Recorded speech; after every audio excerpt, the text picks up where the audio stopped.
Hi, dear students. Good morning, all. Good morning. ഉറക്കം വരുന്നുണ്ടോ മക്കളെ? ഹായ്. സോ നമ്മള് 10 days ചാലഞ്ചിന്റെ മൂന്നാമത്തെ ദിവസം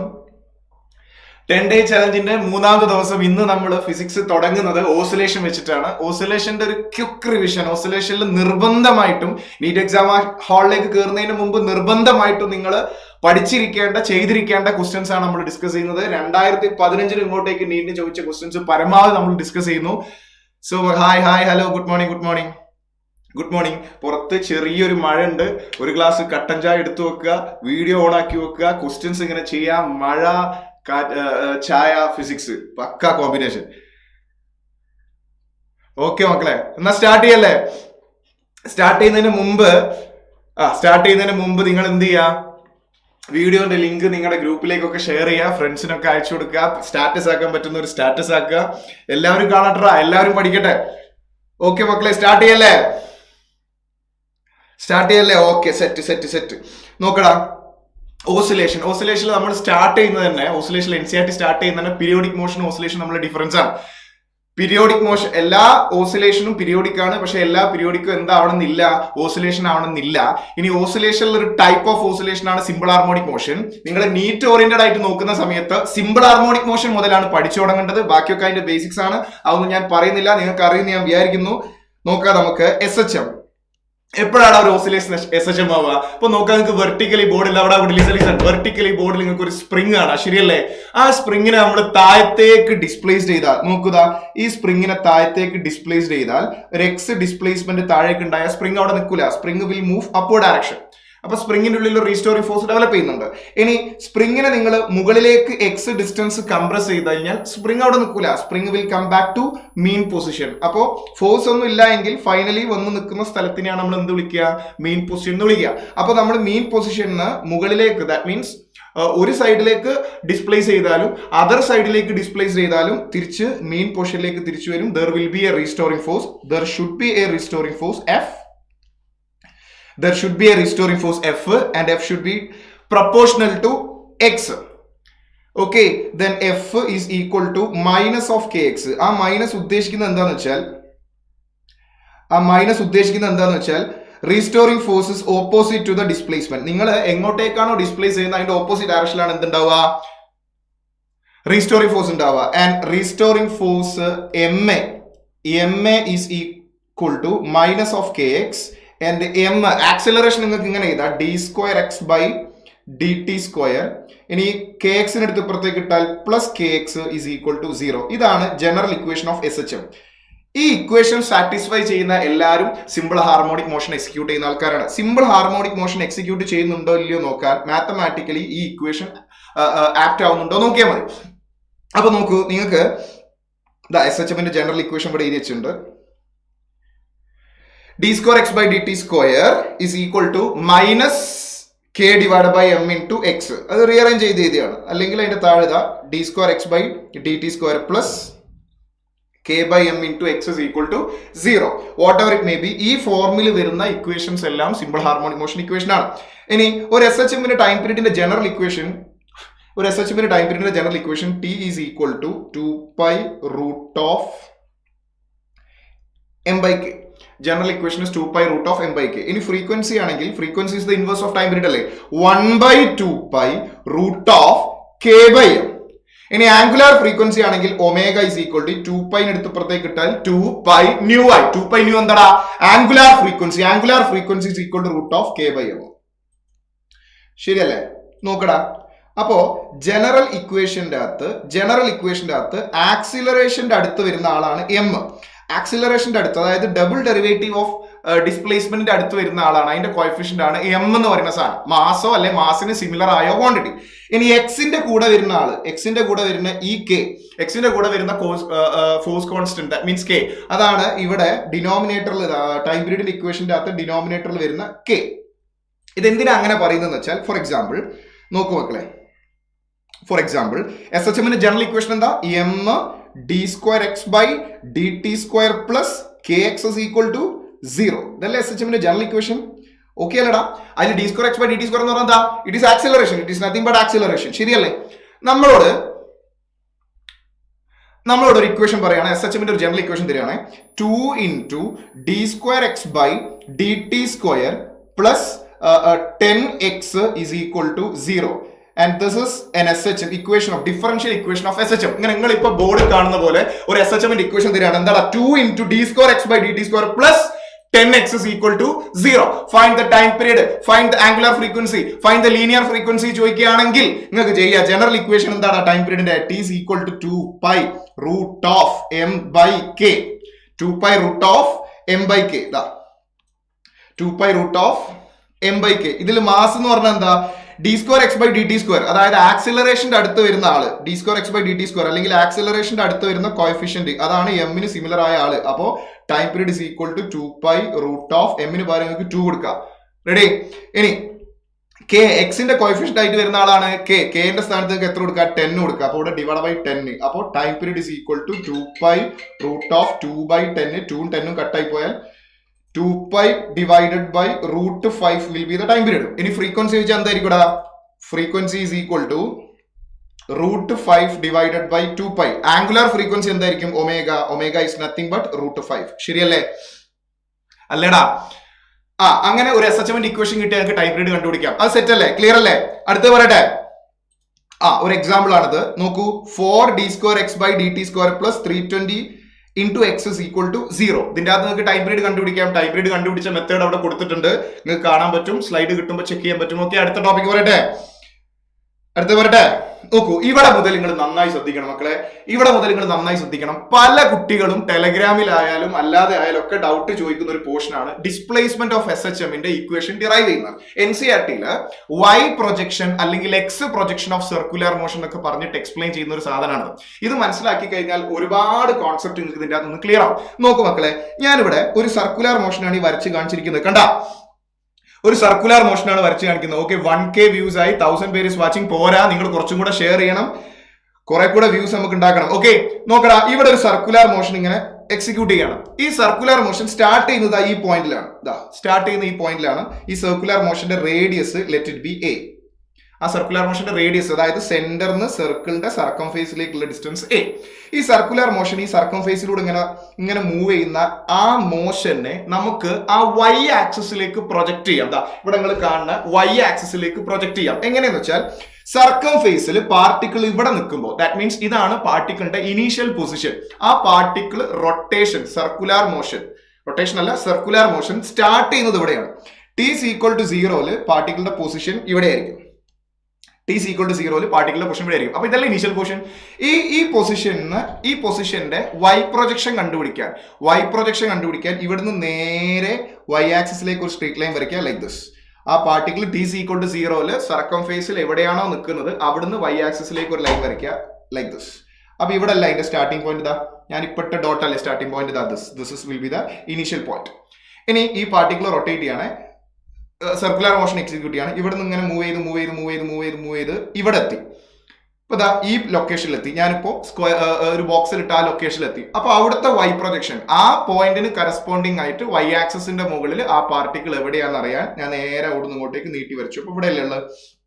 ഓക്കെ, പിന്നെ റൊട്ടേറ്റ് ചെയ്തിട്ട് ഇവിടെ എത്തി. അവിടുത്തെ y പ്രൊജക്ഷൻ അറിയാൻ വേണ്ടി ഞാൻ അവിടെ നേരെ ഇങ്ങോട്ട് y ആക്സിസിലേക്ക് സ്ട്രേറ്റ് ലൈൻ വരച്ചു. അപ്പൊ ഇവിടെ ഇനി കറക്റ്റ് ഈ മുകളിലെത്തി. അപ്പൊ y പ്രൊജക്ഷൻ അവിടെ തന്നെ. ഇനി അവിടുന്ന് താഴത്തേക്ക് ഇറങ്ങി വന്നിട്ട് ഇവിടെ എത്തി. അപ്പൊ y പ്രൊജക്ഷൻ കിട്ടാൻ y ആക്സിസിലേക്ക് ഒരു സ്ട്രേറ്റ് ലൈൻ വരയ്ക്കുക. അപ്പൊ y പ്രൊജക്ഷൻ ഇവിടെയാണ്. ഇനി റൊട്ടേറ്റ് ചെയ്ത് ഇവിടെ എത്തി. അപ്പൊ y ആക്സിസിലേക്ക് ഒരു ലൈൻ വരച്ചാൽ y ആക്സിസിന്റെ മുകളിൽ ലൊക്കേഷൻ ഇവിടെയാണ്. റൊട്ടേറ്റ് ചെയ്ത് താഴത്തേക്ക് എത്തി. അപ്പൊ y ആക്സിസിന്റെ മുകളിലുള്ള ലൊക്കേഷൻ കിട്ടാൻ നമ്മൾ അവിടുന്ന് സ്ട്രേറ്റ് ലൈൻ വരയ്ക്കുക. y ആക്സിസിന്റെ മുകളിലുള്ള ലൊക്കേഷൻ ഇവിടെയാണ്. റൊട്ടേറ്റ് ചെയ്ത് ഇവിടെ എത്തി. അപ്പോൾ y ആക്സിസിന്റെ മുകളിൽ ലൊക്കേഷൻ ഇവിടെയാണ്. ഇനിയും നിൽക്കുന്നില്ല. റൊട്ടേറ്റ് ചെയ്ത് ഇവിടെ എത്തുന്നു, y ആക്സിസിന്റെ മുകളിൽ ലൊക്കേഷൻ ഇവിടെയാണ്.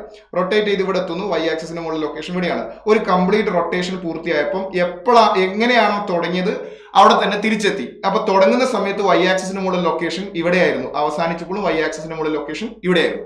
ശരിയല്ലേ? അപ്പോൾ സർക്കുലർ മോഷൻ എക്സിക്യൂട്ട് ചെയ്യുമ്പോൾ ഒരു ക്വാർട്ടർ സർക്കിൾ റൊട്ടേറ്റ് ചെയ്യുമ്പോൾ y പ്രൊജക്ഷൻ എന്ത് ചെയ്യടാ? ഈ സ്ഥലത്ത് നിന്ന്, അതായത് സെന്ററിൽ മെയിൻ പൊസിഷൻ നേരെ മുകളിലേക്ക് പോയിട്ട് ഇതാ ഇവിടെ എത്തി നിൽക്കും. അടുത്ത ക്വാർട്ടർ റൊട്ടേറ്റ് ചെയ്യുന്ന സമയത്ത് ഇത് തിരിച്ച് താഴത്തേക്ക് വരുമ്പോൾ ഈ y പ്രൊജക്ഷൻ ഇവിടെ നിന്ന് ഇങ്ങനെ താഴേക്ക് വരും. y പ്രൊജക്ഷൻ താഴേക്ക് വന്ന് 180 ഡിഗ്രി റൊട്ടേറ്റ് ചെയ്യുമ്പോൾ പാർട്ടിക്കിൾ റൊട്ടേറ്റ് ചെയ്ത് ഇവിടെ എത്തും. അപ്പോൾ y പ്രൊജക്ഷൻ തിരിച്ച് മീൻ പൊസിഷനിലേക്ക് എത്തും. ഇനി ഇവിടുന്ന് താഴത്തേക്ക് പോകുമ്പോൾ വൈ പ്രൊജക്ഷൻ താഴേക്ക് പോകാം, ഇവിടേക്ക് പോകും. പിന്നെ അത് കഴിഞ്ഞ് ഫോർത്ത് ക്വാഡ്രന്റ്, അതായത് ഈ 90 ഡിഗ്രി തിരിഞ്ഞു, 180, 370, 370 to 360 ഉള്ള ഈ അവസാനത്തെ ലാപ്പ് കറങ്ങുന്ന സമയത്ത്, അവസാനത്തെ ആ ക്വാർട്ടർ സൈക്കിൾ കറങ്ങുന്ന സമയത്ത് വൈ പ്രൊജക്ഷൻ ഈ താഴേന്ന് തിരിച്ചു മുകളിലേക്ക് പോകും. അപ്പൊ നിങ്ങൾ ഇത്രയും മനസ്സിലാക്കിയാൽ മതി. സർക്കുലർ മോഷൻ എക്സിക്യൂട്ട് ചെയ്യുന്ന സമയത്ത് ഒരു പാർട്ടിക്കിൾ ഒരു സർക്കംഫേസിലൂടെ ഇങ്ങനെ സർക്കുലർ മോഷൻ എക്സിക്യൂട്ട് ചെയ്യുന്ന സമയത്ത് ഓരോ സർക്കംഫേസിലെ ഓരോ പോയിന്റിനും കറസ്പോണ്ടിങ് ആയിട്ട് വൈ ആക്സിസിലേക്ക്, അതായത് വെർട്ടിക്കൽ ആക്സിസിലേക്ക്, ഇത് എക്സും ഇത് വൈയും ആയിട്ട് സങ്കല്പിച്ചാൽ വെർട്ടിക്കൽ ആക്സിസിലേക്ക് നിങ്ങൾ ഇങ്ങനെ ലൈൻ വരച്ചാൽ അതിന്റെ വൈ പ്രൊജക്ഷൻ എങ്ങനെ മൂവ് ചെയ്യുക? ആ പാർട്ടിക്കിൾ എക്സിക്യൂട്ട് ചെയ്യുന്ന സർക്കംഫേസിലൂടെ സർക്കുലർ മോഷൻ, മനസ്സിലാവുണ്ടോ? This is circular motion. ആ പാർട്ടിക്കിൾ എക്സിക്യൂട്ട് ചെയ്യുന്ന സർക്കുലർ മോഷൻ. പക്ഷെ അതിന്റെ വൈ പ്രൊജക്ഷൻ എങ്ങനെ പോവുക? ഇവിടുന്ന് ഇങ്ങനെ സർക്കുലർ മോഷൻ സ്റ്റാർട്ട് ചെയ്യുന്ന സമയത്ത് വൈ പ്രൊജക്ഷൻ ഇങ്ങനെ മുകളിലേക്ക് പോകും. സർക്കുലർ മോഷൻ ഇപ്പുറത്തെത്തുമ്പോൾ വൈബ്രേഷൻ താഴത്തേക്ക് വരും. സർക്കുലർ മോഷൻ അടിയിലേക്ക് പോകുമ്പോൾ വൈബ്രേഷൻ താഴേക്ക് പോകും. തിരിച്ച് അവസാനത്തെ ക്വാഡ്രന്റ് സർക്കുലർ മോഷൻ എക്സിക്യൂട്ട് ചെയ്യുന്ന സമയത്ത് വൈ പ്രൊജക്ഷൻ തിരിച്ച് മുകളിലേക്ക് വരും. അപ്പൊ വൈ പ്രൊജക്ഷൻ എങ്ങനെ എക്സിക്യൂട്ട് ചെയ്യുന്നത്? Y projection up and down, y projection മുകളിലേക്കും താഴത്തേക്കും. From the mean position y projection മുകളിലേക്ക് പോകും, താഴേക്ക് വരും. സോ സർക്കുലർ മോഷന്റെ വൈ പ്രൊജക്ഷൻ എന്ന് പറയുന്നത് ഒരു സിമ്പിൾ ഹാർമോണിക് മോഷൻ ആണ്. സർക്കുലർ മോഷന്റെ വൈ പ്രൊജക്ഷൻ എന്ന് പറയുന്നത് സിമ്പിൾ ഹാർമോണിക് മോഷൻ ആണ്. സർക്കുലർ മോഷന്റെ വൈ പ്രൊജക്ഷൻ എന്ന് പറയുന്നത് സിംഗിൾ ഹാർമോണിക് മോഷൻ ആണ്, ഓസിലേഷൻ ആണ്. 2 and 4 motion of a body about A fixed point. 2 and 4 motion of a body about A fixed point. അതിനല്ലേ നമ്മൾ എസ് എന്ന് പറയാ. അപ്പൊ നമുക്ക് ഒരു സർക്കുലർ മോഷന്റെ വൈ പ്രൊജക്ഷൻ എന്ന് പറയുന്നത് 2 and 4 മോഷൻ ആണ്. ഓക്കെ, ഇനി നമുക്ക് അത് വെച്ചിട്ടാണ് നമ്മൾ ഡിസ്പ്ലേസ്മെന്റ് കണ്ടുപിടിക്കുന്നത്. നോക്കാം നമുക്ക്. ലിസൺ, നോക്കൂ, പാർട്ടിക്കിൾ സ്റ്റാർട്ട് ചെയ്യുന്നത് ഇവിടുന്നാണ്. കണ്ട, ഇവിടുന്ന് പാർട്ടിക്കിൾ സർക്കുലർ മോഷൻ എക്സിക്യൂട്ട് ചെയ്ത് ഇവിടം വരെ എത്തി. So particle is rotating like this. ഇവിടം വരെ റൊട്ടേറ്റ് ചെയ്തു. ശ്രദ്ധിച്ച് നോക്കണേ. റൊട്ടേറ്റ് ചെയ്ത് ഇവിടം വരെ എത്തി. റൈറ്റ്. അപ്പോൾ ഇനീഷ്യലി നിന്ന സ്ഥലം ഇതാണ്. ഇനീഷ്യലി ഉള്ള റേഡിയസ് ഇങ്ങനെയാണ്. അത് റൊട്ടേറ്റ് ചെയ്ത് ഇത്ര വരെ എത്തി. സോ ഇപ്പോൾ ഉള്ള റേഡിയസ് വെക്ടർ ഇവിടെ ഉണ്ടാവുക. റൈറ്റ്. എത്ര ആംഗിൾ റൊട്ടേറ്റ് ചെയ്തു? Theta you can write it as theta is equal to omega into t. Theta is equal to omega into t. Because omega എന്ന് പറഞ്ഞാൽ എന്താ? theta by t, angular displacement per unit time. അപ്പൊ തീറ്റ നിങ്ങൾക്ക് എന്ത് ചെയ്താ? omega into t എന്ന് ചെയ്താ. So ഈ തീറ്റനെ ഞാൻ മാറ്റിയിട്ട് omega into t എന്ന് എഴുതി. omega into t, that is omega t. ശരിയല്ലേ? അപ്പൊ ഈ സമയത്തുള്ള ഡിസ്പ്ലേസ്മെന്റ് എത്ര? പാർട്ടിക്കിൾ സർക്കുലർ മോഷൻ എക്സിക്യൂട്ട് ചെയ്ത് ഇവിടം വരെ എത്തി. സർക്കുലർ മോഷൻ എക്സിക്യൂട്ട് ചെയ്തിട്ട് സർക്കുലർ മോഷൻ എക്സിക്യൂട്ട് ചെയ്തിട്ട് പെന്നെന്തോ പ്രശ്നമുണ്ട്. പെന്ന് വരെയൊക്കെ വർക്ക് ചെയ്തില്ല, തെളിയുന്നില്ലടാ. അത്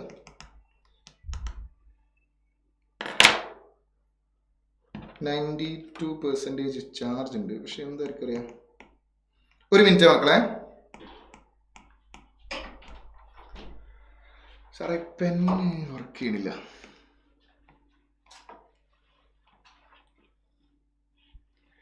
ചെക്ക് ചെയ്യട്ടാ. യെസ്, തെളിഞ്ഞു. നമ്മളെ ചന്തു ബ്രോ റെഡിയാക്കി തന്നു. റൈറ്റ്. നിബ് ഒന്ന് ചെറുതായിട്ട് ലൂസ് ആയതാ. ഓനെ ഈസി ആയിട്ട് ടൈറ്റ് ചെയ്തിട്ട് പുച്ഛിച്ചളഞ്ഞു. ഓക്കെടാ. അപ്പോൾ പാർട്ടിക്കിൾ ഇങ്ങനെ റൊട്ടേറ്റ് ചെയ്ത് ഇവിടം വരെ എത്തി. അപ്പൊ ഈ സമയത്ത് വൈ പ്രൊജക്ഷൻ എവിടെ എത്തിയിട്ടുണ്ടാവും? നമ്മൾ ഇവിടെ നിന്ന് ഇങ്ങോട്ടേക്ക് ഒരു സ്ട്രേറ്റ് ലൈൻ വരയ്ക്കുക. അങ്ങനല്ലേ നമ്മൾ വൈ പ്രൊജക്ഷൻ കണ്ടുപിടിക്കുക. സോ ഇത്രയാണ് എന്ത്? Y displacement. വൈ ഡയറക്ഷനിലുള്ള ഡിസ്പ്ലേസ്മെന്റ് ഇത്രയാണ്. ദാറ്റ് മീൻസ് ആ പാർട്ടിക്കിള് സർക്കംഫേസിലൂടെ റൊട്ടേറ്റ് ചെയ്ത് ഇവിടെ എത്തുമ്പോൾ അതിന്റെ വൈ പ്രൊജക്ഷൻ മീൻ പൊസിഷനിൽ നിന്ന് ഇതാ മുകളിൽ ഇവിടം വരെ എത്തിയിട്ടുണ്ടാവും. ദാറ്റ് മീൻസ് പാർട്ടിക്കിള് ഒരു സൈഡിൽ നിന്ന് ഇങ്ങനെ സർക്കുലർ മോഷൻ എക്സിക്യൂട്ട് ചെയ്ത് ഇവിടെ എത്തുന്ന സമയത്ത് ഇങ്ങനെ റൊട്ടേറ്റ് ചെയ്ത് ഇവിടെ എത്തുന്ന സമയത്ത് വൈ പ്രൊജക്ഷൻ മീൻ പൊസിഷന് കുറച്ച് ഡിസ്റ്റൻസ് മുകളിലേക്ക് പൊന്തി. ദാറ്റ് ഈസ് വൈ ഡിസ്റ്റൻസ് മുകളിലേക്ക് പൊന്തി. വൈ ഡിസ്റ്റൻസ് ഇനി ഒന്നുമില്ല, സിമ്പിൾ ആണ്. ഇത് വൈ ആണെങ്കിൽ സിമിലർലി ഇതും വൈ ആയിരിക്കും. ആ വൈ കണ്ടുപിടിക്കാൻ നിങ്ങൾക്ക് ആ റൈറ്റ് ആംഗിൾ ട്രയാംഗിളിന്റെ അകത്ത് ഞാൻ ഇപ്പം മാർക്ക് ചെയ്യുന്ന റൈറ്റ് ആംഗിൾ ട്രയാംഗിളിന്റെ അകത്ത് നിന്ന് you can find out this. Sine of theta എടുത്തു കഴിഞ്ഞാൽ sine omega t is equal to sin omega t is equal to opposite by hypotenuse. Opposite y ആണ്, hypotenuse a ആണ്. y divided by a. അങ്ങനെയെങ്കിൽ y is equal to a sin omega t. ഇങ്ങനെയാണ് നമ്മൾ SHMന്റെ displacement equation derive ചെയ്യുന്നത്. ഇനി ചില ക്വസ്റ്റ്യനിൽ ഒരു Y പ്രൊജക്ഷനോ അല്ലെങ്കിൽ X പ്രൊജക്ഷനോ തന്നിട്ട് ഡിസ്പ്ലേസ്മെന്റിന് ഇക്വേഷൻ ഉണ്ടാക്കാൻ പറയും. അങ്ങനെ പറയുമ്പോൾ നിങ്ങൾ ചെയ്യേണ്ട സ്റ്റെപ്പ് ഇതാണ്. ഇതുമായി ബന്ധപ്പെട്ട ഒരു ക്വസ്റ്റ്യൻ 2019 ചോദിച്ച ഒരു ക്വസ്റ്റ്യൻ നമ്മൾ ചെയ്യുന്നുണ്ട്. അത് ചെയ്യുമ്പോൾ കുറച്ചും കൂടെ വ്യക്തമായി മനസ്സിലാക്കാൻ വേണ്ടിയിട്ടാണ് ആദ്യം നമ്മൾ ഈ സാധനം പറഞ്ഞത്. അത് ചെയ്യുമ്പോൾ ആരാ ചന്തു ഇവിടെ ഉള്ള ആളാടാ, നമ്മളെ ടെക്നിക്കൽ ഹെഡാണ് ചന്തു. ഓക്കെ, നോക്കടാ, y = a sin omega t. ഇതുപോലെ ഒരു ക്വസ്റ്റ്യൻ നമുക്ക് ചെയ്യാനുണ്ട്. അപ്പൊ അത് കുറച്ചുകൂടി വ്യക്തമായി മനസ്സിലാക്കാൻ വേണ്ടിയിട്ടാണ് ആദ്യം നമ്മൾ ഈ സ്റ്റെപ്സ് പറഞ്ഞത്. Okay, y = a sin omega t. ഇതിൽ a എന്ന് പറയുന്നത് ആംപ്ലിറ്റ്യൂഡ് ആണ് SHMന്റെ, ദാറ്റ് ഈസ് മാക്സിമം ഡിസ്പ്ലേസ്മെന്റ്. ഇതാണ് മീൻ പൊസിഷൻ. മാക്സിമം ഡിസ്പ്ലേസ്മെന്റ് എന്ന് പറഞ്ഞാൽ ഇത്രയാണ്. മാക്സിമം ഡിസ്പ്ലേസ്മെന്റ് ഇത്രയാണ്. ഇതന്നെയാണ് ഈ സർക്കിളിന്റെ എന്തും റേഡിയസ്. അപ്പൊ സർക്കിളിന്റെ റേഡിയസ് ആയിട്ട് നമ്മൾ വരയ്ക്കുന്ന ഈ ഡിസ്റ്റൻസ് എന്ന് പറയുന്നത് SHMന്റെ ആംപ്ലിറ്റ്യൂഡ് ആണ്. y = a sin omega t. എന്താണ് ഈ ഇക്വേഷന്റെ പർപ്പസ് എന്ന് വെച്ചാൽ നമുക്ക് ഓരോ പൊസിഷനിലേക്ക് എത്താൻ എടുക്കുന്ന സമയവും നമുക്ക് ഈ ഇക്വേഷൻ വെച്ച് കണ്ടുപിടിക്കാം. ഓക്കെ, എങ്ങനെയെന്ന് വെച്ചാൽ നോക്ക്, വേറൊരു കാര്യം കൂടി പറയട്ടെ. ഇപ്പൊ SHM സ്റ്റാർട്ട് ചെയ്യുന്നത് മീൻ പൊസിഷൻ എന്നാണ്. SHM സ്റ്റാർട്ട് ചെയ്യുന്നത് മീൻ പൊസിഷൻ എന്നാണ്. സപ്പോസ് SHM സ്റ്റാർട്ട് ചെയ്യുന്നത് മീൻ പൊസിഷന്റെ കുറച്ച് താഴത്തുനിന്നാണ് വിചാരിച്ചോ. ഓസിലേഷൻ സ്റ്റാർട്ട് ചെയ്യുന്നത് മീൻ പൊസിഷന്റെ കുറച്ച് താഴത്തുനിന്ന്. അതായത് ഇതാണ് മീൻ പൊസിഷൻ. ഇപ്പൊ പാർട്ടിക്കിൾ നിൽക്കുന്നതിന്റെ Y പ്രൊജക്ഷൻ വരച്ചാൽ Y projection will be here. കണ്ട, അപ്പൊ ഇവിടെ നിന്നാണ് SHM സ്റ്റാർട്ട് ചെയ്യുന്നത്. ഇതല്ലേ മീൻ പൊസിഷൻ, ഇതാണ് മീൻ പൊസിഷൻ. അപ്പൊ മീൻ പൊസിഷൻ എന്നല്ല, മീൻ പൊസിഷന്റെ കുറച്ച് താഴത്തുനിന്നാണ് സ്റ്റാർട്ട് ചെയ്യുന്നത്. ഇങ്ങനെ മുകളിലേക്ക് പോകണം. അപ്പൊ ഈ പാർട്ടിക്കിൾ ഇങ്ങനെ റൊട്ടേറ്റ് ചെയ്ത് ഇവിടെ വരെ എത്തി. അവിടെ വരെ എത്തിക്കഴിഞ്ഞാൽ നമുക്ക് ഫൈനൽ പൊസിഷൻ വരയ്ക്കാം. ഫൈനൽ പൊസിഷൻ വരയ്ക്കാം. എത്ര ആംഗിൾ റൊട്ടേറ്റ് ചെയ്തു? ഇത്രയും ആംഗിൾ റൊട്ടേറ്റ് ചെയ്തു. റൊട്ടേറ്റ് ചെയ്ത ആംഗിൾ ഇസ് ഒമേഗ ടി. അപ്പൊ നോക്ക്, നമുക്ക് റൈറ്റ് ആംഗിൾ ട്രയാംഗിൾ വരയ്ക്കുക. ഇവിടെയാണ് നമ്മൾ റൈറ്റ് ആംഗിൾ ട്രയാംഗിൾ വരയ്ക്കുക, ഹിയർ. ഇതാണ് ഡിസ്പ്ലേസ്മെന്റ് വരിക. അപ്പൊ ഇവിടെ ഡിസ്പ്ലേസ്മെന്റ് y. അപ്പൊ ഇതാണ് നമ്മൾ റൈറ്റ് ആംഗിൾ ട്രയാംഗിൾ, ശരിയല്ലേ? അപ്പൊ റൈറ്റ് ആംഗിൾ ട്രയാംഗിളിന്റെ ഉള്ളിലുള്ള ഈ ആംഗിൾ എത്ര വരിക? റൈറ്റ് ആംഗിൾ ട്രയാംഗിളിന്റെ ഉള്ളിൽ ഈ ആംഗിൾ എത്ര വരിക? ആ തീറ്റ എത്ര വരിക? ഈ തീറ്റ എത്ര വരിക? മക്കൾ പറ, ഇതെത്ര ആംഗിൾ? ഇത്രയും. ആ പാർട്ടിക്കിൾ റൊട്ടേറ്റ് ചെയ്ത ആംഗിൾ ആണ് ഇത്രയും. അതെത്ര? Omega T. പാർട്ടിക്കിൾ മീൻ പൊസിഷനിൽ കുറച്ച് ആംഗിൾ താഴത്തായിരുന്നു, ദാറ്റ് ഈസ് 5 ആംഗിൾ താഴത്തായിരുന്നു. അങ്ങനെയാണെങ്കിൽ ഈ ആംഗിൾ എത്ര വരിക? പറ, ഒമേഗ ടി മൈനസ് 5, ശരിയല്ലേ? Omega T minus 5. അപ്പോൾ ഇത് ഡിറൈവ് ചെയ്ത് നമുക്ക് കിട്ടുന്ന ഇക്വേഷൻ എന്തായിരിക്കും? y = a sin omega T minus 5. ഈ മൈനസ് 5നെ പണ്ട് നമ്മൾ ഇനീഷ്യൽ ഫേസ് എന്ന് പറഞ്ഞിട്ടുണ്ട്. അതായത് ടൈം 0 ആവുന്ന സമയത്തുള്ള phase angle. That means SHM start ചെയ്യുന്നത് മീൻ പൊസിഷൻ അല്ല, മീൻ പൊസിഷന്റെ കുറച്ച് താഴത്തുനിന്നാണ്. എത്ര ആംഗിൾ താഴത്തുനിന്ന്? 5 ആംഗിൾ താഴത്തുനിന്ന്. അപ്പോൾ SHM സ്റ്റാർട്ട് ചെയ്യുന്ന സമയത്തുള്ള ഫേസ് ആംഗിളിനെയാണ് നമ്മൾ എന്ത് വിളിക്കുക? ഇനീഷ്യൽ ഫേസ് ആംഗിൾ എന്ന് വിളിക്കുക. ഓക്കെ, ഇനി ഇനീഷ്യൽ ഫേസ് ആംഗിളിന്റെ ഇനീഷ്യൽ പൊസിഷൻ കുറച്ച് മുകളിൽ നിന്നാണ് സ്റ്റാർട്ട് ചെയ്യുന്നത് വിചാരിച്ചു. ദാറ്റ് മീൻസ് 5 ആംഗിൾ പോസിറ്റീവ് ആയിട്ടാണ് സ്റ്റാർട്ട് ചെയ്യുന്നത്. ദാറ്റ് മീൻസ് SHM സ്റ്റാർട്ട് ചെയ്യുന്നത് ഇവിടെ നിന്നാണ്. സാധാരണ SHM സ്റ്റാർട്ട് ചെയ്യുക മീൻ പൊസിഷൻ എന്നാണ്. ഇതിപ്പോ മീൻ പൊസിഷൻ ആണെങ്കിൽ ഇവിടുന്ന് മുകളിലേക്ക് SHM സ്റ്റാർട്ട് ചെയ്യും. ഇപ്പൊ ഞാൻ വരച്ച ഡയഗ്രാം പ്രകാരം SHM സ്റ്റാർട്ട് ചെയ്യുന്നത് മീൻ പൊസിഷന്റെ കുറച്ച് മുകളിൽ നിന്നാണ്, മുകളിലേക്ക് പോകുന്നു. അങ്ങനെ പോകുന്ന സമയത്ത് ഇവിടുന്ന് ഇവിടം വരെ റൊട്ടേറ്റ് ചെയ്തു. ഞാനിപ്പോ മാർക്ക് ചെയ്ത ഇത്രയും ഭാഗം റൊട്ടേറ്റ് ചെയ്തു. അപ്പൊ എത്ര ആംഗിൾ റൊട്ടേറ്റ് ചെയ്തു? Omega T. പക്ഷെ നമ്മൾ ഡിസ്പ്ലേസ്മെന്റ് എന്ന് പറയുന്നത് ഇത്രയും ഡിസ്പ്ലേസ്മെന്റ് ഉണ്ട്, y. അത് കണ്ടുപിടിക്കാൻ നമ്മൾ എടുക്കേണ്ട റൈറ്റ് ആംഗിൾ ട്രയാംഗിൾ ഇതാണ്, ദിസ് ഇസ് y. അപ്പോ ഇതാണ് നമ്മളെ റൈറ്റ് ആംഗിൾ ട്രയാംഗിൾ വരിക. അപ്പൊ ഈ റൈറ്റ് ആംഗിൾ ട്രയാംഗിളിന്റെ ആകെ ആംഗിൾ എത്ര വരിക? ഇത് ഇവിടെ വരെ ഒമേഗ ടിയും പിന്നെ ഇനീഷ്യൽ ഫേസ് 5ഉം. അപ്പൊ നമ്മൾ ഇക്വേഷൻ വരിക y = a sin omega t plus 5. Omega t plus 5. അപ്പൊ ഒമേഗ ടി പ്ലസ് 5 വരെ ഓസിലേഷൻ സ്റ്റാർട്ട് ചെയ്യുക മീൻ പൊസിഷന്റെ കുറച്ച് മുകളിൽ നിന്ന്. ഒമേഗ ടി മൈനസ് 5 എപ്പോഴാണ് വരിക? ഓസിലേഷൻ സ്റ്റാർട്ട് ചെയ്യുക മീൻ പൊസിഷന്റെ കുറച്ച് താഴത്ത് നിന്ന്. അപ്പൊ y = sin ഒമേഗ ടി എന്നാണ് SHMന്റെ ഇക്വേഷൻ എങ്കിൽ ഓസിലേഷൻ സ്റ്റാർട്ട് ചെയ്യുന്ന മീൻ പൊസിഷൻ ആണ്. Initial phase angle 0. SHM start ചെയ്യുന്നത് കുറച്ച് താഴത്ത് നിന്നാണെങ്കിൽ, ദാറ്റ് മീൻസ് ഇനീഷ്യൽ ഫേസ് ഉണ്ട് എങ്കിൽ ഇനീഷ്യൽ ഫേസ് നെഗറ്റീവ് ആണെങ്കിൽ -5 വരും. ഇനീഷ്യൽ ഫേസ് പോസിറ്റീവ് ആണെങ്കിൽ +5 വരും. ഓക്കെ, ഇത് എന്തിനാണ് ഇതിപ്പോ പറഞ്ഞതെന്നുള്ളത് കുറച്ച് കഴിഞ്ഞാൽ നമുക്ക് മനസ്സിലാവും. എന്തിനാണ് ഇത് പറഞ്ഞതെന്നുള്ളത് കുറച്ച് കഴിഞ്ഞാൽ മനസ്സിലാവും. നമുക്ക് 2019-ലോ 18-ലോ ചോദിച്ചൊരു ചോദ്യം നമുക്ക് ചെയ്യാനുണ്ട്. ആ ക്വസ്റ്റ്യൻ ചെയ്യുന്ന സമയത്ത് നമ്മൾ ഇപ്പൊ പറഞ്ഞ കാര്യം ഒന്നും കൂടെ വ്യക്തമാവും. ഇത് SHMന്റെ ബേസിക് കൺസെപ്റ്റ് ആണ്. NCERT തുടങ്ങുന്നത് ഇങ്ങനെയാണ്. NCERTയിലെ ഡിസ്പ്ലേസ്മെന്റ് ഇക്വേഷൻ ഡിറൈവ് ചെയ്യുന്നത് ഈ മെത്തേഡ് യൂസ് ചെയ്തിട്ടാണ്. ഓക്കെ മക്കളെ, അടുത്ത പറയട്ടെ. ഇനി ഈ ഇക്വേഷന്റെ പർപ്പസ് എന്താന്ന് നോക്കൂ. എങ്ങനെയാണ് നമ്മൾ ഈ ഇക്വേഷനെ എങ്ങനെയാണ് ഈ ഇക്വേഷൻ നമ്മളെ ഹെൽപ്പ് ചെയ്യുന്നത് നോക്കുക. ഞാൻ പറഞ്ഞുതരാം, മക്കൾ ശ്രദ്ധിച്ചേക്കണേ. ഇനി അങ്ങോട്ടേക്ക് ശ്രദ്ധിച്ച് കേൾക്കണേ. ഇനി അങ്ങോട്ടേക്ക് നമ്മൾ പ്രോബ്ലത്തിലേക്ക് കടക്കാൻ പോവാണ്. ഇപ്പൊ പ്രോബ്ലം ചെയ്യുന്നതിന്റെ കോൺസെപ്റ്റ് ആണ് നമ്മളിപ്പോ സ്റ്റാർട്ട് ചെയ്യുന്നത്. പറയട്ടെ. നോക്കടാ, ഇത് മീൻ പൊസിഷനില് y is equal to 0. Mean പൊസിഷനിൽ ഡിസ്പ്ലേസ്മെന്റ് ഇല്ലല്ലോ. ഇത് ഇവിടെ പോസിറ്റീവ് എക്സ്ട്രീമെന്റിൽ y is equal to a. ഇപ്പുറത്ത് നെഗറ്റീവ് എക്സ്ട്രീമെന്റ് എന്ന് പറഞ്ഞാൽ y is equal to -a. Suppose നമ്മോട് കണ്ടുപിടിക്കാൻ പറയാണ് time taken to move from mean position to x is equal to 0 to x is equal to a. Time taken to move from x is equal to 0 to x is equal to a. ഇനി ഇവിടെ ഒരു SH എന്താ, ഇതൊരു SH വന്ന് വിചാരിച്ചു. കണ്ടോ, നമ്മൾ ഊഞ്ഞാലൊക്കെ ആടുമ്പോഴുള്ള SH. ഇത് മീൻ പൊസിഷൻ, ഇത് എക്സ്ട്രീമെന്റ്, റൈറ്റ്? ഇത് മീൻ പൊസിഷൻ, ഇത് എക്സ്ട്രീമെന്റ്, ഇത് ബാക്ക് ടു മീൻ പൊസിഷൻ, ഇത് നെഗറ്റീവ് എക്സ്ട്രീമെന്റ്, ഇത് ബാക്ക് ടു മീൻ പൊസിഷൻ. അപ്പൊ ഒരു ഓസിലേഷനില് ടോട്ടൽ ടൈം പീരീഡ് ടി ആണ്, മൊത്തം ടൈം പീരീഡ് ടി ആണ്. അപ്പൊ നോക്കൂ, അവിടം വരെ പോയി തിരിച്ചു വന്ന് ഈ എക്സ്ട്രീമെന്റിലേക്ക് പോയി തിരിച്ചു വന്ന് ഇതിനെടുക്കുന്ന സമയമാണ് ടി. അപ്പൊ നോക്കൂ, ഒരു പ്രാവശ്യം എക്സ്ട്രീമെന്റിലേക്ക് പോകും, തിരിച്ച് മീൻ പൊസിഷനിലേക്ക് വരും, നെഗറ്റീവ് എക്സ്ട്രീമെന്റിലേക്ക് പോകും, തിരിച്ച് മീൻ പൊസിഷനിലേക്ക് വരും. ഈ 4 സ്റ്റെപ്പുകൾക്ക്, extreme end, mean position, negative extreme end, mean position, ഈ 4 സ്റ്റെപ്പുകൾക്ക് എടുക്കുന്ന ടൈമാണ് ടി. 4 സ്റ്റെപ്പുകൾക്ക് എടുക്കുന്ന ടൈമാണ് ടി. അങ്ങനെയാണെങ്കിൽ മീൻ പൊസിഷൻ എക്സ്ട്രീമെന്റ് വരെ പോകാൻ എത്ര സമയം എടുക്കുന്നുണ്ടാവും? അങ്ങനെയാണെങ്കിൽ മീൻ പൊസിഷൻ എക്സ്ട്രീമെന്റ് പോകാൻ എത്ര സമയം എടുക്കുന്നുണ്ടാവും? That is t/4. ശരിയല്ലേ? അത് നമുക്ക് ഇക്വേഷൻ ഒന്നും വേണ്ട, ബൈ കൺസെപ്റ്റ് നമുക്ക് പറയാൻ പറ്റും. മീൻ പൊസിഷൻ ടു എക്സ്ട്രീമെന്റ് വരെ ട്രാവൽ ചെയ്യാൻ എത്ര സമയം എടുക്കും? എടുക്കൂടാ? t/4. പക്ഷെ നമ്മോട് ചോദിക്കുകയാണ് x is equal to 0 to x is equal to a/2. അവിടെ വരെ ട്രാവൽ ചെയ്യാൻ എത്ര സമയം എടുക്കുന്നു? x is equal to 0 to x is equal to a/2. അതായത് x is equal to 0 എന്ന് പറഞ്ഞാൽ മീൻ പൊസിഷനിൽ a/2 വരെ ട്രാവൽ ചെയ്യാൻ എത്ര സമയം എടുക്കും? ടൈം ടേക്കൺ മീൻ പൊസിഷനിൽ a/2 വരെ ട്രാവൽ ചെയ്യാൻ എത്ര സമയം എടുക്കും എന്ന് ചോദിച്ചു. അങ്ങനെ വരുന്ന സമയത്താണ് നമ്മൾ ആ ഇക്വേഷൻ യൂസ് ചെയ്യുക. എങ്ങനെ? y is equal to a sin omega t. y is equal to a sin omega പറഞ്ഞാൽ എന്താടാ? 2π/t into omega is 2π/t into small letter t. ശരിയല്ലേ? അല്ലേ? അപ്പൊ നോക്കൂ, മീൻ പൊസിഷൻ ഇപ്പൊ ഇവിടെ എത്തി, a/2 എത്തി. അപ്പൊ y ഡിസ്പ്ലേസ്മെന്റ് ഇപ്പൊ എത്ര? a/2. അപ്പൊ ഡിസ്പ്ലേസ്മെന്റ് നിങ്ങൾ a/2 സബ്സ്റ്റിറ്റ്യൂട്ട് ചെയ്യുക. അപ്പൊ a/2 is equal to a sin 2π/t into t. എയും കട്ടാവും. എയും കട്ടായി കഴിഞ്ഞാൽ നമുക്ക് 1/2 is equal to sin 2π/t into t വരും. ശരിയല്ലേ? സൈൻ എപ്പോഴാണ് 1/2 കിട്ടുക? സൈൻ 1/2 കിട്ടണമെങ്കിൽ ആംഗിൾ എത്ര ഡിഗ്രി ആവണം? 30 ഡിഗ്രി ആവണം. ഇവിടെ ആംഗിൾ എത്ര? ഈ ഷെയ്ഡ് ചെയ്യുന്ന ഭാഗമാണ് ആംഗിൾ എന്താടാ? 2π/t into t. അതാണ് ആംഗിൾ. അത് 30 ഡിഗ്രിയാണ്. 30 ഡിഗ്രി എന്ന് പറഞ്ഞാൽ എത്രടാ? എത്ര റേഡിയനാ 30 ഡിഗ്രി എന്ന് പറഞ്ഞാൽ? π/6. ശരിയല്ലേ? π/6. അപ്പൊ പൈയും ക്യാൻസൽ ആവും. അപ്പൊ small letter t is equal to ഈ ക്യാപിറ്റൽ ലെറ്റർ ടീനെ അങ്ങോട്ടേക്ക് കൊണ്ടുപോവാ. Capital letter t divided by 12. കാരണം ഈ 2 താഴേക്ക് വരും. 6 into 2 12. അപ്പൊ എത്ര കിട്ടുക? Time is equal to t/12. ശരിയല്ലേ?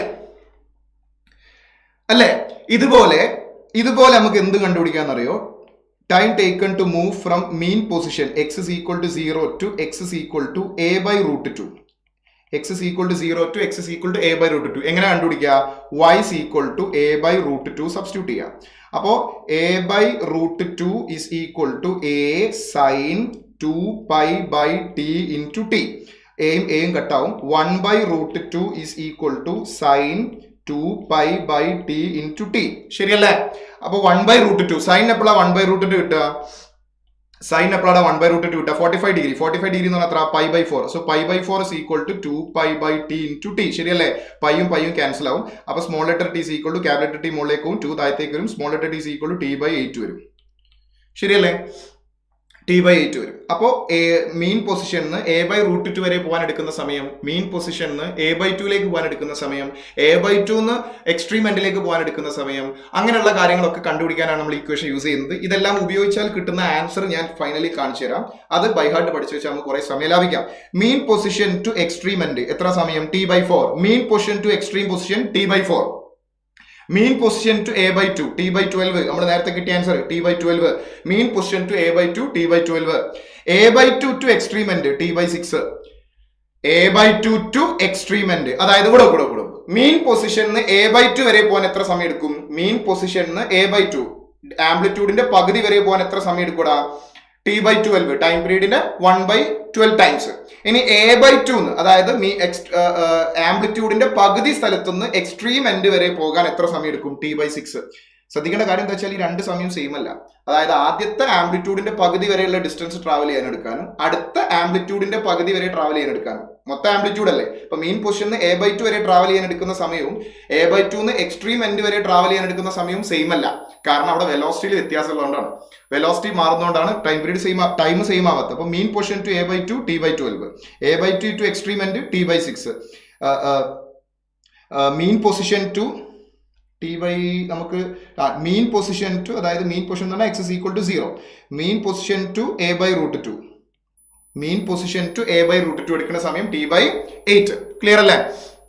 ഇത് ഡയറക്റ്റ് ആയിട്ട് തന്നെ ചോദിച്ചിട്ടുണ്ട്. നോക്കൂ, ഇപ്പൊ നിങ്ങൾ ബോർഡ് കാണുന്ന ടേബിൾ പഠിച്ചാൽ തന്നെ ഒരു പക്ഷേ നിങ്ങൾക്ക് നീറ്റ് എക്സാമിന് വരാൻ പോകുന്ന നീറ്റ് എക്സാമിന് ഒരു പക്ഷേ നിങ്ങൾക്ക് 4 മാർക്ക് സ്കോർ ചെയ്യാൻ പറ്റും. കാരണം ഇത് ഡയറക്റ്റ് ആയിട്ട് തന്നെ ചോദിച്ചിട്ടുണ്ട്.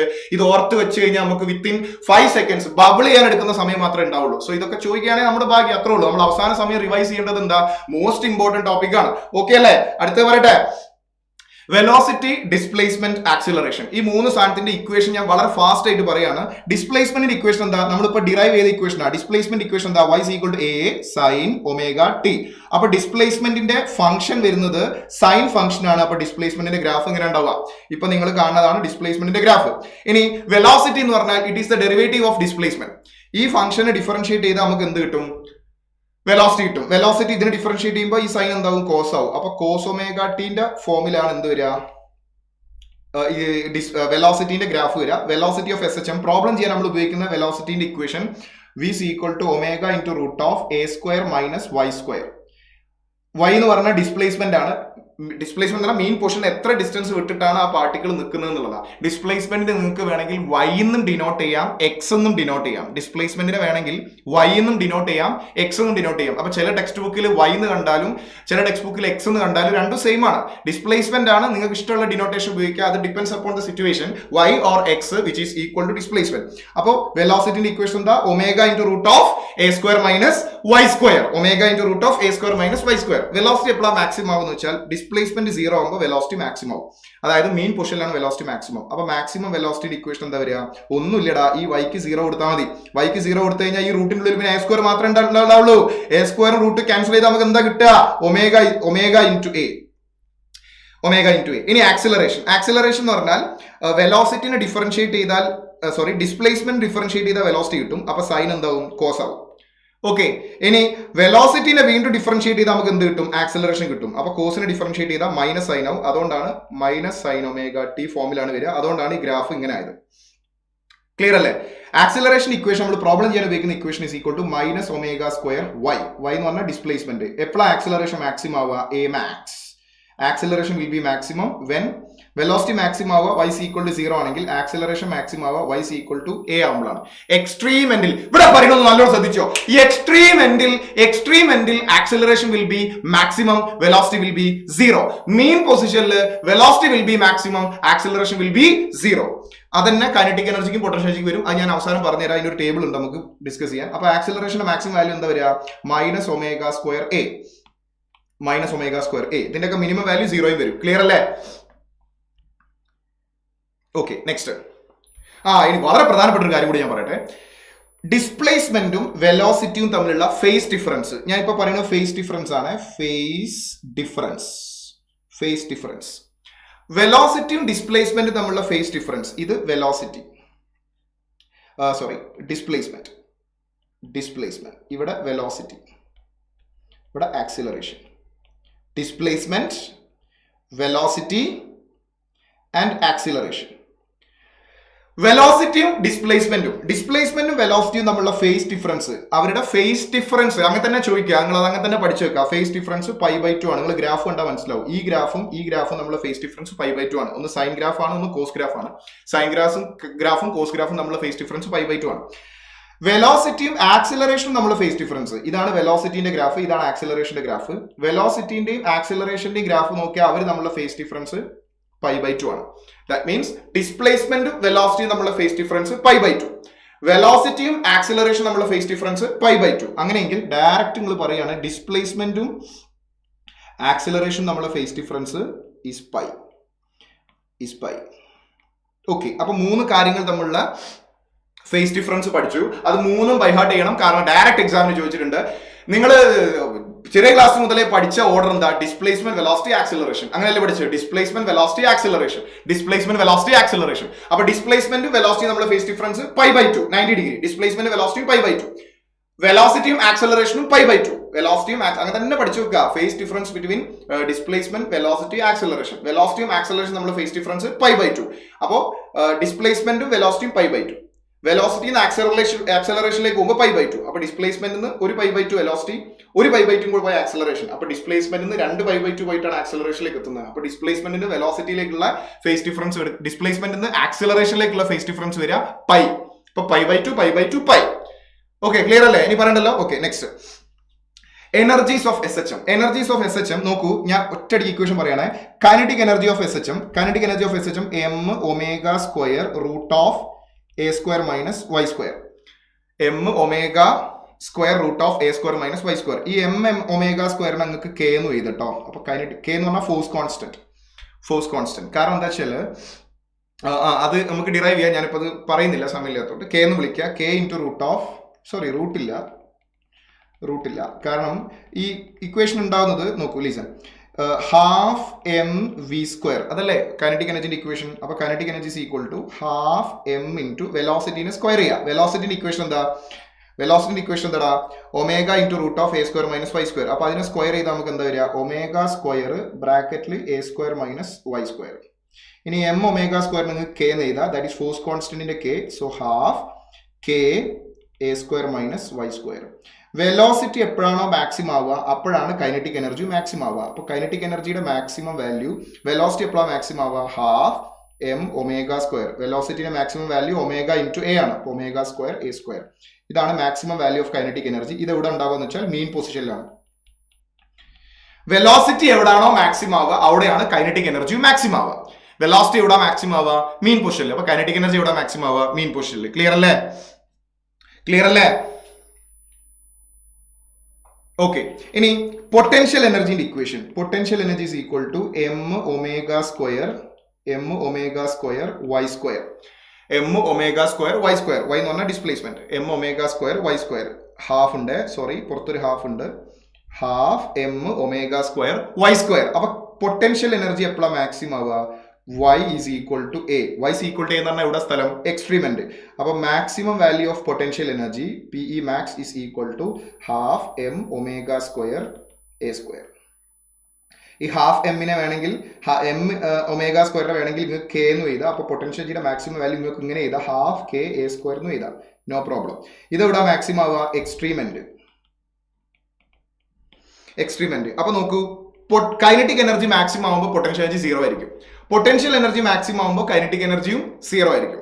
ഓക്കെ, പൊട്ടൻഷ്യൽ എനർജി മാക്സിമം ആവുമ്പോൾ കൈനറ്റിക് എനർജി 0 ആയിരിക്കും. കൈനറ്റിക് എനർജി മാക്സിമം ആവുമ്പോൾ പൊട്ടൻഷ്യൽ എനർജി 0 ആയിരിക്കും. ടോട്ടൽ എനർജി എത്രയാണെന്ന് വെച്ച് കഴിഞ്ഞാൽ total energy is equal to half m omega square a square. Total energy is a constant. Clear ആണോ? ഓക്കെ ആണോ? Okay, ഇത് നോക്കൂ, ഇത് എഴുതി പ്രൂവ് ചെയ്യാനുള്ള സമയം നമുക്കില്ലാത്തതുകൊണ്ട് ഞാൻ ഓൾറെഡി എഴുതിയിട്ടുണ്ട്. അവസാനമുള്ള ഒറ്റ ടേബിൾ മാത്രമേ എഴുതിയിട്ടില്ല. അത് ഞാൻ ഇവിടുന്ന് എഴുതാമെന്ന് വിചാരിച്ചായിരുന്നു, പക്ഷെ ഞാൻ ഇത് ഇവിടുന്ന് എഴുതുന്നില്ല. ഞാൻ സ്ലൈഡ് അപ്ലോഡ് ചെയ്യുന്ന സമയത്ത് അത് എഴുതിയിട്ട് അപ്ലോഡ് ചെയ്തുതരാം.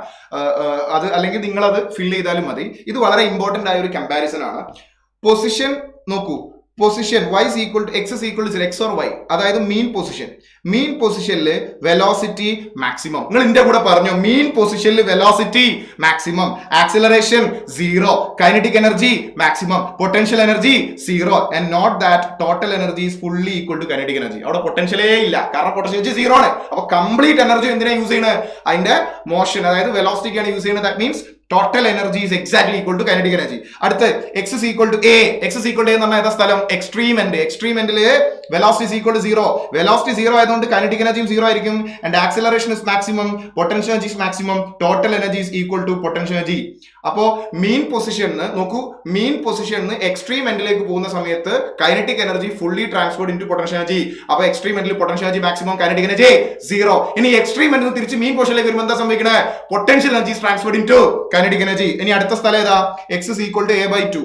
that means മീൻ പൊസിഷന്റെയും എക്സ്ട്രീം പൊസിഷന്റെയും എക്സാക്ട് മിഡ് പോയിന്റ്. അവിടെ നിങ്ങൾ വെലോസിറ്റിന്റെ ഇക്വേഷന്റെ അകത്ത് y-ക്കോ x-നോ നിങ്ങൾ A by 2 സബ്സ്റ്റിറ്റ്യൂട്ട് ചെയ്താൽ നിങ്ങൾക്ക് വെലോസിറ്റി കിട്ടും, ആക്സിലറേഷൻ കിട്ടും, കൈനറ്റിക് എനർജി കിട്ടും, പൊട്ടൻഷ്യൽ എനർജി കിട്ടും. If you compare the value you can understand that kinetic energy is equal to 3/4 of total energy. അതായത് കൈനറ്റിക് എനർജി ആ സ്ഥലത്ത് ടോട്ടൽ എനർജിയുടെ 3/4 ആണ്.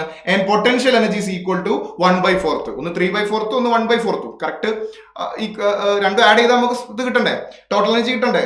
ഒന്ന് ടോട്ടൽ എനർജിയുടെ 1/4 ഭാഗവും ഒന്ന് ടോട്ടൽ എനർജിയുടെ 1/4 ഭാഗവും. ഇനി അടുത്തത് x is equal to a by root 2. ആ സ്ഥലത്തുള്ള കൈനറ്റിക് എനർജി പൊട്ടൻഷ്യൽ എനർജി കണ്ടുപിടിച്ചാൽ you will get A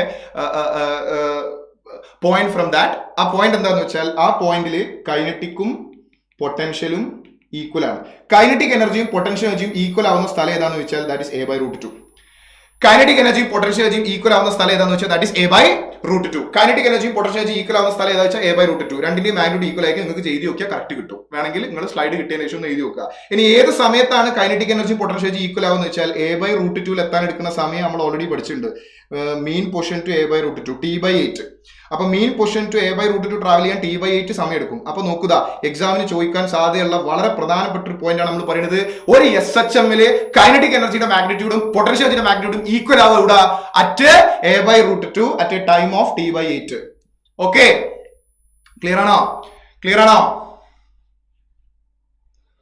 okay, രണ്ടാമത്തെ ഒരു കാര്യം എന്താന്ന് വെച്ചാൽ ഇത് വളരെ പ്രധാനപ്പെട്ട സാധനമാണ്. കഴിഞ്ഞ വർഷത്തെ നീറ്റ് എക്സാമിന് ചോദിച്ച ചോദ്യമാണ്. അതായത് ലാസ്റ്റ് ഇയർ നീറ്റ് എക്സാമിന് ചോദിച്ച ചോദ്യമാണ്. ഒരു SHM-ന്റെ ഫ്രീക്വൻസി ന്യൂ ആണെങ്കിൽ കൈനറ്റിക് എനർജിന്റെയും പൊട്ടൻഷ്യൽ എനർജിന്റെയും ഫ്രീക്വൻസി 2 ന്യൂ ആയിരിക്കും. ഒരു SHM-ന്റെ ആംഗുലാർ ഫ്രീക്വൻസി ഒമേഗ ആണെങ്കിൽ കൈനറ്റിക് എനർജിയുടെയും പൊട്ടൻഷ്യൽ എനർജിയുടെയും ഫ്രീക്വൻസി 2 ഒമേഗ ആയിരിക്കും.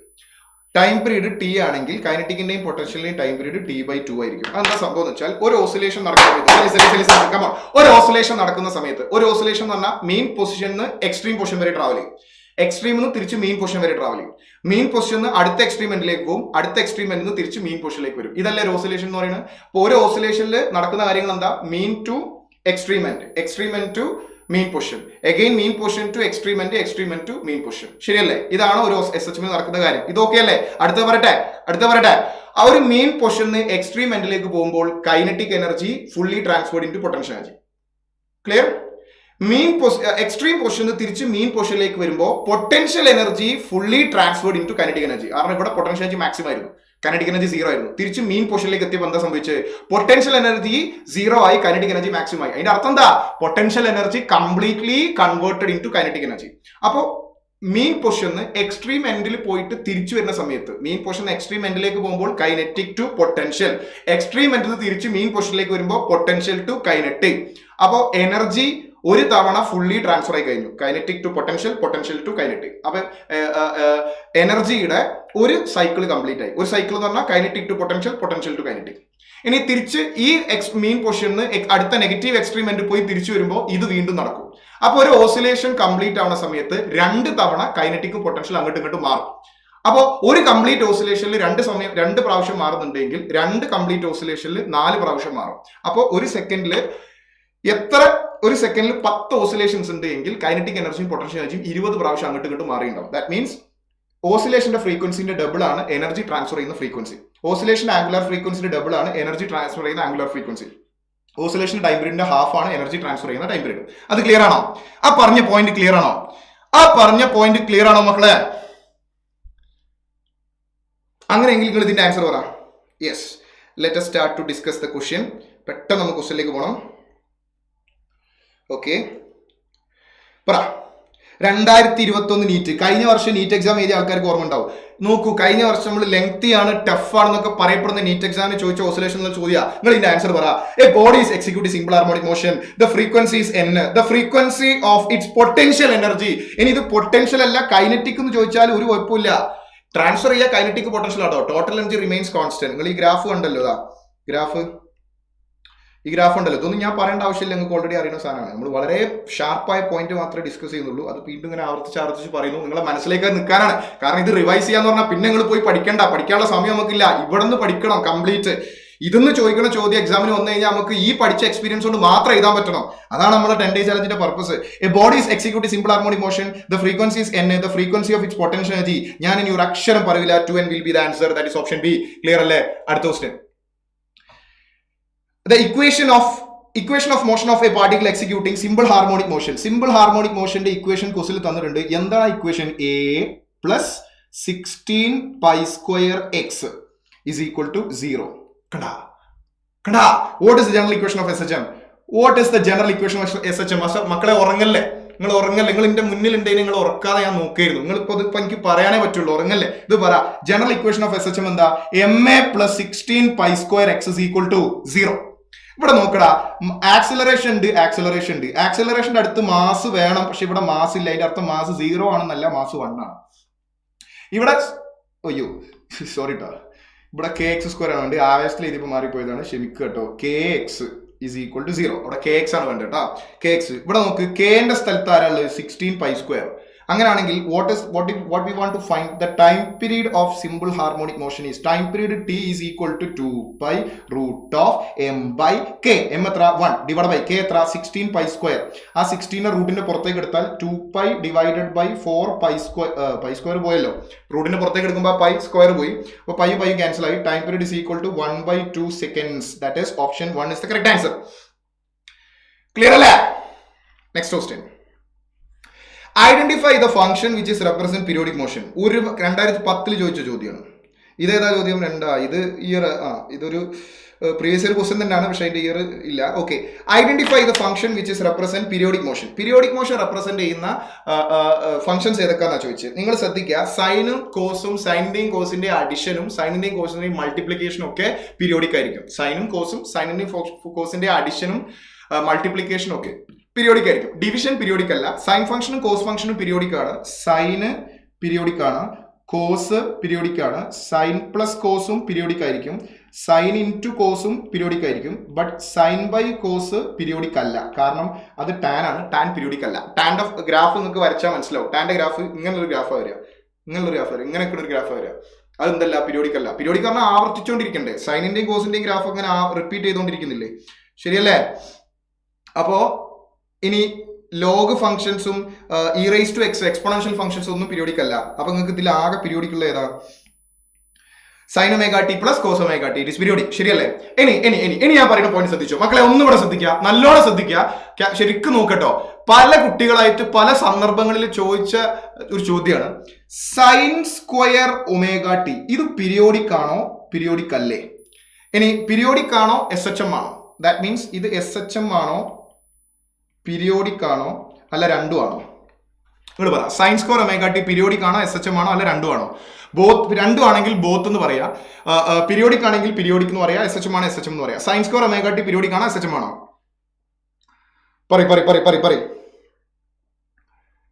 പറയൂ മക്കളെ. Both. Periodic no. Akshaya M no. Yes. SHM both എന്നവിടെ കേട്ടോ. ഇത് പീരിയോഡിക് ആണ്, പക്ഷെ SHM അല്ല. പീരിയോഡിക് ആണ്, പക്ഷെങ്കിൽ ഓസിലേഷൻ അല്ല, SHM അല്ല. കാരണം എന്താ വെച്ചാൽ ഇത് സൈൻ തീറ്റന്റെ ഗ്രാഫ് വരച്ചു കഴിഞ്ഞാൽ it will be like this. Positive half cycle ഉണ്ടാവും, നെഗറ്റീവ് ഹാഫ് സൈക്കിൾ ഉണ്ടാവും. This is sign omega T. പക്ഷെ സൈൻ സ്ക്വയർ ഒമേഗ ടിയില് ഈ നെഗറ്റീവ് ഹാഫ് സൈക്കിൾ ഉണ്ടാവില്ല. കാരണം അത് സ്ക്വയർ ചെയ്യുന്നതുകൊണ്ട് നെഗറ്റീവ് പോയി പോകും. സൈൻ 180 എടുത്തു കഴിഞ്ഞാൽ നമുക്ക് -1 ആയിട്ടാ അല്ലേ? സൈൻ 180 0 ആണല്ലേ? സൈൻ 270 എടുത്തു കഴിഞ്ഞാൽ നമുക്ക് -1 ആയിട്ടാ. പക്ഷേ സൈൻ സ്ക്വയർ 270 എടുത്തു കഴിഞ്ഞാൽ മൈനസ് ക്യാൻസൽ ആയിട്ട് +1 ആവും. അപ്പൊ ഇതിന്റെ ഗ്രാഫ് വരച്ചാൽ എങ്ങനെ ഉണ്ടാവും? It will be like this. ഇതിൽ പോസിറ്റീവ് ഹാഫ് സൈക്കിൾ മാത്രമേ ഉണ്ടാവുള്ളൂ. അപ്പൊ ഇതിൽ റിപ്പീറ്റ് ചെയ്യുന്നുണ്ട്, പക്ഷെങ്കിൽ എന്തല്ല, ഹാർമോണിക് ആണ്. റിപ്പീറ്റ് ചെയ്യുന്നുണ്ട്, പക്ഷെ എന്തല്ല 2 and 4. ദാറ്റ് മീൻസ് SHM അല്ല. അതായത് എക്സ്ട്രീം എൻഡ് തിരിച്ച് ബാക്ക് ടു മീൻ പൊസിഷൻ, പിന്നെ negative extreme end mean position, positive extreme end mean position, അങ്ങനെ ഒരു പാറ്റേൺ ഫോളോ ചെയ്യുന്നില്ല. ഒരു സൈഡിക്ക് മാത്രമേ ഇതിന്റെ വാല്യൂ ചേഞ്ച് ചെയ്യുന്നുള്ളൂ. ദാറ്റ് മീൻസ് ഇത് SHM അല്ല, പക്ഷേ പീരിയോഡിക് ആണ്. It is not SHM but it is periodic. മാത്രമല്ല ഇതിന് പ്രത്യേകത ഉണ്ട്. ഇതിന്റെ ഫ്രീക്വൻസി ന്യൂ ആണെങ്കിൽ ഇതിന്റെ ഫ്രീക്വൻസി 2 times of ന്യൂ ആയിരിക്കും. കാരണം ഇത് ഒരു സെക്കൻഡിൽ ഒരു സൈക്കിൾ ഉണ്ടാക്കുന്ന സമയം കൊണ്ട് ഇയാൾ 2 സൈക്കിൾ ഉണ്ടാക്കും. ഇതൊരു സൈക്കിളും ഇത് വേറെ സൈക്കിളും കേട്ടോ. ഇത് രണ്ടും കൂടെ ചേർന്നിട്ടല്ല ഒരു സൈക്കിള്. ഒരു പോസിറ്റീവിന്റെ സൈക്കിൾ അതൊന്ന്, അടുത്തത് പിന്നെ അതിന്റെ റിപ്പീറ്റേഷനാണ്, സെയിം സാധനം ആവർത്തിക്കുകയാണ്. അപ്പൊ അത് രണ്ടും കൂടെ ചേർത്തിട്ടല്ല നമ്മൾ ഒരു സൈക്കിൾ എന്ന് പറയാ, ഇത് തന്നെ ഒരു സൈക്കിളാണ്. This is one cycle. അപ്പൊ ഇയാൾ ഒരു ഫുൾ സൈക്കിൾ ഉണ്ടാക്കുന്ന സമയം കൊണ്ട് നമ്മൾ 2 സൈക്കിൾ ഉണ്ടാക്കും. അപ്പൊ ഇതിന്റെ ഫ്രീക്വൻസി ന്യൂ ആണ്, ഇതിന്റെ ഫ്രീക്വൻസി 2 ടൈംസ് ഓഫ് ന്യൂ ആയിരിക്കും. ക്ലിയർ അല്ലേ? ക്ലിയർ അല്ലേ? അടുത്ത question. The phase difference between displacement and acceleration of a particle executing simple harmonic motion. 2020 ചോദിച്ച ചോദ്യമാണ്. 2020 തൊട്ട് മുന്നത്തല്ല, അതിന്റെ മുന്നത്തെ നീറ്റ് എക്സാമിന് ചോദിച്ച ചോദ്യമാണ്. ഇതിന്റെ ആൻസർ പറ. Like rectifier. Exactly Vishnu, very good. അങ്ങനെയൊക്കെ കണക്ട് ചെയ്തിട്ട് നമുക്ക് കൺസെപ്റ്റ് കിട്ടണം. കോസ്കോർ ഒമേഗ ടീം പീരിയോഡിക് ആണ്, പക്ഷെ എന്തല്ല, SHM അല്ല. Option D is the correct answer. ഞാൻ ഇതിനെക്കുറിച്ച് ഇനി പറയേണ്ട ആവശ്യമില്ല, നമ്മൾ ഡീറ്റെയിൽ ആയിട്ട് ഡിസ്കസ് ചെയ്താണ്. ദ ഡിസ്റ്റൻസ് 2019 നോക്കുക, നമ്മൾ പുറകോട്ട് പോവാണ്. 2019 the distance covered by a particle undergoing XHM in 1 time period is the distance covered. Mean portion to extreme end amplitude, extreme end to mean portion, again amplitude 2a, mean portion to negative extreme end, again amplitude 3a, back to mean portion 4a. Answer is D. കിട്ടിയോ? എന്തിനാ മക്കളെ കൂടുതൽ സമയങ്ങളുണ്ട്? പക്ഷെ concept കൃത്യമായി കിട്ടണം, ഈ correct നമുക്ക് visualise ചെയ്യാനും പറ്റണം. ഇതെല്ലാ പ്രോസസ്സും കറക്റ്റ് നടക്കുമ്പോഴേ നമുക്ക് പെട്ടെന്ന് ആൻസർ ചെയ്യാൻ പറ്റുള്ളൂ. ഓക്കെ, നമ്മളിപ്പോൾ പറയുന്ന കാര്യങ്ങളൊക്കെ നീറ്റ് എക്സാമിന്റെ സമയത്ത് നിങ്ങൾക്ക് ഓർമ്മ വരും. കാരണം we are just in front of the examination. അവസാന ഘട്ടത്തിലാണ് നമ്മൾ ഈ കാര്യങ്ങൾ ഇങ്ങനെ എക്സ്പ്ലെയിൻ ചെയ്യുന്നത്. അപ്പോൾ അതുകൊണ്ട് നിങ്ങൾക്ക് ഇതെല്ലാം എക്സാമിന് ഓർമ്മ വരും. ഇതൊക്കെ നിങ്ങൾക്ക് ബെനിഫിറ്റ് ആവും. ഓക്കെ, അടുത്ത കാര്യം, average velocity of a particle executing SHM count complete vibration. ഒരു കംപ്ലീറ്റ് വൈബ്രേഷനിൽ ആവറേജ് സ്പീഡ് അല്ല ചോദിച്ചത്, ആവറേജ് വെലോസിറ്റി ആണ്. ആവറേജ് വെലോസിറ്റി എന്ന് പറഞ്ഞു കഴിഞ്ഞാൽ എന്താ? Total displacement by total time. ഒരു കംപ്ലീറ്റ് SHM ആയി കഴിഞ്ഞാൽ, ഒരു ഫുൾ ഓസിലേഷൻ ആയി കഴിഞ്ഞാൽ, it will be back to mean position. അപ്പോൾ initial position will be the final position, then displacement is equal to 0. That is why average velocity is equal to 0. Option C is the correct answer. കിട്ടിയാ? Next question. The displacement of a particle executing SHM is given by. ഇതും പല കുട്ടികളായിട്ട് പല സമയത്ത് നമ്മുടെ campus ഒന്നും അല്ലാതെ ഒക്കെ ഡൗട്ട് ആയിട്ട് ചോദിക്കുന്ന ഒരു ചോദ്യമാണിത്. 2019 ചോദിച്ച ക്വസ്റ്റ്യൻ ആണ്. ഓക്കെ, ഇതിൽ പറയാം y is equal to a0 a sin omega t plus b cos omega t. ഇതിന്റെ net displacement, then the amplitude of its oscillation is given by. ഇത് നോക്കൂ മക്കളെ, ഇങ്ങനെ തരികയാണെങ്കിൽ y is equal to a0 sin omega t plus b a0 വേണ്ട, a sin omega t, a y is equal to a sin omega t plus b cos omega t. അങ്ങനെയാണെങ്കിൽ sine omega t plus cos omega t, സൈനും കോസും തമ്മിലുള്ള phase difference phi equal to 90 degree ആണ്. അപ്പൊ 2 functions add ചെയ്യാണ്, ഒന്ന് sign omega ടിയും ഒന്ന് cos omega t. Sine omega ടിയും കോസ് ഒമേഗ ടി ആഡ് ചെയ്യുമ്പോൾ നമ്മൾ എന്താ നമ്മളെ നെറ്റ് ആംപ്ലിറ്റ്യൂഡ് കണ്ടുപിടിക്കാൻ നമ്മൾ ഉപയോഗിക്കുന്ന equation a² plus b² plus 2ab cos theta.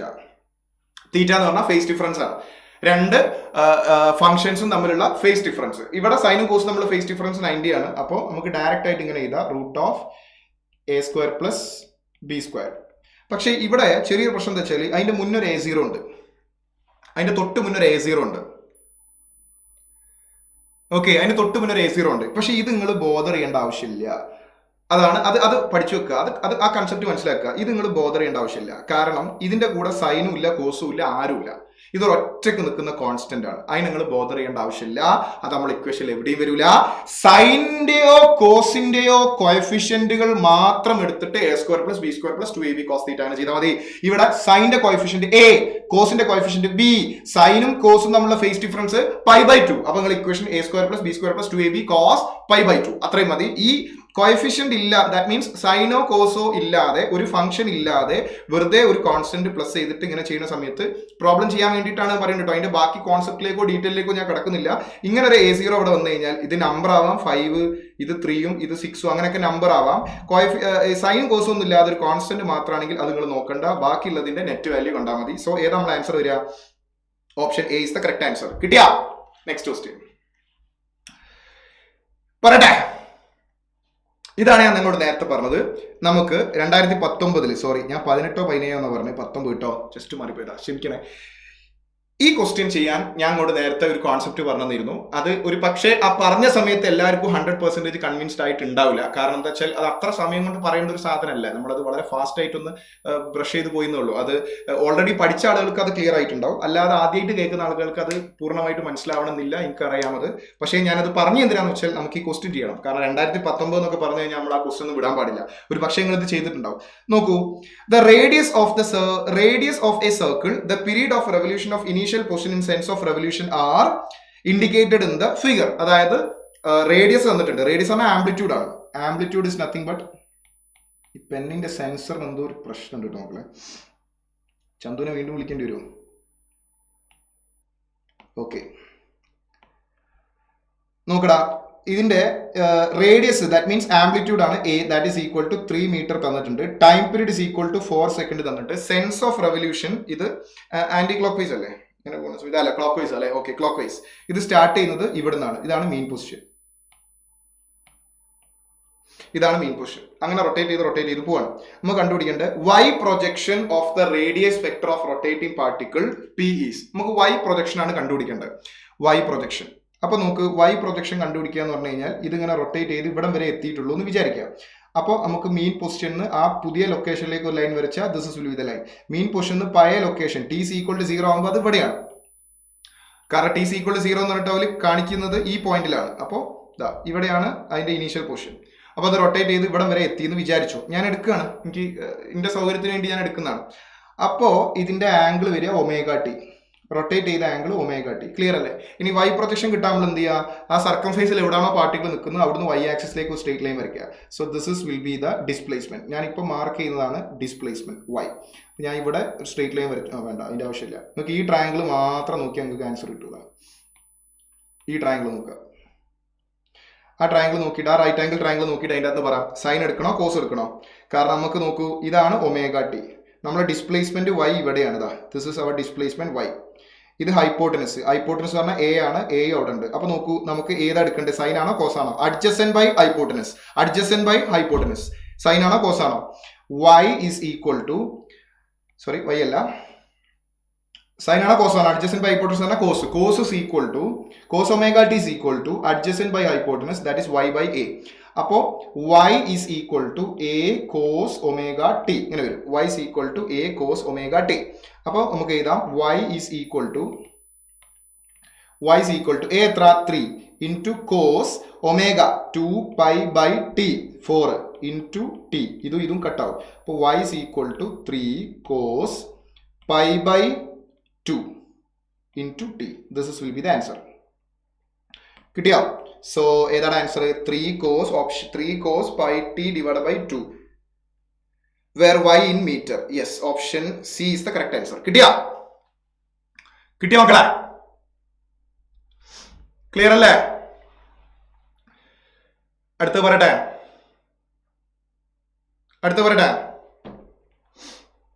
A particle is executing linear simple harmonic motion with an amplitude of 3 cm. When the particle is at 2 cm from the mean position, the magnitude of velocity is equal to magnitude of acceleration. Then time period in second is. നോക്കൂ, amplitude എത്ര? y is equal to 3 cm. Ready? Displacement എത്ര? y is equal to, when the particle is at 2 cm from the mean position. So y is equal to 2 cm. ശരിയല്ലേ? The magnitude of velocity is equal to magnitude of its acceleration. Then time period is. Magnitude of velocity is equal to magnitude of acceleration. What is the equation of magnitude of velocity? Omega into root of a square minus y square. That magnitude is equal to magnitude of acceleration. Acceleration equation എന്താ? omega square y.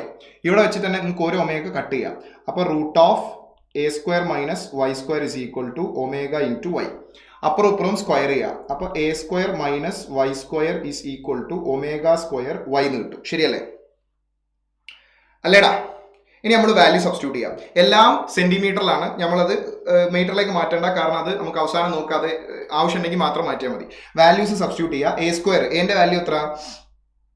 3 square minus ബിന്റെ value എത്ര? വൈന്റെ value എത്ര? 2 square. That is equal to omega square into വൈൻ്റെ value എത്ര? 2. Yes. അപ്പോൾ 3 square 9, 2 square 4, അപ്പോൾ 9 minus 4, 5 ഇവിടെ രണ്ട് സൈഡിലും സ്ക്വയർ ചെയ്യുമ്പോൾ ഇവിടെ സ്ക്വയർ വരില്ലേ? യെസ്, ഇവിടെ സ്ക്വയർ വരും. ഓക്കെ, ഇവിടെ സ്ക്വയർ വരും.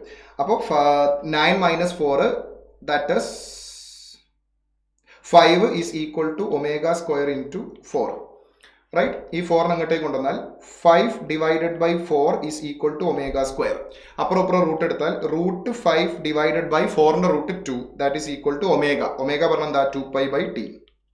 ശരിയല്ലേ? ഇനി ടൈം പീരീഡ് കണ്ടുപിടിച്ചൂടെ? Time period is equal to ടീന് അങ്ങോട്ടേക്ക് കൊണ്ടുപോകും, 2 അവിടെ നിന്ന് ഇങ്ങോട്ടേക്ക് വരും. ദാറ്റ് ഈസ് 4π divided by √5 താഴേക്ക് വരും. ക്ലിയർ? അപ്പോൾ 4π divided by √5 that is option C is the correct answer. കിട്ടിയോ മക്കളെ? Next question. അടുത്ത ക്വസ്റ്റ്യൻ പറയട്ടെ മക്കളെ?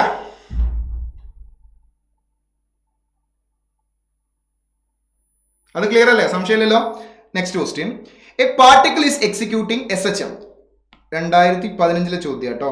A particle is executing SHM along the straight line. Its velocity at a distance x1 is v2. നോക്കൂ, x1 ഡിസ്റ്റൻസിൽ velocity displacement is x1 and x2 from the mean position and corresponding velocities are v1 and v2. അപ്പോൾ x1 ലുള്ള velocity എത്ര? x1 ലുള്ള velocity v1. x2 ലുള്ള velocity എത്ര? x2 ലുള്ള velocity v2. then time period is, എന്നിട്ട് നമുക്ക് എന്ത് കണ്ടുപിടിക്കണം? ടൈം പീരീഡ് കണ്ടുപിടിക്കണം. ഓക്കെ, നിങ്ങൾ ചെയ്തിട്ട് ആൻസർ പറയുന്നുണ്ട്. വെരി ഗുഡ്, കാണുന്നതിൽ വളരെ സന്തോഷം. 1500 കുട്ടികൾ കാണുന്നുണ്ട്, അവരെല്ലാം ക്വസ്റ്റ്യൻസ് ചെയ്യുന്നുണ്ട്. It's very very very very good. I appreciate you. Okay, നമുക്ക് നോക്കാം. നിങ്ങൾ ഓപ്ഷൻസിലേക്കൊക്കെ നോക്കിയാൽ നിങ്ങൾക്ക് കാണാം x² minus x2² minus x1² v1² minus v2². അതിന്റെ റൂട്ട് അത് ഡിനോമിനേറ്ററും ന്യൂമറേറ്ററും ഒക്കെ ആവുന്ന രീതിയിലാണ് ആൻസർ. അതിന്റെ അർത്ഥം വെലോസിറ്റി, നിങ്ങൾ ഈ ഓപ്ഷൻസ് ഒക്കെ നോക്കടാ. ഡിസ്പ്ലേസ്മെന്റ് സബ്ട്രാക്ട് ചെയ്യുന്നു, വെലോസിറ്റികൾ സബ്ട്രാക്ട് ചെയ്യുന്നു, ഡിസ്പ്ലേസ്മെന്റ് സബ്ട്രാക്ട് ചെയ്യുന്നു, വെലോസിറ്റികൾ സബ്ട്രാക്ട് ചെയ്യുന്നു, ഡിസ്പ്ലേസ്മെന്റ് ആഡ് ചെയ്യുന്നു, വെലോസിറ്റി ആഡ് ചെയ്യുന്നു, എന്നൊക്കെ സ്ക്വയറും ചെയ്യുന്നുണ്ട്. സോ നമുക്ക് ആദ്യം വെലോസിറ്റിന്റെ ഇക്വേഷൻ എഴുതാം. v1 അതിന് is equal to omega into √a² minus x1². അപ്പുറം ഇപ്പുറം സ്ക്വയർ ചെയ്താൽ v1² ഈസ് ഈക്വൽ ടു ഒമേഗ² a² മൈനസ് x1². ശരിയല്ലേ? ഇനി അതേപോലെ v2ന്റെ ഇക്വേഷൻ എഴുതിയാൽ v2² is equal to omega² a² minus x2². Ready? ഇത് രണ്ടും സബ്ട്രാക്ട് ചെയ്യാം. ഓക്കെ, v1ഉം v2ഉം സബ്ട്രാക്ട് ചെയ്യാം. v1² minus v2². v1² minus v2² ചെയ്താൽ ഒമേഗ² കോമൺ ആക്കി പുറത്തേക്ക് എടുക്കുക. ബാക്കി ചെയ്ത് കഴിഞ്ഞാൽ ഞങ്ങൾക്ക് അതിൻ്റെ അകത്ത് a² ക്യാൻസൽ ആയി പോകും. a² ഒന്ന് പ്ലസ് ഒന്ന് മൈനസ് ആയിരിക്കും, a² ക്യാൻസൽ ആയി പോകും. ബാക്കി നിങ്ങൾ സബ്ട്രാക്ട് ചെയ്താൽ you will get x2² minus x1². അത് നിങ്ങൾക്ക് ചെയ്ത് നോക്കിയാൽ മനസ്സിലാവും. ഞാൻ ആ സ്റ്റെപ്പ് ചെയ്യേണ്ട ആവശ്യമില്ലല്ലോ, അത് ക്ലിയർ അല്ലേ? ജസ്റ്റ് ഒന്നുമില്ല, മാത്തമാറ്റിക്കലി രണ്ട് സബ്ട്രാക്ട് ചെയ്താൽ മതി. അപ്പൊ നിങ്ങൾക്ക് v1² minus v2² divided by x2² minus x1² is equal to ഒമേഗ² എന്ന് കിട്ടും. ഒമേഗ², കാരണം ഈ ടേം നേരെ ഇപ്പുറത്തേക്ക് വന്നു കഴിഞ്ഞാൽ അവിടെ ഒമേഗ² എന്ന് കിട്ടും. നമുക്ക് ഒമേഗ മാത്രം ആക്കണം. ഒമേഗ മാത്രം ആക്കണമെങ്കിൽ രണ്ട് സൈഡിലും റൂട്ട് എടുക്കുക. അപ്പൊ ഇപ്പുറം റൂട്ട് വരും, അവിടെ ഒമേഗ മാത്രം വരും. ഒമേഗ പറഞ്ഞാൽ 2π/t. ശരിയല്ലേ? ഇനി നമുക്ക് ടൈം കണ്ടുപിടിച്ചൂടെ? ഇനി ടൈം കണ്ടുപിടിക്കാനൊന്നുമില്ല. ഈ ടൈമിന് അങ്ങോട്ടേക്ക് കൊണ്ടുപോവുക, ഈ ടേമിന് എടുത്ത് ഇപ്പുറത്തേക്ക് വിടുക. അപ്പൊ നമ്മൾ ആൻസർ ചെയ്താൽ വരിക time is equal to √x2² minus x1² divided by v1² minus v2². That is option B is the correct answer. കിട്ടിയ മക്കളെ? ക്ലിയർ ആണോ? ഓക്കെ, നെക്സ്റ്റ് ക്വസ്റ്റ്യൻ പറയട്ടെ. A motion is executing simple harmonic motion. Its maximum acceleration is alpha, maximum velocity is beta, then time period of vibration is. 2015 ചോദിച്ച വേറെ ചോദ്യം. ഇതുപോലെ തന്നെയാണ് നമ്മൾ നേരത്തെ ക്വസ്റ്റ്യൻ ചെയ്തത്. പക്ഷേ നേരത്തെ അത്ര കാൽക്കുലേഷൻ ഇതിനകത്തില്ല, സിമ്പിളാ. Maximum acceleration is alpha. Maximum acceleration എന്ന് പറഞ്ഞാൽ alpha is equal to omega into a. Maximum acceleration ഇതല്ലേ? Then maximum velocity is beta. Beta is equal to maximum velocity equation da omega into a. ഇത് രണ്ടും divide ചെയ്യുക. a പെട്ടിപ്പോയി 10 ഒമേഗ² cancel ചെയ്യും. അപ്പോൾ alpha by beta is equal to omega itself. Omega പറഞ്ഞാൽ 2π/t. അപ്പോൾ t is equal to 2π beta divided by alpha. Very good. Answer is option D. കിട്ടിയാ? Okay മക്കളെ, നമുക്ക് അടുത്ത സബ്ജക്റ്റ് ഉടനെ തന്നെ സ്റ്റാർട്ട് ചെയ്യേണ്ടതുണ്ട്. കാരണം ടൈം വല്ലാതെ ലേറ്റ് ആയി കഴിഞ്ഞാൽ നിങ്ങൾക്ക് അത് പ്രിപ്പറേഷനൊക്കെ ബാധിക്കും. അതുകൊണ്ട് നമുക്ക് പെട്ടെന്ന് വൈൻഡ് അപ്പ് ചെയ്യേണ്ടതുണ്ട്. അതുകൊണ്ട് ഒരു 3-4 ക്വസ്റ്റ്യൻസ് ഞാൻ ചെയ്തിട്ട് സ്ലൈഡ് ആക്കിയിട്ട് നിങ്ങൾക്ക് മറ്റേ ടെലിഗ്രാം ഗ്രൂപ്പിൽ ഇടുന്നുണ്ട്. നിങ്ങൾ അത് നോക്കിക്കോളൂ. സിമ്പിൾ ക്വസ്റ്റ്യൻസ് ആണ്. ഡീറ്റെയിൽ ആയിട്ട് സൊല്യൂഷൻ ചെയ്ത് തരാം. ഞാൻ ക്വസ്റ്റ്യൻ ഞാനിപ്പോൾ ചെയ്യുന്നില്ല. നമുക്കിപ്പോൾ റിമൈനിങ് ആയിട്ടുള്ള വളരെ ഇമ്പോർട്ടൻ്റ് ആയ ടോപ്പിക് ഒന്ന് ഫാസ്റ്റ് ആയിട്ട് റിവൈസ് ചെയ്തിട്ട് അടുത്ത ക്ലാസ്സിലേക്ക് നമുക്ക് മാമിനെ വെൽക്കം ചെയ്യാം. ചെന്തു അടുത്ത Ashok sir. Okay, next Ashok sir wait ചെയ്യുന്നുണ്ട്. Ashok Chinna sir is waiting for you. Okay, അപ്പോൾ അത് ഒരു 10 മിനിറ്റ് കൊണ്ട് നമുക്ക് ഇനിയുള്ള തിയറീസ് വളരെ ഫാസ്റ്റ് ആയിട്ടൊന്ന് റിവൈസ് ചെയ്തിട്ട് ക്വസ്റ്റ്യൻസ് ഞാൻ ചെയ്തിട്ട് അയച്ചു തരുന്നുണ്ട്. സ്ലൈഡ് ടെലിഗ്രാം ഗ്രൂപ്പിൽ വരുന്നുണ്ട് കേട്ടോ. Okay, next cutting of spring. അത് വളരെ പ്രധാനപ്പെട്ട ഒരു സാധനമാണ്. കട്ടിംഗ് ഓഫ് സ്പ്രിങ്ങിൽ വെച്ചിട്ട് ക്വസ്റ്റ്യൻ ചോദിച്ചിട്ടുണ്ട്. അപ്പോൾ ഇത് ഒരിക്കലും സ്കിപ്പ് ചെയ്യാൻ പാടില്ല. ഒരിക്കലും സ്കിപ്പ് ചെയ്യാൻ പാടില്ലാത്ത ടോപ്പിക്കുകളാണ് നമ്മൾ 10 days ചലഞ്ചിൽ ഇൻക്ലൂഡ് ചെയ്യുന്നത്. കട്ടിംഗ് ഓഫ് സ്പ്രിങ്ങിൽ നിങ്ങൾ നോക്കുക, ഒരു സ്പ്രിങ്ങിന്റെ spring constant is inversely proportional to length എന്ന് വെച്ചാൽ ഒരു സ്പ്രിങ്ങിന്റെ കോൺസ്റ്റന്റ് കെ, എന്നിട്ട് അതിന് നമ്മൾ 2 കഷ്ണാക്കി ഈക്വൽ ഹാഫ് ആക്കി മാറ്റിയാൽ കെ സ്പ്രിംഗ് കോൺസ്റ്റന്റ് ലൈനെ കട്ട് ചെയ്തിട്ട് 2 ഈക്വൽ പാർട്ടാക്കി മാറ്റിയാൽ ഒരിക്കലും സ്പ്രിംഗ് കോൺസ്റ്റന്റ് ഹാഫ് അല്ല ആവുക, നേരെ ഡബിൾ ആവുക ചെയ്യുക. കാരണം spring constant is inversely proportional to length. അപ്പൊ ലെങ്ത് കുറയുമ്പോൾ സ്പ്രിംഗ് കോൺസ്റ്റന്റ് കൂടുക, ലെങ്ത് പകുതിയായ സ്പ്രിംഗ് കോൺസ്റ്റന്റ് ഡബിൾ ആവും. ഇനി സപ്പോസ് കട്ട് ചെയ്യുന്നത് ഈക്വലി ഹാഫ് അല്ല എന്ന് വിചാരിച്ചോ. സോ ഇതൊരു കോൺസ്റ്റന്റ് ആണ്. K is inversely proportional to L, that is K is inversely proportional to 1/L. അപ്പോൾ L അങ്ങോട്ട് കൊണ്ടുപോയാൽ KL is a constant കിട്ടും, ഒരു പ്രൊപ്പോർഷണാലിറ്റി കോൺസ്റ്റന്റ്. അപ്പോൾ K1 L1 is equal to K2 L2 എന്ന് കിട്ടും. സോ അങ്ങനെ നമ്മൾ അൺഈക്വൽ ലെങ്ത്തിൽ കട്ട് ചെയ്ത് കഴിഞ്ഞാൽ, ഒന്നിന്റെ ലെങ്ത് L1 അതിന്റെ സ്പ്രിംഗ് കോൺസ്റ്റന്റ് K1, രണ്ടാമത്തെ ലെങ്ത് L2 അതിന്റെ സ്പ്രിംഗ് കോൺസ്റ്റന്റ് K2. അങ്ങനെയാണെങ്കിൽ സ്പ്രിംഗ് കോൺസ്റ്റന്റുകളുടെ value K1 is equal to total length K1 is equal to K into initial spring constant into total length divided by L1. K2 is equal to initial spring constant into total length. Total length എന്ന് പറഞ്ഞാൽ എന്താ, 2 കഷ്ണമാക്കി മാറ്റി. ഇപ്പോൾ 6 centimetre വലിപ്പമുള്ള സ്പ്രിങ്ങിനെ 2 centimetre ഒരു കഷ്ണമാക്കി, 4 centimetre ഒരു കഷ്ണമാക്കി. അപ്പോൾ L1 plus L2 എന്ന് പറഞ്ഞാൽ സ്റ്റിൽ 6 തന്നെയാണ്. അപ്പോൾ ടോട്ടൽ ലെങ്ത് ആണ് L1 plus L2 എന്ന് പറയുന്നത്. കട്ട് ചെയ്തതിന് ശേഷമുള്ള 2 പീസുകളുടെ ലെങ്ത് ആഡ് ചെയ്യാന്ന് പറഞ്ഞാൽ കട്ട് ചെയ്തതിന് മുമ്പുള്ള ലെങ്ത് തന്നെയാണ്. So K into L divided by L1 എന്ന് എഴുതിയാൽ മതി. K1 is equal to K into L divided by L1. ഈ L എന്ന് പറഞ്ഞാൽ ബിഫോർ കട്ടിങ് എത്രയാണ് ലെങ്ത് അതാണ്. ഇനി ആഫ്റ്റർ കട്ടിങ് L1 L2 ആണെങ്കിൽ അത് രണ്ടും ആഡ് ചെയ്താൽ L കിട്ടും. ഓക്കെ, അപ്പൊ ഇങ്ങനെ പഠിച്ചാലും കോൺസെപ്റ്റ് സെയിം. കിട്ടിയാ? അശോക് സാറിന്റെ നാട് വിടാന്ന് സാറോട് തന്നെ ചോദിച്ചു നോക്കൂ. സാർ ഇപ്പോൾ വരുമല്ലോ, ചോദിച്ചു നോക്കൂ. നോക്ക്, time period of simple pendulum. ഇതിന്റെ കുറച്ച് കേസുകളും കൂടെ ഉണ്ട് നിർബന്ധമായിട്ട് നിങ്ങൾ പഠിക്കേണ്ടത്. Time period of simple pendulum time period 2π√L/G. ഈ G എന്ന് പറഞ്ഞാൽ ഗ്രാവിറ്റി ആണ്. ഗ്രാവിറ്റി എന്ന് പറയുമ്പോൾ നമ്മൾ എഫക്റ്റീവ് ഗ്രാവിറ്റി ആണ് സബ്സ്റ്റിറ്റ്യൂട്ട് ചെയ്യേണ്ടത്. L/G effective. എഫക്റ്റീവ് ഗ്രാവിറ്റി എന്ന് പറഞ്ഞാൽ ഗ്രാവിറ്റി മാറുന്ന ചില സന്ദർഭങ്ങളുണ്ട്. അതിന്റെ മോസ്റ്റ് ഇമ്പോർട്ടൻറ്റ് കേസുകൾ നമ്മളിപ്പോൾ ഡിസ്കസ് ചെയ്യും. ഗ്രാവിറ്റി എഫക്റ്റീവ് ഗ്രാവിറ്റിയാണ്. ഇപ്പോൾ ലിഫ്റ്റിൽ ഒരു പെൻഡുലം കെട്ടി തൂക്കിയിട്ട് ലിഫ്റ്റ് മുകളിലേക്ക് ആക്സലറേറ്റ് ചെയ്യുമ്പോൾ അവിടെ ഉണ്ടാകുന്ന അപ്പാരന്റ് ഗ്രാവിറ്റി G+A ആണ്. അപ്പോൾ ആ ലിഫ്റ്റിൽ കെട്ടി തൂക്കിയ പെൻഡുലത്തിന്റെ ടൈം പീരീഡ് കണ്ടുപിടിക്കുമ്പോൾ ഇക്വേഷൻ ഇസ് സെയിം 2π√L/G. പക്ഷേ ജിക്ക് പകരം നിങ്ങൾ എഫക്റ്റീവ് G ഉപയോഗിക്കണം. അവിടെ എഫക്റ്റീവ് G എന്താ വരിക? G+A. ഇനി ലിഫ്റ്റ് താഴേക്ക് പോകുമ്പോഴോ G-A. ക്ലിയർ അല്ലേ? ഇനി വെർട്ടിക്കൽ സ്പ്രിങ്ങിന്റെ ടൈം പീരീഡ് ഇക്വേഷൻ 2π√M/K. അവിടെ അത് നമ്മൾ ഓൾറെഡി ഡിസ്കസ് ചെയ്താണ്. ഇനി ഇതിൽ രണ്ടിലും നിങ്ങൾക്ക് ടൈം പീരീഡിന് ഈ ഒരു ഇക്വേഷനും കൂടെ യൂസ് ചെയ്യാൻ പറ്റും. ഇതെങ്ങനെ ഉണ്ടാവുമെന്ന് വെച്ച് കഴിഞ്ഞാൽ നമുക്ക് ടൈം പീരീഡിന് equation T is equal to general equation of SHM MA plus KX is equal to 0 എന്നല്ലേ. അപ്പോൾ നമുക്ക് MA is equal to KX എന്ന് എഴുതാം. അപ്പോൾ M divided by K, K താഴത്തേക്ക് വന്നാൽ M divided by K is equal to X divided by A. Numerically ഇത് equal ആണ്. അപ്പോൾ 2π√M/K എന്ന് എഴുതുന്നതിന് പകരം 2π√X/A എന്ന് എഴുതാം. X എന്ന് പറഞ്ഞ ഡിസ്പ്ലേസ്മെന്റ്, A എന്ന് പറഞ്ഞ ആക്സിലറേഷൻ. 2π√X/A എന്ന് എഴുതാം, ഡിസ്പ്ലേസ്മെന്റ് ആക്സിലറേഷൻ. ഇനി വളരെ പ്രധാനപ്പെട്ട ഒരു കാര്യം, സിമ്പിൾ പെൻഡലത്തിന്റെ time period is independs upon mass of the bob. ഇതിൽ മാസ് ഓഫ് ദ ബോബ് ഇല്ല. അത് കമ്പാരിറ്റീവ്ലി ചെറിയ മാസമാണ്. നമ്മൾ ബോബിന്റെ മാസമായിട്ട് വലിയ മാസം ഒന്നും യൂസ് ചെയ്യില്ല. അങ്ങനെയാണെങ്കിൽ തന്നെ വളരെ ലൈറ്റർ മാസമാണ്. അപ്പോൾ ബോബിന്റെ മാസിൽ ചെറിയ വ്യത്യാസം വന്നു എന്ന് കരുതിയിട്ട് മാസിന്റെ വാല്യൂല് ചെറിയ വ്യത്യാസം വന്നു എന്ന് വിചാരിച്ചു ടൈം പീരീഡിൽ മാറ്റം ഉണ്ടാവില്ല. അതേപോലെ ലെങ്ത്തിന് ഡിപ്പെൻഡ് ചെയ്യുന്നുണ്ട്. പെൻഡുലത്തിന്റെ ലെങ്ത്തിന് ഡിപ്പെൻഡ് ചെയ്യുന്നുണ്ട്. അതേപോലെ വെർട്ടിക്കൽ സ്പ്രിങ്ങിന്റെ ടൈം പീരീഡിൽ ഗ്രാവിറ്റിനെ ഡിപ്പെൻഡ് ചെയ്യുന്നില്ല.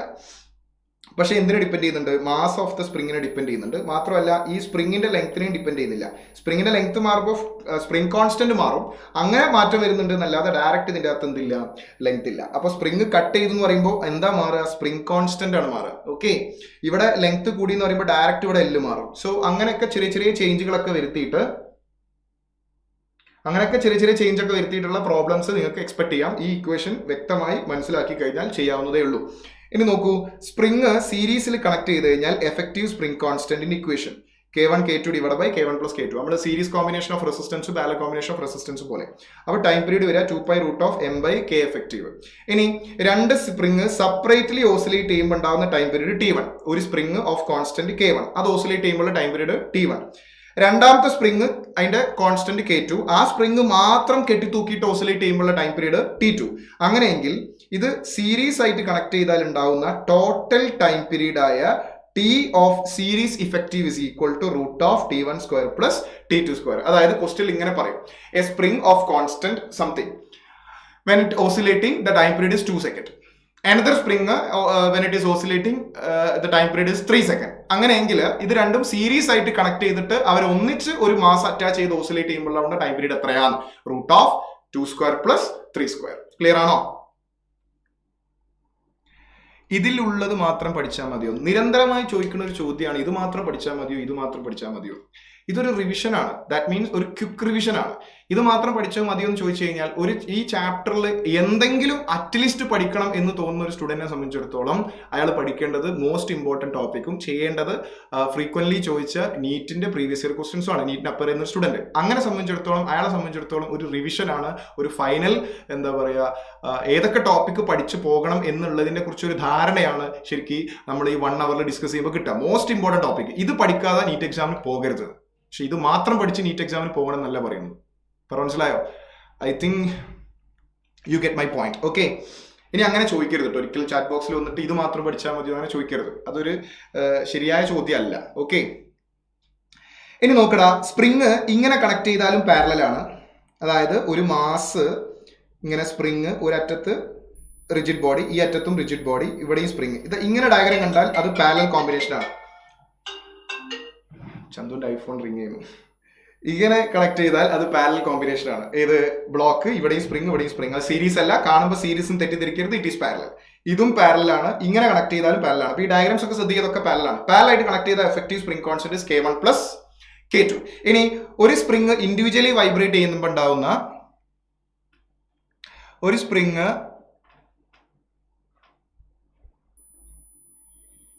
ഒരു സ്പ്രിങ് ഒറ്റക്ക് വൈബ്രേറ്റ് ചെയ്യുമ്പോൾ ഉണ്ടാവുന്ന ടൈം പീരീഡ് T1.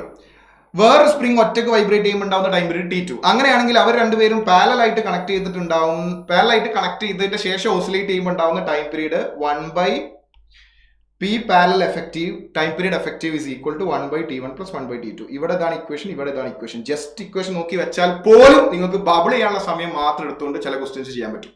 ഓക്കെ, ഇതൊക്കെ വളരെ വളരെ വളരെ വളരെ ഇമ്പോർട്ടന്റ് ആയ ടോപ്പിക്കാണ്. ഇതെല്ലാം ഇമ്പോർട്ടന്റ് ആയ ടോപ്പിക്, ഇതെല്ലാം നിങ്ങൾ പഠിക്കേണ്ട ടോപ്പിക്കാണ്. അറ്റ്ലീസ്റ്റ് മനസ്സിലായോ? ഇനി ഓൾറെഡി ചാപ്റ്റർ പഠിച്ച കുട്ടികൾ വീണ്ടും റിവൈസ് ചെയ്യുന്ന സമയത്ത് ഇപ്പൊ നമ്മൾ പറയുന്ന ടോപ്പിക് ഒന്നും കൂടെ സ്ട്രെസ് ചെയ്യാം. ഓക്കെ, ഇതൊരു special case of spring constant ആണ്. ഇത് വരാൻ സാധ്യത ഉണ്ടോ എന്ന് ചോദിച്ചു കഴിഞ്ഞാൽ ഒരു റെയർ പോസിബിലിറ്റി ആണ്. പക്ഷെ എന്നാലും നമ്മൾ വിട്ടുവിടാൻ പാടില്ല. ഒരു 3 സ്പ്രിങ്ങുകൾ ഇങ്ങനെ കണക്ട് ചെയ്യുന്നു. ഇവിടെ ഈ 2 സ്പ്രിങ്ങിന്റെ ഇടയിലുള്ള ഈ ആംഗിൾ തീറ്റ, ഇവിടെയുള്ള ആംഗിൾ തീറ്റ. അപ്പോൾ ഈ 2 സ്പ്രിങ്ങിന്റെ ഇടയിലുള്ള ടോട്ടൽ ആംഗിൾ 2 തീറ്റ. അങ്ങനെയാണെങ്കിൽ എഫക്റ്റീവ് സ്പ്രിങ് കോൺസ്റ്റന്റിന്റെ ഇക്വേഷൻ ആണിത്. ടൈം പീരീഡിന്റെ ഇക്വേഷൻ ആണ്. അതിൽ എഫക്റ്റീവ് സ്പ്രിങ് കോൺസ്റ്റന്റ് ആണ് സബ്സ്റ്റിറ്റ്യൂട്ട് ചെയ്യേണ്ടത്. അതിൽ തന്നെ ഒരു എക്സാമ്പിളും ഇവിടെ കൊടുത്തിട്ടുണ്ട്. തീറ്റ 120 ആണെങ്കിൽ, സപ്പോസ് ഈ ആംഗിൾ 120 ആണെങ്കിൽ എഫക്റ്റീവ് സ്പ്രിങ് കോൺസ്റ്റന്റ് വരിക K plus 2K cos square theta. അപ്പൊ ഇത് 120 ആണെങ്കിൽ ഇത് 2 തീറ്റ അല്ലേ 120. ഇത്രയും ആംഗിൾ 120 എന്ന് പറഞ്ഞാൽ 2 തീറ്റ ആണ് 120. അപ്പൊ തീറ്റ is equal to 60 ഡിഗ്രി ആണ്. ശരിയല്ലേ? തീറ്റ is equal to 60 ആണ്. cos 60 എത്ര? റൈറ്റ്, cos 60 എത്രടാ? Okay, theta is equal to 2 theta cos square theta. Okay, ഇത് നോക്കണ്ട കേട്ടോ. For example K plus 2K cos square theta. അപ്പൊ K plus 2K cos square theta. അപ്പൊ കോസ് 60 വരുന്നു. അപ്പോൾ k plus 2k cos 60 is cos square 60 is 1/2 1/4. അപ്പോൾ ഇത് cut ചെയ്താൽ താഴെ k/2. അപ്പോൾ k/2 അപ്പോൾ 3k/2 വരും. ഓക്കെ, ഇനി അടുത്ത വേറൊരു കേസ് നോക്കൂ. ഒരു മാസ് വേറൊരു mass it is connected by a spring. അപ്പൊ ഈ മാസുകൾ ഇങ്ങനെ വിട്ടുവെച്ചിട്ട് അവരെ പ്രസ് ചെയ്തിട്ട് നമ്മൾ വിട്ട് കഴിഞ്ഞാൽ ഇത് ഇങ്ങനെ ഓസിലേറ്റ് ചെയ്യും, ഇങ്ങനെ വൈബ്രേറ്റ് ചെയ്യും. അങ്ങനെ വൈബ്രേറ്റ് ചെയ്യുന്ന സമയത്ത് ഈ സ്പ്രിങ് അതിനെ അങ്ങോട്ടും ഇങ്ങോട്ടും ദൂരോട്ടേക്ക് പോകുമ്പോൾ സ്പ്രിങ് പിടിച്ചു വലിക്കും, അടുത്തേക്ക് പോകുമ്പോൾ സ്പ്രിങ് പുഷ് ബാക്ക് ചെയ്യും. അങ്ങനെ വൈബ്രേറ്റ് ചെയ്യുന്ന സമയത്ത് നമ്മൾ ടൈം പീരീഡിന് ഇക്വേഷൻ വരിക 2π റൂട്ട് ഓഫ് ഈ effective mass divided by K ആണ്. ഇവിടെ എഫക്റ്റീവ് സ്പ്രിംഗ് കോൺസ്റ്റന്റ് അല്ല, എഫക്റ്റീവ് മാസ് ആണ് വരിക. Effective mass divided by spring constant. Effective mass എന്ന് പറഞ്ഞാൽ equivalent mass, that means reduced mass. Reduced മാസിന്റെ ഇക്വേഷൻ ഇതാണ് വരിക, m1 m2 divided by m1 plus m2. ആ കേസും പഠിച്ചു വെക്കുക, അതും വളരെ ഇമ്പോർട്ടന്റ് ആണ്. ചന്തുവിന് ഫാൻസ് കൂടി വരുന്നു. ഓക്കെ, ഇനി സിമ്പിൾ പെൻഡുലം ഞാൻ നേരത്തെ പറഞ്ഞ ലിഫ്റ്റിലൊക്കെ കെട്ടി വെച്ചിട്ട് പോകുമ്പോൾ ഉണ്ടാവുന്ന കേസുകൾ, അതൊക്കെ നിങ്ങൾ ലോസ് ഓഫ് മോഷനിൽ പഠിക്കുന്നതാണ്. ആക്സലറേഷൻ കൂടുന്നതും കുറയുന്നതൊക്കെ അതിലൊക്കെ ഈ 2π റൂട്ട് ഓഫ് L/Gയിൽ ജി എഫക്റ്റീവിന്റെ വാല്യൂ ആ സിറ്റുവേഷനിൽ എത്രയാണോ ആക്സലറേഷൻ ഡ്യൂ ടു ഗ്രാവിറ്റി അത് സബ്സ്റ്റിറ്റ്യൂട്ട് ചെയ്യുക. സോ നിങ്ങൾ സ്ലൈഡ് ചെക്ക് ചെയ്യുക, നത്തിങ് ബട്ട് ഇക്വേഷൻസ് മാത്രമേ ഉള്ളൂ. ആ കേസും ഇക്വേഷൻസ് വളരെ ഡീറ്റെയിൽ ആയിട്ട് എക്സ്പ്ലെയിൻ ചെയ്തിട്ടുണ്ട്. ഇനി വേറൊന്ന്, ഒരു പെൻഡുലത്തിനെ നമ്മൾ വാട്ടറിൽ ഇമ്മേഴ്സ് ചെയ്യുക, അതായത് പെൻഡുലത്തിന്റെ ബോബ് വെള്ളത്തിൽ മുക്കിയിടുക. പെൻഡുലത്തിന്റെ ബോബ് വെള്ളത്തിൽ മുക്കിയിട്ടിട്ട് ഓസിലേറ്റ് ചെയ്യുന്ന സമയത്ത് അതിന്റെ ടൈം പീരീഡ് കണ്ടുപിടിക്കുമ്പോൾ ജനറൽ ഇക്വേഷൻ എന്താടാ? Time period is equal to 2π root of L/G. G effective ഇവിടെ എന്താ വരിക എന്ന് വെച്ചാൽ G effective is equal to G' into 1 minus rho by sigma. Rho എന്ന് പറഞ്ഞാൽ density of the fluid, sigma എന്ന് പറഞ്ഞാൽ density of the material. Okay, അപ്പൊ ജി എഫക്റ്റീവിന്റെ വാല്യൂ എന്താ വരിക? G' effective is equal to G' അല്ലെങ്കിൽ G effective is equal to G into G എന്ന് പറഞ്ഞാൽ actual gravity, G into 1 minus rho by sigma. അപ്പൊ ടൈം പീരീഡിന്റെ ഇക്വേഷൻ എഴുതുന്ന സമയത്ത് 2π റൂട്ട് ഓഫ് L/G effective എന്താ? Actual gravity into 1 minus rho by sigma. Rho എന്ന് പറഞ്ഞാൽ density of the fluid, sigma എന്ന് പറഞ്ഞാൽ density of the material. Chandu ചേട്ടനെ ലാസ്റ്റ് കാണിക്കുക മക്കളെ, എവിടെ ശ്രദ്ധിക്കടാ. ഓക്കെ, ഇനി പെൻഡുലം ഇലക്ട്രിക് ഫീൽഡിൽ വെച്ചിട്ടുള്ള കേസ് ഇലക്ട്രോസ്റ്റാറ്റിക്സിൽ നമ്മൾ ഡിസ്കസ് ചെയ്യുന്നുണ്ട്, അതുകൊണ്ട് ഞാനത് ഇവിടെ പറയുന്നില്ല. ഇലക്ട്രോസ്റ്റാറ്റിക്സിൽ അനന്തു സാർ അത് ഡിസ്കസ് ചെയ്യുന്നുണ്ട്. ഓക്കെ, യൂട്യൂബില് വാട്ടർ മുകളിലേക്കും താഴത്തേക്കും ഓസിലേറ്റ് ചെയ്യുമ്പോഴുള്ള ടൈം പീരീഡ്, അതും ഡയറക്റ്റ് ഇക്വേഷൻ ആണ്. അതും നമ്മൾ സ്ലൈഡിൽ ഇൻക്ലൂഡ് ചെയ്തിട്ടുണ്ട്, നിങ്ങൾ ചെക്ക് ചെയ്യുക. ഇതും നിങ്ങൾ മിനിമം ആയിട്ട് പഠിക്കേണ്ട ടോപ്പിക്കിൽ പെടുന്ന സാധനമാണ്. ഓക്കെ, ഇനി എർത്തിനെ ഒരു ടണലാക്കുക, എർത്തിന്റെ ഉള്ളിൽ ഒരു വലിയൊരു കുഴി കുഴിച്ചിട്ട് ഒരു ടണലാക്കുക, എന്നിട്ട് ടണലിന്റെ ഉള്ളിലേക്ക് ഒരു ഒബ്ജക്റ്റോ ഒരു ബോളോ ഒരു മാസുള്ള ഒരു വസ്തുവോ താഴത്തേക്ക് ഇട്ട് കഴിഞ്ഞാൽ എർത്തിന്റെ സെന്ററിലൂടെ പാസ് ചെയ്യുന്ന ആ ടണലിലൂടെ ആ മാസ് ഓസിലേറ്റ് ചെയ്യും. ആ ഓസിലേഷന്റെ time period is equal to 2π root of R/G, where R is the radius of the planet and G is the acceleration due to gravity of the planet. For example, earth അല്ലെങ്കിൽ മൂണിന്റെ ഉള്ളിൽ നമ്മളൊരു വലിയൊരു tunnel ഉണ്ടാക്കി. ആ tunnel should be passes through the centre of the planet. എന്നിട്ട് അതിന്റെ ഉള്ളിലേക്ക് ഒരു മാസുള്ള ഒബ്ജക്റ്റ് ഇട്ട് കഴിഞ്ഞാൽ ആ മാസുള്ള ഒബ്ജക്റ്റ് ഓസിലേറ്റ് ചെയ്യും. ആ ഓസിലേഷന്റെ ടൈം പീരീഡിന്റെ ഇക്വേഷൻ ആണ് 2π root of R/G, where R is the radius, G is the acceleration due to gravity. Okay ആണോ മക്കളെ? ക്ലിയർ ആണോ? ഓക്കെ, ഒറ്റ ക്വസ്റ്റ്യനും കൂടെ ചെയ്തിട്ട് നമുക്ക് വൈൻഡ് അപ്പ് ചെയ്യാം. This is my last question. നോക്കടാ, a spring stretched by 5 centimeter by a string stretched by 5 centimeter again. Okay, Chanthu select ആവുന്നില്ല.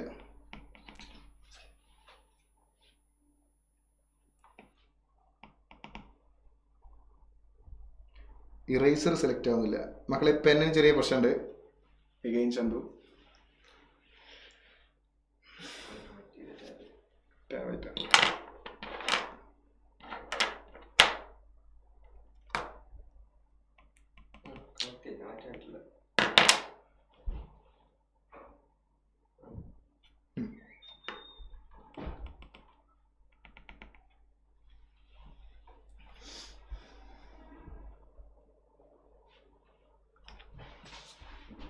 തെളിയുന്നില്ലടാ പെന്ന്. ഇപ്പോൾ റെഡി ആവട്ടോ. ടാബ് മാറ്റണോ? പിന്നെ വേറെ എന്തൊക്കെയുണ്ട് വിശേഷം? പ്രിപ്പറേഷൻസ് ഒക്കെ എവിടെ എത്തി?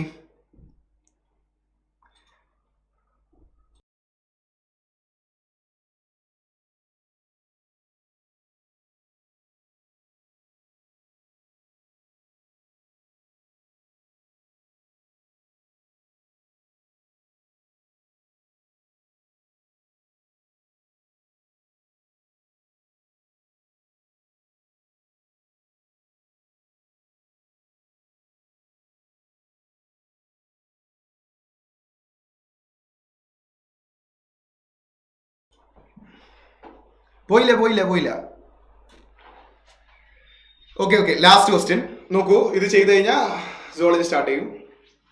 നോക്കാം നമ്മള്. A spring stretched by 5 centimetre by a force of 10 newton. അപ്പൊ സ്പ്രിങ് ഈ stretched by 5 centimetre by a force of 10 newton. അപ്പൊ ഫോഴ്സ് കോൺസ്റ്റന്റ് നമുക്ക് കണ്ടുപിടിക്കാം. കേന്റെ ആവശ്യമുണ്ട്, കാരണം നമുക്ക് കണ്ടുപിടിക്കേണ്ടത് എന്താ അറിയോ? ടൈം പീരീഡ് ഓഫ് ഓസിലേഷൻ ആണ് നമുക്ക് കണ്ടുപിടിക്കേണ്ടത്. ശരിയല്ലേ? 2021 ചോദിച്ച 2021 നീറ്റിന് ഓസിലേഷൻ 2 or 3 ക്വസ്റ്റ്യൻ ചോദിച്ചാൽ അതിലെല്ലാം നമ്മൾ ചെയ്തിട്ടുണ്ട് തോന്നുന്നു. അതൊരു ക്വസ്റ്റ്യൻ അവസാന ക്വസ്റ്റ്യനാണ്. Spring is stretched by 5 centimetre with a force of 10 newton. The time period of oscillation. Time period കണ്ടുപിടിക്കണമെങ്കിൽ കെ വേണം. 2π√m/k അല്ലേ? കെ വേണമെങ്കിൽ K is nothing but restoring force exerted per unit extension. അപ്പൊ K is equal to 10 divided by 5 സെന്റിമീറ്ററിനെ മീറ്ററിലേക്ക് മാറ്റാൻ 5 × 10⁻² മുകളിലേക്ക് പോകും. So K is equal to ഇത് കട്ട് ചെയ്താൽ അവിടെ 2 വരും. 2 × 10⁻², ദാറ്റ് ഈസ് കെ. ഈ -2 മുകളിലേക്ക് പോയാൽ +2 ആവുമല്ലോ. That is k is equal to 200. Right? K is equal to 200 കിട്ടി. ഇനി നമുക്ക് ടൈം പീരീഡ് കണ്ടുപിടിക്കാം. Very simple. 2π√m/k. m എത്ര? 2. 2/k. k എത്ര? 200. 2 ക്യാൻസൽ ആയി. ഇപ്പോൾ 1/100. So time period is equal to 2π√1/100. 100ന് റൂട്ടിൽ പുറത്തേക്ക് എടുത്താൽ 2π ഡിവൈഡഡ് ബൈ 10 വരും. അപ്പോൾ ഒരു എളുപ്പത്തിന് വേണ്ടിയിട്ട് നമുക്ക് എന്ത് ചെയ്യാം?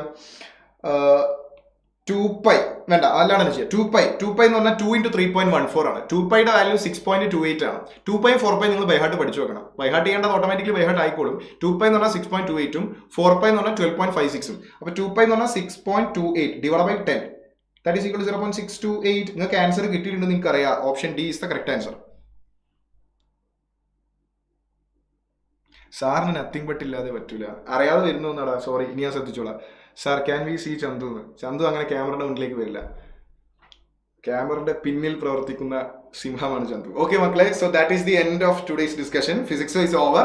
ഒരു 4 ക്വസ്റ്റ്യൻ കൂടെ ഉണ്ട്. ഞാനത് ഡീറ്റെയിൽ ആയിട്ട് എക്സ്പ്ലെയിൻ സ്ലൈഡിൽ സൊല്യൂഷൻ എഴുതിയിട്ട് ടെലിഗ്രാമിൽ ഇട്ടുതരാം. നിങ്ങൾ അത് കൺട്രോൾ ചെയ്തോളൂ. അത് ഞാൻ ഒഴിവാക്കൂല. ആ ക്വസ്റ്റ്യൻസ് നിങ്ങൾ നിർബന്ധമായിട്ടും വർക്ക്ഔട്ട് ചെയ്യണം. നിങ്ങൾക്ക് ചെയ്യാൻ പറ്റും. കാരണം തിയറി ഒക്കെ നമ്മൾ പറഞ്ഞിട്ടുണ്ട്. ഓക്കെ മക്കളെ, so thank you so much. നേരത്തെ പറഞ്ഞ പോലെ ഒരു ചായ ഒക്കെ എടുത്ത് കുടിച്ചോ കേട്ടോ. ഓക്കെ, സോ അശോക് സാർ വരും.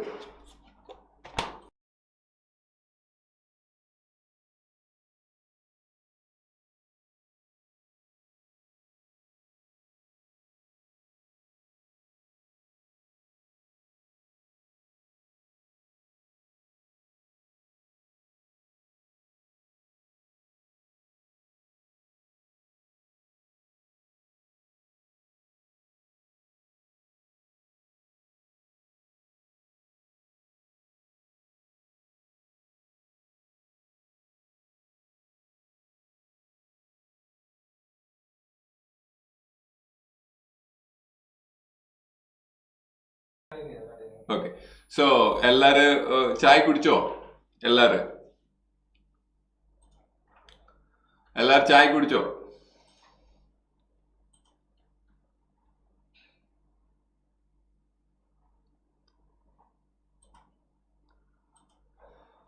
So I hope now the time is 8:30. ഓക്കെ, താങ്കൾ ചായ കുടിച്ചില്ലാതെ ആയിരിക്കും. പക്ഷെ അറ്റ്ലീസ്റ്റ് താങ്കൾ take a coffee or hot tea, because outside ഒരു കോൾഡിന് you feel sleepy actually, because low temperature decreases enzyme activity na. That is why if you want to become activate both body and brain, take a hot coffee, then coffee or tea, whatever you prefer. So place in the hand, and while taking, so hot coffee, it should be hot. Then while taking, just listen. So the remaining thing I will take care. Okay. So now I welcome you all to the studio. Now I'm going to start. So I already said now I'm going to discuss the structural organization in animals. There's two things I'm going to stress now. One is animal tissues, the very important one. The next one is a cockroach. Okay, among these one, some conceptual understanding. So those who are preparing for the NEET exam seriously, they already read. Now I'm going to rewind the information present in your brain. Now I'm going to start with the first question. The squamous epithelium is present in. So before going to tell that one, when you are telling about the animal tissues, 4 types of animal tissues. Yes or no? One is a epithelial tissue, next one is a connective tissue, next one is a muscular tissue, next one is a neural tissue. These 4 tissues correct. Now I am going to start with the epithelial tissue. Epithelial tissue is divided into 2. One is that is a simple epithelium. Next one is a compound epithelium. Now, good. You are telling answer is good. Keep on understanding my thing. Okay, an explanation. So here the thing is that simple epithelium and compound epithelium. First I am going to speak about the simple epithelium. When we are telling about the simple epithelium, squamous epithelium, cuboidal epithelium and columnar epithelium, we'll check one by one. So good, everybody is telling answer good. So keep on understanding. Now, for example, if you are telling about the ducts of some glands, that is made up of simple cuboidal epithelium. Cuboidal epithelium, 1. Next important thing is the PCT of nephron. PCD of nephron is also cuboidal epithelium. But the small difference is there. This cuboidal epithelium with brush border arrangement. That is brush border is because of the microvilli. I will tell the importance. Okay. Cuboidal epithelium with microvilli or cuboidal epithelium with brush border arrangement. If you want to make to understand, see this one. This is a cuboidal cell. Yes or no? This cuboidal cell, this is the plasma membrane, right? This is another cuboidal cell. This is the plasma membrane inside, cytoplasm inside. That cytoplasm shows the extension like this. This one is called as a brush border arrangement or microvilli. So PCT, when you are studying the nephron structure, excretion also, this point important. PCT of the nephron is made up of the cuboidal epithelium, simple cuboidal epithelium with microvilli. Why? What is the importance of microvilli? It increases the surface area. Surface area increases means PCT involved in the most of the reabsorption. Microvilli increases the surface area, thereby increases the rate of reabsorption of the substance. That is why what we know PCT among the Bowman's capsule, PCT, Henle's loop, DCT, when you compare PCT function is that it's mostly involved in the reabsorption of substances. In order to enhance the reabsorption of substances, greater surface area. The greater surface area because of the microvilli. Settle. The next one is the lining of the stomach and intestine. This is made up of the columnar epithelium. Columnar epithelium. Okay. This columnar epithelium, when you are telling, one is a ciliated, another one is a non-ciliated. Next important thing is the alveoli of the lungs. Breathing and exchange of gases, we already said. Alveoli of the lungs, then endothelium of blood vessels. Next one is that Bowman's capsule. Ormundalle thangalki Bowman's capsule. Alveoli of the lungs, endothelium of the blood capillary, blood vessels and Bowman's capsule of the nephron made up of the simple squamous epithelium. Okay, explanation clear? I will make you understand. Okay. So here the alveoli of the lungs, endothelium of the blood vessel, Bowman's capsule of the nephron made up of the simple squamous epithelium. Clear? So okay, with this I will tell the conclusion. Just wait for me. So simple squamous epithelium, simple cuboidal epithelium and columnar epithelium. Columnar epithelium lo we discussed about the ciliated, what it called as a columnar epithelium. Okay, e points cleared alle. Wait for the conclusion. For this question I am going for the option 4. Okay, good. Next one is see, same thing here, it is also present. Squamous epithelium, cuboid and columnar. Overview I will tell you. So squamous epithelium, when you are telling, it mainly involved in the diffusion boundary. Okay, right? Just like a alveoli. The next one is a cuboidal epithelium and columnar epithelium. Main function is a secretion and absorption. This is also involved in the secretion and absorption. Okay, I will tell the conclusion. Wait for me. The next one is that inner surface of the hollow organs like bronchioles and fallopian tube is made up of.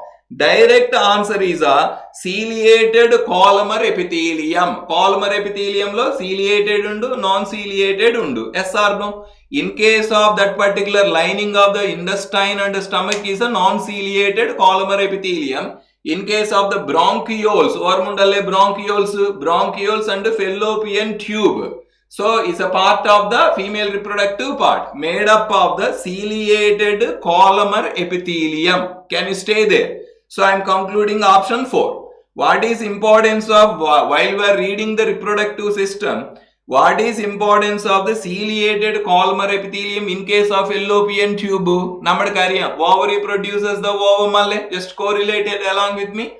Ovary produces the ovum alle. Once the ovary produced by the ovary, then ova enters into the, what it called as a finger-like structure cell, fimbriae. Then from there, ova is a non-motile. Fertilization evada ampullary region alle, ampullary part alle. Then yangana, how the ova reaches to the ampullary region, that is supported by the ciliated epithelium of the fallopian tube. That is I am telling. Ciliated columnar epithelium of the fallopian tube supports the movement of the ova to reach us to the ampullary region. Because at ampullary region only fertilization is possible. Manslaya tangalke? Manslaya?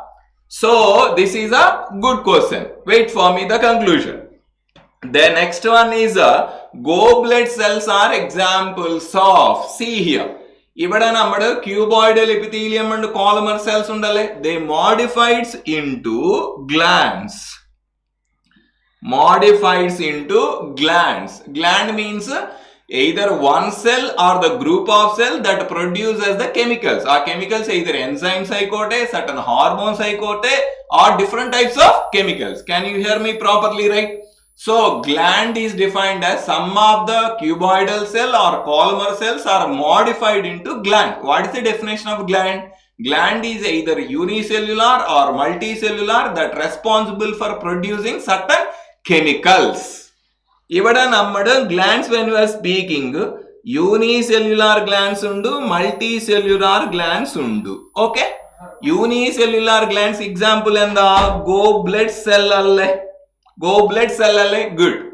Multicellular glands, when we are speaking, certain exocrine gland, some are endocrine gland, certain are mixocrine gland. Multicellular glands are of 3 types: exocrine, endocrine and mixocrine. Clear na this one? So glands definition, okay, put one side, unicellular and multicellular. Multicellular, exocrine, endocrine and mixocrine. Clear? Now we are going for unicellular example that everybody knows, a goblet cell alle. Yes or no? Goblet cell alle. So here I am writing goblet cell. What is the function of goblet cell? Here I am writing goblet cell. Goblet cells produces the mucus cell. This mucus, throughout the elementary canal we studied the mucus, right? Especially mucus play very important role in the stomach. What is the function? So goblet cell is an belongs to example of the unicellular gland. Set alle. These goblet cells produce the mucus. What is the function of the mucus in the stomach? If you want to tell, this mucus is responsible for the protection of the mucosa layer from the HCl. Ormundo dangaliki nalla point that one. Mucus is responsible for the protection of the mucosa layer from the HCl.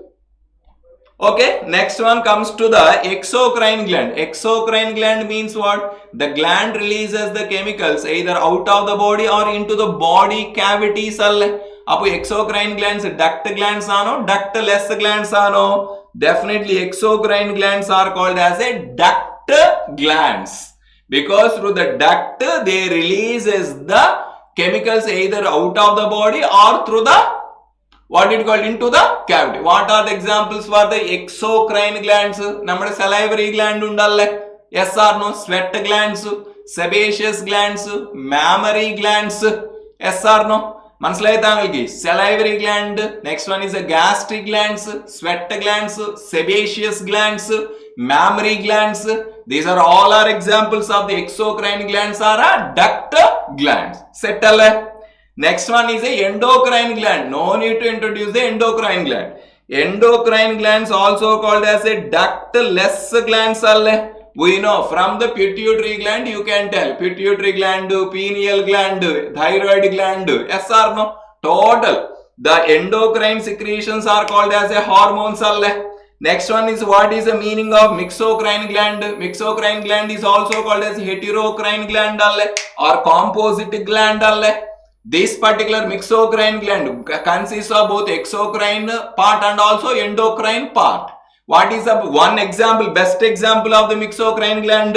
That is a pancreas. Clear? This one is that when you are telling the glands, glands. So some of the cuboidal or columnar cells are modified into gland, unicellular and multicellular. Unicellular example is a goblet cell. Function should be nammada ormikkanam. Next, multicellular exocrine gland. Exocrine gland, endocrine gland, mixocrine gland. Exocrine gland is also called as a duct cells. So duct gland example should be remember. Endocrine gland also called as a ductless glands. Mixocrine gland or heterocrine gland example is a pancreas. Okay, right? Next one. Same thing, information. Which of the following, important question, fourth question, which of the following junctions facilitate the cells to communicate with each other, especially in case of epithelial tissue? Communication, there are three junctions I need to mention here. One is a tight junction, another one is adhering junction, another one is a very important gap junction. Three are having their own importance. First you take the tight junction. Tight junction prevent leaking of substances. Tight junctions prevent leaking of substances from the tissue. Adhering junctions responsible for the holding cells together. Holding cells together. Next one is a gap junctions, also called as a communication junction, responsible for the communication among the cells from cytoplasm to cytoplasm. These gap junctions are extended between the cells. So there are three junctions I am going to tell. One is a tight junctions, prevent the leaking of the substances. Adhering junctions, allowing the cells holding together. Another very important is a gap junctions or communication junctions. These are responsible for the communication among the cells from cytoplasm to cytoplasm. So up to here, okay, Tangalva, everybody take your brain and stay here. Up to here I said about the epithelial tissue. Now compound I am not much stressing, okay. Simple epithelium means engana tangal parayunu? Simple squamous epithelium, cuboidal epithelium, columnar epithelium. Where when you are taking the squamous epithelium, what it called alveoli. Now I am telling the conclusion. Okay, keep on listen. I am telling the conclusion about the epithelial tissue. Okay, simple squamous epithelium means alveoli of the lungs, endothelium of the blood vessels. What is the function? Diffusion. Settle. Second one and the cuboidal epithelium. Cuboidal epithelium parayambo evada? The ducts of the glands. The second one is the important what is cuboidal epithelium with microvilli present in the PCT of the nephron. Function and the secretion and absorption. Okay. Next one is a columnar epithelium. Columnar epithelium parayambo evada, that is a lining of the stomach and intestine. Function is a secretion and absorption. Yes or no? In case of the ciliated columnar epithelium evada, ciliated columnar epithelium, first one is present in the fallopian tube and bronchioles. Overall set alle, a particular area mottham set alle. Next comes to the glandular, unicellular and multicellular. Unicellular example, goblet cells. Multicellular, exocrine. Exocrine glands, salivary gland, gastric gland, sweat glands, sebaceous gland, mammary glands. Next one, endocrine glands, also called as a ductless glands. You can start from pituitary gland to up to the end. Total hormones. The last one is a myxocrine gland. Example is a pancreas. The next one is what it called as a junctions. Tight junctions, adhering junctions and gap junctions. Tight junction preventing the leakage of the substances. Adhering junctions holding the cells together. Gap junctions also called as a communication junctions. If you remember these areas, definitely you can get one question that is there in your pocket. Bus. Going to the next one. Ario, next time moving to the connective tissue. When you are telling about the connective tissue, as we know, connective tissue is the most abundant tissue. No need to, because it is responsible for the connecting the tissues together. When you are telling connective tissue, loose connective tissue. Next one is a dense connective tissue. Next one is a specialized connective tissue. Okay, right?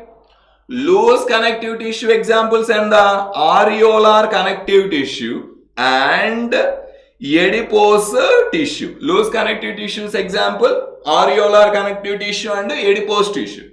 Dense connective tissue, two types. Dense regular, dense irregular. Yes or no? Specialized connective tissues examples and the one is a blood, next one is a cartilage, next one is a bone. Overview okay? Connective tissues are three. According to the NCERT textbook, connective tissues are of three types. Okay? One is a loose connective tissue, dense connective tissue, specialized connective tissue. Okay? You are telling answer is very good. So I feel very happy from my brain part. പക്ഷേ താങ്കൾ നമ്മുടെ ultimate aim is a NEET exam അല്ലേ? After telling the answer, everybody താങ്കൾ ശ്രദ്ധിക്കണം. What I am explanation, because covering a chapter within 1 hour is like a very hectic. Okay, that is why tangal after listening, so I will tell you slowly also. Okay, just keep on adalle anganalle correct alle angane, just you follow your own brain. Atre ullu. Appo connective tissue, loose connective tissue, dense connective tissue, specialized connective tissue. Okay alle? Loose connective tissue, areolar connective tissue and adipose tissue. First you take dense connective tissue, dense regular and dense irregular. Next one, specialized connective tissue, blood, cartilage and bone. Now you comes to the loose connective tissue, areolar connective tissue. Yes or no? Areolar connective tissue parayambo, it is just present. It is skin alle. It just skin ku tottu taade, just tottu beneath the skin, there is a presence of the areolar connective tissue. Our statement they gave is just it gives a framework to the epithelium, structural framework to the epithelium. That is the areolar connective tissue. There are different types of cells present. Put one side. Next one is a adipose tissue. Adipose tissue function, and the adipose tissue is responsible for designed for the storing of the fat. Bus. Adipose tissue having the two types of adipose tissue. I am not discussing. Adipose tissue function and the means adipose tissue is designed for the storing of fat. That is a lipid. That is a triglyceride. Clear na point? Now I am slowing this one. Adipose tissue designed for the storing of the fat lipid I am asking a secret. Within the adipose tissue, that is adipocytes adipose cells adipose cells lo undu most abundant organelle Tell me. I gave already hint I gave. Adipose tissue designed for the storing of fat. With this point താങ്കൾ പറ adipose lo undu. What is a sir Hindi ano? No, it is a Malayalam and English, sir. Please, sir. Okay. So here thing is that please try to concentrate what I am saying, not how I am saying. Okay. So adipose tissue lo adipocytes consists of which organelle? Which organelle is the most abundant within adipocyte? Now this is the time for you.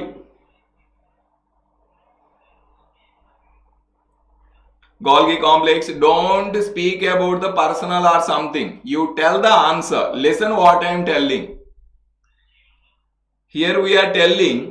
So somebody said, Aditya said Golgi complex. Somebody said vacuole, ilioplast. Sir, you are going to the plant. You have to adipose tissue, nammada body. Okay. Now I am going to reveal the answer. What I said. Adipose tissue is designed for the storing of fat. Alle. Appo fat means lipid. Alle. Lipid synthesis occur at which organelle? Protein synthesis occur at rough endoplasmic reticulum. Na. So lipid synthesis occur at smooth endoplasmic reticulum, right? That is why the highest quantity of smooth endoplasmic reticulum we can observe within the adipocytes. That is the adipose tissue cells. That is why I am going areolar connective tissue and adipose tissue set. So areolar connective tissue and adipose tissue both are comes under loose connective tissue. Next comes to the dense connective tissue. Dense connective tissue lo rendu, dense regular and dense irregular. Irregular not mentioned much. So dense regular connective tissue lo rendu, one is a tendons, another one is a ligaments. Tendon function and are responsible for connecting the skeletal muscle to the bone. Bus. Next one is a ligaments. Ligaments are responsible for, ligaments are a type of dense regular connective tissue responsible for connecting the bone to bone. Tendons for connecting the skeletal muscle to the bone. Ligaments are responsible for connecting the bone to bone. Enough.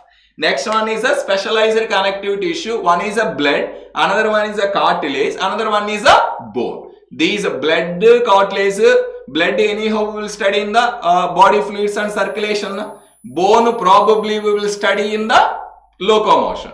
So that is why thangal ellaru cartilage korchu padikkanam. Because cartilage lo there is expecting of one question, because cartilage nothing is given in the NCERT pakshe important. So there are three types of cartilage: hyaline cartilage, fibrous cartilage, okay, elastic cartilage. Yesterday I said na that epiglottis is a elastic cartilage. Like that, hyaline cartilage, fibrous cartilage. Next one is what it called elastic cartilage. Angana thangal korchu shraddhinchi padikkanam because time is very less, right? Now I am going from this here. Areolar connective tissue and adipose connective tissue are examples of the loose connective tissue. The next one is that identifies the muscle with the following facts. Observe this one. Here there is a three types of muscles. One is a skeletal muscle, smooth muscles and cardiac muscles. Just give some time to me. Concentrate what I am writing. When I am speaking about the skeletal muscles, what are the points you need to remember? Skeletal muscles based on the locational. Skeletal muscles associated with the bones. Skeletal muscles associated with the bones. How skeletal muscles associated with the bones? Through tendons or no? Through ligaments or no? Through the tendons. So through tendons are a type of dense regular connective tissue responsible for connecting the muscles with the bones. The next one is that one point is covered, associated with the bones. Good man. The next one is that these skeletal muscles are striated. Striated muscle because of the stripped appearance. Warmundo stripped appearance, alternative light and dark bands undale. I band, A band, IA. Warmundale tangalgi while you are studying the sarcomere. Warmundale striated appearance or stripped appearance. Now I am going to write the characteristic feature of the skeletal muscle. Skeletal muscle shows a multinucleated condition. Multinucleated condition also called as a syncytium. This is a characteristic feature of the skeletal muscle. The next one, these are the voluntary muscles. Voluntary muscles parayambo, they function under the control of the SNS, somatic nervous system. The last one is that these skeletal muscles easily fatigue. Easily fatigue. Easily fatigue means what? Fatigue nature is due to the accumulation of the lactic acid. So what are the points to keep in the skeletal muscle is that they are associated with the bones. The next one, these are striated or stripped due to the appearance of alternative light and dark band. The characteristic feature of the skeletal muscle is a multinucleated or syncytium condition. They are voluntary muscles. They function under the control of SNS, somatic nervous system. They easily get fatigue because of the accumulation of the lactic acid. Okay. Next I am going for the smooth muscles. Smooth muscles also called as a fusiform muscles. Fusiform. These are associated with the visceral organs. Visceral organs. That means what? It associated with the trachea. It associated with the blood vessel. It associated with the stomach. It associated with the intestine. It associated with the uterus. What it called as the cervix, uterus. So visceral organ. These are smooth or non-striated muscles. Non-striated means that is why they are smooth muscle. There is no stripped appearance. They are uninucleated. Uninucleated. These are voluntary involuntary involuntary. Voluntary means what I said, under the function of, under the control of somatic nervous system. Involuntary means they are under the control of ANS, autonomic nervous system. Wait for me. Smooth muscle parayambo, involuntary paranju. Involuntary parayambo, they are under function of ANS, autonomic nervous system. Whenever we are speaking about autonomic nervous system, means two types of nerves. One is a sympathetic, another one is a parasympathetic. Involuntary parayambo ANS varanam. ANS varan coordinator, either they function under the control of either sympathetic neurons and parasympathetic neurons. Next one, these are, it takes a long time to get fatigue. Fatigue. I hope smooth muscle you are following. The next one is a cardiac muscles. Cardiac muscles associated with the heart. No need to introduce. SAN, atrioventricular node, avian atrioventricular node, sinoatrial node, bundle of his right and left Purkinje fibers. Total belongs to cardiac muscles only, associated with the heart. These are striated or non-striated? Striated. Just like a skeletal muscle. Voluntary, involuntary, involuntary. Just like a smooth muscle. Uninucleated, multinucleated, uninucleated. That is why I said among these muscles, skeletal muscles are the multinucleated. Characteristic feature of the skeletal muscle is a multinucleated. Next one, very important point about the cardiac muscle. I am going to conclude.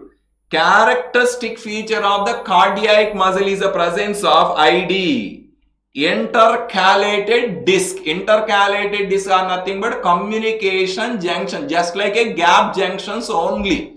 That means what is importance of the intercalated disc means if one myocardial cells undergo contraction, that information passes to the all the cells.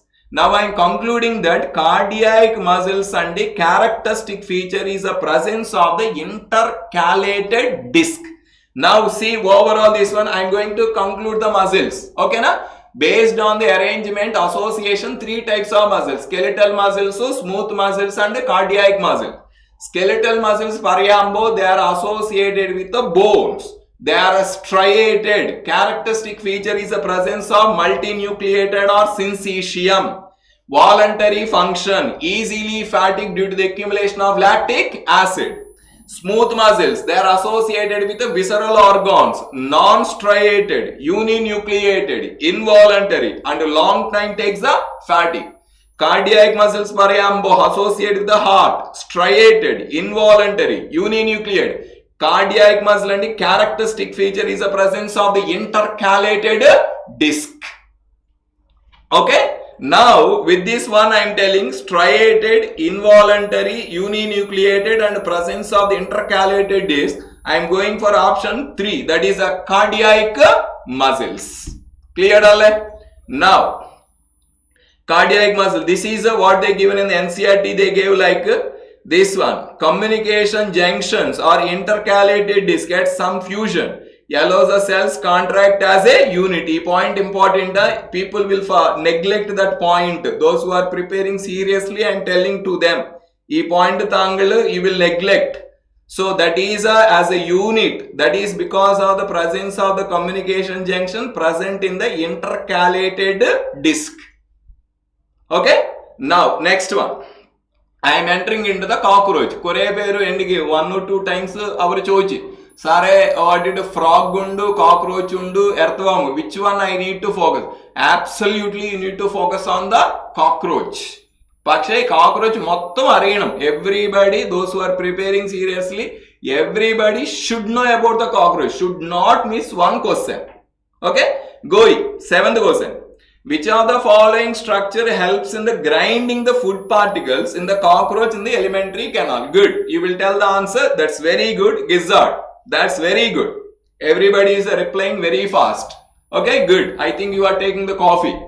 So, coffee containing a caffeine, tea containing a theophylline, which is the stimulant, increases the our physical and physiological activity in it will stimulate. Okay. Now, this question is related to the alimentary canal digestive system. Can you give wait for me?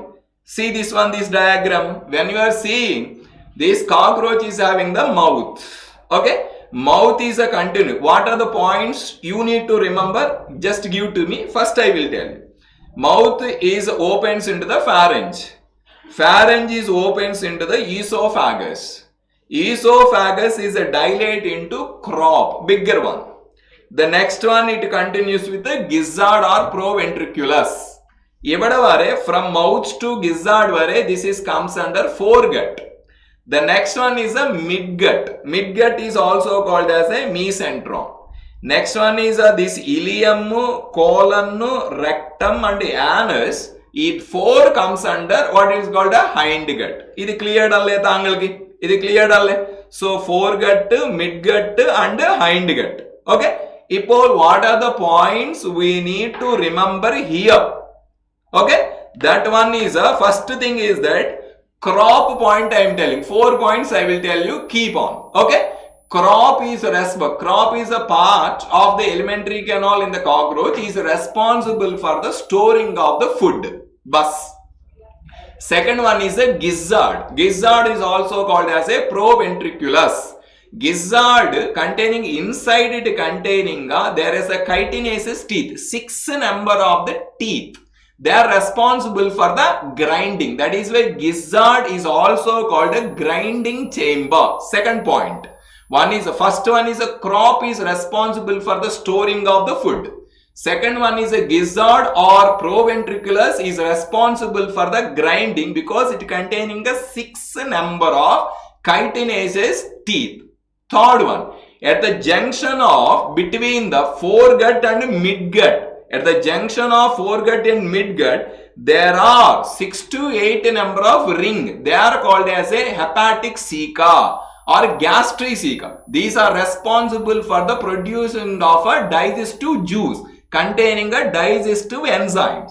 The next one, at the junction between the midgut and hindgut, there is 100 to 150 number of yellow colored thin filamentous structure called as a Malpighian tubules. That Malpighian tubules are mainly involved in the excretion. That is what are the 4 points you need to remember with reference of the alimentary canal of the cockroach and conclusion. First one, crop, designed for the storing of the food. Second one is a gizzard, is responsible for the grinding. That is a grinding chamber. Then next one is that hepatic ceca present between the junction of foregut and midgut, responsible for the secretion of the digestive juice.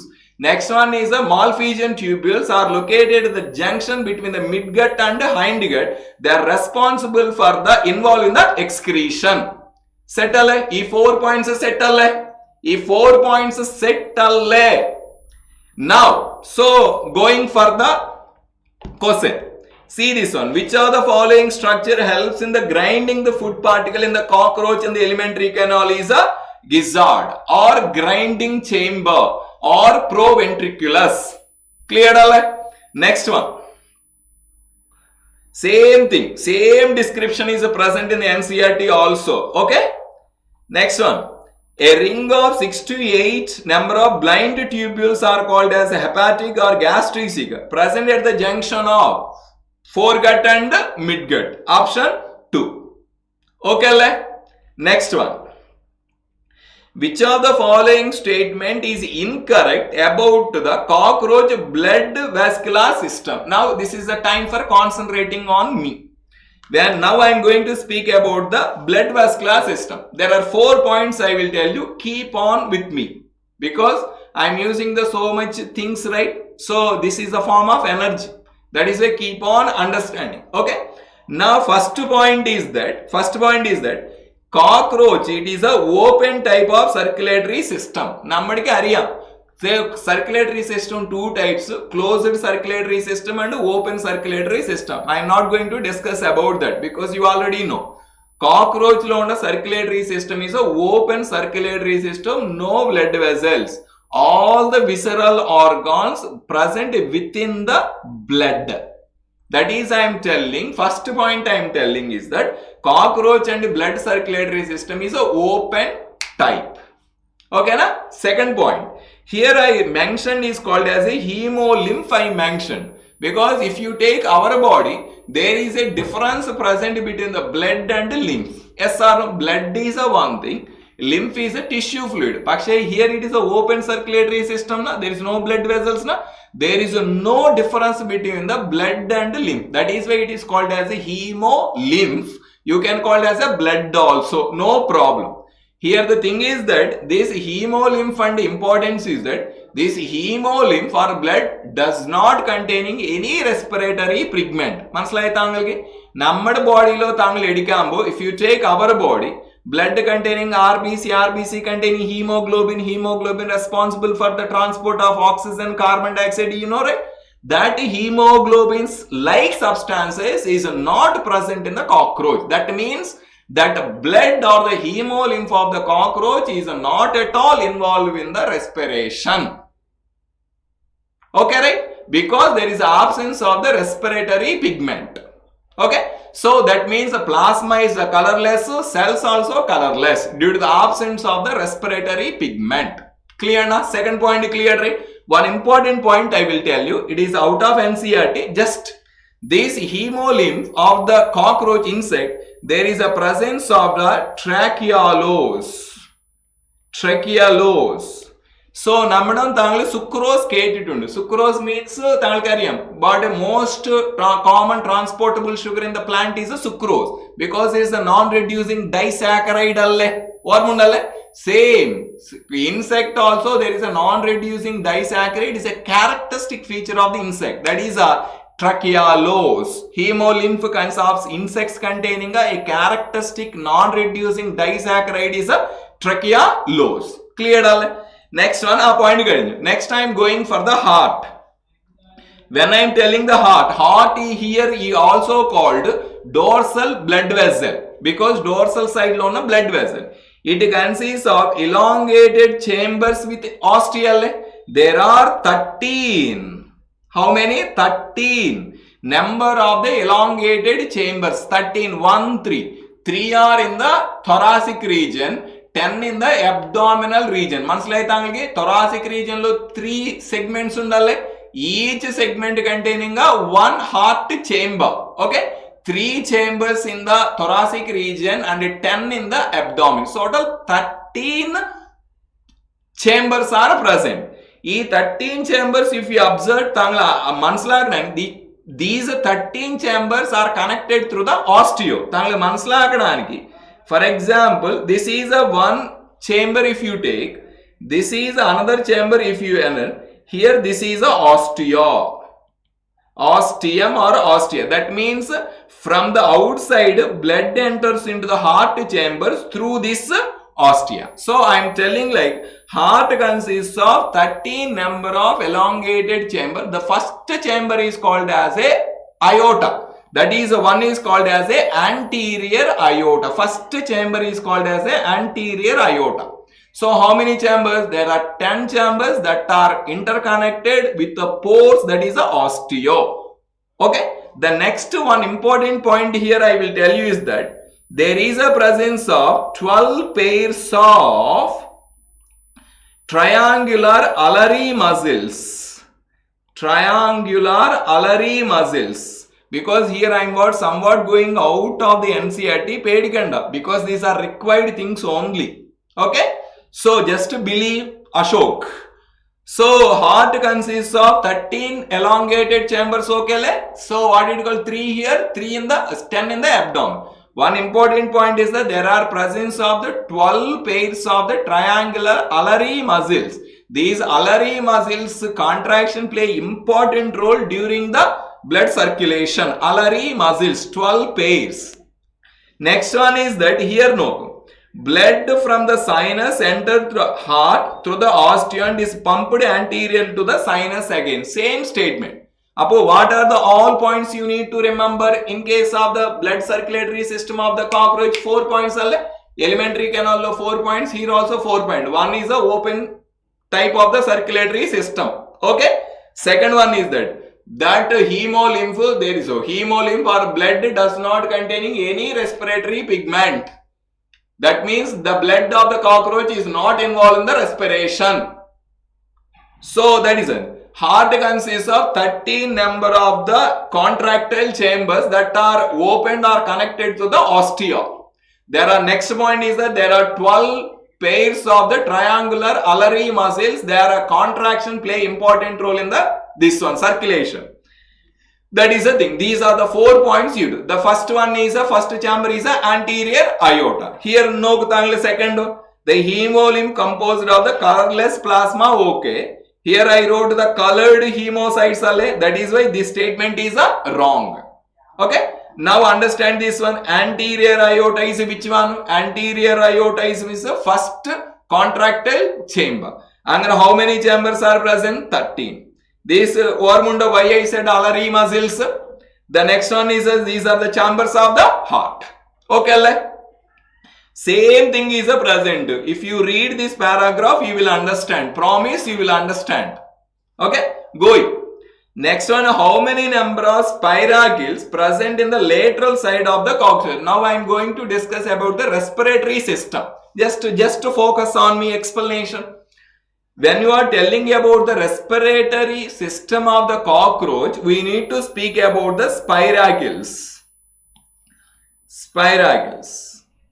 I will make you understand. Wait for me. The next one is a trachea. The next one is a tracheoles.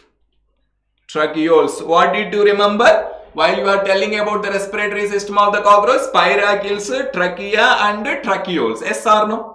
Spiracles, when you are telling, there are 10 pairs of spiracles. Spiracles are nothing but the openings. Okay, na? Small openings. 10 pairs.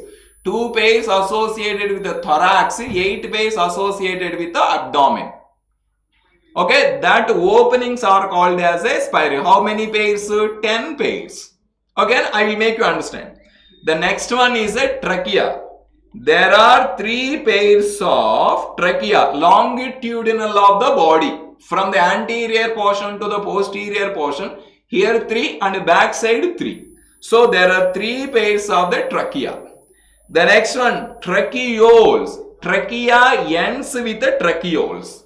First E points cleared. Endundu means that cockroach is circulated. So respiratory system consists of spiracles, trachea and tracheoles. Okay, just now understand. Just for manslakanani explanation.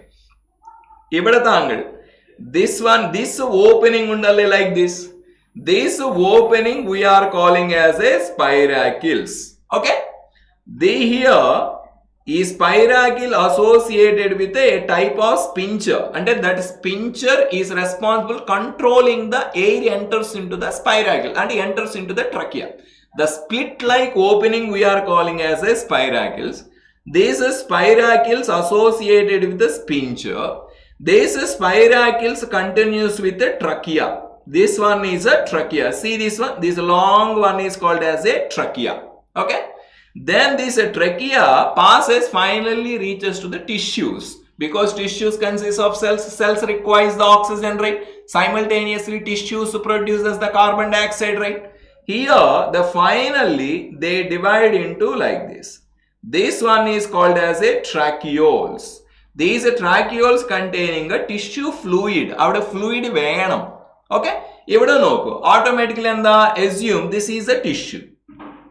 Assume this is the tissue. Automatically the oxygen rich one is through the spiracles, through the trachea, it enters into the tracheoles.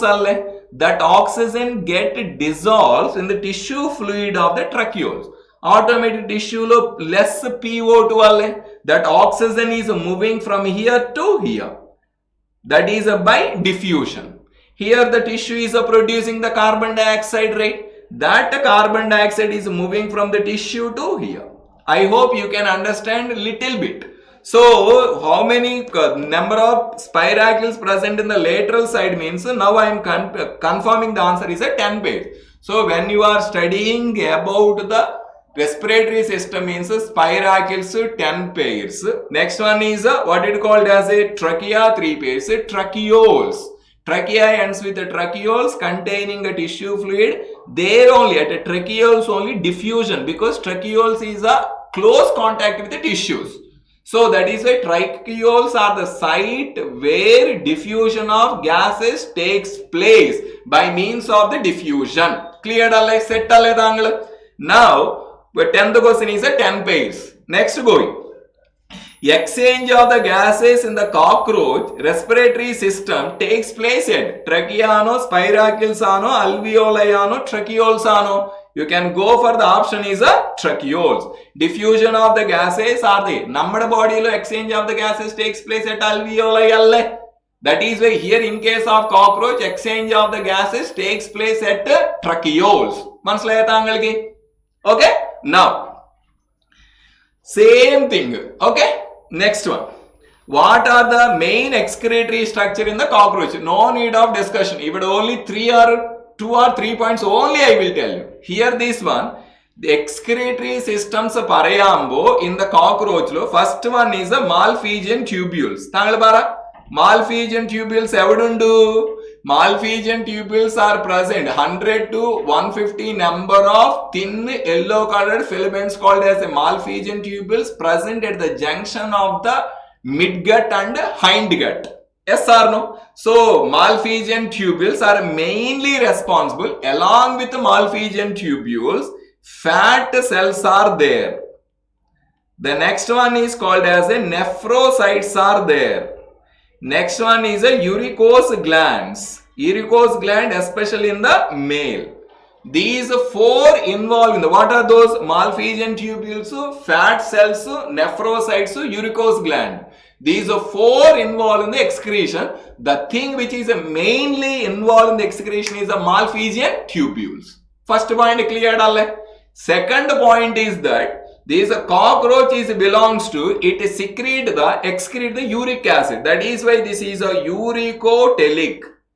Uricotelic. Nammadu kariyam ammonotelic, ureotelic and uricotelic. Uricotelic means there is a excretion of the good. You are telling good. So uricotelic means there is a excretion of the nitrogen containing base in the form of the uric acid. These 2 points to remember. Okay. So one is a Malpighian tubules, another one is a uricotelic means secretion of nitric acid, nitrogen containing base in the form of uric acid. Yes or no? This is a complete terrestrial adaptation. Because when we are studying the excretion, we need to study that one. So, these 2 points clear down. So digestion lo elementary canal lo 4 points. Next circulatory system lo 4 points. Here respiratory system lo 3 points. In excretional system lo only 2 points to remember. Just count one by one. 3 plus 3 plus 4 plus 2. Okay. So here one is a 12th one is a 1. Malphizian tubule. Cockroach belongs to uricotelic. That is I am going for the option 3. Uricotelic means what? Secretion of the uric acid. Uric acid is to completely conserve or preserve the water, because uricotelic is a complete terrestrial adaptation. Next one. How many number of ganglia present at the thorax and abdomen of the cockroach? Here also give some time. Okay.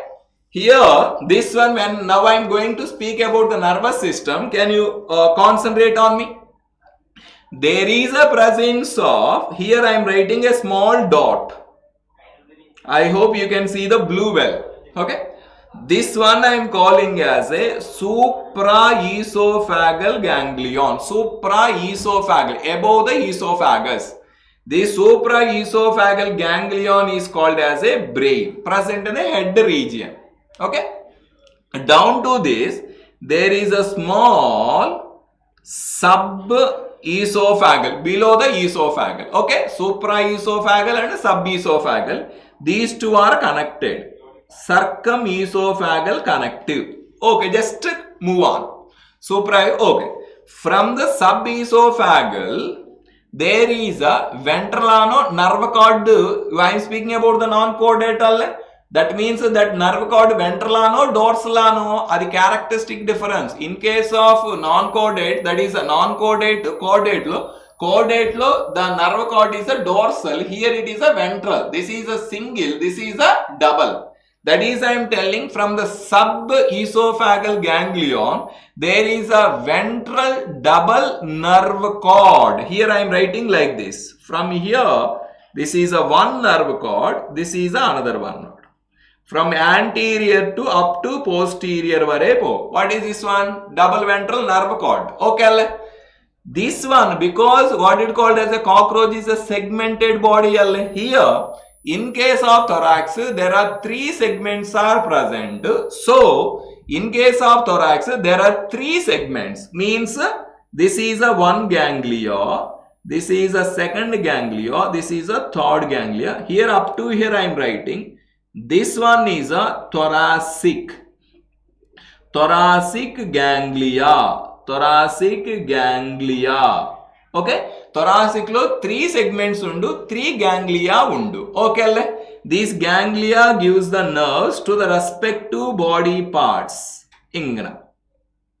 Okay, comes. Next one is abdominal. Total abdominal etra number of segments undu. Both male and female 10 segments alle. Pakshe ivada korchu shraddhikkanam. In the abdomen lo there are, in the thoracic region lo only 3 ganglia alle. 3 segments, 3 ganglia. Or complication illa. Pakshe in case of abdomen lo 10 segments undu. Pakshe etra ganglia undu? Only 6 ganglia undu. 6a. These 6 ganglia engana. So first time writing here, I am taking the red. 1, 2, 3, 4, 5, 6. Okay, ganglia 6 cleared alle. Pakshe ivada this 6 ganglia cleared alle. Pakshe ivada important thing is that these first ganglia undale. That is the first segment lo, abdominal segment. Okay, second abdominal segment, third abdominal segment, fourth abdominal segment. Pakshe fifth segment lo ganglia illa. Okay, next followed by the 6th segment lo undu, followed by the 7th segment lo undu. There are how many ganglia undu? Total 6 ganglia undu. Okay, 6 ganglia undu. 6 ganglia in the abdomen. So first segment, second, third, fourth, 6th and 7th segment. From the second, the nerves moves to the 7th, 8th, 9th and 10th. The new nerves will go. So overall this is a thing. Please concentrate, because I will tell that final my aim and then why I am teaching. Okay. Here this one, supraesophageal ganglia, brain, sub, 3 thoracic ganglia, next 6 abdominal ganglia. This point cleared here with this one. Here supra-esophageal ganglia. This supra-esophageal ganglia distributes the nerves to the compound eyes and antenna. Antenna means the that is comes under peripheral nervous system. Okay, na? Supra-esophageal ganglion gives the nerves to the eyes and antenna. Cleared alle tangle? I am not going to make the complete because this is needed for the exam. Okay, that is how my question I am going. The concept I am going for the question. How many number of ganglia present in the thorax and abdomen? Thorax lo 3, abdomen lo total 6. So that answer is a 3. Cleared alle tangle? Here one more small point I want to give. Here this total thoracic ganglia and abdominal ganglia undu. That means these respective ganglia can give the nerves to the respective parts within the each segment. That is why a small part of the nervous system only associated with a cockroach head. That is even when we cut the head of the cockroach also, this cockroach can survive for long duration of the time. That is because of this arrangement. Even when we cut the head of the cockroach can survive for longer duration of the days because of the segmental ganglia. Okay, going. Brain or supraesophageal ganglion in the cockroach supplies nerves to the antenna and compound eyes. Cleared alle? E points okay alle? Next. Same thing here it is also present. So after listening, no need to go read the NCERT. Just concentrate here. Next one, what are the units of compound eyes in the cockroach? Those are units are called as a ommatidia. Each is compound eyes, this is compound eye. There are 2 compound eyes. Each compound eye consists of 2000 number of hexagonal units are called as a ommatidia. Each ommatidia produces the one image of the small part of the object. Appo this is a 2000 alle, this is a 2000 ommatidia alle. Next, how many number of ommatidia present in one cockroach? One cockroach letra, this is a 2000, this is a 2000 alle. Appo total over letra 4000 ommatidia. Cleared alle? Area korchu sreddikkanam. Okay? Now, mosaic, E point also important. Mosaic vision of the cockroach. Mosaic vision of the cockroach is a more sensitivity with less resolution. More sensitivity and less resolution. That is a 2.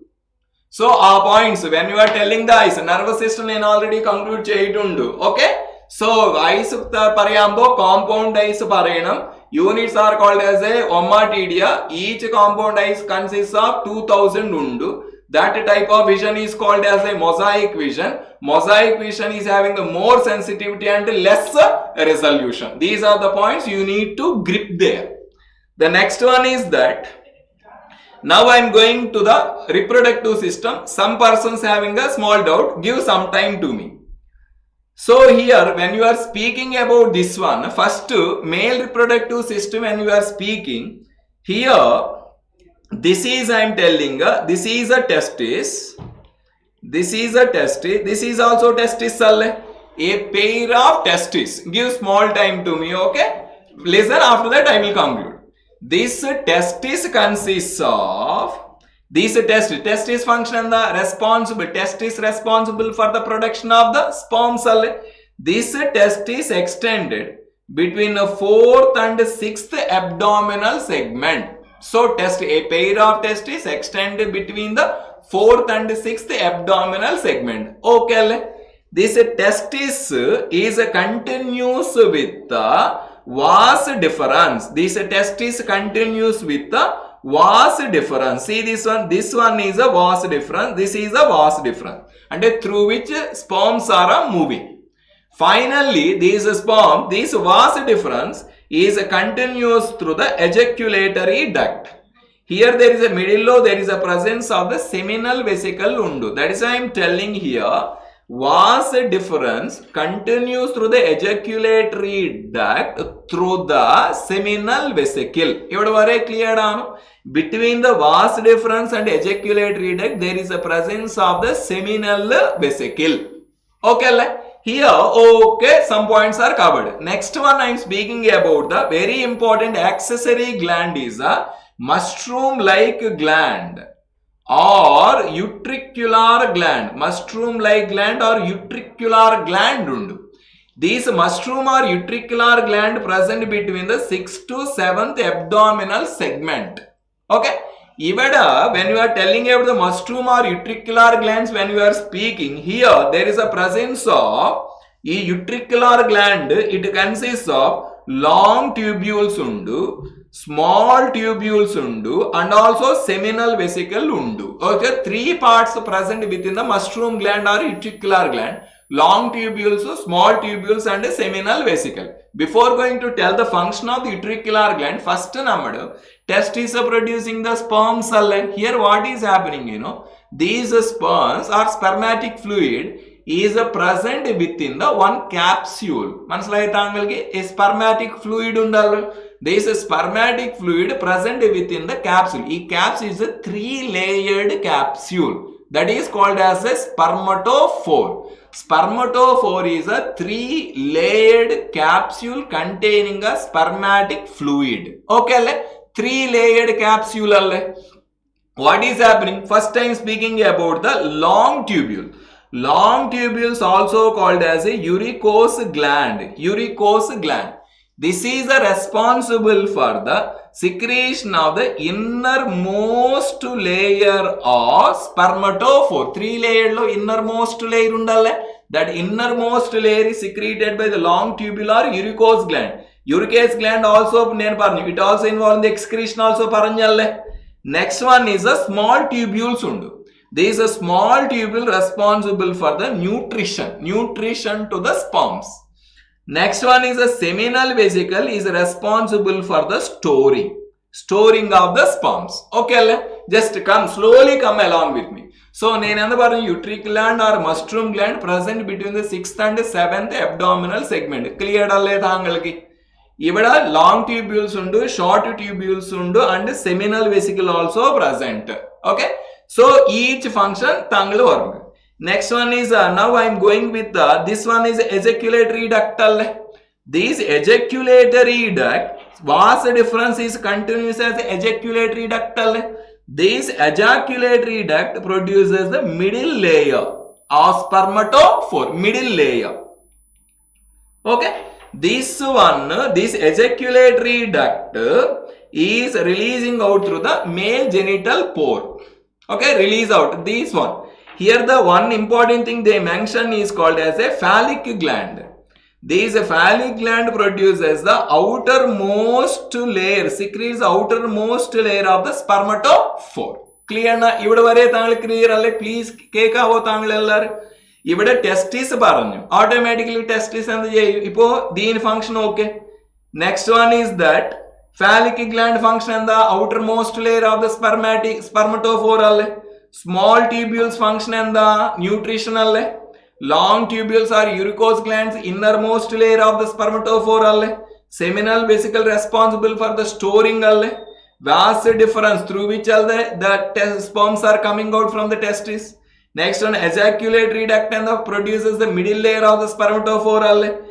Right fallopian, ventral. The next mottham comes under the male external genitalia.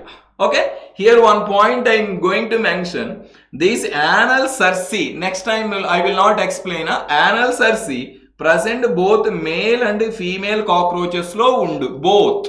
Okay, these anal cerci present both male and female. This is a sensory organ responsible for the sound and other vibrations undalle, that responsible for the detection of the sound and other vibrations.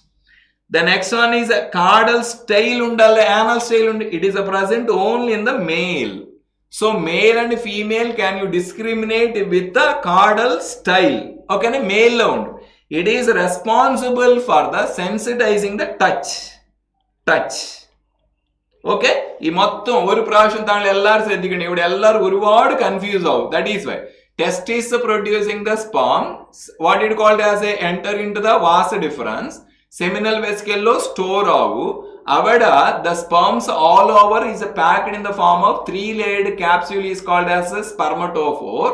Through the ejaculatory duct, through that particular hole, that particular spermatophores enters into the female reproductive part, that is called as a genital chamber. So many persons will get confused. That is why I am telling. Okay. So here we will go for this one.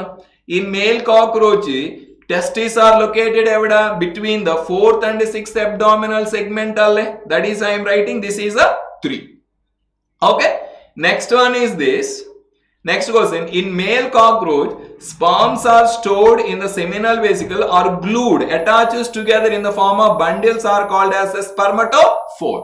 So innermost layer is a long tubules, middle layer is ejaculatory duct, outermost layer is a phallic gland. These 3-layered capsule is called as a phallic gland. Next I am going for the female reproductive part. Last one. Female reproductive part, when we are speaking, here you can see. In this female reproductive part, this is a one ovary, this is another. A pair of ovaries. These ovaries, that is a testis 4th to 6th segment. This is a 2 to 6th abdominal segment lo undu. Okay? Extended, these ovaries are extended between the 2 and 6th abdominal segment. That is etra testis etra 4 to 6.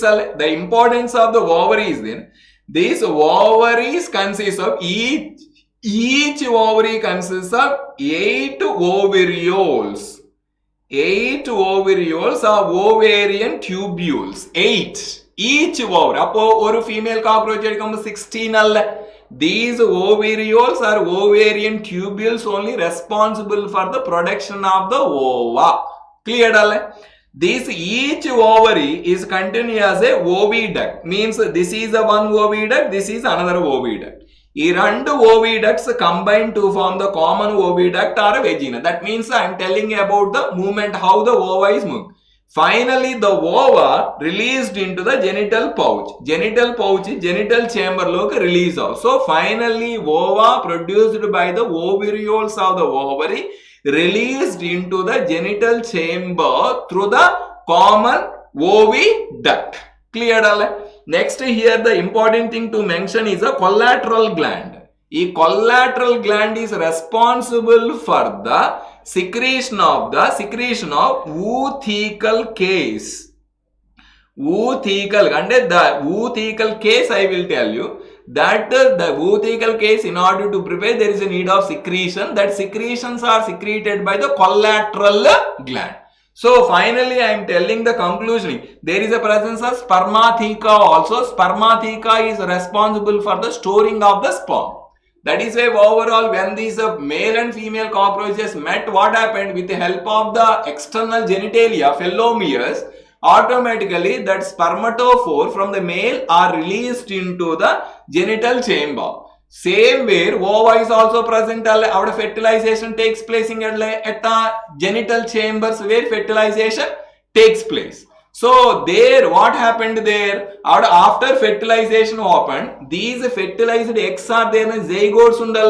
Those zygotes are packed in the form of the ootheca. That ootheca secretion by the collateral gland, that is storing or bounding in the ootheca. Then released out. Here, that is I am telling, here there is a development. Here the important point, last important point I am telling to all. On average, female produces 9 to 10 ootheca, each containing of 14 to 16 eggs. Put one side. Important point, the development of this one is a parometabolous metamorphosis. E point important because there is a presence of the nymph undu. That nymph is exactly look like a adult. Okay. The next one is that when the nymph want to convert into molding into that, it undergo molding about 13 times. So 1-3, how much difficult it face, Nymph convert into adult by undergoing 13 times molding. And finally, adult cockroach only having the wings. Up to the 13, there is no nymph having that one. So only adults having the wings. So that is a korchu ivide ellaru sradhikanam. Okay. So okay, this is about the thing. So from the animal tissues up to I came up to here. Okay. So here, so I covered the almost all areas. Please, what is the main intention of this teaching? Questions very good, because it's the last time alle we need the quick revision alle nammade kayil korchu samayam alle undu. That is while I am explaining what is the main motto of my explanation is that once you carefully listen to this one, there is no much time to revise. Actually, no chance to revise. That is ante I want to decrease your time. Ante pettande thangal revision cheyaniki I am explaining. I know those who are seriously preparing, they already read quick revision. That is a time korchalle nammade kayilo undu.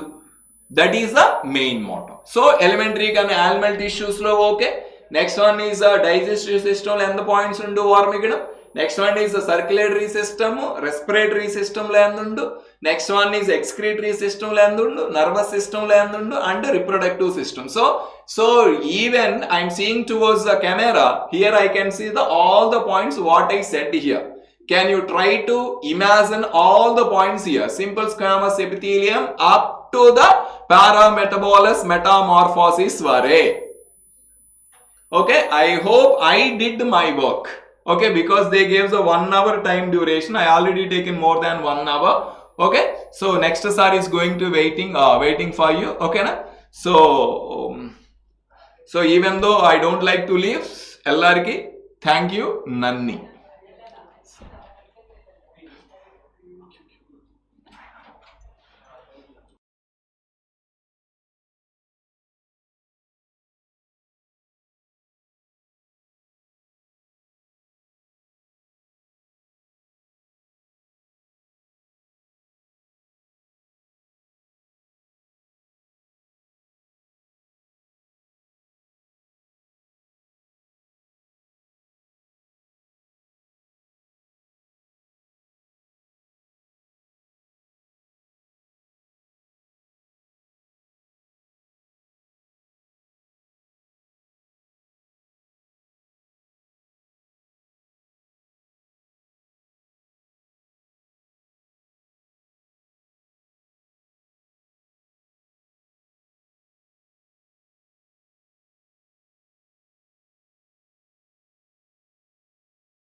Listen, and നമുക്ക് next electromagnetic induction start ചെയ്യാം.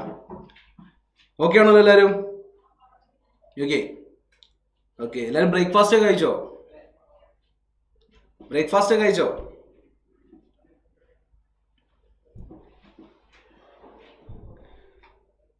എല്ലാവരും പഠിച്ചോ? എല്ലാവരും പഠിക്കണം. Hi. ഇല്ല ഇന്ന് 1 മണി വരെ ഉണ്ടാവില്ല. അതിന് മുന്നേ നമ്മൾ പെട്ടെന്ന് തീർക്കും. Okay, good morning. ഓക്കെ, നമുക്ക് വേഗം സ്റ്റാർട്ട് ചെയ്യാം. ടൈം കളയണ്ട. നമുക്ക് മാക്സിമം ക്വസ്റ്റ്യൻസിലേക്ക് പോകണം. പ്ലീസ് ക്ലാസ് കണ്ടുകൊണ്ടിരിക്കുമ്പോൾ കൈക്കലായിരിക്കും അല്ലേ? നല്ലതാണ്. ഓക്കെ നമുക്ക് പോവാം. So listen, first of all electromagnetic induction നമ്മൾ സ്റ്റാർട്ട് ചെയ്യുന്നതിന് മുന്നേ ഫസ്റ്റ് നിങ്ങൾക്ക് പഠിക്കാനുള്ളത് മാഗ്നറ്റിക് ഫ്ലക്സിനെ പറ്റിയിട്ടാണ്. എന്താണ് മാഗ്നറ്റിക് ഫ്ലക്സ്? നിങ്ങൾക്ക് എല്ലാവർക്കും നന്നായിട്ട് അറിയാലോ. ഒരു ഏരിയയിലൂടെ പാസ് ചെയ്യുന്ന നമ്പർ ഓഫ് മാഗ്നറ്റിക് ഫീൽഡ് ലൈൻസിനെ വിളിക്കുന്ന പേരാണ് എന്ത്? മാഗ്നറ്റിക് ഫ്ലക്സ് എന്ന് പറഞ്ഞിരിക്കുന്നത്. അതിന് നിങ്ങൾ പഠിക്കേണ്ട ഫസ്റ്റ് ഇക്വേഷൻ ആണ് flux is equal to BA cos θ. അതായത് യൂണിഫോം ഫീൽഡ് ആണെങ്കിൽ നമ്മളൊരു പെർഫെക്റ്റ് ഏരിയ ആണ് കൺസിഡർ ചെയ്യുന്നതെങ്കിൽ നമുക്ക് എന്ത് ചെയ്യാം? ഫ്ലക്സ് എന്ന് പറഞ്ഞാൽ BA cos θ, where θ is the angle between magnetic field and area vector. അത് നിങ്ങൾ നന്നായി ശ്രദ്ധിക്കണം. അതായത് ഓക്കെ അല്ലേ, മാഗ്നറ്റിക് ഫീൽഡും ഏരിയ വെക്ടറും തമ്മിൽ ഉണ്ടാക്കുന്ന ആംഗിൾ ആണ് എന്ത്? തീറ്റ എന്ന് പറഞ്ഞിരിക്കുന്നത്. പ്ലീസ് അതിൽ നിങ്ങൾ ശ്രദ്ധിക്കേണ്ട ഒരു കാര്യം എന്ന് പറഞ്ഞിരിക്കുന്നത്, എപ്പോഴും ഏരിയ വെക്ടർ എന്നുള്ള സാധനം ആ പ്ലെയിൻ എന്തായിരിക്കും? പെർപെൻഡിക്കുലർ ആയിരിക്കും. ഫോർ എക്സാമ്പിൾ, ഞാൻ എന്റെ സ്ലൈഡ് എടുക്കാം, ടാബ് കാണിക്കാം. ഇതിപ്പം ഒരു ഏരിയ, ഒരു സ്ക്വയർ ആണെന്ന് വിചാരിക്കുക. ഇതിന്റെ ഏരിയ വെക്ടർ എപ്പോഴും ഈ പെന്നിന്റെ ഡയറക്ഷനിലേക്കായിരിക്കും. പെൻ നമ്മളിപ്പോ ഇങ്ങനെയാണ് വെച്ചിരിക്കുന്നതെങ്കിൽ നിങ്ങൾക്ക് നേരെ, ഇങ്ങനെയാണ് വെച്ചിരിക്കുന്നതെങ്കിൽ ഈ ഡയറക്ഷനിലേക്ക്, നേരെ തിരിച്ചാണ് വെച്ചിരിക്കുന്നതെങ്കിൽ എനിക്ക് നേരെ. അപ്പൊ നിങ്ങൾ മനസ്സിലാക്കി വെക്കുക, ഏരിയ വെക്ടർ എപ്പോഴും ആ പ്ലെയിൻ എന്തായിരിക്കും, പെർപെൻഡിക്കുലർ ആയിരിക്കും എന്നുള്ള കാര്യം മനസ്സിലാക്കി വെക്കുക. It's very very important. Listen, flux is equal to BA cos theta. Theta is the angle between magnetic field and area vector. എടാ നോക്കിക്കേ, അതായത് മാഗ്നറ്റിക് ഫ്ലക്സ് എന്ന് പറയുന്നത് എന്താ, സ്കേലാർ ക്വാണ്ടിറ്റി ആണ്. മാഗ്നറ്റിക് ഫ്ലക്സ് ഒരു സ്കേലാർ ക്വാണ്ടിറ്റി ആണ്. ഫ്ലക്സിന്റെ ഡയമെൻഷൻ അറിയായിരിക്കും, ml സ്ക്വയർഡ് (e⁻²) ഇനി നിങ്ങൾക്ക് ഒരു ഇറഗുലർ ഷേപ്പ് ഉള്ള ബോഡിയാണ് തരുന്നതെങ്കിൽ അല്ലെങ്കിൽ ഒരു ലൂപ്പാണ് തരുന്നതെന്ന് വിചാരിക്കുക. അതിന്റെ മാഗ്നറ്റിക് ഫ്ലക്സ് എന്ന് പറയുന്നത് എന്താ, magnetic field into DA integral DA cos theta. Integrate ചെയ്യുക, ഓരോരോ ചെറിയ ചെറിയ പോർഷൻ ഉണ്ടാവുന്ന ഫ്ലക്സ് കണ്ടുപിടിച്ച് മൊത്തം ആഡ് ചെയ്യുന്നതിനാണല്ലോ നമ്മൾ ഇന്റഗ്രേഷൻ എന്ന് പറഞ്ഞിരിക്കുന്നത്. സോ അങ്ങനെ തരികയാണെങ്കിൽ d∅ is equal to integral BDA cos theta എന്നുള്ള കാര്യം മനസ്സിലാക്കി വെക്കുക. ലിസൺ, ഇനി നിങ്ങൾ മനസ്സിലാക്കേണ്ട രണ്ടാമത്തെ കണ്ടീഷൻ എന്ന് പറഞ്ഞിരിക്കുന്നത് ശ്രദ്ധിക്കുക, സ്പെസിഫിക് കണ്ടീഷൻസ് ആണ്. അതായത് 3 കേസാണ്. ഈ കേസ് നിങ്ങൾ വളരെ ഇമ്പോർട്ടന്റ് ആണ്, നന്നായി ശ്രദ്ധിക്കണേ. അതായത് ഞാൻ പറയുകയാണെ, ഇവിടെ നിന്ന് ഇങ്ങോട്ടേക്ക് മാഗ്നറ്റിക് ഫീൽഡ് ലൈൻസ് ഇങ്ങനെ പോകുന്നുണ്ട് വിചാരിക്കുക. എങ്ങനെ പോകുന്നുണ്ട്, ഇതാ എന്റെ മുന്നിലൂടെ ഇതാ ഈ പെന്നിന്റെ ലൈൻ, പെന്ന് പോകുന്ന പോലെ ഇങ്ങനെ മാഗ്നറ്റിക് ഫീൽഡ് ലൈൻസ് മൂവ് ചെയ്യുന്നുണ്ട് ഇങ്ങനെ വിചാരിക്കുക. ഈ മാഗ്നറ്റിക് ഫീൽഡ് ലൈൻസ് ഇതാ എന്റെ കയ്യിൽ ഇങ്ങനെ മൂവ് ചെയ്യുന്നുണ്ട്. അവിടേക്ക് ഞാനിതാ ഒരു പ്ലെയിൻ ഇങ്ങനെ കൊണ്ടുവച്ചിട്ടുണ്ട്. ഇതാ ഇങ്ങനെയാണ് സാധനം എങ്ങനെ വെച്ചിരിക്കുന്നത്, ഇങ്ങനെ വെക്കുന്ന സമയത്ത് ഈ മാഗ്നറ്റിക് ഫീൽഡ് ലൈൻസ് ഈ പ്ലെയിൻ എങ്ങനെയാ പോയി മീറ്റ് ചെയ്യുന്നത്, പെർപെൻഡിക്കുലർ ആയിട്ടല്ലേ മീറ്റ് ചെയ്യുന്നത്. മാഗ്നറ്റിക് ഫീൽഡ് പ്ലെയിൻ എങ്ങനെ മീറ്റ് ചെയ്യുന്നത്, പെർപെൻഡിക്കുലർ ആയിട്ടാണ് മീറ്റ് ചെയ്യുന്നത്. അപ്പൊ ഞാൻ അങ്ങോട്ട് ഒരു കാര്യം ചോദിച്ചോട്ടെ, what is the angle between magnetic field and area vector? വേഗം കമന്റ് ചെയ്യും. What is the angle between magnetic field and area vector? വേഗം പറയണേ. ഇതാ എങ്ങനെ വെച്ചിരിക്കുന്നത്, മാഗ്നറ്റിക് ഫീൽഡ് ഏരിയക്ക്, അതായത് നമ്മുടെ ലൂപ്പിന് പെർപെൻഡിക്കുലർ ആയിട്ടാണ് പോകുന്നത്. പെർപെൻഡിക്കുലർ ആയിട്ട് പോവുകയാണെങ്കിൽ തീറ്റ എത്രയായിരിക്കും? പെർപെൻഡിക്കുലർ എന്ന് പറയുന്ന സമയത്ത് എല്ലാവരും തീറ്റ 90 ആയിരിക്കും അടിക്കുക, പക്ഷെ കുറെ ആൾക്കാർ 0 അടിക്കുന്നുണ്ട്. മനസ്സിലാക്കി വെക്കുക, theta is the angle between area vector and magnetic field. എടാ മാഗ്നറ്റിക് ഫീൽഡ് ഇങ്ങനെ ആയിരിക്കും, ഏരിയ വെക്ടറും ഇങ്ങനെ തന്നെ ആയിരിക്കില്ലേ? നോക്ക്, ഏരിയ വെക്ടറും ഈ ഡയറക്ഷനിൽ തന്നെ അല്ലേ വരിക, അല്ലേ? മാഗ്നറ്റിക് ഫീൽഡും ഏരിയ വെക്ടറും എപ്പോഴും ആ പ്ലെയിൻ എന്തായിരിക്കും, പെർപെൻഡിക്കുലർ ആയിരിക്കും. It is very very important one. Flux maximum ആവുന്നത് തീറ്റ 0 ആവുമ്പോഴാണ്. തീറ്റ എപ്പോഴാണ് 0 ആവുന്നത്, മാഗ്നറ്റിക് ഫീൽഡ് ഏരിയ നമ്മുടെ ബോഡിക്ക് പെർപെൻഡിക്കുലർ ആയിട്ട് വെക്കുമ്പോഴാണ് തീറ്റ 0 ആവുന്നത് എന്നുള്ള കാര്യം ആലോചിക്കുക. It's very very important. That means ഇനി നമുക്ക് ആ കണ്ടീഷനിലേക്ക് പോവാം. അതായത് മാഗ്നറ്റിക് ഫീൽഡ് ലൈൻസ് ഏരിയ വെക്ടറിന് പെർപെൻഡിക്കുലർ ആയിട്ട് പോകുന്ന സമയത്ത് തീറ്റ 0 ആയിരിക്കും, ഫ്ലക്സ് എന്തായിരിക്കും, കോസ് 0ന്റെ വാല്യൂ 1 ആണ്, ഫ്ലക്സ് എന്തായിരിക്കും, മാക്സിമം ആയിരിക്കും. മാഗ്നറ്റിക് ഫീൽഡ് ഇങ്ങനെയും പ്ലെയിൻ ഇങ്ങനെ വെക്കുന്ന സമയത്ത് ഏരിയ വെക്ടർ ഈ ഡയറക്ഷനിലേക്കല്ലേ വരിക. മാഗ്നറ്റിക് ഫീൽഡ് ലൈൻസ് ഇതാ ഇങ്ങനെ വരുന്നു, ഏരിയ വെക്ടർ ഈ ഡയറക്ഷൻ, തീറ്റ എത്രയാ 90. പാരലായി വെക്കുന്ന സമയത്ത് തീറ്റ 90യും ഫ്ലക്സ് എന്തായിരിക്കും 0 ആയിരിക്കും. ഈ ആ പോയിന്റ് ഏറ്റവും വലിയ ഇമ്പോർട്ടന്റ്. പെർപെൻഡിക്കുലർ ആയി വെക്കുന്ന സമയത്ത് ഫ്ലക്സ് മാക്സിമവും, പാരലായി വെക്കുന്ന സമയത്ത് ഫ്ലക്സ് എന്തായിരിക്കും, മിനിമം ആയിരിക്കും. പെർപെൻഡിക്കുലർ ആയി വെക്കുന്ന സമയത്ത് തീറ്റ എത്രയാ 90 ആണോ? അല്ല, തീറ്റ എത്രയാ 0 ആണെന്നുള്ള കാര്യം മനസ്സിലാക്കി വെക്കുക. ഇനി മാഗ്നറ്റിക് ഫീൽഡ് ആന്റി പാരലായി വെക്കുന്ന സമയത്ത് തീറ്റ എത്രയാ 180 എന്നുള്ള കാര്യം ഓർത്ത് വെക്കുക. Flux is equal to BA cos theta. ഇനി ഫാരഡേസ് ലോ, ചാപ്റ്ററിന് ഏറ്റവും ഇമ്പോർട്ടന്റ് ബേസ് ആണ്. അതായത് ഈ ചാപ്റ്ററിന്റെ സോൾ ആണ് എന്ത്, ഫാരഡേസ് ലോ. ഫാരഡേസ് ലോ എന്ന് പറഞ്ഞിരിക്കുന്നത് ഇത്രയേ ഉള്ളൂ. ഒരു ലൂപ്പിലൂടെ അല്ലെങ്കിൽ ഒരു സ്ക്വയറിലൂടെ നമ്മൾ കൺസിഡർ ചെയ്തിരിക്കുന്ന ബോഡിയുടെ ഉള്ളിലൂടെ പോകുന്ന നമ്പർ ഓഫ് ഫീൽഡ് ലൈൻസ്, എന്താണ് നമ്പർ ഓഫ് ഫീൽഡ് ലൈൻസിൽ ഉണ്ടാവുന്ന ചേഞ്ച്, അല്ലെങ്കിൽ നമുക്ക് സിംപ്ലി പറയാം ഫ്ലക്സിൽ ഉണ്ടാവുന്ന ചേഞ്ച്. മാഗ്നറ്റിക് നമ്പർ ഓഫ് ഓർത്തുക്കണം, മാഗ്നറ്റിക് ഫ്ലക്സിൽ ഉണ്ടാവുന്ന ചേഞ്ച്. മാഗ്നറ്റിക് ഫ്ലക്സിൽ ചേഞ്ച് ഉണ്ടായാൽ അവിടെ EMF ഉണ്ടാവും. അത്രേ ഉള്ളൂ. എന്താ പറഞ്ഞത്, മാഗ്നറ്റിക് ഫ്ലക്സിൽ ചേഞ്ച് ഉണ്ടായാൽ EMF ഉണ്ടാവും. ഒരു ബോഡിയിൽ ഉണ്ടാവുന്ന മാഗ്നറ്റിക് ഫ്ലക്സിൽ ചേഞ്ച് ഉണ്ടായാൽ EMF ഉണ്ടാവും. whenever there is a change in magnetic field and EMF is induced in the coil, അവിടെ EMF ഉണ്ടായി കഴിഞ്ഞാൽ അവിടെ ഓൾറെഡി എന്തുണ്ടാവും, കറണ്ടും ഉണ്ടാവും എന്നുള്ള കാര്യം മനസ്സിലാക്കി വെക്കുക. അതായത് ഇൻഡ്യൂസ്ഡ് EMF ഇക്വേഷൻ പഠിച്ചു വെക്കുക, -d∅/dt. Induced EMF is equal to -d∅/dt. അപ്പൊ നിങ്ങൾ ചോദിക്കുക, വാട്ട് ഈസ് നെഗറ്റീവ്? സാർ എന്താ അവിടെ നെഗറ്റീവ് കൊടുത്തിരിക്കുന്നത്? നെഗറ്റീവ് എന്ന് പറഞ്ഞിരിക്കുന്നത് സൈൻ കാണിക്കാനാണ്. അതായത് കറണ്ട് ഏത് ഡയറക്ഷനിലേക്കാണ് ഫ്ലോ ചെയ്യുന്നതെന്ന് കാണിക്കാനാണ്. അത് പറയുന്നത് ആരാണ്? ലെൻസസ് ലോ ആണ്. Lenz's law. Negative sign indicates induced EMF opposes flux change because. ഇത് പറയുന്നത് ആരാടാ? ലെൻസസ് ലോ ആണ്. അപ്പൊ Lenz's law is an application of law conservation of energy എന്നുള്ള കാര്യം കൂടി ഓർത്ത് വെക്കുക കേട്ടോ.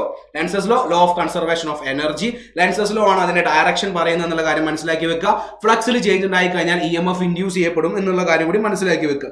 ഇനി അതുമായി റിലേറ്റ് 2-3 ക്വസ്റ്റ്യൻസ് ആണ്. ആവറേജ് EMF ഉം ഇൻസ്റ്റന്റേനിയസ് EMF ഉം. അതായത് ആവറേജ് EMF എന്ന് പറഞ്ഞാൽ ΔΦ/T. d∅dt നമ്മൾ എന്താ പറഞ്ഞത് ഡെൽറ്റ ഫൈ ബൈ ടി.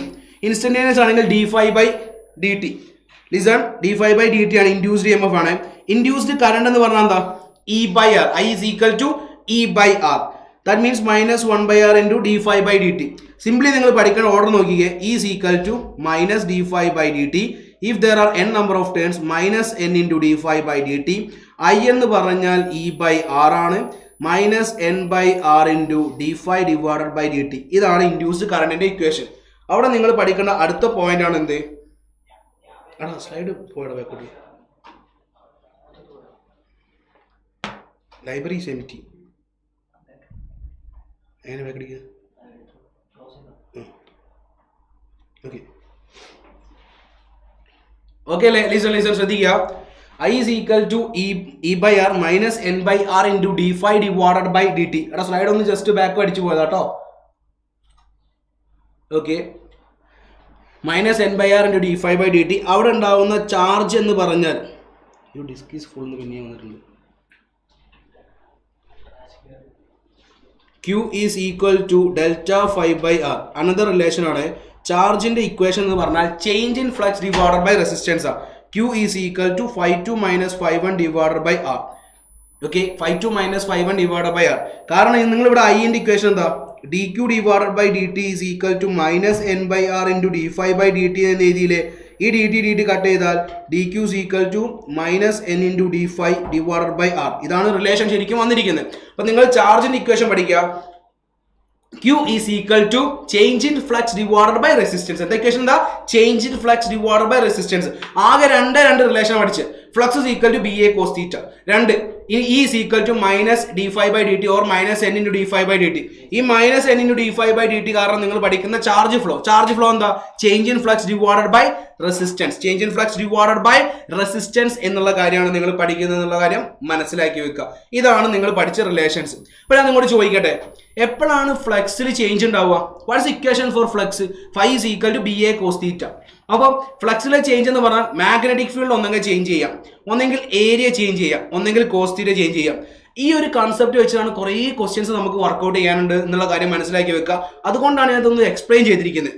ഒന്ന് ശ്രദ്ധിക്കണേ. അതായത് ലിസൺ, അതായത് നിങ്ങൾക്ക് ഇൻഡ്യൂസ്ഡ് EMFന്റെ ഇക്വേഷൻ എന്താ? Minus d∅dt. എടാ ഫ്ലക്സിന്റെ ഇക്വേഷൻ എന്താ? BA cos theta. ഇവിടെ വരുന്ന ഫസ്റ്റ് ക്വസ്റ്റ്യൻ എന്ന് പറഞ്ഞിരിക്കുന്നത് മാഗ്നറ്റിക് ഫീൽഡ് വേരിയബിൾ ആകുമ്പോഴായിരിക്കും. അതായത് E is equal to minus d/dt of, ഞാൻ ഇവിടെ എന്ത് കൊടുത്തു? BA cos theta എന്ന് കൊടുത്തു. ഇനി മാഗ്നറ്റിക് ഫീൽഡ് ആണ് മാറുന്നതെങ്കിൽ, മാഗ്നറ്റിക് ഫീൽഡ് മാറുന്നതിനനുസരിച്ചാണ് ഫ്ലക്സിൽ ചേഞ്ച് ഉണ്ടാവുന്നതെങ്കിൽ നിങ്ങൾക്ക് എന്തെടുക്കാം? Equation minus A cos theta into dB/dt. ഇനി ഏരിയ ആണ് ചേഞ്ച് ചെയ്യുന്നെങ്കിലോ? ഫ്ലക്സ് കോൺസ്റ്റന്റ് ആണ്, ഏരിയ എങ്ങനെ മാറി കളിക്കുകയാണെങ്കിലോ? അപ്പൊ ആര് പുറത്തെടുക്കണം? ബാക്കി ടേംസിനൊക്കെ പുറത്തെടുക്കുക. Minus B cos theta into dA/dt. ഇനി നിങ്ങളോട് പറയുന്നത് ഓറിയന്റേഷൻ ആദ്യം ഇങ്ങനെയായിരുന്നു, കുറച്ച് കഴിഞ്ഞപ്പോൾ ഇങ്ങോട്ടേക്ക് തിരിഞ്ഞു, അങ്ങനെ പറയുകയാണെങ്കിലോ? അപ്പൊ നിങ്ങൾ എന്തെടുക്കണം? Minus BA into d/dt of cos theta. That means ഇവിടെ എന്ത് വരും? Minus B cos theta into A2 minus A1 divided by T2 minus T1. പിന്നെ വന്നിട്ടോ minus A cos theta into B2 minus B1 divided by T2 minus T1. And ഓറിയന്റേഷന്റെ change കാരണമാണെങ്കിലോ minus BA into cos theta 2 minus cos theta 1 divided by T2 minus T1. ഇത്രയും equations മനസ്സിലാക്കി വെക്കുക.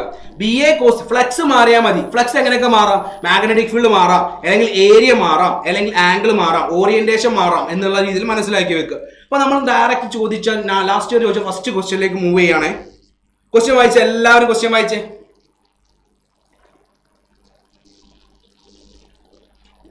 Question വായിച്ച എല്ലാവരും. The magnetic flux linked with a coil is given by, ഫ്ലക്സിന്റെ equation തന്നിട്ടുണ്ട്. Induced EMFന്റെ ഇക്വേഷൻ എല്ലാവർക്കും അറിയാലോ എന്താണ്? d∅ divided by dt. Magnitude എടുക്കുന്ന സമയത്ത് സൈൻ കൊടുക്കണമെന്നില്ല. Is equal to d∅dt. The magnitude of induced EMF in the coil at the 4th second will be. അപ്പൊ ടിക്ക് 4 കൊടുത്താൽ മാഗ്നറ്റ് 4 സെക്കൻഡ് വരെയുള്ള ഇൻഡ്യൂസ്ഡ് EMF കിട്ടത്തില്ലേ? അല്ലേ? ആ കോസ് തീറ്റന്റെ ഡിഫറൻസ് നമ്മൾ പറഞ്ഞിട്ടുണ്ടല്ലോ.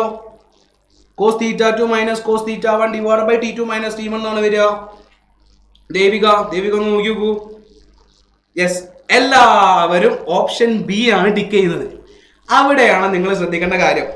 നീറ്റിന് ലാസ്റ്റ് ഇയർ ചോദിച്ച ക്വസ്റ്റ്യൻ, തൊട്ട് മുന്നത്തെ ഇയർ ചോദിച്ച ക്വസ്റ്റ്യൻ ഓപ്ഷൻ ബി അല്ല എല്ലാവരും പറയുന്നത്. ക്വസ്റ്റ്യൻ ഒന്നുകൂടി വായിച്ചു നോക്കിയേ.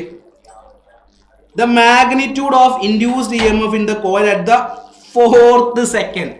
4ാമത്തെ സെക്കൻഡിലുള്ള ഇൻഡ്യൂസ്ഡ് EMF എത്രയാണെന്ന് ചോദിച്ചിരിക്കുന്നത്. അല്ലാതെ 4 സെക്കൻഡ് വരെയുള്ള ഇൻഡ്യൂസ്ഡ് EMF അല്ല ചോദിച്ചിരിക്കുന്നത്. നിങ്ങൾ എല്ലാവരും കണ്ടുപിടിച്ചിരിക്കുന്നത് 4 സെക്കൻഡ് വരെയുള്ള ഇൻഡ്യൂസ്ഡ് EMF അല്ലേ? നോക്കിക്കേ, പറഞ്ഞുതരാം. E is equal to d by dt of flux എത്രയാ 5t² plus 3t plus 16. ഇതിനെ ഡിഫറൻഷിയേറ്റ് എന്ത് വരും? 5t² ചെയ്താൽ 10t plus 3 എന്ന് വരും. 16 കോൺസ്റ്റന്റ് ആയതുകൊണ്ട് ഡിഫറൻസ് ചെയ്താൽ എന്ത് വരും? 0 വരും. ഇതാണ് ഇൻഡ്യൂസ്ഡ് EMFന്റെ ഇക്വേഷൻ. 4ാമത്തെ സെക്കൻഡിൽ ടിക്ക് 4 കൊടുത്താൽ 4 സെക്കൻഡ് കിട്ടും. എത്ര വരും? 40 plus 3 is equal to 43 volt. Option നോക്കുമ്പോൾ ആ ഓപ്ഷനിലുണ്ട് ഓപ്ഷൻ ബി എന്ന് ടിക്ക് ചെയ്യാൻ പറ്റുമോ? ചോദിച്ചിരിക്കുന്നത് 4 സെക്കൻഡ് വരെ അല്ല, 4ാമത്തെ സെക്കൻഡിലുള്ള ഇൻഡ്യൂസ്ഡ് EMF. അതെങ്ങനെയാ കിട്ടുക? 4ാമത്തെ സെക്കൻഡിലുള്ള ഇൻഡ്യൂസ്ഡ് EMF 4ാമത്തെ സെക്കൻഡ് വരെയുള്ള ഇൻഡ്യൂസ്ഡ് EMFൽ നിന്ന് 3ാമത്തെ സെക്കൻഡ് വരെയുള്ള ഇൻഡ്യൂസ്ഡ് EMF കുറച്ചാലല്ലേ കിട്ടുക. അപ്പൊ നിങ്ങൾ എന്ത് കണ്ടുപിടിക്കണം? E3 വരണം. E3 എന്ന് പറഞ്ഞാൽ എന്താ വരിക? 30 plus 3 that will give 33 volt. അപ്പൊ നമുക്ക് എത്ര വരിക? 43 minus 33. 3ാമത്തെ സെക്കൻഡിൽ 33 വോൾട്ട് ആയിരുന്നു, 4ാമത്തെ സെക്കൻഡ് ആയപ്പോൾ 43 വോൾട്ട് ആയി. അങ്ങനെയാണെങ്കിൽ 4ാമത്തെ സെക്കൻഡിൽ ഉണ്ടായ വോൾട്ടേജ് എന്ന് പറഞ്ഞിരിക്കുന്നത് എത്രയാ? 10 വോൾട്ട്. Option D. തെറ്റിച്ചില്ലേ? നിങ്ങൾ എല്ലാവരും സ്റ്റാർട്ടിങ് തെറ്റിച്ചില്ലേ? ഇങ്ങനെയാ ക്വസ്റ്റ്യൻ ചോദിക്കുക. വളരെ സിമ്പിൾ ആണ്. പക്ഷെ നമ്മൾ ക്വസ്റ്റ്യൻ കാണുമ്പോൾ തന്നെ അങ്ങനെ ചെയ്യും. ആൻസർ ആണെങ്കിൽ ഓപ്ഷനിൽ ഉണ്ടാവുന്നത് നേരായിട്ട് ടിക്ക് ചെയ്യും. അങ്ങനെ ചെയ്യാൻ പാടുണ്ടോ? ചെയ്യരുത്. ഇവിടെയാണ് നിങ്ങൾ നീറ്റ് ക്വസ്റ്റ്യൻസിനെ പറ്റി ശ്രദ്ധിക്കേണ്ടത്. ശ്രദ്ധിക്കുക. നിങ്ങൾക്ക് നന്നായിട്ട് ചെയ്താൽ സിമ്പിളായി നിങ്ങൾക്ക് അറിയുന്ന ഇക്വേഷൻസ് തന്നെ യൂസ് ചെയ്താൽ മതി. പക്ഷേ ക്വസ്റ്റ്യൻ ചെയ്യുന്ന സമയത്ത് നന്നായിട്ട് ശ്രദ്ധിക്കുക. ഇതിപ്പോ ക്ലിയർ അല്ലേ? ഈ പറഞ്ഞ സാധനം ക്ലിയർ അല്ലേ? ഇത് ഓക്കെ അല്ലേ? വേഗം പറയുന്നത് ഓക്കെ അല്ലേ? Yes, option D. എല്ലാവരും ഇപ്പൊ ഡിയിലേക്ക് എല്ലാവരും ഓപ്ഷൻ ഡിയിലേക്ക് മാറിയിട്ടുണ്ട്. അങ്ങനെ മാറാൻ കഴിയില്ല കേട്ടോ. നീറ്റ് എക്സാമിന് ഒരു ഓപ്ഷൻ കുത്തി കഴിഞ്ഞാൽ പിന്നെ മാറ്റി കുത്തൽ നമുക്ക് നടക്കുന്ന പരിപാടി അല്ലല്ലോ. ഓക്കെ, ഇനി അടുത്ത ക്വസ്റ്റ്യൻ നോക്കിയേ. A coil of 800 turns effective area തന്നിട്ടുണ്ട്. Kept perpendicular to magnetic field. എടാ, മാഗ്നറ്റിക് ഫീൽഡിന് പെർപെൻഡിക്കുലർ ആയ തീറ്റ 90 ആണോ? തീറ്റ 90 ആണോ? ഫ്ലെക്സിൽ ഉണ്ടാക്കുന്ന തീറ്റ 90 ആണോ? വേഗം പറ. തീറ്റ 90 ആണോ? പെർപെൻഡിക്കുലർ ആയി വെക്കുക എന്ന് പറഞ്ഞാൽ തീറ്റ 90 ആണോ? അതാണ് നിങ്ങൾ പഠിക്കേണ്ട ഫസ്റ്റ് പോയിന്റ്. ആണോ? തീറ്റ 90 ആണോ? വേഗം പറ, വേഗം പറ, വേഗം പറ. പെർപെൻഡിക്കുലർ ആയിട്ട് വെക്കുക, മാഗ്നറ്റിക് ഫീൽഡിന് പെർപെൻഡിക്കുലർ ആയിട്ട് വെക്കുക എന്ന് പറയുന്ന സമയത്ത് തീറ്റ 90 ആണോ? അല്ല, തീറ്റ 0 ആണ്. തീറ്റ 0 ആയാൽ മാത്രമേ ഫ്ലെക്സ് ഉണ്ടാവത്തുള്ളൂ. തീറ്റ 90 കഴിഞ്ഞ് കഴിഞ്ഞാൽ ഫ്ലെക്സ് ഉണ്ടാവോ? ഇല്ല. അപ്പൊ തീറ്റ 0 ആണെന്നുള്ള കാര്യം നിങ്ങൾ മനസ്സിലാക്കി വെക്കണം. ചിലപ്പോ ചില ക്വസ്റ്റ്യനിലെ എല്ലാ വാല്യൂസും തരും, എന്നിട്ട് പറയും ഇത് വെച്ചിരിക്കുന്നത് പാരലായിട്ടാണെന്ന്. പാരലായിട്ട് എന്ന് പറഞ്ഞാൽ ഫ്ലെക്സ് ഉണ്ടാവുമോ? ഇല്ല. ബാക്കി വാല്യൂസ് ഒക്കെ എന്തിനാ തരുന്നത്? നിങ്ങളെ തെറ്റിക്കാനാ. അത് നിങ്ങൾ ആ കാര്യം മനസ്സിലാക്കി വെക്കുക. പെർപെൻഡിക്കുലർ എന്നുള്ള ടേം ഉണ്ടെങ്കിൽ മാത്രമേ അത് നിങ്ങൾ ചെയ്താൽ മതി. പാരൽ എന്ന് പറഞ്ഞാൽ പിന്നെ നിങ്ങൾ അതിനെപ്പറ്റി ചിന്തിക്കുകയേ വേണ്ട. പെർപെൻഡിക്കുലർ എന്ന് ക്വസ്റ്റ്യൻ ഓൾമോസ്റ്റ് എല്ലാ ക്വസ്റ്റ്യനിലും പെർപെൻഡിക്കുലർ ആണ്. എന്തോ ഒരു വൈബ്രേഷൻ ഫീൽ ചെയ്യും. നോക്കട്ടെ, പിങ്ക് പാന്തറ നോക്കട്ടെ. പെർപെൻഡിക്കുലർ എന്ന് ക്വസ്റ്റ്യൻ പറയുന്നത് ദാറ്റ് മീൻസ് ഫ്ലക്സ് മാക്സിമം ആണ്. ഇനി നിങ്ങൾ നോക്കുക, ആദ്യം പെർപെൻഡിക്കുലർ ആയിട്ടാണ് വെച്ചിരിക്കുന്നത്. പെർപെൻഡിക്കുലർ ആയിട്ട് വെച്ചിട്ടുണ്ടെങ്കിൽ തീറ്റ 1 എത്രയാ? 0. When the plane of the coil is rotated by 90 degree, 90 degree എന്ന് പറഞ്ഞാൽ തീറ്റ 2 എത്രയാ? 90. അങ്ങനെയാണെങ്കിൽ അതിനെടുത്ത സമയം എത്രയാ? 0.1 സെക്കൻഡ്. ടൈം എത്രയാ? 0.1 second. The EMF induced in the coil will be. ഇത് ഏത് കേസാ? ഓറിയന്റേഷനാ, തീറ്റ മാറുന്ന കേസാ. അപ്പൊ ആരൊക്കെയാ കോൺസ്റ്റന്റ്? അപ്പൊ നിങ്ങൾ ഇക്വേഷൻ ഇങ്ങനെ തന്നെ എഴുതുക. d by dt of BA cos theta, that means BA into cos theta 2 minus cos theta 1 or cos theta 1 minus cos theta 2 magnitude എടുത്താൽ മതി, divided by delta t. Minus കൊടുക്കണമെങ്കിൽ മൈനസ് കൊടുക്കാം, ഡയറക്ഷനിൽ ചേഞ്ച് അല്ലേ. അപ്പൊ ബി എത്രയാണ് തന്നിരിക്കുന്നത്? Number of ടേൺസും തന്നിട്ടുണ്ട്. അപ്പൊ എന്നും കൂടി കൊടുക്കണേ. നമ്പർ ഓഫ് ടേൺസ് തന്നിട്ടുണ്ട്. ചിലപ്പോൾ നമ്പർ ഓഫ് ടേൺസ് തന്നിട്ടില്ലെങ്കിൽ എടുക്കേണ്ട ആവശ്യമില്ല. ഓഡിയോയിൽ എന്തോ വൈബ്രേഷൻ ഉണ്ട്. റെഡി ഇപ്പോൾ റെഡി ആയി വരും. ഇപ്പൊ നോക്കുക, 800 ഇൻറ്റു മാഗ്നറ്റിക് ഫീൽഡ് എത്രയാ? 5 ഇൻറ്റു 10⁻⁻5 ഇൻറ്റു ഏരിയ എത്രയാ? 0.05 ഇൻറ്റു കോസ് തീറ്റ 2 90 അല്ലേ? കോസ് 90 എത്രയാ? 0 മൈനസ് കോസ് തീറ്റ 1 എത്രയാ? 0. കോസ് 0ന്റെ വാല്യൂ എത്രയാ? 1. ഡിവൈഡഡ് ബൈ ഡെൽറ്റ ടി എത്രയാ 0.1. ഇവിടെ ആദ്യം ഒരു നെഗറ്റീവ് ഉണ്ട്. ആ നെഗറ്റീവ് എന്തായി പോടാ കട്ട് ചെയ്ത് പോകും. That means induced EMF is equal to 800 into 5 into 10 raised to minus 5 into 0.0 പറഞ്ഞാൽ 5 into 10 raised to minus 2 divided by 10 raised to minus 1. അപ്പോൾ എന്താ വരിക? ഈ രണ്ട് സീറോസും ഈ 10 raised to minus 2 കട്ട് ചെയ്തൂടെ? ഈ 10 raised to minus 1 മുകളിലേക്ക് പോയാൽ +1 ആവും. ആ 10 raised to minus 4നെ 10 raised to minus 4 ആക്കും. 8 5 40, 4 5 200 അല്ലേ? Sorry 8 5 8 into 40 40, 5 into 4 200. 200 into 10 raised to minus 4 will give 2 into 10 raised to minus 2, 0.02 volt. Option C നീറ്റിന് ചോദിച്ച ക്വസ്റ്റ്യൻ ആണ്. അപ്പോൾ ഈ ഒരു കാര്യം കറക്റ്റ് മനസ്സിലാക്കി വെക്കുക. ഇവിടെ കോസ് തീറ്റ എന്താ ഡിഫറൻസ് എന്നോ? ആദ്യം ഉണ്ടായത് പെർപെൻഡിക്കുലർ ആയിട്ടാണ് വെച്ചിരിക്കുന്നത്. പെർപെൻഡിക്കുലർ ആയിട്ട് വെച്ചിട്ടുണ്ടെങ്കിൽ തീറ്റ എത്രയാ? 0. അതിനെ പിടിച്ച് 90 ഡിഗ്രി റൊട്ടേറ്റ് ചെയ്ത് കഴിഞ്ഞപ്പോൾ ഉണ്ടായ, അതായത് ആദ്യം ഇങ്ങനെയായിരുന്നു, 90 ഡിഗ്രി മാറ്റുന്നത്. ഇങ്ങനെ ചേഞ്ച് ചെയ്യുന്ന സമയത്ത് ഇതിലേക്ക് വരുന്ന നമ്പർ ഓഫ് ഫീൽഡ്സിന്റെ എണ്ണം എന്ത് ചെയ്യും? കുറയും. ഫോർ എക്സാമ്പിൾ ഇതാ ഇങ്ങനെയായിരുന്നു ഉണ്ടായത് എന്ന് വിചാരിക്കുക. ഇത് ഇങ്ങോട്ടേക്ക് തിരിക്കുന്ന സമയത്ത് ഇതിലേക്ക് വരുന്ന നമ്പർ ഓഫ് ഫീൽഡ്സിന്റെ എണ്ണം കുറയില്ലേ? ഫീൽഡ്സിന്റെ എണ്ണം കുറയുമ്പോൾ ഫ്ലക്സ് ചേഞ്ച് ചെയ്യില്ലേ? ഫ്ലക്സ് ചേഞ്ച് ചെയ്ത് കഴിഞ്ഞാൽ EMF എന്ത് ചെയ്യടാ? കുറയും എന്നുള്ള കാര്യം മനസ്സിലാക്കി വെക്കുക. EMF ഉണ്ടാവും എന്നുള്ള കാര്യം മനസ്സിലാക്കി വെക്കുക. ഓക്കെ ആണല്ലോ? അപ്പോൾ ഈ ആൻസർ എല്ലാവർക്കും കിട്ടിയെന്ന് പ്രതീക്ഷിക്കുന്നു. അടുത്ത ക്വസ്റ്റ്യനിലേക്ക് മൂവ് ചെയ്യണേ. ലിസൺ, എ മാഗ്നറ്റിക് ഫീൽഡ് തന്നിട്ടുണ്ട്. എത്രയാ മാഗ്നറ്റിക് ഫീൽഡ്? എത്രയാ? B is equal to 2t plus 4t square applied perpendicular to the plane. അങ്ങനെ നടക്കുള്ളൂ. റെസിസ്റ്റൻസും റേഡിയസ് ഒക്കെ തന്നിട്ടുണ്ട്. If all units are SI, electric charge that flows through the circular wire during t is equal to 4 to t is equal to 2 second. എടാ t0 നിന്ന് t2 second വരെ പോകുന്ന സമയത്ത് ഉണ്ടാവുന്ന ചാർജ് എടുക്കണം. What is equation for charge? Q is equal to delta phi by r, change in flux divided by resistance അല്ലേ? Φ1 എന്ന് പറഞ്ഞാൽ എന്താ? Magnetic field into area. ഏരിയയിൽ വലിയ മാറ്റമൊന്നുമില്ല. അപ്പോൾ നിങ്ങൾ മാഗ്നറ്റിക് ഫീൽഡ് എത്രയാ? t0 ആവുന്ന സമയത്താണ് Φ1. അപ്പോൾ നിങ്ങൾക്ക് ഈ ഇക്വേഷനിൽ tക്ക് 0 കൊടുത്താൽ എന്ത് വരും? ഫ്ലക്സ് എത്ര വരും? 0 അല്ലേ വരിക? ഇനി Φ2 എന്ന് പറഞ്ഞാൽ എന്താ? നിങ്ങൾ tക്ക് 2 കൊടുക്കുന്ന സമയത്ത് മാഗ്നറ്റിക് ഫീൽഡ് എത്ര വരും? 2 into 2 plus 4 into 2 square, that means 4. 16 plus 4 എത്ര വരും? 20. ഈ വാല്യൂ നേരെ ഇക്വേഷനിൽ കൊണ്ട് കൊടുത്തേ. അപ്പോൾ നമുക്ക് എന്ത് വരും? Φ2 is equal to 20 into area എന്ന് പറഞ്ഞാൽ pi r square. Just value put ചെയ്താൽ നമുക്ക് എന്ത് കിട്ടുക? Q is equal to 20 minus 0, 20 തന്നെ, divided by R into area pi r square. 20 pi r square divided by capital R. Option B. Very good. Semiconductor എന്നാണ്? Time table update ചെയ്തിട്ടുണ്ടല്ലോ, അതിൽ നോക്കിയാൽ മതി. Okay, option B 20 pi r square divided by capital R. Okay, ഇത് clear അല്ലേ എല്ലാവർക്കും? ഇനി അടുത്ത കേസ്. ഇതൊക്കെ ചോദിച്ച ക്വസ്റ്റ്യൻസ് ആണെന്നുള്ള കാര്യം മനസ്സിലാക്കി വെക്കുക. ഒരൊറ്റ ഇക്വേഷൻ നിന്നാണ് നമ്മൾ ഇങ്ങനെ വാരിയസ് ക്വസ്റ്റ്യൻസിലേക്ക് പോകുന്നത്. A conducting circular loop is placed in A uniform magnetic field. ഞാൻ ജസ്റ്റ് വരയ്ക്കുന്നുണ്ട്. ഒരു യൂണിഫോം ഫീൽഡ് ഉണ്ട്. ആ യൂണിഫോം ഫീൽഡിൽ ഞാൻ ആരെ കൊണ്ടുവച്ചിട്ടുണ്ട്? ഒരു സർക്കുലർ ലൂപ്പിനെ കൊണ്ടുവച്ചിട്ടുണ്ട്. ഇനി ഇങ്ങനെയാണ് സർക്കുലർ ലൂപ്പ്. ആ ലൂപ്പിന്റെ റേഡിയസ് ഇങ്ങനെ കുറഞ്ഞുകൊണ്ടിരിക്കുക. റേഡിയസ് ആദ്യം ഇത്രയും ഫീൽഡ് ലൈൻസ് ഇതിന്റെ ഉള്ളിൽ എൻ്റർ ചെയ്യുന്നുണ്ട്. റേഡിയസ് കുറയുന്നതിനനുസരിച്ച് എന്ത് സംഭവിക്കും? ഈ ലൂപ്പിന്റെ വലിപ്പം കുറയല്ലേ ചെയ്യുക? വലിപ്പം കുറയുന്നതിനനുസരിച്ച് നമ്പർ ഓഫ് ഫീൽഡ് ലൈൻസിന്റെ എണ്ണം എന്ത് ചെയ്യും? കുറയില്ലേ? d/dt എന്ന് പറഞ്ഞാൽ ചേഞ്ച് ആണ് കേട്ടോ. അവിടെ കോസ് തീറ്റ ഡിഫറൻഷിയേറ്റ് ചെയ്ത് അവിടുത്തെ ചേഞ്ച് ആണെന്നുള്ള കാര്യം മനസ്സിലാക്കി വെക്കണം കേട്ടോ. പ്ലീസ് ഇനി നോക്കുക. അപ്പൊ ഇങ്ങനെയായിരുന്നു ലൂപ്പ് ഉണ്ടായത്. ഈ ലൂപ്പിന്റെ റേഡിയസ് ഇങ്ങനെ കുറഞ്ഞ് വരിക എന്ന് പറയുന്ന സമയത്ത് നമ്പർ ഓഫ് ഫീൽഡ്സ് ഇതിലേക്ക് എൻ്റർ ചെയ്യുന്നത് കുറയും. ദാറ്റ് മീൻസ് ഫ്ലക്സിൽ ചേഞ്ച് ഉണ്ടാവും, EMF ഇൻഡ്യൂസ് ചെയ്യും. അപ്പൊ എന്താ ചേഞ്ച് ചെയ്യുന്നത്? ഏരിയ ചേഞ്ച് ചെയ്യുന്നുണ്ട്. അപ്പൊ ഇൻഡ്യൂസ്ഡ് EMFന്റെ ഇക്വേഷൻ എന്താ? E is equal to B cos theta into dA divided by dt. B into perpendicular ആയതുകൊണ്ട് തീറ്റ 0, cos 0 value 1 into dA by dt. d/dt of area എന്ന് പറഞ്ഞാൽ എന്താ? Pi r square.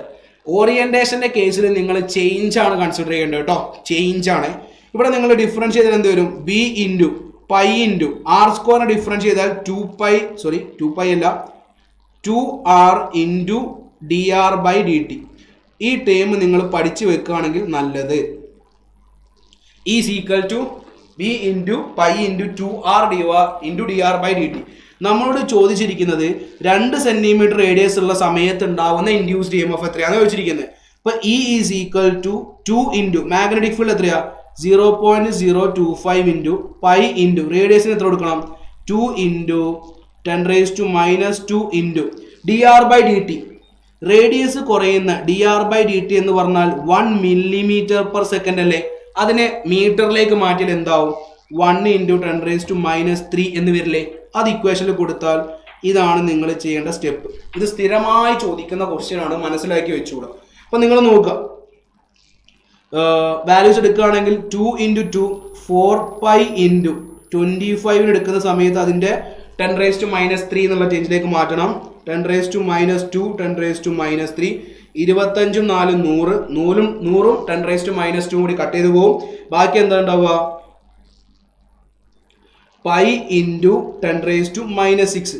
10⁻⁻6 എന്ന് പറഞ്ഞാൽ മൈക്രോ അല്ലടാ. അപ്പോൾ pi into micro volt. Option B. അതെ, എല്ലാവരും ഓപ്ഷൻ ബിയിലേക്ക് എത്തിയിട്ടുണ്ട് അല്ലേ. Very good, very nice. എല്ലാവർക്കും ക്ലിയർ ആണെന്ന് പ്രതീക്ഷിക്കുന്നു. ഇനി അടുത്ത ക്വസ്റ്റ്യനിലേക്ക് മൂവ് ചെയ്യാം. Next topic Lenz's law, conservation of energy. നമ്മൾ ഓൾറെഡി പറഞ്ഞു എന്താ ലെൻസസ് ലോ എന്നുകൊണ്ട് പറയുന്നത്. ലെൻസസ് ലോ എന്ന് പറഞ്ഞിരിക്കുന്നത് EMF ഇൻഡ്യൂസ് ചെയ്യുന്നുണ്ട്. ആ ഇൻഡ്യൂസ് ചെയ്യുന്ന EMF ആരാണോ അവിടെ EMF ഉണ്ടാക്കുന്നത് അയാൾ ഒപ്പോസ് ചെയ്യാൻ വേണ്ടി ശ്രമിക്കും. അല്ലെങ്കിൽ ആര് കാരണമാണോ അത് ഉണ്ടാവുന്നത് അതിനെ ഒപ്പോസ് ചെയ്യാൻ വേണ്ടി ശ്രമിക്കും. ഈ പറയുന്ന കാര്യം നന്നായി ശ്രദ്ധിച്ച് കേൾക്കണേ. സിമ്പിൾ ഐഡിയ ആണ്. അതായത് വായിച്ചു നോക്കുക. The direction of any magnetic induction effect is such as to oppose the cause of effect. കാരണത്തിനെ ഒപ്പോസ് ചെയ്യും. ആരാണോ കാരണം അതിനെ ഒപ്പോസ് ചെയ്യും. ആരാണോ കാരണം അതിനെ ഒപ്പോസ് ചെയ്യുന്നുള്ള കാര്യം മനസ്സിലാക്കി വെക്കുക. ഇത് ഞാനൊരു എക്സാമ്പിൾ വെച്ചിട്ട് പറഞ്ഞുതരാം, ശ്രദ്ധിച്ച് കേൾക്കുക കേട്ടോ. ലിസൺ. എടാ ഇത് നോക്കിയേ, ഇവിടെ ഞാൻ പറയുകയാണേ, ഒരു മാഗ്നറ്റിക് ഫീൽഡ് ഉള്ള ഒരു സ്ഥലം. ഇവിടെ magnetic field into the plane ആണ്. ഒരു മാഗ്നറ്റിക് ഫീൽഡ് ഉള്ള സ്ഥലത്ത് ഞാൻ ഒരു ലൂപ്പിനെ കൊണ്ടുവച്ചിട്ടുണ്ട്. മാഗ്നറ്റിക് ഫീൽഡ് ഉള്ള ഒരു പ്ലേസിൽ ഞാൻ ഒരു ലൂപ്പിനെ കൊണ്ടുവച്ചിട്ടുണ്ട്. എന്നിട്ട് ഞാൻ പറയുകയാണ് ഈ മാഗ്നറ്റിക് ഫീൽഡിന്റെ സ്ട്രെങ്ത് ഇൻക്രീസ് ചെയ്യുകയാണ്. ഇവിടുത്തെ മാഗ്നറ്റിക് ഫീൽഡ് സ്ട്രെങ്ത് കൂടിക്കൊണ്ടിരിക്കുകയാണ്. മാഗ്നറ്റിക് ഫീൽഡിന്റെ സ്ട്രെങ്ത് കൂടുന്നതിനനുസരിച്ച് അവിടെ ഫ്ലക്സിന്റെ സ്ട്രെങ്ത് എന്ത് ചെയ്യും കൂടും. whenever there is a change in flux and EMF is induced in the coil, ഫ്ലക്സിൽ ചേഞ്ച് ഉണ്ടായി കഴിഞ്ഞാൽ EMF ഉണ്ടാവും എന്നുള്ള കാര്യം മനസ്സിലാക്കി വെക്കുക. അപ്പൊ നിങ്ങൾ നോക്കിക്കേ, ആ ലൂപ്പിൽ ഫ്ലക്സിൽ ചേഞ്ച് ഉണ്ടായി മാഗ്നറ്റിക് ഫീൽഡ് സ്ട്രെങ്ത് കൂടുന്നതിനനുസരിച്ചിട്ട്. അപ്പം അവിടെ EMF ഉണ്ടാവും. ആ ഉണ്ടായ EMF എന്താ ചെയ്യുക? വേഗം പറ. അതിനെ കാരണത്തിനെ കുറയ്ക്കാൻ വേണ്ടി ശ്രമിക്കും. അതിന്റെ കാരണം എന്താ? മാഗ്നറ്റിക് ഫീൽഡിന്റെ സ്ട്രെങ്ത് കൂടല്ലേ. ആ സ്ട്രെങ്ത് കൂടുന്നത് കൊണ്ടാണല്ലോ അവിടെ EMF ഉണ്ടാവുന്നത്. അപ്പൊ ആ EMF എന്താ ചെയ്യുക? സ്ട്രെങ്ത് കൂടാൻ പാടില്ല, നീ കുറയെന്ന് പറയും. എന്താ പറയുക? സ്ട്രെങ്ത് കുറയ്ക്കാൻ വേണ്ടി ശ്രമിക്കും. സ്ട്രെങ്ത് കുറയ്ക്കണമെങ്കിൽ ഫീൽഡ് എങ്ങോട്ട് പോകണം? ഇൻടു ദ പ്ലെയിൻ ഫീൽഡ് കൂടിക്കൊണ്ടിരിക്കുക. അതിനെ കുറയ്ക്കണമെങ്കിൽ പുറത്തേക്ക് എന്ത് വേണം? ഔട്ട്വേർഡ് ഫീൽഡ് വരണം. ഔട്ട്വേർഡ് ഫീൽഡ് വരണമെങ്കിൽ ലൂപ്പിൽ നിങ്ങൾ പഠിക്കുന്നുണ്ട് കറണ്ട് എങ്ങനെ കടക്കണം. ക്ലോക്ക് വൈസ് ആണെങ്കിൽ field into the plane, anti clock vice ആണെങ്കിൽ ഫീൽഡ് എന്താ? Out of the plane. അപ്പോൾ ഇൻടു ദ പ്ലെയിൻ ഫീൽഡിന്റെ സ്ട്രെങ്ത് കൂടുന്നത് കാരണം അതിനെ കുറയ്ക്കണമെങ്കിൽ ഔട്ട് ഓഫ് ദ പ്ലെയിനിലേക്ക് എന്ത് വരണം? ഫീൽഡ് വരണം. ഔട്ട് ഓഫ് ദ പ്ലെയിനിലേക്ക് ഫീൽഡ് വരണമെങ്കിൽ കറണ്ട് എങ്ങനെ കറങ്ങണം? Anticlockwise. കറണ്ട് എങ്ങനെ കറങ്ങണം? Anti clock vice. മനസ്സിലായോ എന്ന് പ്രതീക്ഷിക്കുന്നു. അടുത്ത ക്വസ്റ്റ്യനിലേക്ക് മൂവ് ചെയ്യണ്ടേ. ഇനി ഇത് നിങ്ങൾ ഇതെല്ലാവരും തെറ്റിക്കാൻ പോവാണേ. ശ്രദ്ധിച്ചു കേട്ടെ. ഈ പറഞ്ഞ ഐഡിയ ശ്രദ്ധിക്കണേ. ഇവിടെ ഫീൽഡ് എങ്ങോട്ടേക്കാ? ഔട്ട്വേർഡ് അല്ലേ. ഇവിടെ ഫീൽഡ് എങ്ങോട്ടേക്കാ? ഔട്ട്വേർഡ് ഫീൽഡ് ഉള്ള ഒരു സ്ഥലത്ത് ഞാൻ ഒരു ലൂപ്പിനെ കൊണ്ടുവച്ചു. അവിടെ നിന്നിട്ട് ഞാൻ പറയാണ് അവിടുത്തെ മാഗ്നറ്റിക് ഫീൽഡ് സ്ട്രെങ്ത് ഞാൻ കുറച്ചു. മാഗ്നറ്റിക് ഫീൽഡ് സ്ട്രെങ്ത് കുറച്ചാൽ എന്ത് സംഭവിക്കും? ഫ്ലക്സിൽ ചേഞ്ച് ഉണ്ടാവും, EMF ഉണ്ടാവും. ആ ഉണ്ടായ EMF കാരണം ഇൻഡ്യൂസ്ഡ് കറണ്ട് ഉണ്ടാവും. ആ കറണ്ട് എന്ത് ചെയ്യടാ? അതിനെ ഒപ്പോസ് ചെയ്യും. ആ കറണ്ട് എന്ത് ചെയ്യും? ആ കാരണത്തിനെ ഒപ്പോസ് ചെയ്യും. ആ കാരണത്തിനെ ഒപ്പോസ് ചെയ്യുക എന്ന് പറയുന്ന സമയത്ത് പറ എന്താ കാരണം? ഫീൽഡ് കുറയുന്നതിനെ കൊണ്ടല്ലേ ഫ്ലക്സിൽ ചേഞ്ച് ഉണ്ടായത്. അപ്പൊ നമ്മുടെ ഇൻഡ്യൂസ്ഡ് കറണ്ട് എന്താ ചെയ്യുക? നീ കുറയരുത് എന്നല്ലേ പറയാ. അപ്പൊ അയാളെ സപ്പോർട്ടല്ലേ ചെയ്യുക അല്ലേ. അയാൾ കുറയാതെ നിൽക്കാൻ വേണ്ടി ശ്രമിക്കും. അയാൾക്ക് സപ്പോർട്ട് ഇങ്ങനെ കൊടുക്കും. അയാൾക്ക് സപ്പോർട്ട് കൊടുക്കേണ്ടത് ഏത് ഡയറക്ഷനിലേക്കാ? അയാൾ എങ്ങോട്ടാണുള്ളത്? ഫീൽഡ് പുറത്തേക്കല്ലേ. അപ്പൊ ഇൻഡ്യൂസ്ഡ് കറണ്ട് എന്ത് ചെയ്യും? പുറത്തേക്ക് ഫീൽഡ് കൊടുത്ത് സപ്പോർട്ട് ചെയ്യാൻ വേണ്ടി ശ്രമിക്കും. അപ്പൊ ഇൻഡ്യൂസ്ഡ് കറണ്ട് കാരണം ഉണ്ടാകുന്ന ഫീൽഡും പുറത്തേക്കാണെങ്കിൽ കറണ്ട് എങ്ങനെ കറങ്ങണം? Anticlockwise. This is the concept. ഈ പറഞ്ഞ സംഭവം മനസ്സിലായോ? ആന്റി ക്ലോക്ക് വൈസ് ആണ്. ക്ലോക്ക് വൈസ് ആണ് വരച്ചിരിക്കുന്നത്. Anti clock vice. Anticlockwise support കൊടുക്കുക. നീ കുറയല്ലടാ, എന്റെ കൂടെ വാ, കുറയ്ക്കരുത്, നീ കുറയരുത്, എനിക്ക് സപ്പോർട്ട് താ എന്നാണ് തന്നെയാണ് പറയാ. അങ്ങനെ തന്നെ ചിന്തിക്കണേ. Okay right. ഇനി അടുത്ത ഫിഗർ നോക്കിക്കേ. ഇതൊരു സ്ട്രേറ്റ് കണ്ടക്ടർ ആണ്. ഒരു സ്ട്രേറ്റ് കണ്ടക്ടറിൽ കറണ്ട് ഇങ്ങനെ മുകളിലേക്ക് പോകുന്നുണ്ട്. ഓക്കെ, ഞാൻ പറയാണ് അതിന്റെ ഏത് റീജിയനിലാണ് ഞാൻ ലൂപ്പ് വെച്ചിരിക്കുന്നത്? ആ ലൂപ്പ് വെച്ച സ്ഥലത്ത് ഞാൻ ഇപ്പൊ പറയുന്നത് ഈ ഫിഗർ ആണ്. ഈ ഫിഗർ ഇതാ ഇവിടെ ഈ ഒരു റീജിയനിൽ ആ ലൂപ്പ് വെച്ച സ്ഥലത്തുള്ള ഫീൽഡ് എങ്ങോട്ടേക്കാ? Into the plane or out of the plane? വേഗം പറയണേ. Into the plane or out of the plane? ആ സ്ട്രേറ്റ് കണ്ടക്ടർ അവിടെ പ്രൊഡ്യൂസ് ചെയ്യുന്ന field into the plane ആണോ ഔട്ട് ഓഫ് ദ പ്ലെയിൻ ആണോ? വേഗം വേഗം വേഗം. into the plane. Yes, into the plane. ഇനി നിങ്ങൾ പറയണേ, ഇവിടത്തെ കറണ്ടിന്റെ സ്ട്രെങ്ത് ഞാൻ കൂട്ടി. കറണ്ടിന്റെ സ്ട്രെങ്ത് എന്ത് ചെയ്തു? കൂട്ടി. കറണ്ടിന്റെ സ്ട്രെങ്ത് ഞാൻ കൂട്ടിയപ്പോൾ അവിടെ ഇ എം എഫ് ഉണ്ടാവില്ലേ? ഫ്ലക്സിൽ ചേഞ്ച് ഉണ്ടായ ഇ എം എഫ് ഉണ്ടാവും. ആ ഉണ്ടായ ഇ എം എഫിന്റെ ഡയറക്ഷൻ, ഇൻഡ്യൂസ്ഡ് കറണ്ടിന്റെ ഡയറക്ഷൻ എങ്ങോട്ടാ വരിക? ഇൻടു ദ പ്ലെയിൻ ഫീൽഡ് കൂടുന്നു. ഫീൽഡിനെ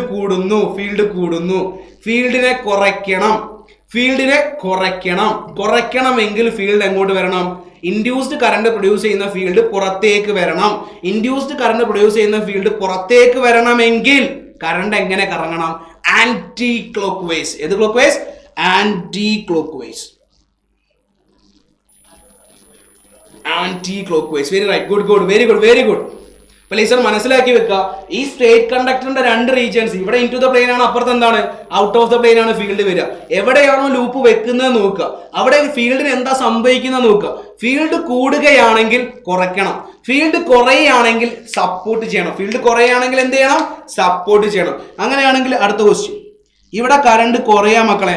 ഇവിടെ കറണ്ട് എന്താ ചെയ്യുക? കുറയാണ്. ഈ ലൂപ്പിൽ ഉണ്ടാവുന്ന ഫീൽഡിന്റെ ഡയറക്ഷൻ പറഞ്ഞേ, വേഗം പറ. ഈ ലൂപ്പിൽ ഉണ്ടാവുന്ന ഫീൽഡിന്റെ ഡയറക്ഷൻ, ഈ ലൂപ്പിൽ ഉണ്ടാവുന്ന induce current direction clockwise or anticlockwise? വേഗം പറ. Clockwise or anticlockwise? Current കുറയുക, ഇടത്തെ സൈഡ് ആയതുകൊണ്ട് ഫീൽഡ് എന്താ? Out of the plane. Out of the plane field എന്ത് ചെയ്യുന്നത്? കുറയുന്നു. അപ്പൊ കുറയാതെ നിൽക്കണമെങ്കിൽ എന്ത് ചെയ്യണടാ? സപ്പോർട്ട് ചെയ്യണം. സപ്പോർട്ട് ചെയ്യണം. ഫീൽഡ് എങ്ങോട്ടേക്കാ? പുറത്തേക്ക്. കറണ്ട് എങ്ങനെ കറങ്ങണം? Clockwise or anti clock vice? Anticlockwise. Very good.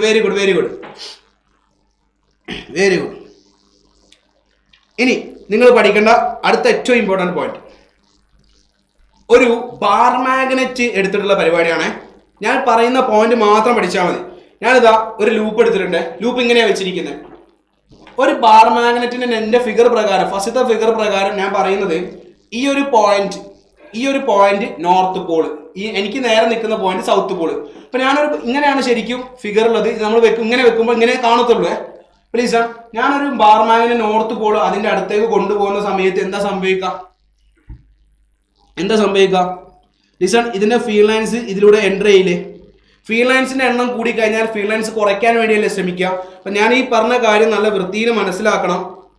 Listen, ഈ പറഞ്ഞ പോയിന്റ്സ് നിങ്ങൾ 2-3 പ്രാവശ്യം ഇരുന്ന് ആലോചിച്ച് വേണം ചെയ്യാൻ. പോയിന്റ് നോട്ട് ചെയ്ത് വെക്കുക. ആഫ്റ്റർ ക്ലാസ് നിങ്ങളിത് ഒരു പ്രാവശ്യം കേട്ട് നിങ്ങൾ ചെയ്ത് നോക്കിയാൽ മാത്രമേ ഇത് മനസ്സിലാവുള്ളൂ. അടിപൊളി കൺസെപ്റ്റ് ആണ്. നല്ല വൃത്തിയിൽ ഇത് മനസ്സിലാക്കി വെക്കുക.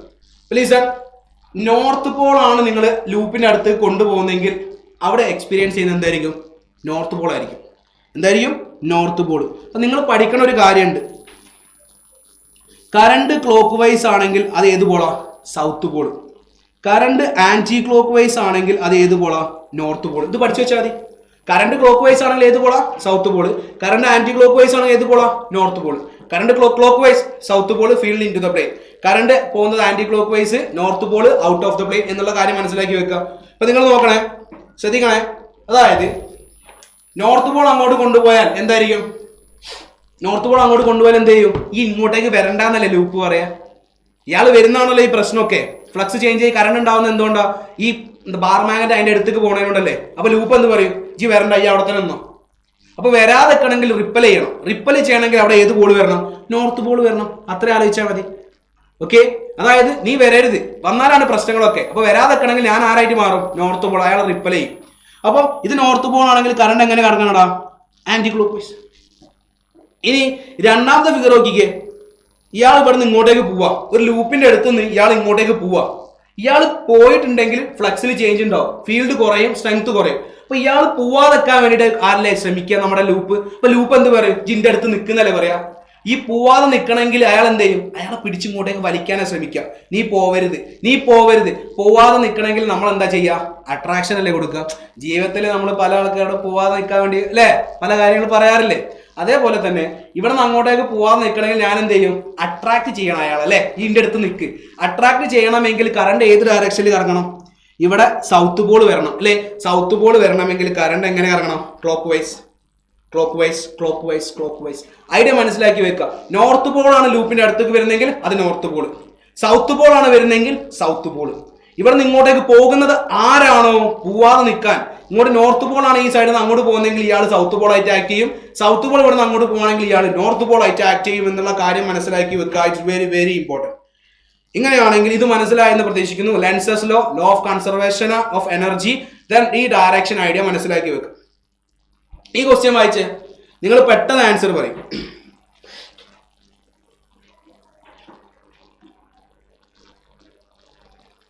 വേഗം പറയണേ. A metallic ring is attached with the wall of a room. When the north pole of magnet is brought near to it, the induced current in the ring will be. എടാ north Paul ലൂപ്പിന്റെ മുകളിലേക്ക് കൊണ്ടുവന്നാൽ, നമ്മൾ മുകളിൽ നോക്കുകയാണെങ്കിൽ north Paul കൊണ്ടുവന്നാൽ അവിടെ ഏത് പോളാ വരിക? North pole. നോർത്ത് പോൾ വരണമെങ്കിൽ കറണ്ട് എങ്ങനെ കടന്ന് കറങ്ങണം? Anticlockwise. Option option option option C, in anticlockwise direction. Very good, very good. അടിപൊളി, അടിപൊളി. ഇനി തെറ്റിക്കരുതേ, നമ്മൾ ചെയ്ത സെയിം മോഡൽ ക്വസ്റ്റ്യൻ ആണ്. തെറ്റിക്കരുത്, എക്സാമ്പിൾ ചെയ്ത സാധനമാണ്, ചോദിച്ച ക്വസ്റ്റ്യൻ ആണ്. In the given figure current from A to B in the straight wire is decreasing. അപ്പൊ ഐ എന്ത് ചെയ്യാണ്? കുറയാണ്. അപ്പൊ ഐ കുറയുന്ന സമയത്ത് ലൂപ്പ് നിൽക്കുന്ന സ്ഥലത്തെ ഫീൽഡ് ഇൻക്രീസിങ് ആണോ ഡിക്രീസിങ് ആണോ നോക്കിക്കേ. ഇവിടെ ഇൻ ടു ദ പ്ലെയിൻ ആണെങ്കിൽ ഇവിടെ എന്താ? ഔട്ട് ഓഫ് ദ പ്ലെയിൻ അല്ലേ? ഔട്ട് ഓഫ് ദ പ്ലെയിൻ അല്ലേ? ഔട്ട് ഓഫ് ദ പ്ലെയിന് ഫീൽഡ് കുറയല്ലേ ചെയ്യുന്നത്. അപ്പൊ എന്താ ചെയ്യാ? നീ കുറയരുത്, എനിക്ക് സപ്പോർട്ട് താ. സപ്പോർട്ട് എങ്ങോട്ടാ കൊടുക്കണ്ടേ? പുറത്തേക്കാ. ഫീൽഡ് പുറത്തേക്ക് വരണമെങ്കിൽ കറണ്ട് എങ്ങനെ കടന്ന് കറങ്ങണം? Clockwise or anti clock vice? Anticlockwise. Correct ആണ്. എങ്ങോട്ട് കടന്ന് കറങ്ങണം? Anti clock vice. ആ കാര്യം മനസ്സിലാക്കി വെക്കുക. കുറയാണെങ്കിൽ സപ്പോർട്ട് ചെയ്യുക, കൂടുകയാണെങ്കിൽ കുറയ്ക്കുക. അപ്പോൾ ഇതാണ് ഒപ്പോസിഷൻ. ശരിക്കും കാരണത്തിന് ഒപ്പോസ് ചെയ്യുന്നത് എങ്ങനെയാ? കൂടുകയാണെങ്കിൽ കുറയ്ക്കുക, കുറയാണെങ്കിൽ കൂട്ടുക. അതാണ് സംഭവം. ഈ കൂട്ടുന്നതിനാണ് ഞാൻ സപ്പോർട്ട് ചെയ്യാന്ന് പറയുന്നത് കേട്ടോ. മനസ്സിലാക്കണേ. ഇത് ക്ലിയർ അല്ലേ? ഇത് ക്ലിയർ ആണെങ്കിൽ ക്ലിയർ എന്ന് പറയടാ. ക്ലിയർ അല്ലേ?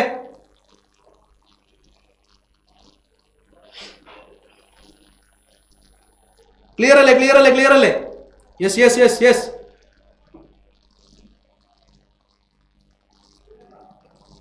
ഓക്കെ, എടാ ക്വസ്റ്റ്യൻ ആൻസർ പറയും. The magnetic flux through a circuit of resistance R changes by an amount of delta phi in time delta t. Then the total quantity of electric charge Q that passes any point in the circuit during the time delta t is represented by. എടാ equation പറ. ചാർജിന്റെ equation എന്താ? ചാർജിന്റെ equation എന്താ? Change in flux divided by resistance. എന്താണ് change in flux divided by resistance? കാണുന്നുണ്ടോ? Option കാണുന്നുണ്ടോ? ഏതാ ഓപ്ഷൻ? വേഗം നോക്ക്. Option B, change in flux divided by resistance. ചാർജിന്റെ ഇക്വേഷൻ ക്വസ്റ്റ്യൻ മനസ്സിലാക്കി വെക്കുക. ഇക്വേഷൻ ഇമ്പോർട്ടന്റ് ആണ്, very important. Okay, B B B B B B B right. ഇനി വാട്ട് ഈസ് എഡി കറന്റ്? ഒന്ന് വായിച്ചു നോക്കിയ എല്ലാവരും. Electric currents R induced in well defined path in conductor like circular loop. When bulk piece of conductor is subject to change in magnetic flux, induced currents are produced in them is known as eddy current. അങ്ങനെ statement ഒക്കെ വായിച്ച് മനസ്സിലാക്കാനേക്കാട്ടി നല്ലത് ഞാനൊരു കാര്യം പറഞ്ഞുതരാം. അതായത് ഒരു metallic substance magnetic ഫീൽഡിൽ ഇങ്ങനെ ഒരു യൂണിഫോം ഫീൽഡ് ഞാൻ ഇവിടെ വെച്ചിട്ടുണ്ടെന്ന് വിചാരിക്കാം. ഈ യൂണിഫോം ഫീൽഡിൽ കിടന്ന് അങ്ങോട്ടും ഇങ്ങോട്ടും ആടുകയാണെന്ന് വിചാരിക്കുക, അല്ലെങ്കിൽ അങ്ങോട്ടും ഇങ്ങോട്ടും മൂവ് ചെയ്യാന്ന് വിചാരിക്കുക. അല്ലെങ്കിൽ ഈ മെറ്റാലിക് ഫ്ലക്സ് അല്ലെങ്കിൽ ഈ മെറ്റാലിക്കിൽ എന്ത് സംഭവിക്കുന്നുണ്ട്? ഫീൽഡിന്റെ എണ്ണത്തിൽ ചേഞ്ച് ചെയ്യുന്നുണ്ട്, ഫ്ലക്സിൽ മാറ്റമുണ്ട്. അങ്ങനെ ഫ്ലക്സിൽ മാറ്റം ഉണ്ടാകുന്ന സമയത്ത് ഈ മെറ്റൽസിൽ എന്ത് സംഭവിക്കൂടാ? ഒരു കറണ്ട് ഉണ്ടായി, ഒരു ഇൻഡ്യൂസ്ഡ് കറണ്ട് ഡെവലപ്പ് ചെയ്യും. ആ ഇൻഡ്യൂസ്ഡ് കറണ്ട് എപ്പോഴും അതിനെ സർക്കുലേറ്റിംഗ് പാത്തിലാണ് ഉണ്ടാവുക. ഒരു ഇൻഡ്യൂസ്ഡ് കറണ്ട് ഉണ്ടാവും. ആ ഇൻഡ്യൂസ്ഡ് കറണ്ടിനെ വിളിക്കുന്ന പേരാണ് എന്ത്? എഡി കറണ്ട് എന്ന് പറയും. എന്താ പറയാ? എഡി കറണ്ട് എന്ന് പറയും. എന്ത് പറയും? Eddy current. അപ്പം ഈ എഡ്ഡി കറണ്ട് എന്നുള്ള സംഭവം മനസ്സിലാക്കി. എന്താ മനസ്സിലാക്കിയത്? മെറ്റാലിക് സർഫസുകൾ അല്ലെങ്കിൽ മെറ്റൽസിലൊക്കെ വേണമെങ്കിൽ നമുക്ക് ഒരു എക്സാമ്പിൾ അങ്ങനെ പറയാം. മെറ്റാലിക് സർഫസിൽ ഉണ്ടാവുന്ന ഫ്ലക്സിലെ ചേഞ്ച് കാരണം ഒരു ഇ എം എഫ് ആ മെറ്റൽസിൽ ഡെവലപ്പ് ചെയ്യും. അതിനുണ്ടാവുന്ന കറണ്ട് സർക്കുലേറ്റിംഗ് കറണ്ട് ആയിരിക്കും. അതിനെ വിളിക്കുന്ന പേരാണ് എഡ്ഡി കറണ്ട്. ഇവിടെ നിങ്ങൾ പഠിക്കേണ്ടത് എഡ്ഡി കറണ്ടിന്റെ ആപ്ലിക്കേഷനാണ്. പ്രീവിയസ് ഇയർ നീറ്റിന് ചോദിച്ചിട്ടുണ്ട്. അപ്പം change in magnetic flux induces current. ഇതിന്റെ മെയിൻ ആപ്ലിക്കേഷൻസ് NCERT കൊടുത്തിരിക്കുന്ന ആപ്ലിക്കേഷൻസ് പഠിക്കുക. ഏതൊക്കെയാ? Magnetic braking of trains, electromagnetic damping, induction furnace. ഇനി ഒരു മെറ്റലിൽ വെറുതെ കടന്ന് കറണ്ട് ഉണ്ടായി കഴിഞ്ഞാൽ അത് ചൂടാവില്ലേ? ഒരു മെറ്റൽ വെറുതെ കടന്ന് കറണ്ട് ഇങ്ങനെ കടന്ന് കളിക്കുകയാണെങ്കിൽ അത് ചൂടാവില്ലേ? അത് ചൂടായി കഴിഞ്ഞാൽ അത് ഹീറ്റ് എനർജി ആയിട്ട് പുറത്തേക്ക് പോവില്ലേ? അപ്പൊ എനർജി നഷ്ടപ്പെടുന്നത് heat energy in the form ആണെന്നുള്ള കാര്യം മനസ്സിലാക്കി വെക്കുക. Eddy currents dissipate energy in the form of heat. Eddy currents are minimized using lamination of metal to make metal core. Eddy current കുറയ്ക്കണമെങ്കിൽ അതിന്റെ റെസിസ്റ്റൻസ് കുറയ്ക്കണം. റെസിസ്റ്റൻസ് കുറയ്ക്കാൻ വേണ്ടി നമ്മൾ എന്ത് ചെയ്യും? ലാമിനേറ്റ് ചെയ്യും. ആ മെറ്റൽസിനൊക്കെ എന്ത് ചെയ്യും? ലാമിനേറ്റ് ചെയ്യും എന്നുള്ള കാര്യം മനസ്സിലാക്കി വെക്കുക. അപ്പൊ ആപ്ലിക്കേഷൻസ് ഏതൊക്കെയാ? Magnetic braking of trains, electromagnetic damping, induction furnace. Magnetic braking of train, electromagnetic damping, induction furnace എന്നുള്ള കാര്യം മനസ്സിലാക്കി വെക്കുക. അങ്ങനെയാണെങ്കിൽ ഈ ഒരു ബേസിക് ഐഡിയ നിങ്ങൾ മനസ്സിലായിട്ടുണ്ടെങ്കിൽ നിങ്ങൾക്ക് ഈ ക്വസ്റ്റ്യൻ ചെയ്യാൻ പറ്റും. നീറ്റ് 2019 ചോദിച്ച ക്വസ്റ്റ്യനാ. എഡ്ഡി കറണ്ട് എന്നുള്ള ടോപ്പിക് എല്ലാവരും ഒഴിവാക്കുന്ന ടോപ്പിക്കാണ്, ഈസി ടോപ്പിക്കാണ്, അതിന് ചോദ്യം വരാറില്ല എന്നൊക്കെ പറഞ്ഞ് നിൽക്കുന്ന സമയത്ത് 2019 നീറ്റിൽ ചോദിച്ചത് എന്താ? എഡ്ഡി കറണ്ടിന്റെ ആപ്ലിക്കേഷൻസ്. ആപ്ലിക്കേഷൻ നോക്കിയേ. In which of the following devices the eddy current effect is not used? Magnetic braking in train use ചെയ്യുന്നുണ്ട്, ഇലക്ട്രോ മാഗ്നറ്റ് യൂസ് ചെയ്യുന്നുണ്ട്, ഇൻഡക്ഷൻ ഫർണസ്, ഇലക്ട്രിക് ഹീറ്റർ. എടാ ഹീറ്റർ അല്ലേ അതിന്റെ ആൻസർ വരിക? കാരണം ഹീറ്റർ എന്ന് പറഞ്ഞാൽ ഇൻഡക്ഷൻ കോയിലല്ലേ? കോയിൽ ചൂടായിട്ടുള്ള ഹീറ്റ് ഉണ്ടാവുന്ന പരിപാടിയാണല്ലോ ഇൻഡക്ഷൻ ഇലക്ട്രിക് ഹീറ്റർ എന്നുള്ള കാര്യം. അത് മനസ്സിലാക്കി വെക്കുക. അപ്പോൾ എഡ്ഡി കറണ്ട് ആപ്ലിക്കേഷൻ പഠിച്ചു വെച്ചോളാം. ലാസ്റ്റ് ഇയർ 2019 നമ്മൾ ലൂസായി നമ്മൾ വിചാരിക്കും ഇത് ഈസി അല്ലേ, ഇത് ഭയങ്കര ഈസി അല്ലേ, ഈ ഈസി ആയിട്ട് വിടുന്ന സാധനമാണ് നീറ്റിന് വന്നിട്ട് നമുക്ക് പണി തന്നു പോകുന്നത്. അപ്പോൾ മനസ്സിലാക്കി വെച്ചോളാം. ഈസി ആയിട്ട് നിങ്ങൾ ഒന്നും കരുതരുത്. എല്ലാം നമുക്ക് 4 മാർക്ക് സ്കോർ ചെയ്യേണ്ട ക്വസ്റ്റ്യൻസ് ആണ്. എല്ലാം 4 മാർക്ക് സ്കോർ ചെയ്യേണ്ട ക്വസ്റ്റ്യൻസ് ആണെന്നുള്ള കാര്യം മനസ്സിലാക്കി വെക്കുക. ജൂൾ സീറ്റിംഗ് ആണ് ശരിക്കും ഇലക്ട്രിക് ഹീറ്ററിൽ യൂസ് ചെയ്യുന്നത്. Very good, very good Madhav Anil. ഇനി മോഷണൽ EMF. ഇത് വളരെ ഇൻട്രസ്റ്റിംഗ് ആയുള്ള കൺസെപ്റ്റ് ആണ്. ശ്രദ്ധിക്കണേ. മോഷണൽ EMF അതായത് പഠിക്കേണ്ട ഇക്വേഷൻ ഇതുള്ളൂ. ഒരു കണ്ടക്ടർ ഒരു മാഗ്നറ്റിക് ഫീൽഡ് ഉള്ള ഒരു സ്ഥലത്ത് കൂടെ ഒരു കണ്ടക്ടർ മൂവ് ചെയ്യാണ്. ഞാൻ ഈ പറഞ്ഞ ഒറ്റയടിക്ക് 3 പോയിന്റ്സ് പറയും കേട്ടോ, ശ്രദ്ധിക്കണേ. ഒരു കണ്ടക്ടർ മൂവ് ചെയ്യുന്നുണ്ട്. കണ്ടക്ടർ ഇങ്ങനെയാണ് മൂവ് ചെയ്യുന്നതെന്ന് വിചാരിക്കാം. അപ്പോൾ ആ കണ്ടക്ടറിന്റെ ലെങ്ത് L-ഉം ആ കണ്ടക്ടർ മൂവ് ചെയ്യുന്ന മാഗ്നറ്റിക് ഫീൽഡ് B-യും ആ കണ്ടക്ടറിന്റെ വെലോസിറ്റി V-യും ആണെങ്കിൽ ആ കണ്ടക്ടർ മൂവ് ചെയ്യുന്ന സമയത്ത് മാഗ്നറ്റിക് ഫീൽഡിലൂടെ ഒരു കണ്ടക്ടർ മൂവ് ചെയ്യുന്ന സമയത്ത് അതിന്റെ മുകളിൽ എന്ത് ഡെവലപ്പ് ചെയ്യും? EMF ഡെവലപ്പ് ചെയ്യും. ആ ഡെവലപ്പ് ചെയ്യുന്ന EMF വിളിക്കുന്ന പേരാണ് എന്ത്? Motional EMF. ആ ഡെവലപ്പ് ചെയ്യുന്ന EMF വിളിക്കുന്ന പേരാണ് എന്ത്? Motional EMF. മോഷണൽ EMFന്റെ ഇക്വേഷൻ എന്താ മക്കളെ? E is equal to BLV. Simple equation. E is equal to BLV. ഇവിടെ നിങ്ങൾ മനസ്സിലാക്കി വെക്കേണ്ട കാര്യം E ഈസ് ഈക്വൽ ടു BLVയില് മാഗ്നറ്റിക് ഫീൽഡും ലെങ്ത്തും വെലോസിറ്റി എന്തായിരിക്കണം? പെർപെൻഡിക്കുലർ ആയിരിക്കണം. അപ്പൊ നിങ്ങൾ നോക്ക്, ഇത് കണ്ടക്ടർ, മാഗ്നറ്റിക് ഫീൽഡ് ഈ ഡയറക്ഷനിലേക്ക്, അല്ലെങ്കിൽ എനിക്ക് നേരെ മാഗ്നറ്റിക് ഫീൽഡ്, കണ്ടക്ടർ ഇങ്ങനെയല്ലേ മൂവ് ചെയ്യാം? കാണിച്ചു തരാണത് അങ്ങനെ കാണിച്ചതാ. ഇങ്ങനെ വരികയാണെങ്കിൽ നിങ്ങൾക്ക് നേരെ വരുന്നു, കണ്ടക്ടറിന് പെർപെൻഡിക്കുലർ ആയിട്ട് 2 സാധനം പെർപെൻഡിക്കുലർ ആയിരിക്കണം. 3 ആർ മ്യൂച്വലി പെർപെൻഡിക്കുലർ ആണെങ്കിൽ നിങ്ങൾ യൂസ് ചെയ്യേണ്ട ഇക്വേഷൻ എന്താ? BLV. ഞാൻ അതിന് വേറൊരു കേസ് കൂടി പറഞ്ഞുതരാം. ഇനി ആരെങ്കിലും ഇതിൽ പെർപെൻഡിക്കുലർ അല്ലാതെ നിൽക്കുന്നുണ്ട് വിചാരിക്കുക, അയാളെ പെർപെൻഡിക്കുലർ കോമ്പണന്റ് എടുത്താൽ മതി. അപ്പൊ നിങ്ങൾ ഓരോ കേസിൽ BLV സൈൻ തീറ്റ കേൾക്കും, BLV കോസ് തീറ്റ കേൾക്കും, അങ്ങനെ പല ഇക്വേഷൻസ് കേൾക്കാൻ ചാൻസ് ഉണ്ട്. അപ്പൊ നിങ്ങൾ പഠിക്കേണ്ടത് എന്താ? 3 ആർ മ്യൂച്വലി പെർപെൻഡിക്കുലർ ആണെങ്കിൽ നിങ്ങൾ ഇൻഡ്യൂസ് ചെയ്യുന്ന EMFന്റെ ഇക്വേഷൻ എന്താ? BLV ആണ്.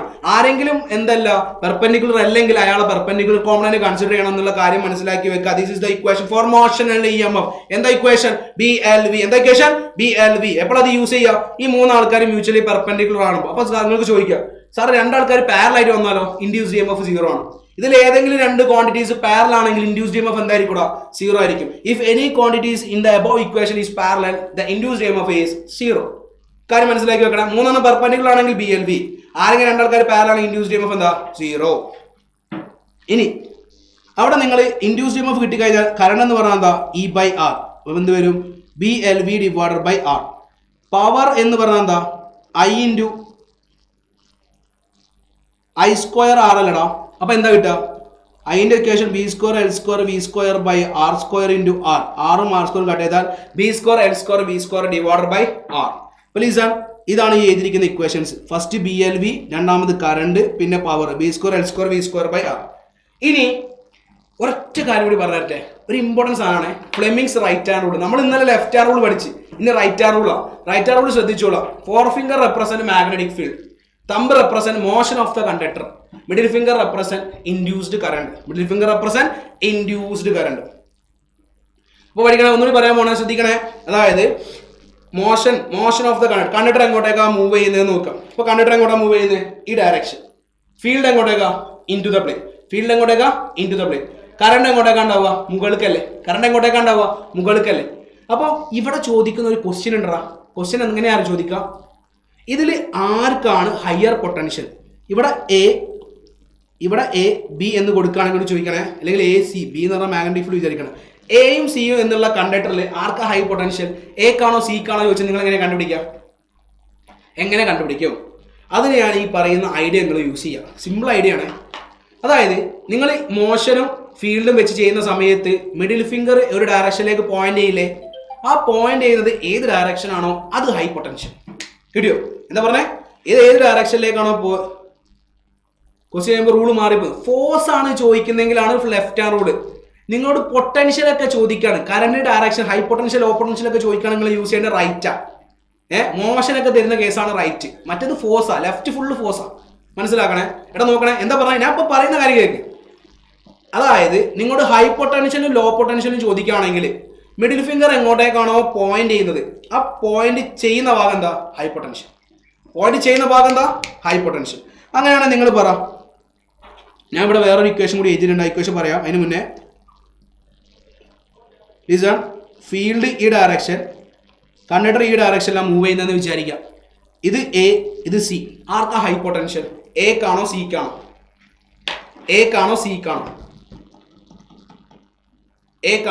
വേഗം പറയണേ.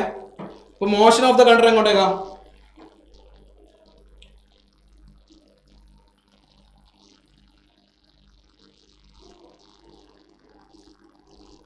എടാ മിഡിൽ ഫിംഗർ എങ്ങോട്ടേക്കാണോ പോയിന്റ് ചെയ്യുന്നത് അതാണ് ഹൈ പൊട്ടൻഷ്യൽ.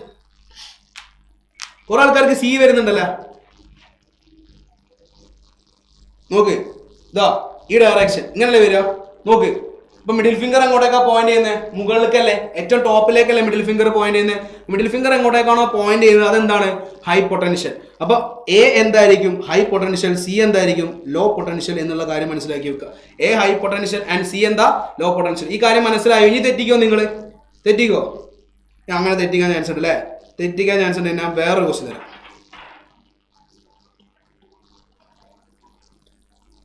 കണ്ടക്ടർ മൂവ് ചെയ്യുന്നത് ഇങ്ങോട്ടേക്ക്, മുകളിലേക്ക്. ആർക്കാ high potential? A or C. ആർക്കാണ് ഹൈ പൊട്ടൻഷ്യൽ? രണ്ടാമത്തെ ഫിഗറിൽ ആർക്കാ high potential? A or C. വേഗം പറയണേ.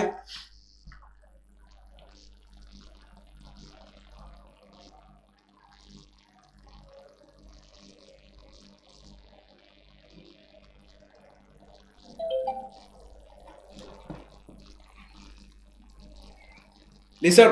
മോഷൻ മുകളിലേക്ക്, ഫീൽഡ് ഉള്ളോട്ടേക്ക്. ഇങ്ങനല്ലേ മിഡിൽ ഫിംഗർ പോയിന്റ് ചെയ്യുക? ഈ ഡയറക്ഷനിലേക്കല്ലേ പോയിന്റ് ചെയ്യുക? ഈ പോയിന്റ് ചെയ്യുന്ന സാധനം എന്തായിരിക്കും? High potential. അപ്പൊ ഏതാ ആൻസർ വരിക? എ അല്ലേ ഹൈ പൊട്ടൻഷ്യൽ, സി എന്താ? ലോ പൊട്ടൻഷ്യൽ അല്ലേ വരിക? അല്ലേ? മനസ്സിലാക്കുക. ഇത് ക്ലിയർ ആയോ?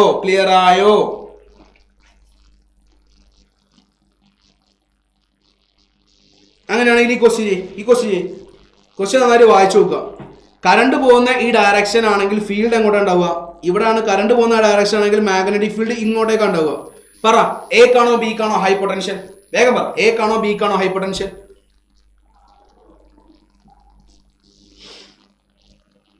ഓപ്ഷൻ പറയും.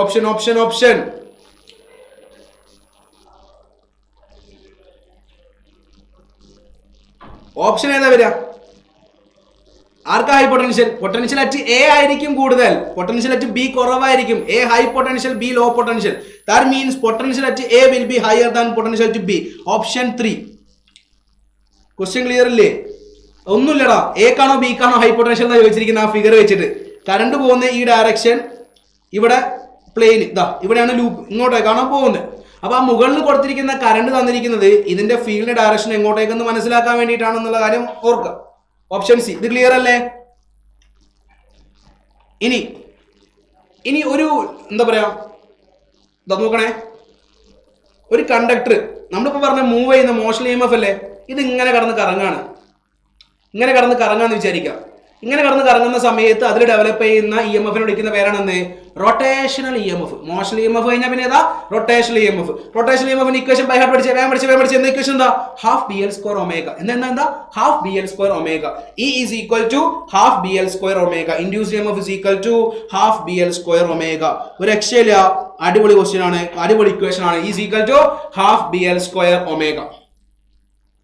അപ്പോൾ മോഷൻ EMFന്റെ ഇക്വേഷൻ എന്താ? Is equal to BLV. എപ്പോ മൂന്ന് ആൾക്കാർ പെർപെൻഡിക്കുലർ ആണെങ്കിൽ, പെർപെൻഡിക്കുലർ അല്ലെങ്കിൽ അയാളെ പെർപെൻഡിക്കുലർ കോമ്പണന്റ് എടുക്കണം.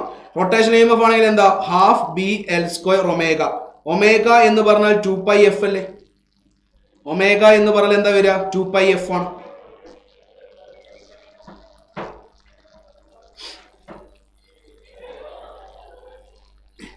ഓക്കെ ആണല്ലോ, നോട്ട് ചെയ്തില്ലേ? ദെൻ അടുത്ത ക്വസ്റ്റ്യൻ മൂവ് ചെയ്യാൻ നമ്മൾ സമയം കളയുന്നില്ല. ക്വസ്റ്റ്യൻ വായിക്കും. A cycle wheel of radius 0.5 meter is rotated with the constant velocity of 10 rad per second. Angular velocity തന്നിട്ടുണ്ട്.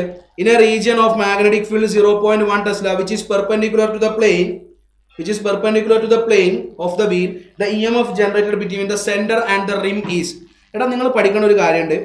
നമ്മുടെ സ്പോക്കില് നമ്പർ ഓഫ് സ്പോക്ക് സൈക്കിളിന്റെ നമ്മളെ പണ്ട് കുറച്ച് കാലം മുന്നേ, അതായത് ഇപ്പം എന്താണെന്നറിയില്ല, നിങ്ങളൊക്കെ സൈക്കിൾ ഇപ്പോൾ കിട്ടുന്ന സൈക്കിളായിരിക്കും. അതായത് സൈക്കിളിൻ്റെ ഉള്ളിൽ പണ്ട് കുറേ സ്പോക്സ് ഉണ്ടായിരുന്നു. ഇല്ലി എന്നൊക്കെ നമ്മളാണ്, ഇല്ലി കമ്പി എന്നൊക്കെ നമ്മൾ പറയാറുണ്ട് ഉള്ളിലുള്ള സാധനത്തിന്. അപ്പോൾ ലിസൺ, അപ്പോൾ ഈ ഒരു സ്പോക്സിന് നമ്മൾ പണ്ട് കാലത്ത് ഉപയോഗിക്കുന്ന സമയത്ത് അതിൽ മുത്തൊക്കെ ഇട്ടിട്ട് ഇങ്ങനെ വണ്ടി പോകുന്ന സമയത്ത് അത് ഇങ്ങനെ കറങ്ങുന്ന ഒരു പരിപാടിയില്ലേ. അപ്പോൾ ഞാൻ പറയുന്നത് ഇത്രയേ ഉള്ളൂ, ഇത് സെൻറ്ററും ഇത് റിമ്മുമാണ്. ഇതിനിടയിൽ ഉണ്ടാകുന്ന ഈ കണ്ടക്ടർ ലെങ്ത് L ആണ്. അപ്പോൾ ഇവിടെ 10 സ്പോക്ക് ഉണ്ട് അല്ലെങ്കിൽ 100 സ്പോക്ക് ഉണ്ട്. എത്ര സ്പോക്ക് ഉണ്ടെങ്കിലും ഇതിലുണ്ടാവുന്ന ഇൻഡ്യൂസ്ഡ് EMFന്റെ equation half BL square omega, ഒരു ചേഞ്ചും ഇല്ല. നമ്പർ ഓഫ് സ്പോക്കിന്റെ എണ്ണം കൂടിയിട്ടൊന്നും കാര്യമില്ല. നമ്പർ ഓഫ് സ്പോക്ക് എന്ന് പറഞ്ഞ സാധനം ഇൻഡിപെൻഡന്റ് ഓഫ് ഇൻഡ്യൂസ്ഡ് EMF ആണ്. Induced EMF only depends upon half BL square omega. Number of സ്പോക്കിന് എന്ത് ചെയ്യുന്നില്ല, ഡിപ്പെൻഡ് ചെയ്യുന്നില്ല എന്നുള്ള കാര്യം മനസ്സിലാക്കി വെക്കുക. ഡയറക്റ്റ് ഇക്വേഷൻ അപ്ലൈ ചെയ്ത് റേഡിയസ് അതാണല്ലോ ലെങ്ത് തന്നിരിക്കുന്നത്. So E is equal to half B എത്രയാ 0.1 ഇൻറ്റു ലെങ്ത് എത്രയാ 0.5. 0.5 പറഞ്ഞാൽ 1/2 അതിൻ്റെ സ്ക്വയർ ഇൻറ്റു ഒമേഗ എത്രയാ 10. അപ്പോൾ 10ഉം 0.1 കട്ട് ചെയ്യാം. 1/2 ഇൻറ്റു 1/4 ദാറ്റ് മീൻസ് 1/8 വോൾട്ട്. അതായത് എത്രയാ കാലിൻ്റെ പകുതി. 1/4 0.25, അതിൻ്റെ പകുതി പറഞ്ഞാൽ 0.125 volt. Option B. 0.125 volt option ഏതാ വരും? Option B. ഇനി അടുത്ത question. A wheel with 20 metallic spokes. എടാ അതിലെന്താ തന്നെ നമ്പർ ഓഫ് സ്പോക്സ് തന്നിട്ടുണ്ട്. ആവശ്യമുണ്ടോ? നമ്പർ ഓഫ് സ്പോക്സ് ആവശ്യമുണ്ടോ? ഇല്ല. Number of spokes independent of induced EMF അല്ലേ. അപ്പൊ നമ്പർ ഓഫ് സ്പോക്സിന്റെ ഒരു ആവശ്യമില്ല. നിങ്ങൾ എന്ത് ചെയ്യുക? ഡയറക്റ്റ് ഇക്വേഷൻ എടുക്കുക. E is equal to half BL square omega. Half into B എത്രയാ 0.4 ഗോസാ. ഗോസിനെ ടെസ്ലയിലേക്ക് മാറ്റാൻ എന്ത് ചെയ്യണം? ഇൻറ്റു 10⁻⁻⁴ അടിക്കണം. ഇനി ലെങ്ത് എത്രയാ 1 ആണ്. 1 സ്ക്വയർ ഇൻറ്റു ഒമേഗ തന്നിട്ടുണ്ടോ? ഇല്ല. ഒമേഗ തന്നിട്ടുണ്ടോ? ഇല്ല. പക്ഷെ പകരം എന്ത് തന്നിട്ടുണ്ട്? 120 RPM പറയുന്നുണ്ട്. എന്താണ്? 120 RPM. അങ്ങനെയാണെങ്കിൽ ഒരു സെക്കൻഡിൽ ഉണ്ടാവുന്ന റൊട്ടേഷൻ വിളിക്കുന്ന പേരല്ലേ ഫ്രീക്വൻസി. അപ്പം ഒരു മിനിറ്റിൽ 120 RPM ആണെങ്കിൽ 120 ഡിവൈഡഡ് ബൈ 60 ചെയ്താൽ നിങ്ങൾക്ക് RPS കിട്ടില്ലേ? ഒരു സെക്കൻഡിലുള്ള റൊട്ടേഷൻ പെർ മിനിറ്റ് കിട്ടില്ലേ? റൊട്ടേഷൻ പെർ സെക്കൻഡ് കിട്ടില്ലേ? അത് എത്രയാണ് വരിക? 2. ഒമേഗ എന്ന് പറഞ്ഞാൽ 2πf അല്ലേ. 2π ഇൻറ്റു 2 ദാറ്റ് വിൽ ഗീവ് 4π. ഇവിടെ നിങ്ങൾ കൊണ്ടുപോയി 4π കൊടുക്കുക. അപ്പോൾ അടുത്ത സ്റ്റെപ്പിൽ എന്ത് കിട്ടും? Half into 0.4 into 10⁻⁴ into 4π. ഈ 2ഉം 4ഉം കട്ട് ചെയ്താൽ എത്ര വരും? 2 വരും. 0.4 ഇൻറ്റു 2 എന്ന് പറഞ്ഞാൽ 0.8 into π into 10⁻⁴. That means 3.14 into 0.8 എന്ന് പറഞ്ഞാൽ എത്ര വരിക? 2.51 into 10⁻⁴ volt. Option A. Simple question അല്ലേ? തെറ്റിച്ചോ? തെറ്റിച്ച് ആരൊക്കെ തെറ്റിച്ച് ആൻസർ തെറ്റിച്ച്. ഇവിടെ നിങ്ങൾ ശ്രദ്ധിക്കേണ്ട ഒരൊറ്റ കാര്യമാണ്, ചിലപ്പോൾ നിങ്ങൾക്ക് ഒമേഗ തരില്ല, പകരം 120 RPM എന്നുള്ള ഫോമിൽ തരും. RPM എന്നുള്ള ഫോമിലാണെങ്കിൽ RPSലേക്ക് മാറ്റണം, ഫ്രീക്വൻസി കണ്ടുപിടിക്കണം, ഒമേഗ സീക്ക 2πf എന്നുള്ള വാല്യൂ കൊടുക്കണം, എന്നിട്ട് വേണം ചെയ്യാൻ. ഓപ്ഷൻ എ അല്ലേ കിട്ടുക? ഓപ്ഷൻ എ അല്ലേ കിട്ടുന്നത്?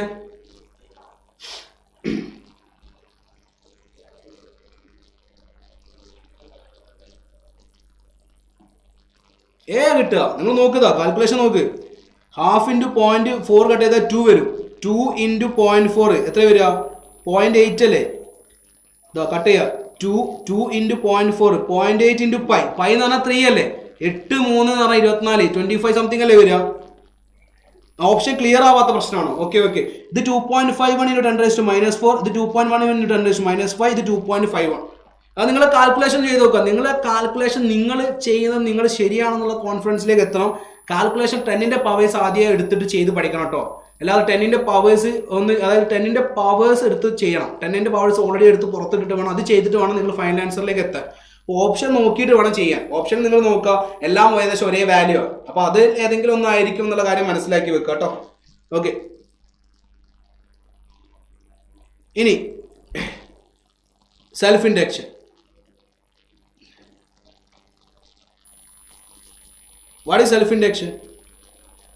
ഇപ്പൊ നിങ്ങൾ ഓൾറെഡി പഠിച്ച സാധനം നോക്കുക. അതായത് ഒരു കറണ്ട് ക്യാരിങ് കണ്ടക്ടറിലേക്ക് കറണ്ടിന്റെ വേരിയേഷൻ കാരണം ആ ഒരു കോയിലിലേക്ക് കറണ്ട് പെട്ടെന്ന് വരിക, പെട്ടെന്ന് ഓഫ് ആവുക. കറണ്ട് പെട്ടെന്ന് വരുന്ന സമയത്ത് അവിടെ കറണ്ടിന്റെ വേരിയേഷൻ കാരണം ഫ്ലക്സ് ഉണ്ടാവും, ഫ്ലക്സിൽ ചേഞ്ച് ഉണ്ടാവും. ഫ്ലക്സിൽ ചേഞ്ച് ഉണ്ടായി കഴിഞ്ഞാൽ ആ കോയിലിൽ ഒരു EMF ഉണ്ടാവും. അത് കാരണം ഒരു ഇൻഡ്യൂസ്ഡ് കറണ്ട് ഉണ്ടാവും. ആ ഇൻഡ്യൂസ്ഡ് കറണ്ട് അതിനെന്ത് ചെയ്യടാ? ഒപ്പോസ് ചെയ്യും. അപ്പൊ അതിനെ വിളിക്കുന്ന പേരാണ് സെൽഫ് ഇൻഡക്ഷൻ എന്ന് പറഞ്ഞിരിക്കുന്നത്. അപ്പൊ സെൽഫ് ഇൻഡക്ഷൻ അല്ലെങ്കിൽ ആ പ്രോസസ് എന്ന് പറഞ്ഞാൽ എന്താ? ഒരു കറണ്ട് ക്യാരിങ് കണ്ടക്ടറിലേക്ക് അല്ലെങ്കിൽ ഒരു കണ്ടക്ടറിലേക്ക് പൈ മിസ്സായതാ, വെറുതെ അല്ല. ഒരു കണ്ടക്ടറിലേക്ക് കറണ്ട് പെട്ടെന്ന് വരുന്ന സമയത്ത് അല്ലെങ്കിൽ കറണ്ടിലെ ചേഞ്ച് കാരണം അവിടെ കോയിലിൽ ഫ്ലക്സ് ചേഞ്ച് ഉണ്ടാവും, EMF ഉണ്ടാവും. ആ കോയിൽ ആ വരുന്ന കറണ്ടിനെ ഒപ്പോസ് ചെയ്യാൻ ഒരു ഇൻഡ്യൂസ്ഡ് കറണ്ടിനെ പറഞ്ഞയക്കും. പ്ലീസ്, ഇവിടെ നമ്മൾ 2 കേസുകളുണ്ട്. ഒന്ന് സെൽഫ് ഇൻഡക്ഷനും ഉണ്ട്, ഒന്ന് മ്യൂച്വൽ ഇൻഡക്ഷനും ഉണ്ട്.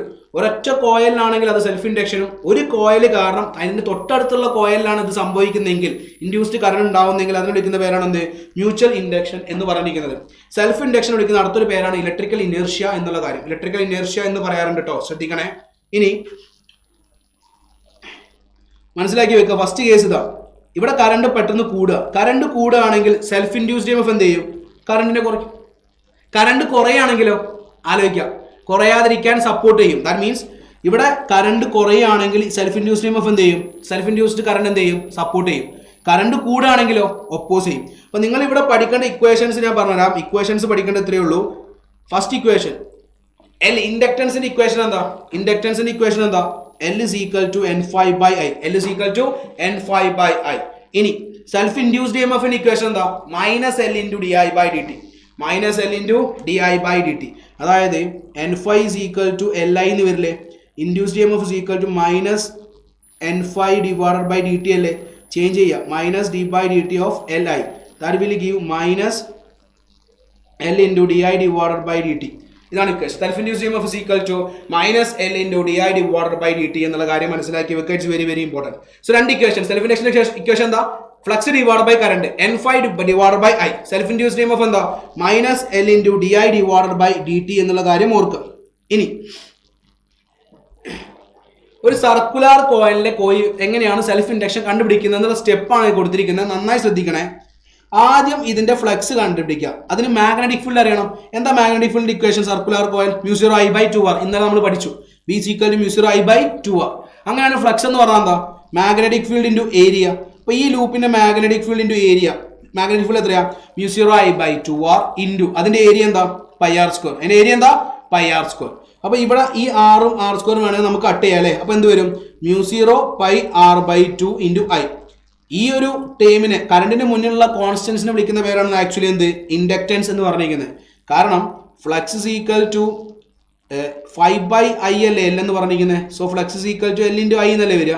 അപ്പോൾ നിങ്ങൾ ഏതൊരു കോയിലാണെങ്കിലും അല്ലെങ്കിൽ സോളിനോഡ് ആയിക്കോട്ടെ, ഏത് ടേം ആണെങ്കിലും അതിന്റെ ഇൻഡക്റ്റൻസ് കണ്ടുപിടിക്കാൻ ചോദിക്കുന്ന സമയത്ത് ആദ്യം അതിന്റെ മാഗ്നറ്റിക് ഫീൽഡ് കണ്ടുപിടിക്കണം, ഇൻറ്റു അതിന്റെ ഏരിയ ചെയ്യണം, അതിനുശേഷം ഡിവൈഡ് ബൈ കറണ്ട് ചെയ്യണം. അപ്പോൾ ഞാൻ അങ്ങോട്ട് ചോദിക്കുകയാണ്, സെൽഫ് ഇൻഡക്ഷൻ ഫോർ സർക്കുലർ കോയിലിന്റെ ഇക്വേഷൻ എന്താ? μ0πr/2. ഇനി സെൽഫ് ഇൻഡക്ഷൻ ഫോർ സോളിനോയിഡ്, ഇതിന്റെ ഇക്വേഷൻ ഞാൻ പറയുകയാണ്, നിങ്ങൾ പഠിക്കാട്ടോ. Solenoid is equal to μ0n²a/L. Self induction for സോളിനോയിഡിന്റെ ഇക്വേഷൻ എന്താ? L is equal to μ0n²a/L. Equation പഠിച്ചോ? സോളിനോയിഡിന്റെ ഇക്വേഷൻ എല്ലാവരും പറഞ്ഞു നോക്കി. L is equal to μ0n²a/L എന്നുള്ള കാര്യം മനസ്സിലാക്കി വെക്കുക. അപ്പോൾ നിങ്ങളോട് ഇപ്പോൾ സ്ക്വയർ ആണെങ്കിൽ ഏതാണെങ്കിലും ചോദിക്കുന്നെങ്കിൽ ആദ്യം നിങ്ങൾ എന്ത് ചെയ്യണം? അതിന്റെ മാഗ്നറ്റിക് ഫീൽഡ് കണ്ടുപിടിക്കുക. അതിനുശേഷം ഇൻറ്റു അതിൻ്റെ ഏരിയ ചെയ്യുക. അപ്പോൾ ഫ്ലക്സ് കിട്ടില്ലേ? ആ കിട്ടിയ ആൻസർ ഡിവൈഡ് ബൈ കറണ്ട് ചെയ്യുക. അപ്പോൾ നിങ്ങൾക്ക് കിട്ടുന്നത് എന്താ? Self inductance. അപ്പോൾ നിങ്ങൾക്ക് സോളിനോട് മാത്രം ചോദിക്കുക അല്ലെങ്കിൽ സർക്കുലർ കോയിൽ മാത്രം ചോദിക്കാന്ന് പറയാൻ കഴിയില്ല. ഏതൊരു കോയിൽ തന്നിട്ടുണ്ടെങ്കിലും അതിന്റെ സെന്റർ ഉണ്ടാവുന്ന മാഗ്നറ്റിക് ഫീൽഡ് കണ്ടുപിടിക്കാൻ നമ്മൾ ഇക്വേഷൻ പഠിച്ചിട്ടുണ്ട്. ഇക്വേഷൻ മറന്നിട്ടുണ്ടാവും, ഇന്നലെ എടുത്തതാണ്. Magnetic field centre is equal to 4n into μ0 by 4 pi I by a into sin pi by n into tan pi by n. Equation എന്തിനാണ് നമ്മൾ യൂസ് ചെയ്യുന്നത്? ഏത് പോളിഗൺ ആണെങ്കിലും അതിന്റെ സെന്ററിൽ ഉണ്ടാവുന്ന മാഗ്നറ്റിക് ഫീൽഡ് കണ്ടുപിടിക്കാൻ വേണ്ടി യൂസ് ചെയ്യുന്ന ഇക്വേഷൻ അല്ലേ? കാര്യം മനസ്സിലാക്കാം. അപ്പോൾ ഈ ഒരു ഇക്വേഷൻസ് ഓർത്ത് വെക്കുക. ചിലപ്പോൾ സ്ക്വയർ ചോദിക്കുക, ചിലപ്പോൾ ഹെക്സഗൺ ചോദിക്കുക. ഏത് ചോദിക്കുകയാണെങ്കിലും അതിന്റെ ഫ്ലക്സ് മാഗ്നറ്റിക് ഫീൽഡ് കണ്ടുപിടിക്കുക, ഇൻറ്റു അതിന്റെ ഏരിയ ചെയ്യുക, ഡിവൈഡ് ബൈ കറണ്ട് അടിക്കുക. അപ്പോൾ നമുക്ക് എന്ത് കിട്ടും? ഇൻഡക്റ്റൻസ് കിട്ടും. ഈ പറഞ്ഞ പോയിന്റ് ക്ലിയർ ആണോ? ഇൻഡക്റ്റൻസിന്റെ ഇക്വേഷൻ എന്താ? N∅/I. അല്ലെങ്കിലോ self induced EMF is equal to -L into di/dt. -L into di/dt. അതായത് റെഗുലർ പോളിഗണിന്റെ സെന്റർ ഉണ്ടാവുന്ന മാഗ്നറ്റിക് ഫീൽഡ് ഇക്വേഷൻ ആണ്. ടിമോത്തി ജെ സജൻ, ടിമോത്തി അങ്ങനെ ഒരിക്കലും വായിക്കാം. ടിമോത്തി ശ്രീലക്ഷ്മി. ഓക്കെ, പോളിഗണിന്റെ ഇക്വേഷൻ. Okay, right. അങ്ങനെയാണെങ്കിൽ 2-3 ഇക്വേഷൻസ് കൂടി നമുക്ക് പറയാനുണ്ട്. ഇനി energy stored in inductor. Energy stored in ഇൻഡക്ടറിന്റെ ഇക്വേഷൻ എന്താ? Half Li². Magnetic energy stored per unit volume. Energy stored per unit വോളിയത്തിന്റെ ഇക്വേഷൻ ആണ് B² ഡിവൈഡഡ് ബൈ 2μ0. ഇനി ആ 2 ഇക്വേഷൻസ് പഠിച്ചു വെക്കുക. എനർജി സ്റ്റോർഡ് എപ്പോഴും ചോദിക്കുന്ന ക്വസ്റ്റ്യൻ ആണ്. U is equal to half Li². U is equal to half Li². 1 എന്ത് n ആണ്? a ആണോ? അതായത് ഇക്വേഷനിലെ n എന്ന് പറഞ്ഞാൽ പോളിഗണിന്റെ സൈഡ്, a എന്ന് പറഞ്ഞാൽ സൈഡ് ലെങ്ത്. അതായത് 3 ട്രയാങ്കിൾ ആണെങ്കിൽ n 3ഉം, a എന്ന് പറഞ്ഞാൽ ക്വസ്റ്റ്യൻ എന്താണോ സൈഡ് ലെങ്ത് തന്നിരിക്കുന്നത് അതാണ് കൊടുക്കേണ്ടത് കേട്ടോ. ഇനി series or parallel. Inductance series parallel connection ഉണ്ട്. ഇൻഡക്റ്റൻസ് സീരീസ് ആണെങ്കിൽ L എഫക്റ്റീവ് എന്ന് പറഞ്ഞാൽ L1 plus L2. പാരൽ ആണെങ്കിൽ എന്താ ഇക്വേഷൻ വരിക? 1/L1 plus 1/L2. ഇക്വേഷൻ പഠിച്ചു വെക്കുക കേട്ടോ. ഇൻഡക്റ്റൻസ് സീരീസ് ആണെങ്കിൽ L1 plus L2, പാരൽ ആണെങ്കിൽ എന്താ വരിക? 1/L1 plus 1/L2. അപ്പൊ ആദ്യം നമ്മൾ ഫ്ലക്സിന്റെ ഇക്വേഷൻ പഠിച്ചു, ദെൻ ഇൻഡ്യൂസ്ഡ് EMF ഇക്വേഷൻ പഠിച്ചു. അതിനുശേഷം നമ്മൾ ഇത് ഇപ്പം മോഷണൽ EMF പഠിച്ചു, റൊട്ടേഷണൽ EMF, 4 ഇക്വേഷനായി. അതിനുശേഷം നമ്മൾ ഇതിലേക്ക് കടന്നു സെൽഫ് ഇൻഡക്ഷൻ. അപ്പോൾ അവിടെ 5ാമത്തെ ഇക്വേഷൻ പഠിച്ചു. ഇനി അവിടുത്തെ ഓരോ കേസുകൾ മനസ്സിലാക്കി വെക്കുക കേട്ടോ. ആണല്ലോ. ഇനി സീരീസ് ആണെങ്കിൽ L effective is equal to L1 plus L2. ഇതാണെങ്കിൽ എന്താ? L1 L2 divide by L1 plus L2. ഇനി എടാ ഈ ക്വസ്റ്റ്യൻ കണ്ടോ നിങ്ങൾ? ഈ ക്വസ്റ്റ്യൻ എന്ന് പറഞ്ഞിരിക്കുന്നത് പോയിന്റ് പൊട്ടൻഷ്യലൊക്കെ നിങ്ങൾ പഠിക്കുന്നില്ലേ? ഇവിടെ 1 ആണെങ്കിൽ ഇവിടെ എന്താ വരിക?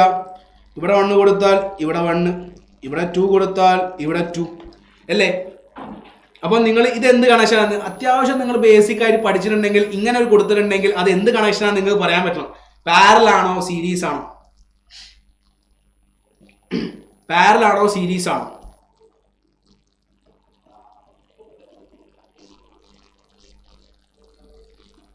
ആൻസർ എല്ലാവരും ആൻസർ പറഞ്ഞു അല്ലേ? എന്താണ്, എന്ത് കേസാ അത്? ഇത് 1ഉം ഇത് 2ഉം ആണെങ്കിൽ ഈ 1നും 2നും ഇടയിലല്ലേ ഈ 3 ഇൻഡക്ടേഴ്സ് കിടക്കുന്നത്? ഇത് 3ഉം എന്ത് കണക്ഷനാ വരിക? ഇത് 3 എന്ത് കണക്ഷനാ? പാരലൽ കണക്ഷനാ. പാരലൽ കണക്ഷന്റെ ഇക്വേഷൻ എന്താ? 1/L effective is equal to 1/L1 plus 1/L1 plus 1/L2 plus 1/L3.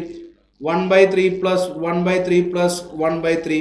That means 3/3. 1/L effective 3/3 ആണെങ്കിൽ L എഫക്റ്റീവ് എത്രയാ? 1 ഹെൻറി. ഓപ്ഷൻ 1.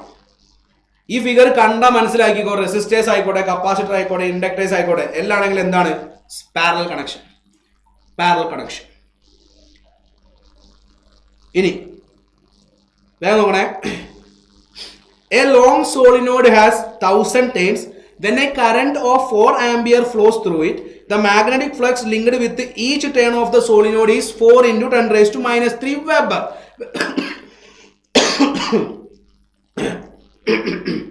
വെബർ എന്ന് പറയുന്ന സമയത്ത് അത് ഫ്ലക്സിന്റെ യൂണിറ്റ് ആണ്, നിങ്ങൾക്ക് അറിയാലോ.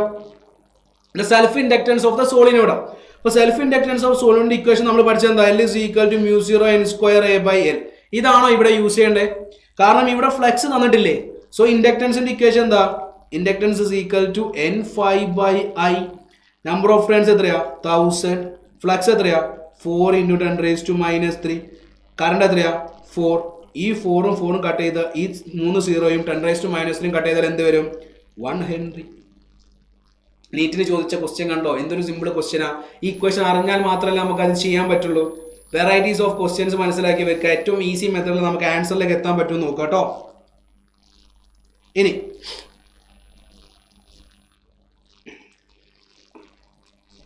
the magnetic potential energy stored in a certain inductor is 25 millijoule. When the current in the inductor is 60 milliampere, the inductor is of inductance. And the energy stored in the equation, the U is equal to half Li square. U എത്ര തന്നിട്ടുണ്ട്? 25 into 10 raised to minus 3 is equal to half L ആണ് കണ്ടുപിടിക്കുന്നത്. I എത്രയാ? 60 million. അപ്പോൾ 60 into 10 raised to minus 3 all square എന്ന് വരും അല്ലേ? അപ്പോൾ L is equal to 25 into 2 into 10 raised to minus 3 divided by 60 into 10 raised to minus 2 പറഞ്ഞാൽ 6 into 10 raised to minus 2 വരും അല്ലേ? അപ്പോൾ 6 square 36, 10 raised to minus 2, 10 raised to minus 4 വരും. 25 into 2, 50 divided by 36. 10 raised to minus 4 അടിയുള്ളത് മുകളിലേക്ക് പോലെ എന്താവും? Plus 4 ആവും അല്ലേ? അപ്പോൾ എത്ര വരും? 10 വരില്ലേ? അപ്പോൾ നമുക്ക് എത്ര കിട്ടും? 50 by 36 into 10 വരും. 50 by 30 is 1 point something ആ. അതിനോട് 10 കൂടി മൾട്ടിപ്ലൈ ചെയ്യുകയാണെങ്കിൽ 13.89 എൻട്രി, ഓപ്ഷൻ ഡി. അല്ലെങ്കിൽ 500 by 36 ചെയ്ത് നോക്കുക അല്ലേ? 13.89 ഓപ്ഷൻ ഡി അല്ലേ കിട്ടുന്നത്? എല്ലാവരും ചെയ്ത് നോക്കിയിട്ടില്ലേ? ഓപ്ഷൻ ഡി ആണെന്നാണ് ഞാൻ വിശ്വസിക്കുന്നത് അല്ലേ? Yes, option D. എല്ലാവരും പറ വേഗം അല്ലേ? ഡി ആണെങ്കിൽ ഡി എന്ന് പറയും. Yes, D D D D D D. Necha Fathima D D D D. Necha പഠിക്കുന്നുണ്ടോ നേച്ച? ഓക്കെ, ദെൻ അടുത്ത ക്വസ്റ്റിലേക്ക് മൂവ് ചെയ്യുന്നുണ്ട്. What is the self inductance of a coil which produces 5 volt when the current changes from 3 ampere to 2 ampere in 1 millisecond? എടാ, induced E M എഫിന്റെ equation എന്താ? L into di by dt അല്ലേ? Minus L into di by dt. E എന്ന് പറഞ്ഞാൽ എന്താ? 5 volt തന്നിട്ടുണ്ട്. L ആണ് കണ്ടുപിടിക്കുന്നത്. കറണ്ട് എവിടെ നിന്ന് അങ്ങോട്ടാണ് ചേഞ്ച് ചെയ്യുന്നത്? 3 ആംപിയറിൽ നിന്ന് 2 ആംപിയർ ആയിട്ട് മാറാൻ ചേഞ്ച് എത്രയാ? 1 ഡിവൈഡഡ് ബൈ dt എത്രയാ? 1 മില്ലി സെക്കൻഡ് എന്ന് പറഞ്ഞാൽ 1 into 10 raised to minus 3. അപ്പോൾ L എന്ന് പറഞ്ഞാൽ എത്രയാ? 5 into 10 raised to minus 3. That means 5 milli Henry അല്ലേ? കാരണം ഇൻഡക്ടൻസിന്റെ യൂണിറ്റ് ഹെൻറി ആണെന്ന് നിങ്ങൾക്ക് അറിയാം. 5 milli Henry. 5 milli Henry. Okay, ഇത് നമ്മൾ മൂവ് അവസാനത്തെ സെൽഫ് ഇൻഡക്ഷൻ കഴിഞ്ഞ് നമ്മൾ അടുത്ത ടോപ്പിക്കിലേക്ക് മൂവ് ചെയ്യാം. Last one mutual induction. എടാ, മ്യൂച്വൽ ഇൻഡക്ഷൻ എന്ന് പറഞ്ഞാൽ എന്താ? സെൽഫ് ഇൻഡക്ഷൻ എന്ന് പറഞ്ഞാൽ നമ്മൾ പഠിച്ചു, ഒരു കോയിലിലേക്ക് വരുന്ന കറണ്ടിന്റെ മാറ്റം കാരണം, കറണ്ടിന്റെ വേരിയേഷൻ കാരണം തൊട്ടടുത്തുള്ള കോയിലിൽ എന്ത് സംഭവിക്കുന്നുണ്ട്? ഇ എം എഫ് ഇൻഡ്യൂസ് ചെയ്യുന്നുണ്ട്. അങ്ങനെയാണ് നിങ്ങൾ നോക്കണേ. ഒരു പ്രൈമറി മാഗ്നറ്റിക് ഇതൊരു കോയിൽ, ഇവിടെ ഉള്ള കറണ്ടിന്റെ വേരിയേഷൻ കാരണം, ഈ കറണ്ടിന്റെ വേരിയേഷൻ ഉണ്ടാകുന്ന നമ്പർ ഓഫ് ഫീ ലൈൻസ് ഇവിടെ എവിടെയെങ്കിലും വന്ന് നിൽക്കുന്നുണ്ടോ? ഈ നമ്പർ ഓഫ് ഫീ ലൈൻസിൽ ഉണ്ടാവുന്ന ചേഞ്ച് കാരണം ഈ സെക്കൻഡറി കോയിലിൽ കറണ്ട് ഉണ്ടാവും. ആ സെക്കൻഡറി കോയിൽ ഇൻഡ്യൂസ് ചെയ്യുന്ന കറണ്ട് ആര് കാരണം? പ്രൈമറി കോയിലത്തെ ഫ്ലക്സ് കാരണം. പ്രൈമറി കോയിലത്തെ ഫ്ലക്സിന്റെ ചേഞ്ച് കാരണമാണ് സെക്കൻഡറി കോയിലിൽ എന്തുണ്ടാവുന്നത്? ഇ എം എഫ് ഉണ്ടാവുന്നത് എന്നുള്ള കാര്യം മനസ്സിലാക്കി വെക്കുക. അപ്പോൾ ലിസൺ, അവിടെ ഉണ്ടാവുന്ന മ്യൂച്വൽ ഇൻഡ്യൂസ്ഡ് ഇ എം എഫിന്റെ ഇക്വേഷൻ എന്താ? Minus M into D I by D T. ഇത് മ്യൂച്വൽ ഇൻഡക്റ്റൻസ് ആട്ടോ. അപ്പോൾ നേരത്തെ പഠിച്ച ഇക്വേഷൻ എന്താ? L into D I by D T. ഇവിടെ എന്താ വ്യത്യാസം? Mutual inductance into D I P. I P എന്ന് പറഞ്ഞാൽ എന്താ? പ്രൈമറി കോയിലിൽ ഉണ്ടാവുന്ന കറണ്ടിന്റെ ചേഞ്ച് കാരണമാണ് സെക്കൻഡറി കോയിലിൽ ഇ എം എഫ് ഉണ്ടാവുന്നത്. എന്താണ്? പ്രൈമറി കോയിൽ ഉണ്ടാവുന്ന കറണ്ടിന്റെ ചേഞ്ച് കാരണമാണ് സെക്കൻഡറി കോയിലിൽ ഇ എം എഫ് ഉണ്ടാവുന്നത്. So mutual induced E M F എന്ന് പറഞ്ഞാൽ minus M into D I P divided by D T. ഇനി അവിടെ ചെയ്ത സ്റ്റെപ്പ് ഒന്ന് ഞാൻ വേഗം ഓടിച്ചു പറഞ്ഞുതരാം. ഇവിടെ ഉണ്ടാവുന്ന പ്രൈമറി കോയിലത്തെ മാഗ്നറ്റിക് ഫീൽഡ് ഇൻറ്റു സെക്കൻഡറി കോയിലിന്റെ ഏരിയ. കാരണം സെക്കൻഡറി കോയിലത്തെ ഇ എം എഫ് കണ്ടുപിടിക്കണേ. അപ്പോൾ ഏരിയ എടുക്കേണ്ടത് ഏതായിരിക്കണം? സെക്കൻഡറി ആയിരിക്കണം. ഇനി ടോട്ടൽ ഫ്ലക്സ് എന്ന് പറഞ്ഞാൽ phi total is equal to flux is equal to mutual inductance divided by current in primary. M is equal to 5 by IP, അതായത് N5. സെക്കൻഡറി കോയിലിലെ flux divided by current in the primary. Secondary കോയിലത്തെ flux divided by current in primary. Mutual inductance is equal to N5 divided by IP. Okay, എന്താ നിങ്ങളുടെ ചർച്ച എന്താ? Yes Xylem offline no Dheera. Okay, നിങ്ങൾ ഏതൊക്കെ ബാച്ചുകളാണെന്ന് അറിയാനാണോ? Okay, Mutual inductance is equal to N phi divided by IP and mutual induced EMF in equation the minus M into DIP divided by DT. Listen, ഇനി രണ്ട് സോളിനോഡ്സ് wound, ഇതൊരു solenoid ഇത് വേറെ സോളിനോട് wound ചെയ്താൽ use ചെയ്യേണ്ട ഇക്വേഷൻ ആണ് mutual ഇൻഡക്റ്റൻസിന്റെ equation. നിങ്ങൾക്ക് ഓർത്ത് വെക്കാനുള്ള ഇക്വേഷൻ μ0 N1 N2 A/L. കാരണം സെൽഫ് ഇൻഡ്യൂസ്ഡ് EMF ഇൻഡക്റ്റൻസിന്റെ ഇക്വേഷൻ എന്താ ഫോർ സോളിനോഡ് μ0 N2 A/L. ഇവിടെ എന്താ μ0 N2 A/L ൽ എന്നിനെ സ്പ്ലിറ്റ് ചെയ്യുക, number of turns in primary, number of turns in secondary, N1 N2 A/L. ഇതാണ് മ്യൂച്വൽ ഇൻഡക്റ്റൻസ് ഓഫ് സോളിനോഡ്. രണ്ട് equations മനസ്സിലാക്കി വെക്കുക.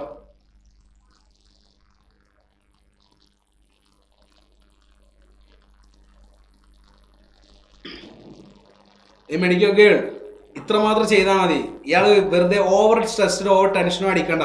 ഇന്ന് നമ്മൾ ചെയ്ത കാര്യങ്ങൾ നിങ്ങൾ ആ ക്വസ്റ്റ്യൻസ് എക്സാം ചെയ്യുന്ന സമയത്ത് നന്നായിട്ട് ചെയ്യാൻ വേണ്ടി ശ്രമിക്കുക. അയ്യോ ഞാൻ അത് പഠിച്ചില്ല ഇത് പഠിച്ചില്ല എന്നുള്ള കാര്യങ്ങളെ പറ്റി നിങ്ങളിന്ന് ചിന്തിക്കേണ്ട. നിങ്ങൾ ഇപ്പോൾ പഠിച്ച കാര്യങ്ങൾ റിവിഷനാണ്. നിങ്ങൾ പഠിച്ച കാര്യങ്ങളൊക്കെ എടുത്തൊന്ന് റിവൈസ് ചെയ്യുന്ന സമയം എക്സ്ട്രാ ഒന്നും നിങ്ങൾ ഇനിയിപ്പോൾ പഠിക്കണ്ടല്ല. നിങ്ങൾ ഈ ക്ലാസ്സുകൾ കാണുക, അതേപോലെ തന്നെ പഠിച്ചുകൊണ്ടിരിക്കുന്ന സാധനങ്ങളൊക്കെ എടുത്ത് വായിച്ചുകൊണ്ടേ ഇരിക്കുക. മറന്നു, മനുഷ്യന്മാരല്ലേ, എല്ലാ കാര്യങ്ങളും മറന്നു. അതിങ്ങനെ റിപ്പീറ്റ് ചെയ്തുകൊണ്ടാൽ മാത്രമേ നമ്മളെ തലയിൽ നിൽക്കത്തുള്ളൂ.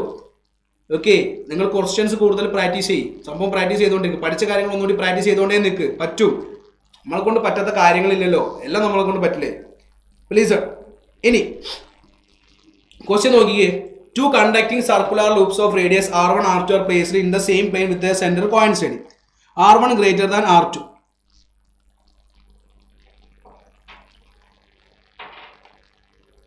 R1 greater than R2. Please listen. ഇത് R2, ഇത് R1. മ്യൂച്വൽ ഇൻഡക്റ്റൻസ് ആണ് കണ്ടുപിടിക്കാൻ ചോദിച്ചിരിക്കുന്നത്. അപ്പം ചെറിയ ലൂപ്പിലൂടെ പോകുന്ന ഏരിയ നോക്കിയാൽ മതി നിങ്ങൾ. അപ്പോൾ ചെറിയ ലൂപ്പിന്റെ ഏരിയ എന്താ? ഏരിയ ഓഫ് ചെറുത് സെക്കൻഡറി ഉള്ളിലുള്ളതിന് നമുക്ക് എന്തെടുക്കാം? Pi R2². അപ്പം വലിയ ലൂപ്പ് പ്രൊഡ്യൂസ് ചെയ്യുന്ന മാഗ്നറ്റിക് ഫീൽഡ് എന്താ? മാഗ്നറ്റിക് ഫീൽഡ് ഓഫ് ലൂപ്പ് എന്താ വരിക? μ0 I divided by 2R1. വലിയ ലൂപ്പ് പ്രൊഡ്യൂസ് ചെയ്യുന്ന മാഗ്നറ്റിക് ഫീൽഡുകൾ മൊത്തം ചെറിയ ലൂപ്പിലൂടെ പോകുമ്പോഴാണ് അവിടെ ഫ്ലക്സിൽ ഉണ്ടാവുക. ചെറിയ ലൂപ്പ് വെച്ച് നോക്കുന്ന സമയത്ത് സെക്കൻഡറി.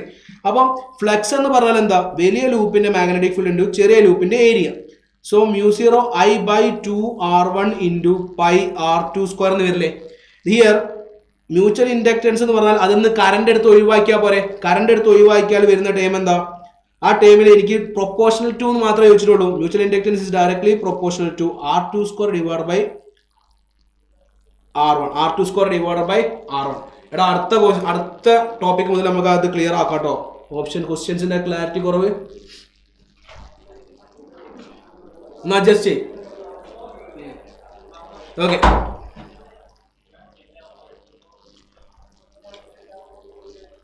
Okay listen. ഇനി ഒരു ചെറിയ റിലേഷൻ കൂടി പറയാനുണ്ട്. Relation between mutual inductance and self inductance.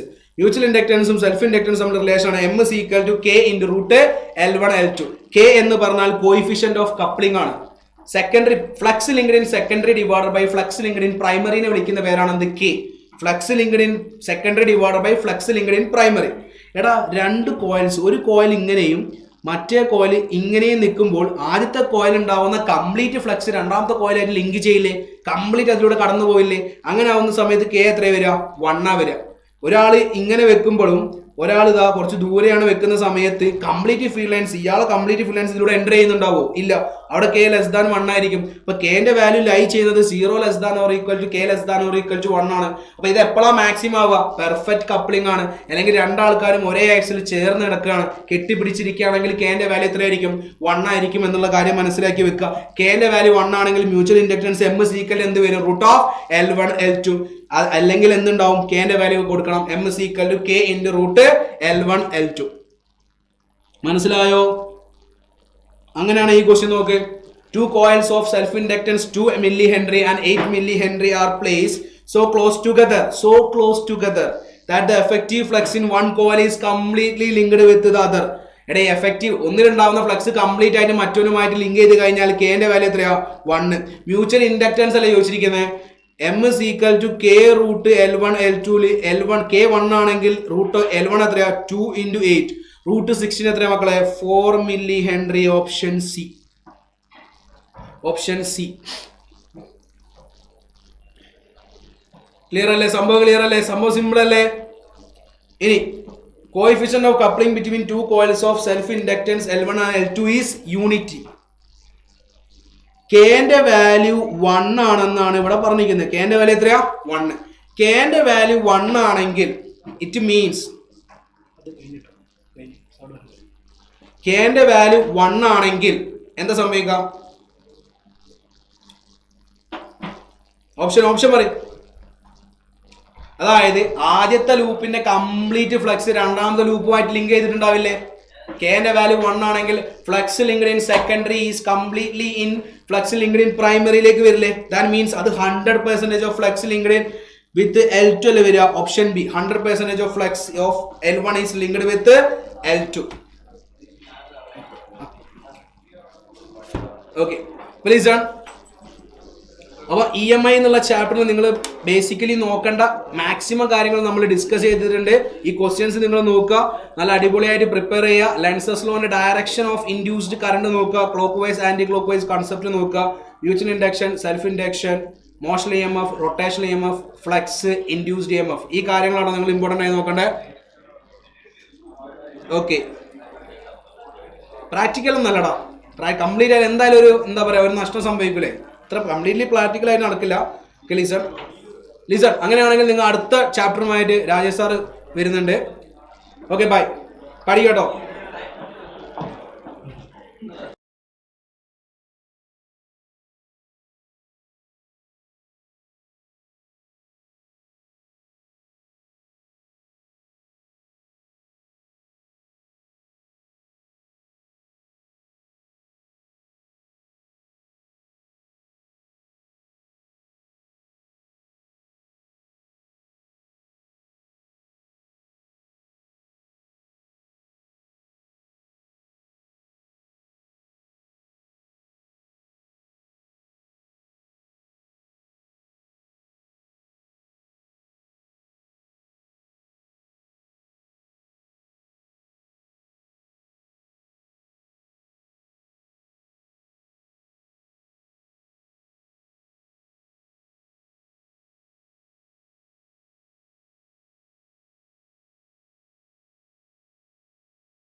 Hello dear students, നമ്മളിന്ന് എത്തിയിരിക്കുന്ന ഒരു ചെറിയ ചാപ്റ്ററുമായിട്ടാണ്. ആ ചെറിയ ചാപ്റ്ററിൻ്റെ പേര് വായിക്കുക, ലിവിങ് വേൾഡ് ആണ്. ഇത് എന്നോട് ചോദിച്ചു കഴിഞ്ഞാൽ ഞാൻ ഇമ്പോർട്ടൻ്റ് ആണോ എന്ന് ചോദിച്ചാൽ ഞാൻ പറയും അത്രയ്ക്ക് ഇമ്പോർട്ടൻ്റ് ഒരു ചാപ്റ്റർ ഒന്നുമില്ല, മാത്രം ഇത് ഭയങ്കര ഈസിയാണ്.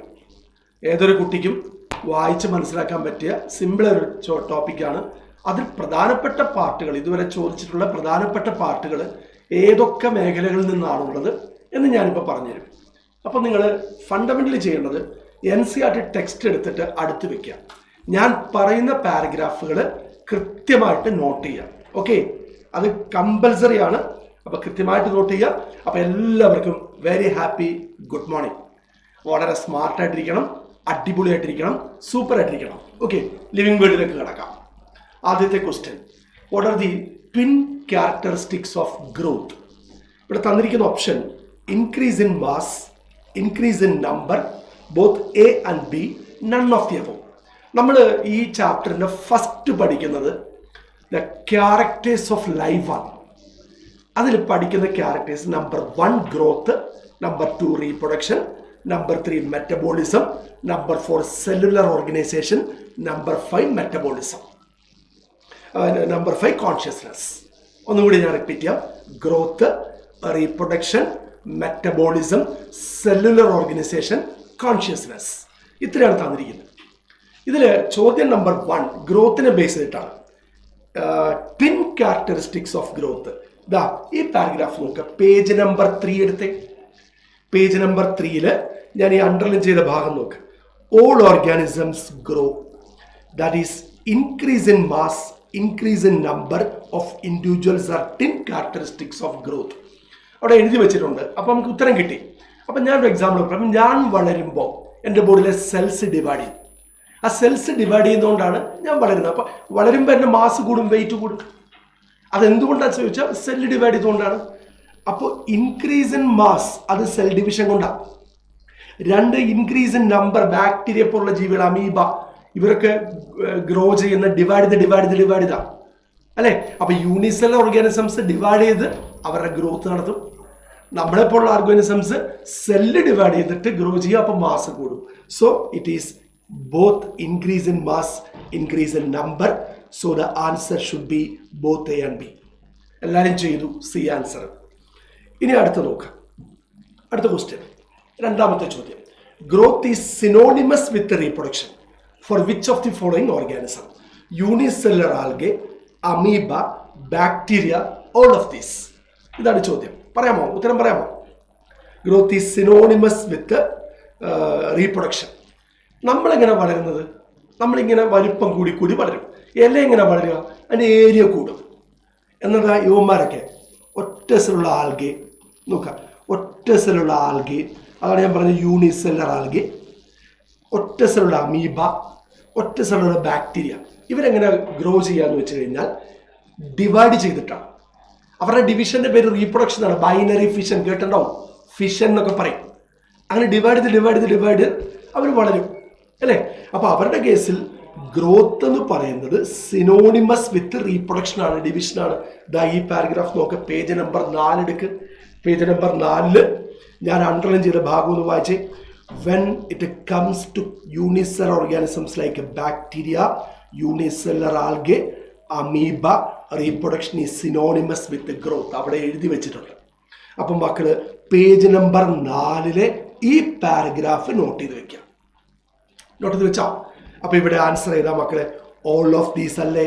So the answer should be all of these. കണ്ടോ? ഡി ആണ് ആൻസർ. എല്ലാവരും ആൻസർ ചെയ്തു. അപ്പോൾ അടിപൊളിയായിട്ട് ചെയ്തു. Thank you. അടുത്ത ചോദ്യത്തിലേക്ക് വരാം. Which of the following organisms multiply by fragmentation? ഏതൊക്കെ ഓർഗാനിസംസ് ആണ് ഫ്രാഗ്മെന്റ് ചെയ്യുക എന്ന് വെച്ചാൽ അവരുടെ ബോഡി ഒരു ഫിലമെന്റ് പോലെ ആയിരിക്കും. അത് മുറിഞ്ഞ് കഷ്ണങ്ങളാവും. ഈ കഷ്ണങ്ങൾ വീണ്ടും വളർന്ന് പുതിയ ജീവിയായിട്ട് മാറും. അത് ആരൊക്കെയാണ്?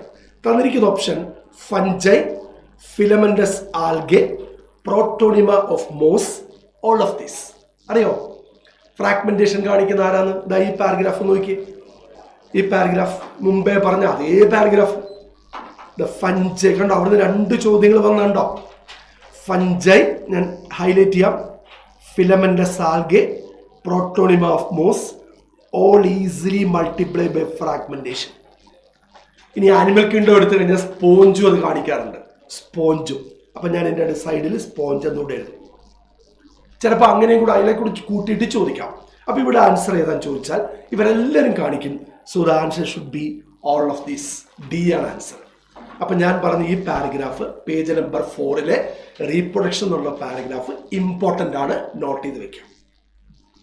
അടുത്ത ചോദ്യത്തിലേക്ക് വരാം. Which one of the following is common to multicellular fungi, filamentous algae and protonema of moss? ഇപ്പൊ ചോദിച്ച ക്വസ്റ്റ്യൻ വേറെ രീതിയിൽ, ഇത് മുൻവർഷത്തിൽ ചോദിച്ചാണ്, അതുകൊണ്ട് അത് വേറെ രീതിയിൽ ചോദിച്ചത് മാത്രമേ ഉള്ളൂ. ഡിപ്ലോണ്ടിക് ലൈഫ് സൈക്കിൾ, നിങ്ങൾ ഹാപ്ലോ ഡിപ്ലോണ്ടിക് ലൈഫ് സൈക്കിൾ പഠിക്കുന്ന പ്ലാന്റ് കിങ്ഡത്തിൽ ഇവിടെയല്ല. Members of kingdom plant, mode of nutrition and multiplication by fragmentation. ഒരിക്കലും മെമ്പേഴ്സ് ഓഫ് പ്ലാന്റ് വരില്ല. കാരണം ആൽഗ വരുന്ന ഫഞ്ചൈ വരുന്ന പ്ലാന്റിലല്ല, അത് കിങ്ഡം ഫഞ്ചൈ വേറെ തന്നെയാണ്. ഓക്കെ, മോസ് ചിലപ്പോൾ ആൽഗയൊക്കെ നമ്മൾ പഠിക്കുന്നുണ്ട്. But actually members of kingdom plant തെറ്റാണ്. മോഡ് ഓഫ് ന്യൂട്രീഷൻ തെറ്റാണ്. ഇവരുടെയൊക്കെ മോഡ് ഓഫ് ന്യൂട്രീഷൻ വ്യത്യാസമുണ്ട്. അതേപോലെ മൾട്ടിപ്ലിക്കേഷൻ ബൈ ഫ്രാഗ്മെന്റേഷൻ. കറക്റ്റ് ഉത്തരം പറ. ഇതാ ഇവിടെ എഴുതി വെച്ചിട്ടുണ്ട്. നമ്മൾ ഒരു പ്രാവശ്യം കൂടെ അത് കാണിച്ചു തരികയാണ്. അവരുടെ പ്രത്യേകത, they will multiply by fragmentation. കണ്ടോ? അപ്പോൾ 4th option is the right answer. Clear അല്ലേ? അല്ലേ? ഇതാ ഇവിടെ നോക്ക്, പേജ് നമ്പർ 4 എടുക്കുക, അതിലത് കൊടുത്തിട്ടുണ്ട്.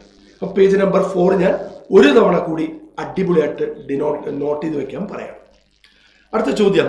The sum total of all the chemical reactions occurring in the body is known as metabolism, catabolism, anabolism, homeostasis. ഇതാണ് ചോദ്യം. നമ്മുടെ ഒരു സെല്ല് എടുത്തു കഴിഞ്ഞാൽ, when you take one cell in your body, നിങ്ങളുടെ ബോഡിയിൽ ഒരു സെൽ എടുക്കാം. ഇതൊരു സെല്ലാണ്, ഇതെൻ്റെ ന്യൂക്ലിയസ് ആണ്. നോക്കിയോ, ന്യൂക്ലിയസ് ആണ്. നമ്മളൊരു സെല്ല് എടുത്തു കഴിഞ്ഞാൽ അതിനകത്തൊരു തൗസൻഡ്സ് ഓഫ് റിയാക്ഷൻസ് നടക്കുന്നുണ്ട്. നമ്മൾ ഈ റിയാക്ഷൻസിനെ എല്ലാം കൂടി ചേർത്ത് വിളിക്കുന്ന പേരാ മെറ്റബോളിസം എന്ന് വിളിക്കും. Metabolism, sum of the total reactions. ഇതാ ഇവിടെ നോക്ക്, ഈ പാരഗ്രാഫ് നോക്കിയ പേജ് നമ്പർ 5 നോട്ട് ചെയ്യും. പേജ് നമ്പർ 5 ഈ പാരഗ്രാഫ് എടുക്കാം, ഇതെടുക്കാം. The sum of the total reactions occurring in a body is metabolism.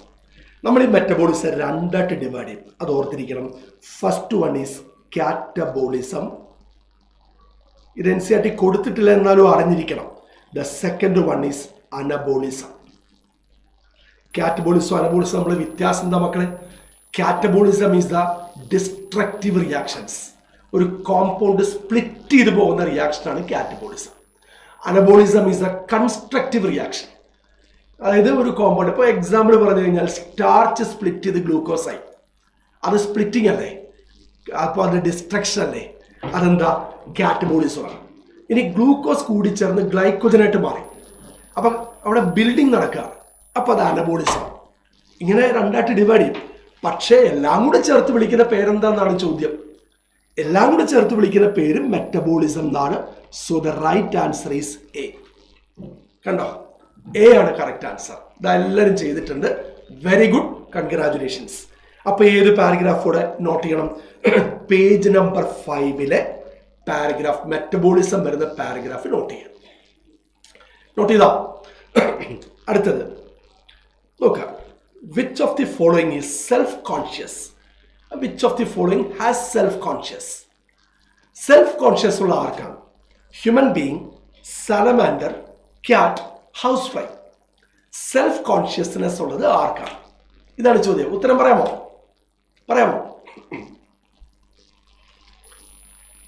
Okay, ഞാൻ കാണിച്ചു തരാം. Page number 5 last one. Human beings are the only organism who aware of himself or self conscious. അപ്പോൾ നമുക്കാണ് self conscious ഉള്ളത്. So the answer should B human being. അപ്പോൾ ഇവിടെ page number 5 ഈ paragraph not ചെയ്ത് വെക്കാം. ഞാൻ പറഞ്ഞ പാരഗ്രാഫ് ഒക്കെ നോട്ട് ചെയ്തല്ലോ. ഇനി നമ്മൾ നേരെ പോകുന്നത് ടാക്സോണമി എന്ന് പറഞ്ഞ പാർട്ടിലേക്കാണ്, ബയോഡൈവേഴ്സിറ്റി. ഓക്കെ, അതിൽ ഒരു ചോദ്യം കണ്ടു. ഈ ചോദ്യം ഒന്ന് വായിച്ചേ.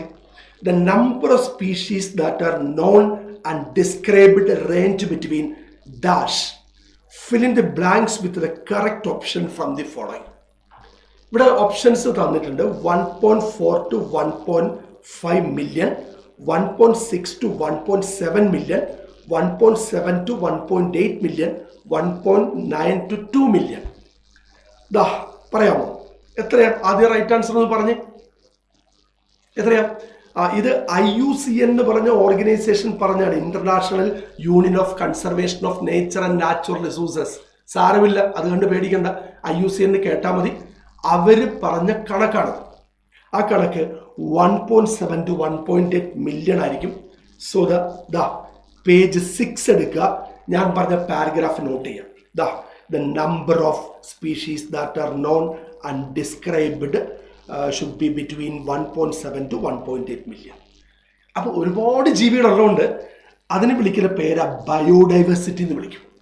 ബയോഡൈവേഴ്സിറ്റി. അപ്പോൾ ഇവിടെ ആൻസർ സി ആണ്. എല്ലാവരും ചെയ്യും. അടുത്ത question. Where are the 2 components of binomial nomenclature? or what are the 2 components of binomial nomenclature? Binomial nomenclature എന്ന് പറഞ്ഞാൽ 2 വാക്കുകൾ ഉപയോഗിച്ചുകൊണ്ട് പേരിടുക.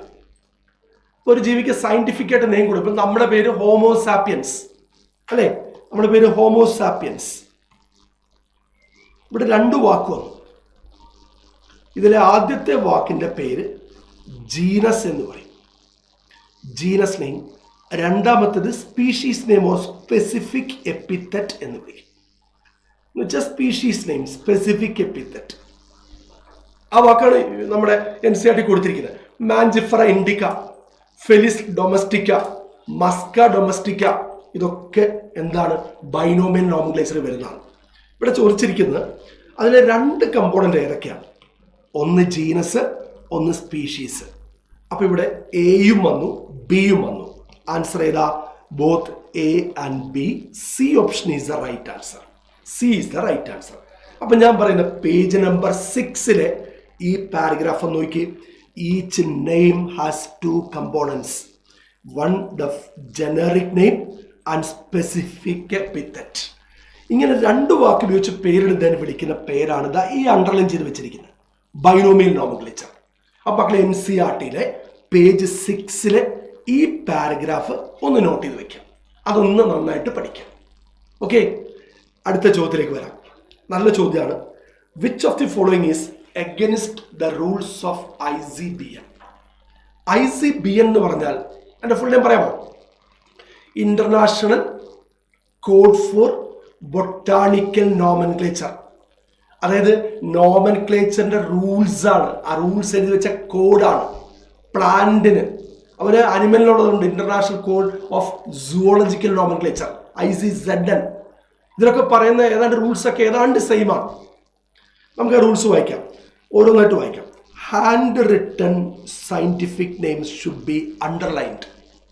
രണ്ടാമത്തെ, every species should have a generic and specific epithet. Scientific names are Latin and should be italicized. Generic and specific names should be written starting with the small letter. ഇതിൽ ഏതാണ് right answer? Post ചെയ്യാം. ഞാനിവിടെ ഒരു paragraph എടുത്തു വെച്ചിട്ടുണ്ട്. നമ്മുടെ NCERT-ലെ page 7 എടുക്കുക. അവിടെ ബൈനോമിയൽ നോമൻക്ലേച്ചർ ICBN-ലും ICZN-ലും പറയുന്ന ഫീച്ചേഴ്സ്, പ്രോപ്പർട്ടീസ്, റൂൾസ് അവിടെ എഴുതിയിട്ടുണ്ട്. ആദ്യത്തെ റൂൾ വെച്ച് biological names are generally in Latin and written in italics. കണ്ടോ, ഈ ആൻസർ കറക്റ്റാണ്. അടുത്തത്, the first word in biological name represent genus while second component denotes specific epithet. അത് നമ്മൾ ഓൾറെഡി പറഞ്ഞു. Both the words in biological name when hand written are separately underlined. അപ്പോൾ ആദ്യത്തെ choice കറക്റ്റാണ്. അടുത്തത്, the first word denoting the genus start with a capital letter while the species name starts with small letter. ഇവിടെ എന്താ പറഞ്ഞിരിക്കുന്നത്? Generic and specific name should be written starting with small letter എന്നല്ലേ?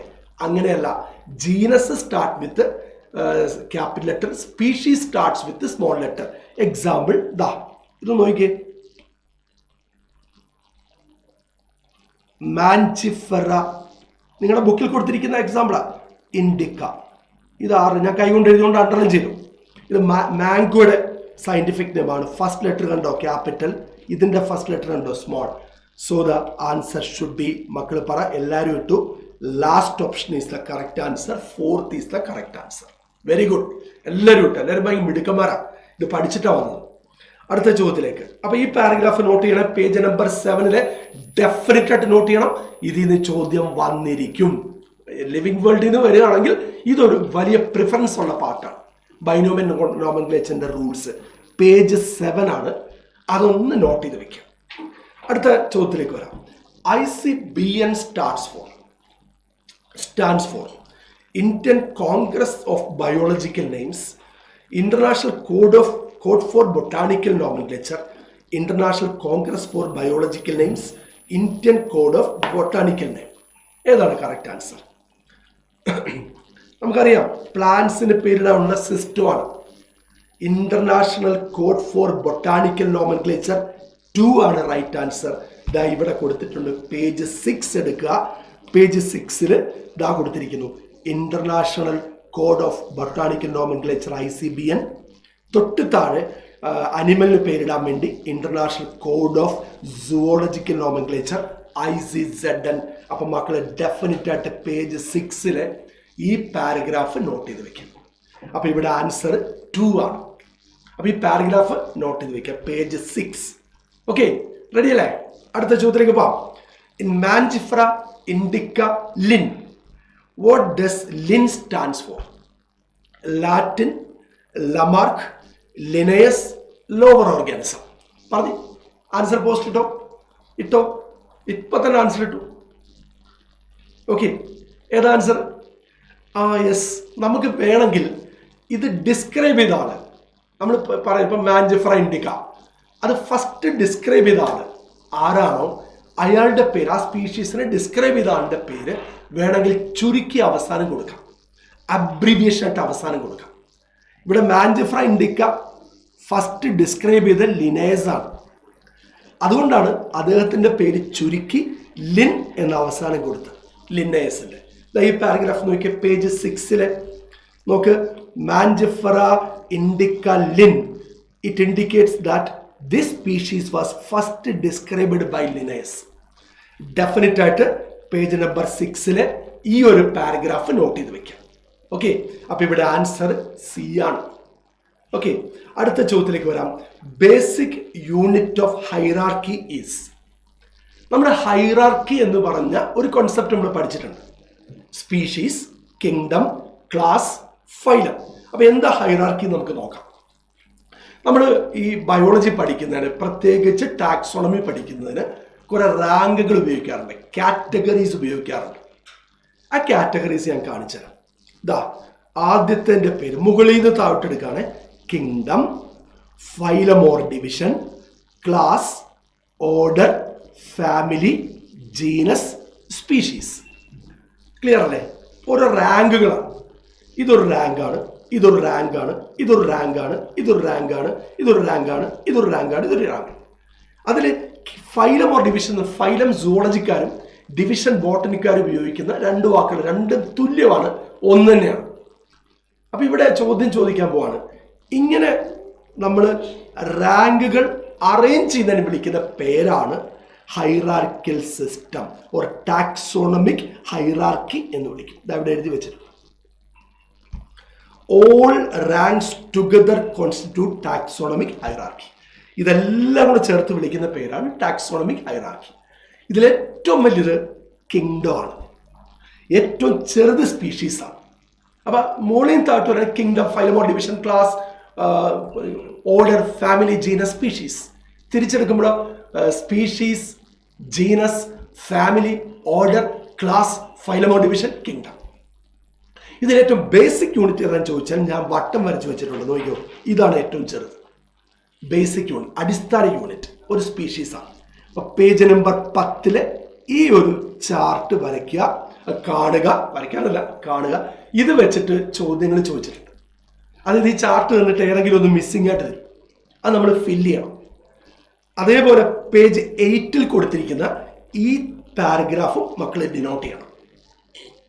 ഈ paragraph page 8 അത് ഞാൻ NCERT എടുത്ത് വെക്കാൻ പറഞ്ഞത്. അപ്പൊ ഇവിടെ ആൻസർ ഏതാ പറ. ഏറ്റവും ബേസിക് യൂണിറ്റ് ഏതാന്ന് ചോദിച്ചാൽ എ ഓപ്ഷൻ സ്പീഷീസാണ്. സ്പീഷീസാണ് ഏറ്റവും ബേസിക് ഓപ്ഷൻ. ഇവിടെ ഇതൊക്കെ നോക്കിയാൽ നമുക്കത് കാണാൻ പറ്റും. അടുത്ത ചോദ്യം മാസീവ് ഫോളോയിങ് ആണ്. ഒരു ഇൻട്രസ്റ്റിംഗ് സംഭവമാണ്. ഇത് മാച്ച് ചെയ്യാൻ പറ്റുമോ എന്ന് നോക്കിയാൽ ഞാൻ വലുതാക്കി വെച്ചിട്ടുണ്ട്. മാച്ച് ചെയ്യാൻ പറ്റുമോ എന്ന് നോക്കി.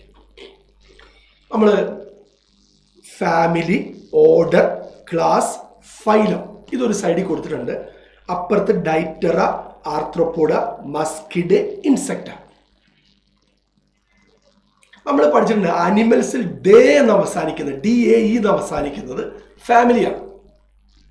പ്ലാന്റിൽ ACA എന്ന് അവസാനിക്കുന്നത് ഫാമിലിയാണ്. പ്ലാന്റിൽ ACA, അനിമലിൽ DAE എന്ന് പറയുന്നത് ഡേ. ഓക്കെ, അപ്പൊ നമുക്കിവിടെ നോക്കാം. ഇവിടെ ഏതൊക്കെയാണ് ഫാമിലി ഞാൻ മാച്ച് ചെയ്യാൻ പോവാണ്. ഡേ എന്ന് അവസാനിക്കുന്ന നോക്കിയേ. അപ്പൊ A3 ആണ്. A3 ഉള്ള 2 ഓപ്ഷൻ ഞാൻ ചെയ്യുന്ന മെത്തേഡ് കാണിച്ചു തരാം. A3 ഉള്ള 2 ഓപ്ഷൻ ഉണ്ട്. ഇനി അടുത്ത നോക്കിയേ ഓർഡർ. ഓർഡർ എന്ന് പറയുന്നത് ആലോചിക്കണം. നമ്മൾ ഒരു ചാർട്ട് പഠിക്കുന്നുണ്ട്. ദാ ഈ ചാർട്ട് എടുത്ത് നോക്ക്. ഈ ചാർട്ടിൽ ഹൗസ് ഫ്ലൈയുടെ ഓർഡർ ഏതാന്ന് നോക്കി. ഇത് ഹൗസ് ഫ്ലൈ, ഡൈറ്ററ. ഈ ടേബിൾ പഠിക്കണം. അപ്പൊ ഓർഡർ ഏതാ മക്കള് പറ. ആദ്യം ഞാൻ ഫാമിലി പറഞ്ഞു, മസ്കിഡ് A3 ആണ്. ഓർഡർ പറഞ്ഞു ഡൈറ്ററ B1. അപ്പോൾ ഉത്തരം അവിടെ കിട്ടി A3 B1. ഇനി ക്ലാസ് പറ. Class Insecta, phylum Arthropoda. നോക്കിയേ A3 B1 C4 D2. Option ഏതാ മക്കളെ? നിങ്ങൾ ചെയ്തോ ഞാൻ നോക്കട്ടെ. 1 ആണ് ഓപ്ഷൻ 1. ഓക്കെ, കുറേ പേര് ചെയ്തു. അടുത്ത ചോദ്യത്തിലേക്ക് വരാം. ഇതും മാച്ച് ചെയ്യാൻ പറഞ്ഞിരിക്കുകയാണ്. നല്ല ചോദ്യമാണ്. കട്ടിൽ fish, human, house fly, tiger. ഇത് അങ്ങനെ മാച്ച് ചെയ്യാനല്ല പറഞ്ഞത്. കറക്റ്റ് ഏതാന്ന് കണ്ടുപിടിക്കണം. കട്ടിൽ ഫിഷ് ഞാൻ വരുന്ന സ്ഥലം പറയാം. കട്ടിൽ ഫിഷ് എന്ന് പറയുന്നത് സെപ്പിയ എന്ന് പറയും. സെപ്പിയ അത് മൊളുസ്കയാണ്. അപ്പോൾ തന്നിരിക്കുന്ന കട്ടിൽ ഫിഷ് മൊളുസ്ക എ ക്ലാസ്. മൊളുസ്ക ക്ലാസ് ആണോ ഫൈലമാണോ? പോറിഫറ, സീലൻഡറേറ്റ, ടെനോഫോറ, പ്ലാറ്റിഹെൽമിന്ത്, സാഷൽമിന്ത്, സാൻഡ്രിഡ, ആർത്രോപോഡ, മൊളുസ്ക ഫൈലമാണ്. അപ്പൊ ഈ തന്നിരിക്കുന്നത് തെറ്റാണ്. Humans, primate a family. ഞാൻ പറഞ്ഞ ഫാമിലി അവസാനിക്കുന്ന ഡേ എന്നല്ലേ, ഇത് പ്രൈമേറ്റ ഓർഡറാണ്. അപ്പൊ അത് തെറ്റാണ്. ഹൗസ് ഫ്ലൈ മസ്ക അൻ ഓർഡർ അല്ല, മസ്ക ഡൊമസ്റ്റിക്ക, മസ്ക ജീനസ് ആണ്. അപ്പൊ അതും തെറ്റാണ്. ടൈഗർ, അതിന്റെ മുഴുവൻ പേര് ഞാൻ ഇവിടെ എഴുതാം, പാന്തറ ടൈഗ്രിസ്. Panthera tigris. ഈ ടൈഗ്രിസ് പറയുന്നത് സ്പീഷീസ് ആണ്. അപ്പൊ ഇത് ശരിയാണ്. ലാസ്റ്റ് ഓപ്ഷൻ കറക്റ്റ് ആണ്, ഫോർത്ത്. അടുത്ത ചോദ്യത്തിലേക്ക് വരാം. Tiger, dog and cat are placed in the order. ഞാൻ കാണിക്കുന്നു. ടൈഗറിന്റെ പേര് പാന്തറ ടൈഗ്രിസ്. Panthera tigris. ഡോഗിന്റെ പേര് ക്യാനിസ് ഫെമിലിയാരിസ്. അത് നിങ്ങൾക്ക് പഠിക്കാനില്ല, ഞാൻ വെറുതെ എഴുതാണ്, ഫെമിലിയാരിസ്. അതേപോലെ ക്യാറ്റിന്റെ പേര് ഫെലിസ് ഡൊമസ്റ്റിക്ക. ഓമാര് 3 പേരും വരുന്ന ഓർഡറിന്റെ പേര് കാർണിവോറ എന്ന്. So the answer should B Carnivora. Carnivora എന്ന് പറയും. ഓക്കെ, അപ്പോൾ അടുത്ത ചോദ്യത്തിലേക്ക് വരാം. ദാ ഈ പേജ് 11 ഞാനിപ്പോ ചോദിച്ച 3 ക്വസ്റ്റ്യൻസ് ഈ ചാർട്ട് ബേസ്ഡ് ആണ്. നിർബന്ധമായിട്ട് ഈ ചാർട്ട് പഠിക്കണം. പേജ് 11 ചാർട്ടിന്റെ അവിടെ ടിക്ക് ചെയ്ത് വെക്കുക. ഇവിടെ നമുക്ക് മാനിന്റെ ഹൈറാർക്കി കൊടുത്തിട്ടുണ്ട്, ഹൗസ് ഫ്ലൈന്റെ ഹൈറാർക്കി കൊടുത്തിട്ടുണ്ട്, മാംഗോന്റെ ഹൈറാർക്കി കൊടുത്തിട്ടുണ്ട്, വീറ്റിന്റെ ഹൈറാർക്കി കൊടുത്തിട്ടുണ്ട്. ഇതിലേതെങ്കിലും ഒന്ന് ചോദിക്കാം. ഓക്കെ, അപ്പൊ ഇത് നിർബന്ധമായിട്ട് ഈ ചാപ്റ്റർ പഠിക്കുക. പേജ് 11 ആ ഒരു ചാർട്ട് നോട്ട് ചെയ്ത് വെക്കാം. അടുത്ത question. Live specimens of organisms are found in which of the following. നമുക്ക് ജീവനോടെ കാണാൻ പറ്റുന്ന, നമ്മൾ ടാക്സോണമിക്കൽ എയ്ഡ് പഠിച്ച ഓർമ്മയുണ്ടോ? ടാക്സോണമിക്കൽ എയ്ഡ്സ് ആദ്യം എന്തായിരുന്നു? Herbarium, museum, botanical garden, zoological park, key, flora, manual, catalogue, ഇങ്ങനെ കുറേ സംഗതി പഠിച്ചു അല്ലേ? അപ്പൊ ഇവിടെ ചോദിച്ചിരിക്കുന്നത് ഇതിൽ ജീവനോടെ കാണാൻ പറ്റുന്ന ഏതാണ്? നമ്മൾ മ്യൂസിയം എടുത്തു കഴിഞ്ഞാൽ മ്യൂസിയത്തിൽ ഒരിക്കലും ജീവനോടെ ഒരു ജീവിയെ കാണാൻ പറ്റില്ല. അവിടെ സ്റ്റഫ്ഡ്, പ്രിസർവ്ഡ് ആയിട്ടൊക്കെയുള്ള സംഗതി മാത്രമേ ഉള്ളൂ. ഹെർബേറിയം എന്ന് പറഞ്ഞാൽ പ്ലാന്റിനെ പ്രസ് ചെയ്തിട്ട് ഉണക്കി ഒരു പേപ്പറിൽ ഒട്ടിച്ചു വെക്കുകയാണ്. അതും ജീവനോടെ അല്ല. ഇതിനെ ഡ്രൈ ഗാർഡൻ എന്ന് വിളിക്കും. Dry garden. ഇനി botanical garden and zoological park, definitely ഇവിടെ നമുക്ക് ജീവനോടെ കാണാൻ പറ്റും. All of these. അപ്പൊ ആൻസർ ഏതാ? സി ആണ് ആൻസർ. സി. നമുക്ക് നോക്കാം. ദേ ബൊട്ടാണിക്കൽ ഗാർഡൻ കണ്ടോ? ഈ പാരഗ്രാഫ് ശ്രദ്ധിക്കുക. കാരണം these specialised gardens have collections of living plants four reference. ദാ ഈ പേജ് നോക്കുക. ഇതിലൊന്നുമില്ല, കാര്യമായിട്ടൊന്നുമില്ല. സുവോളജിക്കൽ പാർക്കിന്റെ ഒരു പാരഗ്രാഫ് കൊടുത്തിട്ടുണ്ട്. പേജ് 13. ഇവിടെ പേജ് 12, 13. ഇനി അടുത്ത ചോദ്യത്തിലേക്ക് വരാം. Indian botanical garden is located at. Indian botanical garden Howrah, Bangalore, Hyderabad, Mysore. Indian botanical garden അത് നമ്മൾ ചുരുക്കി വിളിക്കുന്ന പേര് IBG എന്ന് വിളിക്കും. അല്ലെങ്കിൽ വിളിക്കുന്ന ഒരു പേരുണ്ട്, ജെസിബോസ് ബൊട്ടാണിക്കൽ ഗാർഡൻ എന്ന് പറയും. ജെസിബോസ് ബൊട്ടാണിക്കൽ ഗാർഡൻ. ഇത് സിറ്റുവേറ്റ് ചെയ്യുന്നത് നമ്മുടെ കൊൽക്കട്ടയിലെ ഹൗറ എന്ന് പറഞ്ഞ സ്ഥലത്താണ്. കൊൽക്കട്ടയിലെ ഹൗറ. ഹൗറ ബ്രിഡ്ജൊക്കെ നമ്മൾ കേട്ടിട്ടുണ്ട്. എ ആണ് ആൻസർ. എ ആണ് ആൻസർ. ഓക്കെ, അടുത്ത question. The famous botanical garden Kew is located. Kew is located. ലോകത്തിലെ ഏറ്റവും പ്രശസ്തമായ ബൊട്ടാണിക്കൽ ഗാർഡൻ ആണ് Kew. England, America, Lucknow, Howrah. പറയാമോ? ആൻസർ എ ആണ്, ഇംഗ്ലണ്ട് ആണ്. അതിനെ വിളിക്കുന്ന പേര് റോയൽ ക്യൂ ഗാർഡൻ എന്നും വിളിക്കും. Royal Q garden. ഓക്കെ, ഞാൻ ഈ പാരഗ്രാഫ് പറയാം. പേജ് 12 നിർബന്ധമായിട്ട് പഠിക്കണം. പേജ് 12 ഈ പാരഗ്രാഫ് നോക്കി. അവിടെ ഞാനൊന്ന് വലുതാക്കി കാണിച്ചു തരാം. ഇതാ നോക്ക്.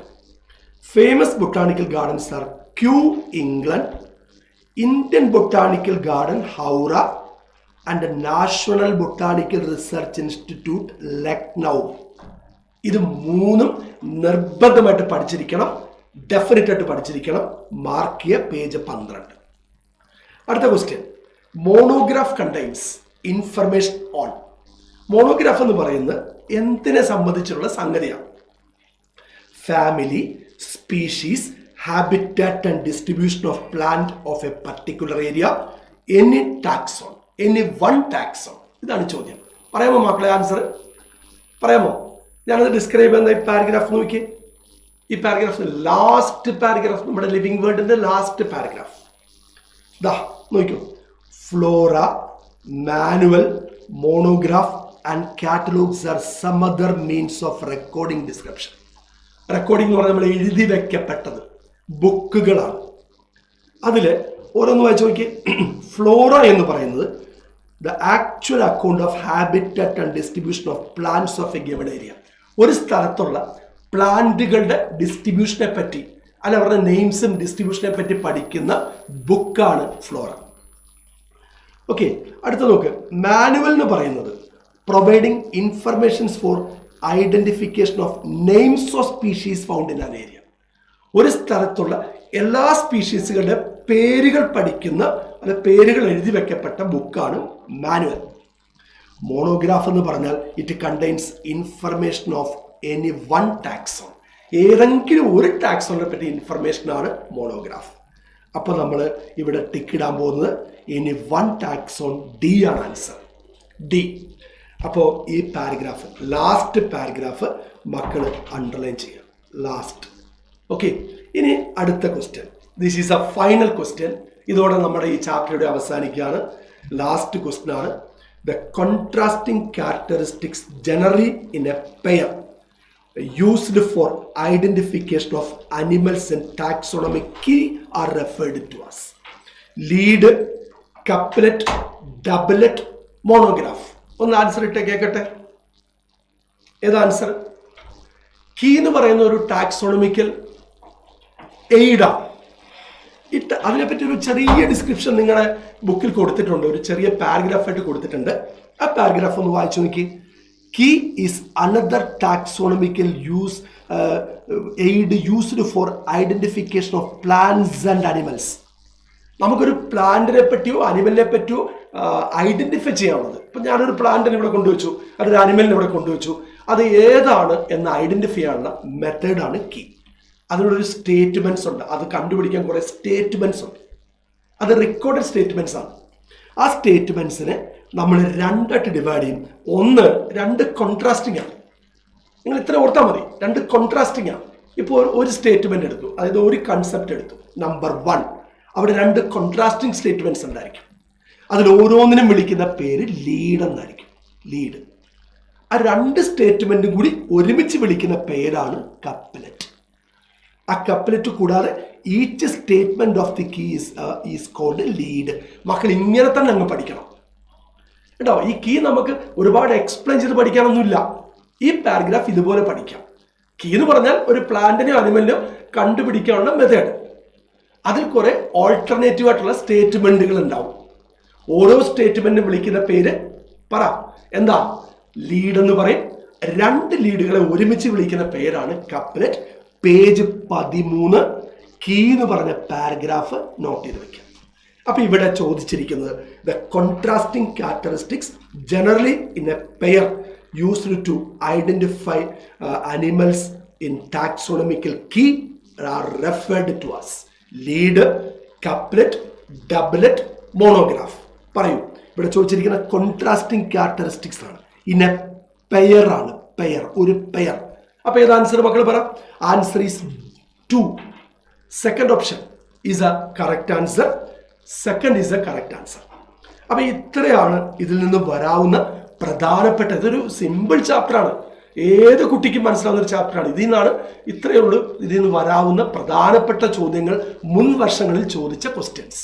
അപ്പൊ ഞാൻ മുൻ വർഷങ്ങളിൽ ചോദിച്ച ക്വസ്റ്റ്യൻസിനെ ബേസ് ചെയ്തുകൊണ്ട് ഏതൊക്കെ പാരഗ്രാഫ് ഇമ്പോർട്ടൻ്റ് ആയിട്ട് പഠിക്കണം എന്നാണ് പറഞ്ഞത്. എന്ന് കരുതി മറ്റു പാരഗ്രാഫുകൾ പഠിക്കരുത് എന്നല്ല പറഞ്ഞത്. എല്ലാം പഠിക്കണം.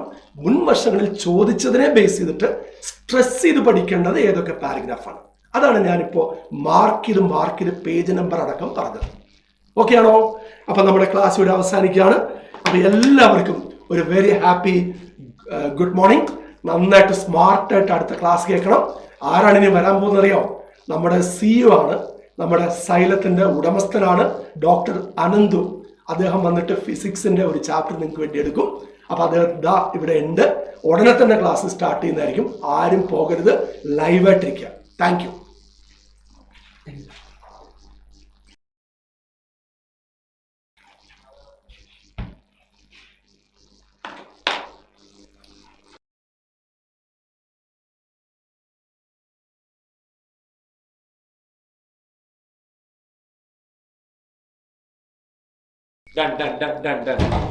സ്റ്റാർട്ട് ചെയ്യാം മക്കളെ, സ്റ്റാർട്ട് ചെയ്യാം. Okay done. സോ നമ്മുടെ അടുത്ത ചാപ്റ്ററിലേക്ക് നമ്മൾ കടക്കുകയാണ്. വേറെ ഒരു ചാപ്റ്ററുമല്ല, വർക്ക് എനർജി പവർ എന്ന 2 ചോദ്യം വരെ നിങ്ങൾക്ക് കിട്ടാവുന്ന ഒരു ഫിസിക്സ് ചാപ്റ്ററിലേക്കാണ് കയറുന്നത്. So good morning all right. So എന്താടേ, എല്ലാവരെയും വിളിച്ചോണ്ട് വാ. ഞാൻ എല്ലാ ദിവസവും പറയുന്ന പോലെ തന്നെ എല്ലാവരെയും കൊണ്ട് വാ. എല്ലാവരും ഉണ്ടെങ്കിലല്ലേ ഒരു സന്തോഷമുള്ളൂ. മാക്സിമം എല്ലാവരെയും വിളിച്ച് ഇങ്ങ് കൊണ്ടുപോരെ. റൈറ്റ്, നമുക്ക് തുടങ്ങാം. ഞാൻ നിങ്ങളോട് തന്നെ ചോദിക്കാം, വർക്ക് പവർ എനർജി കൊളീഷൻ, ഇതാണ് ഈ ചാപ്റ്റർ എന്ന് പറയുന്നത്. വർക്ക്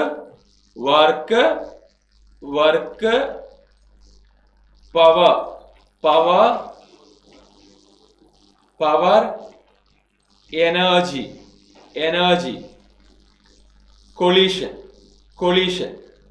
ഓക്കെ, ഇത്രയുമാണ് ഉള്ളത്. എടാ മക്കളെ, വർക്ക് പവർ എനർജി കൊളീഷൻ 4 ടോപ്പിക്കാണ് ഞാൻ പഠിക്കാനുള്ളത്. എന്റെ ചോദ്യം, ആദ്യം ഏത് ടോപ്പിക്കാണ് ഡിസ്കസ് ചെയ്യേണ്ടത്? അതായത് നിങ്ങളുടെ എവിടുന്ന് തുടങ്ങണം? ഫോർ എക്സാമ്പിൾ, കൊളീഷനിൽ നിന്ന് തുടങ്ങണോ, വർക്കിൽ നിന്ന് തുടങ്ങണോ, പവറിൽ നിന്ന് തുടങ്ങണോ, എവിടുന്ന് തുടങ്ങണം? നിങ്ങൾ പറയുന്നിടത്ത് നിന്ന് തുടങ്ങാം. ഓക്കെ, നിങ്ങൾ പറയുന്നിടത്ത് നിന്ന് തുടങ്ങാം.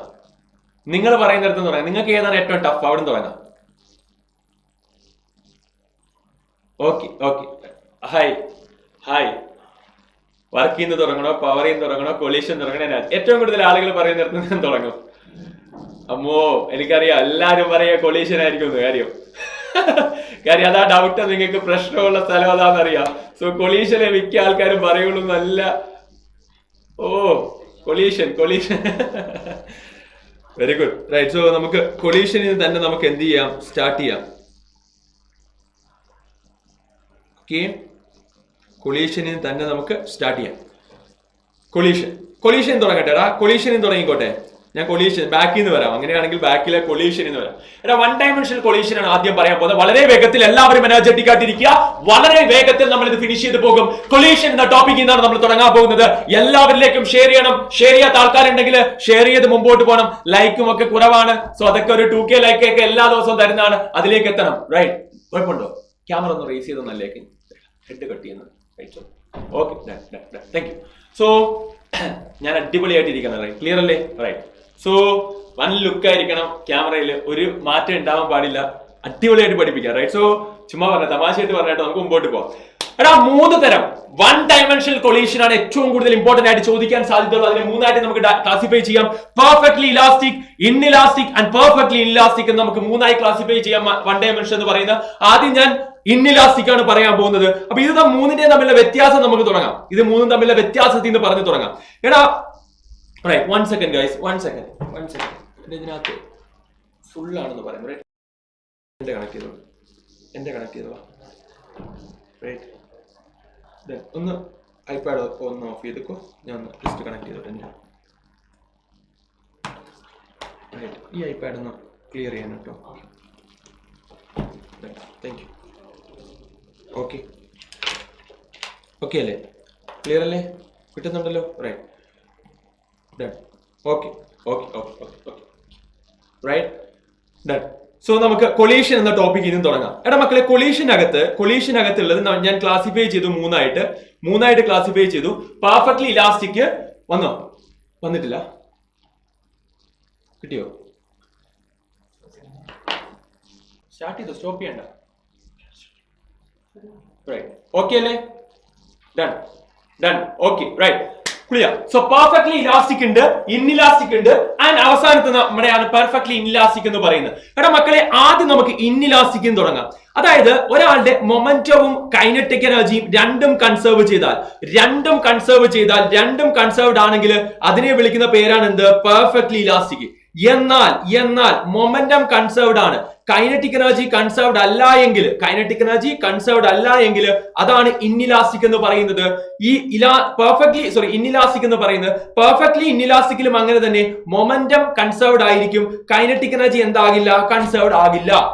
ഓക്കെ, മൊമെന്റം കൺസേർവ്ഡ് ആയിരിക്കും, കൈനറ്റിക് എനർജി കൺസേർവ്ഡ് ആയില്ല. പിന്നെ ഇവര് തമ്മിലുള്ള വ്യത്യാസം എന്താ? ഈ ഇൻഇലാസ്റ്റിക്കും പെർഫെക്റ്റ്ലി ഇൻഇലാസ്റ്റിക്കും തമ്മിലുള്ള, അതായത് രണ്ടും കൺസേർവ്ഡ് ആണെങ്കിൽ ഇലാസ്റ്റിക് ആണ്. എന്നാൽ നിങ്ങൾ മനസ്സിലാക്കണം, മൊമെന്റം കൺസേർവ്ഡ് ആണ്, കൈനറ്റിക് എനർജി കൺസേർവ്ഡ് അല്ല എങ്കിൽ അതിനെ വിളിക്കാൻ നമുക്ക് എന്തെന്ന്? ഇൻഇലാസ്റ്റിക് എന്ന്. ഓക്കെ, ഇൻഇലാസ്റ്റിക് എന്ന്.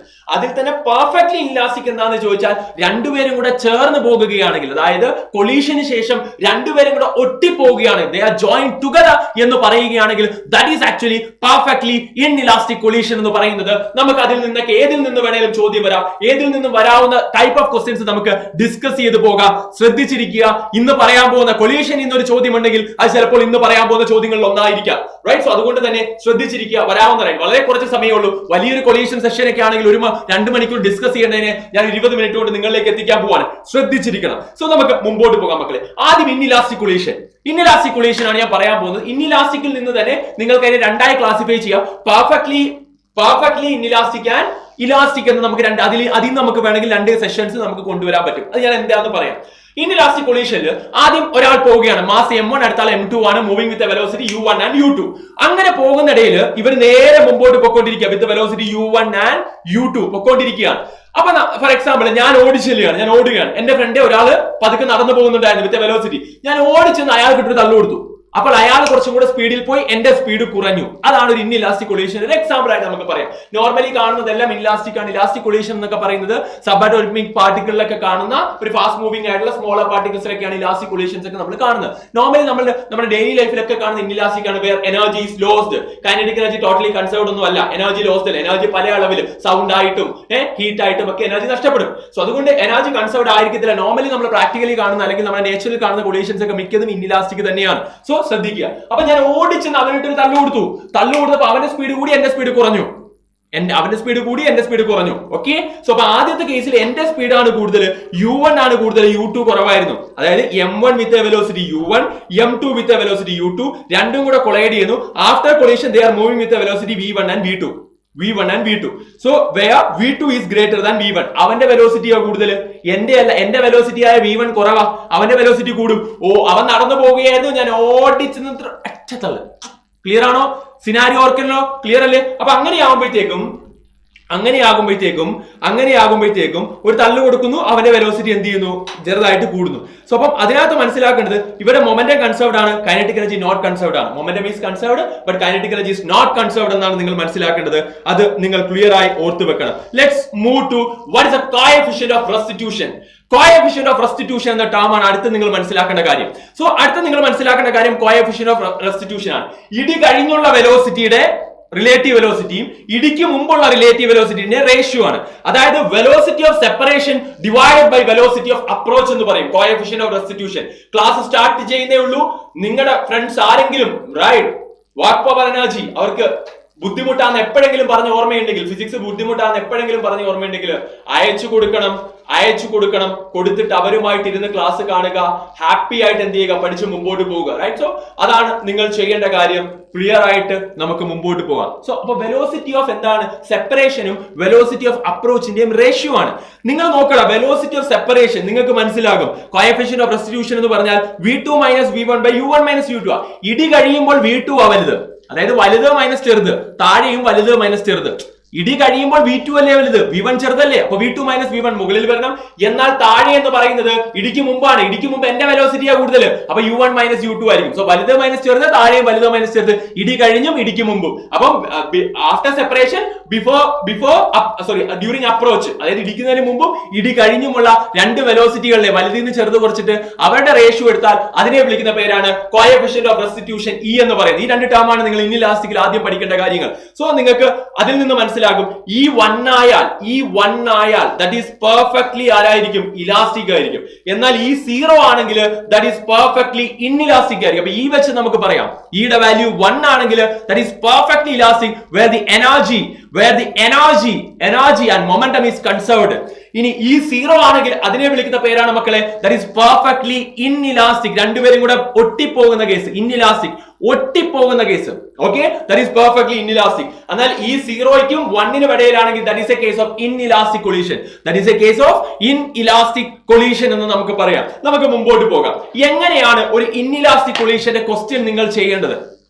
ഒരു ഇൻഇലാസ്റ്റിക് കൊളീഷന്റെ ക്വസ്റ്റ്യൻ വന്നാൽ, അല്ലെങ്കിൽ ഒരു കൊളീഷന്റെ ക്വസ്റ്റ്യൻ വന്നാൽ നിങ്ങൾ എങ്ങനെ ചെയ്യണമെന്ന് ചോദിച്ചാൽ അവിടെ ചോദ്യത്തിൽ എടുത്തു പറയും. ഇലാസ്റ്റിക് കൊളീഷൻ ആണെങ്കിൽ ക്വസ്റ്റ്യനിൽ എടുത്തു പറഞ്ഞിരിക്കും. എടുത്തു പറയുന്നില്ല എങ്കിൽ ഡെഫിനറ്റ്ലി നിങ്ങൾ ആ ചോദ്യം ചെയ്യേണ്ടത് ഇൻഇലാസ്റ്റിക് എന്ന ഐഡിയ വെച്ചിട്ടാണ്. ഇലാസ്റ്റിക് ആണെങ്കിൽ അവിടെ എടുത്തു പറഞ്ഞിരിക്കും ചോദ്യത്തിൽ, അതുകൊണ്ട് ശ്രദ്ധിക്കുക. അപ്പൊ മീൻസ് ഇലാസ്റ്റിക് കൊളീഷന്റെ കുറെ ഫീച്ചേഴ്സ് ഉണ്ട്. നമ്മൾ വെലോസിറ്റി എക്സ്ചേഞ്ച് ചെയ്തു, അങ്ങനത്തെ കുറെ ഫീച്ചേഴ്സ് അത് ചോദ്യത്തിൽ കാണും. അങ്ങനെ പറഞ്ഞിട്ടില്ല എങ്കിൽ അവിടെ ഒരു കൊളീഷൻ മാത്രമേ നടന്നിട്ടുള്ളെങ്കിൽ നിങ്ങൾ മനസ്സിലാക്കണം that is A simple inelastic collision ആയിരിക്കും പ്രാക്ടിക്കലി നടക്കുന്നത്. ആ ഇൻഇലാസ്റ്റിക് കൊളീഷന്റെ ക്വസ്റ്റ്യൻ ചെയ്യേണ്ടത് ഈ മൂന്ന് കാര്യങ്ങൾ നിങ്ങൾക്ക് നോക്കാം. ആദ്യം നിങ്ങൾക്ക് മൊമെന്റം കൺസർവേഷൻ, അതാണ് ഏറ്റവും ആദ്യം നിങ്ങൾ കൊളീഷനിൽ അപ്ലൈ ചെയ്യേണ്ടത്. അത് ഇൻഇലാസ്റ്റിക് എന്ന് മീൻസ് ഇലാസ്റ്റിക് എന്ന് എടുത്ത് പറയുന്നില്ല എങ്കിൽ ആദ്യം നിങ്ങൾ ചെയ്യേണ്ട മൊമെന്റം കൺസർവേഷൻ ആണ്.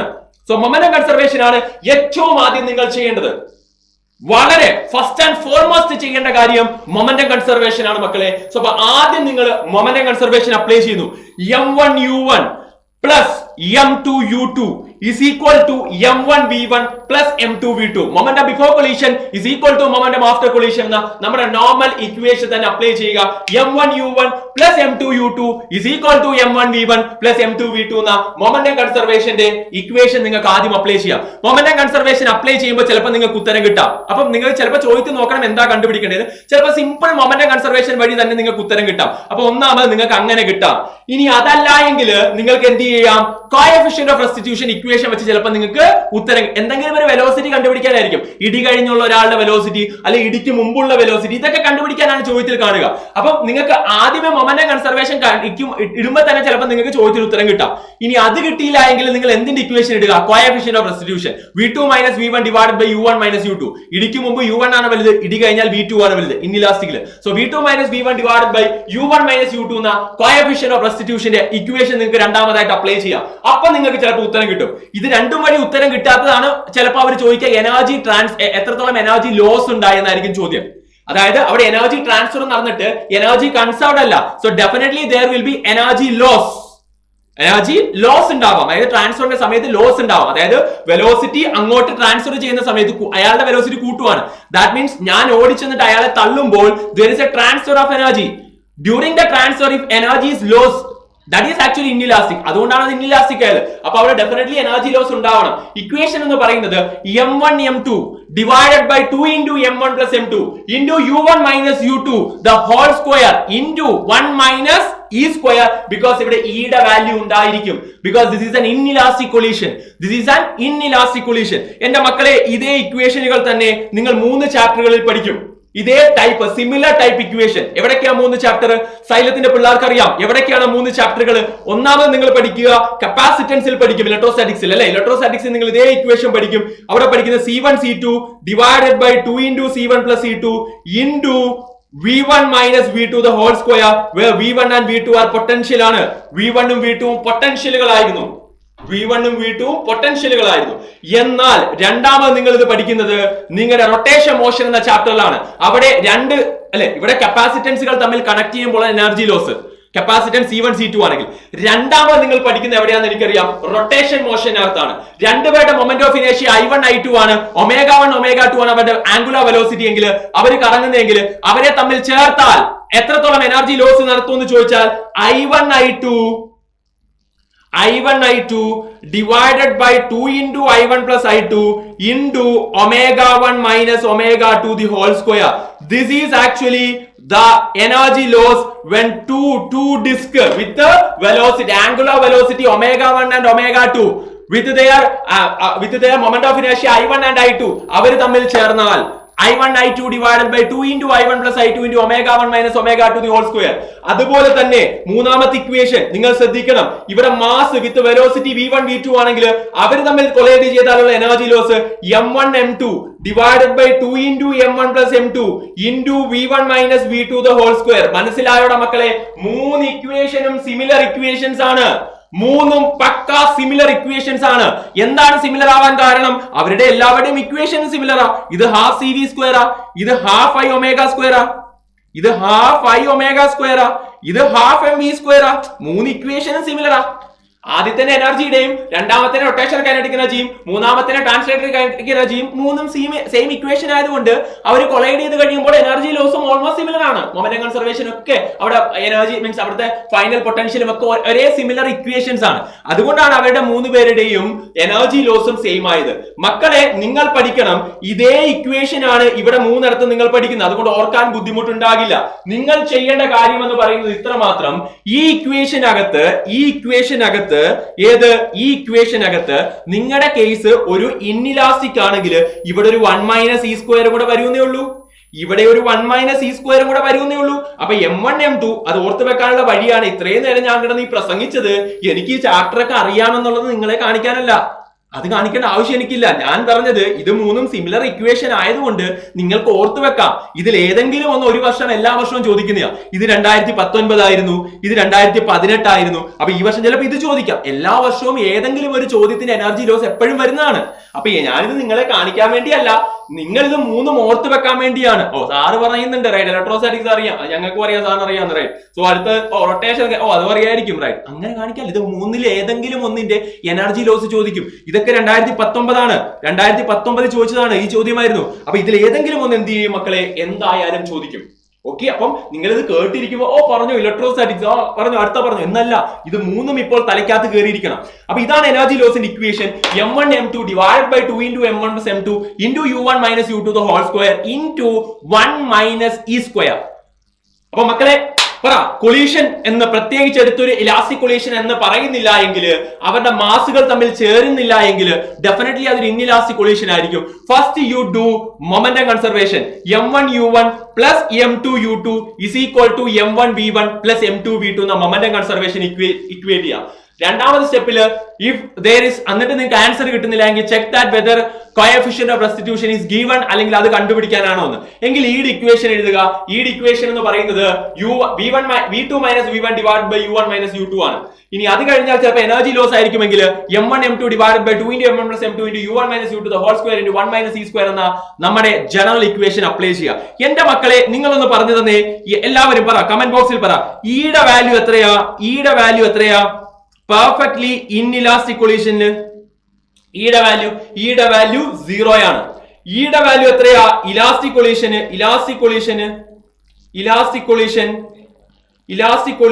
എത്രയായിരിക്കും? ഈയുടെ വാല്യൂ എത്രയായിരിക്കും? 1 ആയിരിക്കും. അപ്പൊ ഈയുടെ വാല്യൂ 0യും ഈയുടെ വാല്യൂ 1ഉം. ക്ലിയർ ആണോ? അങ്ങനെയാണെങ്കിൽ ഈ എനർജി ലോസിന്റെ ഇക്വേഷൻ ഒന്ന് ഇട്ടുകൊടുത്തേ. എനർജി ലോസിന്റെ ജനറൽ ഇക്വേഷൻ നിങ്ങൾക്ക് അറിയാം, 1 മൈനസ് ഇ സ്ക്വയർ ആണ്. അവിടെ പെർഫെക്റ്റ്ലി ഇലാസ്റ്റിക് ആണ്, ഈയുടെ വാല്യൂ 1 ആണ്. അപ്പൊ 1 മൈനസ് ഇ സ്ക്വയറിൽ ഇ സ്ക്വയറിന് 1 വരുമ്പോൾ 1 മൈനസ് 1 എന്ന് വരും. That will become 0 guys. അതായത് പെർഫെക്റ്റ്ലി ഇലാസ്റ്റിക് കൊളീഷനില് എനർജി ലോസ് ഇല്ല. അതല്ലേ കൈനറ്റിക് എനർജി ഈസ് കൺസർവ്ഡ്, അതുകൊണ്ടല്ലേ ഇലാസ്റ്റിക് എന്ന് വിളിച്ചത്. അപ്പൊ പെർഫെക്റ്റ്ലി ഇലാസ്റ്റിക് കൊളീഷനിൽ എനർജി ലോസ് 0യാ. Because energy is conserved in that. അവിടെ ട്രാൻസ്ഫർ പ്രോപ്പറാ. എന്റെ എനർജി ഞാൻ അയാൾക്ക് ട്രാൻസ്ഫർ ചെയ്തിട്ടുണ്ട്. ആ ട്രാൻസ്ഫർ ചെയ്യുന്ന സമയത്ത് അവിടെ ലോസും ഇല്ല. ഞാൻ കുറച്ച് റീറ്റെയിൻ ചെയ്തു എനർജി, കുറച്ച് എനർജി ഞാൻ അങ്ങോട്ട് അവർക്ക് ട്രാൻസ്ഫർ ചെയ്തു. ട്രാൻസ്ഫർ ചെയ്യുന്ന സമയത്ത് ലോസ് ഇല്ല. ലോസ് ഇല്ലാത്തതിന്റെ കാര്യം ഈ വാല്യൂ 1 എന്ന് കൊടുത്താൽ നമുക്ക് ലോസിന്റെ ഇക്വേഷൻ 0 കിട്ടും. അപ്പൊ നമ്മൾ ഇട്ട ഇക്വേഷൻ കറക്റ്റ് ആണെന്നാണ് ഞാൻ പറഞ്ഞത്. എന്നാൽ പെർഫെക്റ്റ്ലി ഇൻഇലാസ്റ്റിക്, എന്താ പെർഫെക്റ്റ്ലി ഇൻഇലാസ്റ്റിക്? ആലോചിക്കണം. ഞാൻ പറയുമ്പോൾ ഓരോ ടേമും നോക്കണം. ചെറിയ വ്യത്യാസമുള്ളൂ. ഒന്നിൽ ഇന്നുണ്ട്, ഒന്നിൽ ഇന്നില്ല. പക്ഷെ വളരെ വലിയ വ്യത്യാസമാണ്. പെർഫെക്റ്റ്ലി ഇൻഇലാസ്റ്റിക് എന്ന് പറഞ്ഞാൽ രണ്ടുപേരും കൂടെ ചേർന്ന് പോകുമ്പോൾ ഈ വാല്യൂ എന്ന് പറയുന്നത് 0യാ. അപ്പോഴുള്ള എനർജി ലോസിന്റെ ഇക്വേഷൻ ആണ് രണ്ടുപേരും കൂടെ ചേരുമ്പോൾ ഉള്ളത്. അതാണ് മക്കളെ ഞാൻ പറഞ്ഞത്. ഇവിടെയെല്ലാം അതായത് ഈ കപ്പാസിറ്റൻസിന്റെ കേസിലും ഇതിന്റെ കേസിലും എല്ലാം രണ്ടുപേരും കൂടെ ചേരുകയാണ്. ഇവിടെ രണ്ട് കറങ്ങുന്നവർ തമ്മിൽ ചേരുകയാണ്, ഇവിടെ രണ്ട് കപ്പാസിറ്ററുകൾ തമ്മിൽ ചേരുകയാണ്. അപ്പോൾ ഈ കേസുകളെല്ലാം രണ്ടുപേരും തമ്മിൽ ചേരുകയാണ്. അപ്പൊ ഈ ഇക്വേഷൻ ആക്ച്വലി എന്തിന്റെയാണ്? പെർഫെക്റ്റ്ലി ഇൻഇലാസ്റ്റിക്കിലാണ് അത് വരുന്നത്. Where e value is equal to 0, 1 minus e square എന്ന ടേം അവിടുന്ന് പോകും. അപ്പൊ നിങ്ങൾ ഏത് പ്രോബ്ലംസ് ഓഫ് ഇൻഇലാസ്റ്റിക് കൊളീഷന് വേണ്ടിയും ആദ്യം മൊമെന്റം കൺസർവേഷൻ നോക്കണം, എന്നിട്ട് കോഎഫിഷ്യന്റ് ഓഫ് റെസ്റ്റിറ്റ്യൂഷൻ നോക്കണം. അത് രണ്ടും വെച്ച് നിങ്ങൾക്ക് ചോദ്യത്തിന് ഉത്തരം എല്ലാം കിട്ടും. ഇനി അതും കിട്ടിയില്ലെങ്കിൽ നിങ്ങൾ എന്തിലേക്ക് പോകണമെടാ? അതും കിട്ടിയില്ലെങ്കിൽ അത് വെച്ചും കിട്ടിയില്ലെങ്കിൽ എനർജി ലോസ് കണ്ടുപിടിക്കാനായിരിക്കും. അപ്പൊ എനർജി ലോസിന്റെ ഇക്വേഷൻ അപ്ലൈ ചെയ്യണം. അത്രയേ ചെയ്യേണ്ട ആവശ്യമുള്ളൂ. സിമ്പിൾ കാര്യമാണ്, വളരെ സിമ്പിൾ ആയിട്ട് നിങ്ങൾക്ക് ചോദ്യം ചെയ്ത് പോകാൻ പറ്റും. നമുക്ക് ജെഇ മെയിന്റെ എപ്പോഴും ഞാൻ IIT ക്വസ്റ്റ്യൻസ് ആ ചെയ്യുന്നത്. ബിക്കോസ് IIT ക്വസ്റ്റ്യൻസ് എന്ന് പറയുമ്പോൾ അതേ നിലവാരത്തിലുള്ള ചോദ്യങ്ങൾ നിങ്ങൾ ചെയ്തു പഠിക്കുന്നതോടുകൂടി നീറ്റിന് നിങ്ങൾക്ക് അറിയാം ക്വസ്റ്റ്യൻ പേപ്പറിലെ ചോദ്യം എന്ന് പറയുന്ന ഒരു കാൽഭാഗം ക്വസ്റ്റ്യൻ ആയിരിക്കും. അത് വായിക്കാൻ വേണ്ടിയുള്ള മനസ്സ് കിട്ടണമെങ്കിൽ ഇതുപോലത്തെ ചോദ്യങ്ങൾ നിങ്ങൾ വായിച്ച് തലക്കകത്ത് കയറണം. സോ അതാണ് നമ്മൾ ചെയ്യാൻ പോകുന്നത്. നോക്കണം മക്കളെ. A body of mass m1 moving with an unknown velocity of v1. അപ്പൊ ഒരു ബോഡി ഓഫ് മാസ് ഇങ്ങനെ നോക്കി നിൽക്കല്ലേ എല്ലാവരും ഫിസിക്സിന്റെ ക്വസ്റ്റ്യൻ പേപ്പർ എടുത്തിട്ട് എക്സാമിനേഷൻ ആളില് body of mass m1 moving with an unknown velocity of v1 undergo a collision linear collision body of mass m2 moving with the velocity v2 after collision m1 and m2 move with the velocity of v3 and v4 respectively. If m2 equal to 0.5 m1 and v3 equal to 0.5 v2 then v1. Okay, ഇനി ഒന്ന് ചോദ്യം വായിച്ചു നോക്കാം. A body of mass m1. Okay, A body of mass m1. എന്നാൽ ആദ്യം ആ പണിയെടുത്താ പോരെ? മിക്ക ആൾക്കാരും ക്വസ്റ്റ്യൻ പേപ്പർ കിട്ടുമ്പോൾ ഇതാണ് ചെയ്യുന്നത്. ഒരു 10 സെക്കൻഡ് ആദ്യം ഒരു ചോദ്യം ഒരു റൗണ്ട് ഓടിച്ചു വായിക്കുക. അതിന്റെ ആവശ്യം എന്താ? ആദ്യം തന്നെ ആ ചോദ്യം ചെയ്യുമെന്ന് ഉറപ്പിച്ച ആ ചോദ്യത്തിലേക്ക് ഇറങ്ങണം. അതാണ് പലരും ചെയ്യാത്തത്. പറഞ്ഞ മനസ്സിലായോ? സോ അതുകൊണ്ട് അത് മാറ്റി വെക്കുക.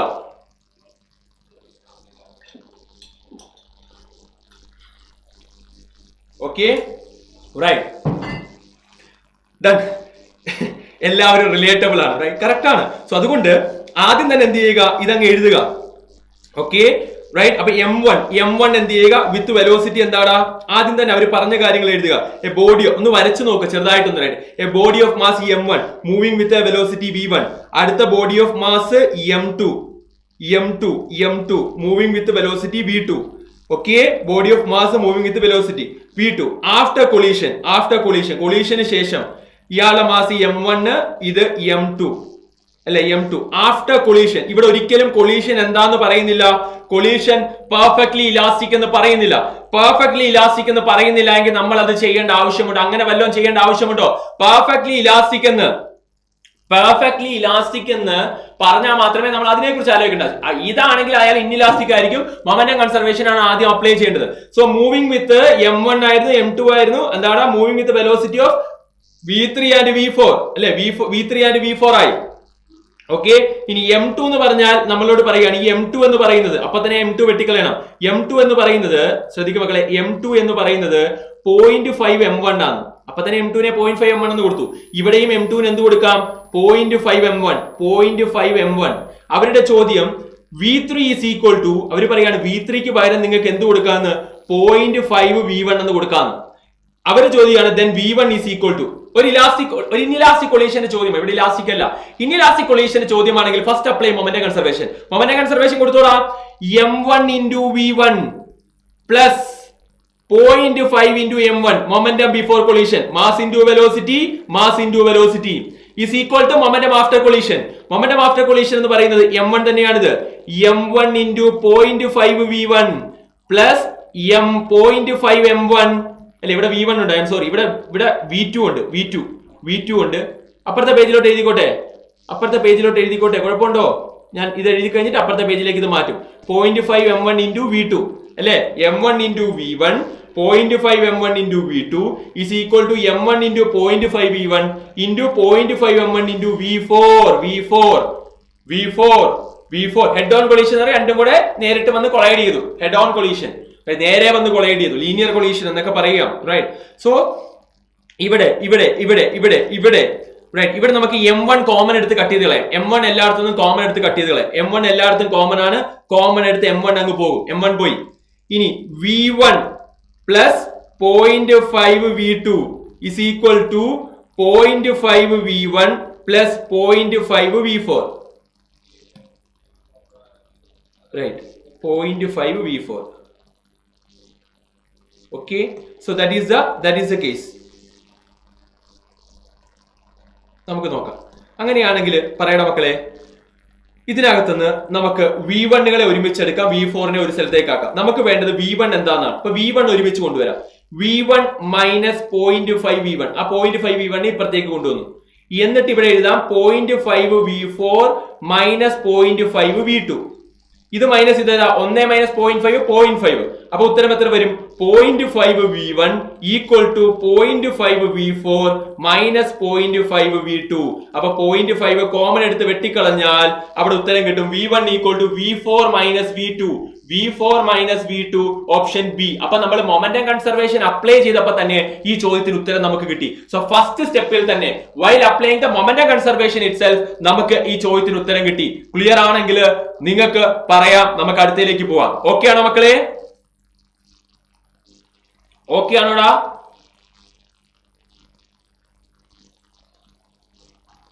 ഓക്കെ ആണോ? Done. Very good, very good. അടുത്തയിലേക്ക് പോവാം. അടുത്ത ചോദ്യം, right? Same question. A moving block of mass m collides with, collides എന്ന് പറഞ്ഞാലും ഇലാസ്റ്റിക് കൊളീഷൻ ഒന്നും പറയുന്നില്ല. Another stationary block having mass 4m, mass 4m ആണ്. അപ്പൊ ഒന്നിന്റെ മാസ് എന്താടാ? m ആണ് അല്ലെ? വിത്ത് എ വെലോസിറ്റി v എന്ന് എടുക്കാം. With a velocity v. Okay with collides with another stationary mass അല്ലെ? 4m. പക്ഷെ അയാൾ എന്താണ്? അയാൾ സ്റ്റേഷനറി ആണ്. അപ്പോൾ അയാളുടെ വെലോസിറ്റി എത്രയാണ്? 0 ആണ്. വെലോസിറ്റി 0 ആണ്. അപ്പൊ നമ്മൾ അതുപോലെ എഴുതി 4m എന്ന് എഴുതി, വെലോസിറ്റി 0 എന്ന് കൊടുത്തു. The lighter blocks come to rest after collision. അതായത് കൊളീഷന് ശേഷം ഇയാളുടെ ഈ ലൈറ്റർ മാസ് എന്തായി മാറി? അയാളുടെ വെലോസിറ്റി എത്രയായി മാറി? 0 ആയി മാറി. 4m അപ്പൊ എന്ത് ചെയ്യുന്നുണ്ട്? 4m with velocity v' move ചെയ്യുന്നുണ്ട്. ഓക്കെ, v' മൂവ് ചെയ്യുന്നുണ്ട്. സോ നമുക്ക് ആ വെലോസിറ്റി എത്രയാണെന്ന് കണ്ടുപിടിച്ചിട്ട് initial velocity of the lighter mass v ആണെങ്കിൽ ദ വാല്യൂ ഓഫ് റെസ്റ്റിറ്റ്യൂഷൻ എത്രയായിരിക്കും എന്നാണ്. ഇത് v എന്ന് കിട്ടി. ഇത് അറിയില്ല, വെലോസിറ്റി v', അതറിയില്ല. ഇത് പെർഫെക്റ്റ്ലി ഇലാസ്റ്റിക് ആണെന്ന് പറയുന്നില്ല. അപ്പൊ നമുക്ക് നോക്കാം. സോ നമുക്ക് നോക്കണം മക്കളെ. സോ നമുക്ക് അവിടുന്ന് കിട്ടും mv ആണ്. ആദ്യം മൊമെന്റം കൺസർവേഷൻ ആണ് അപ്ലൈ ചെയ്യേണ്ടത്. എപ്പോഴും മൊമെന്റം കൺസർവേഷൻ 2, പിന്നെ കോഎഫിഷ്യന്റ് റെസ്റ്റിറ്റ്യൂഷൻ. സോ mv ആദ്യം കൊടുത്തു. mv പ്ലസ് 0, ഇവിടെ വെലോസിറ്റി ഇല്ല, 0 is equal to momentum after collision. ഇവിടെ നിങ്ങൾക്കറിയാം മാസ് m ആണ്, വെലോസിറ്റി 0 ആണ്. The lighter body comes to rest എന്നാ പറയുന്നത് ആഫ്റ്റർ കൊളീഷൻ. അപ്പൊ 0 ആയി. അപ്പം 0 പ്ലസ് 4m ആണ് mass into v'.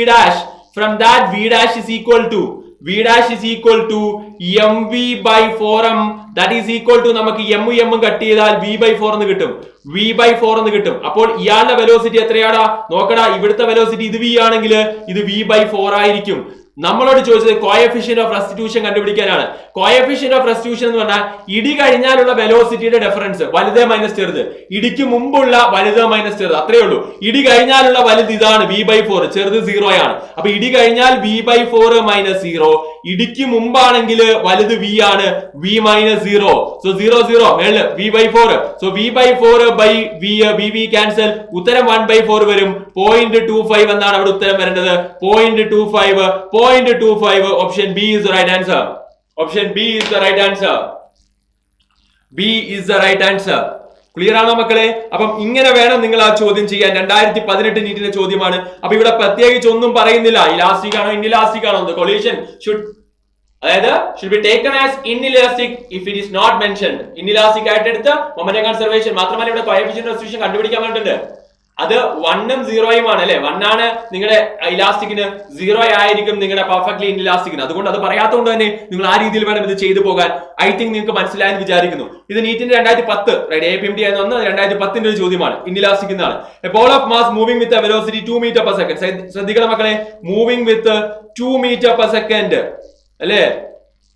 Another stationary mass അല്ലെ? അപ്പൊ ഇതിന്റെ മാസ് m ആണെങ്കിൽ അനദർ സ്റ്റേഷനറി മാസ്, അപ്പൊ ഇതിന്റെ വെലോസിറ്റി 0 മീറ്റർ പെർ സെക്കൻഡ് ആണ്.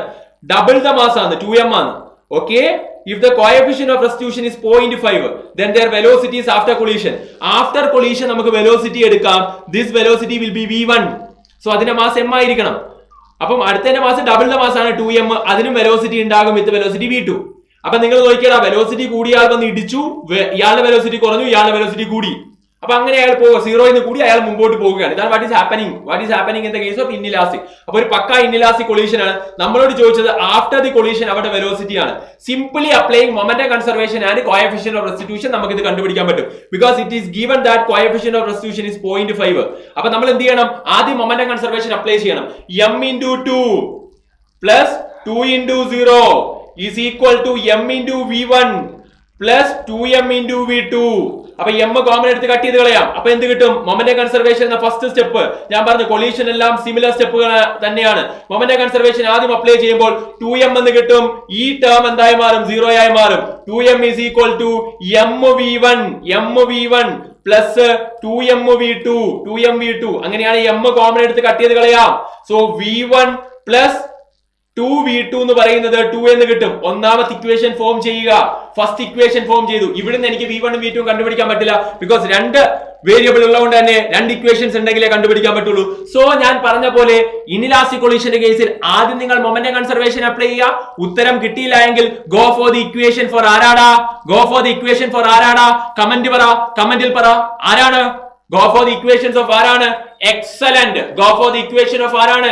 Coefficient of restitution. അപ്പൊ രണ്ടാമത്തെ ഇക്വേഷൻ ആയിട്ട് നമ്മൾ എന്ത് ചെയ്യുക?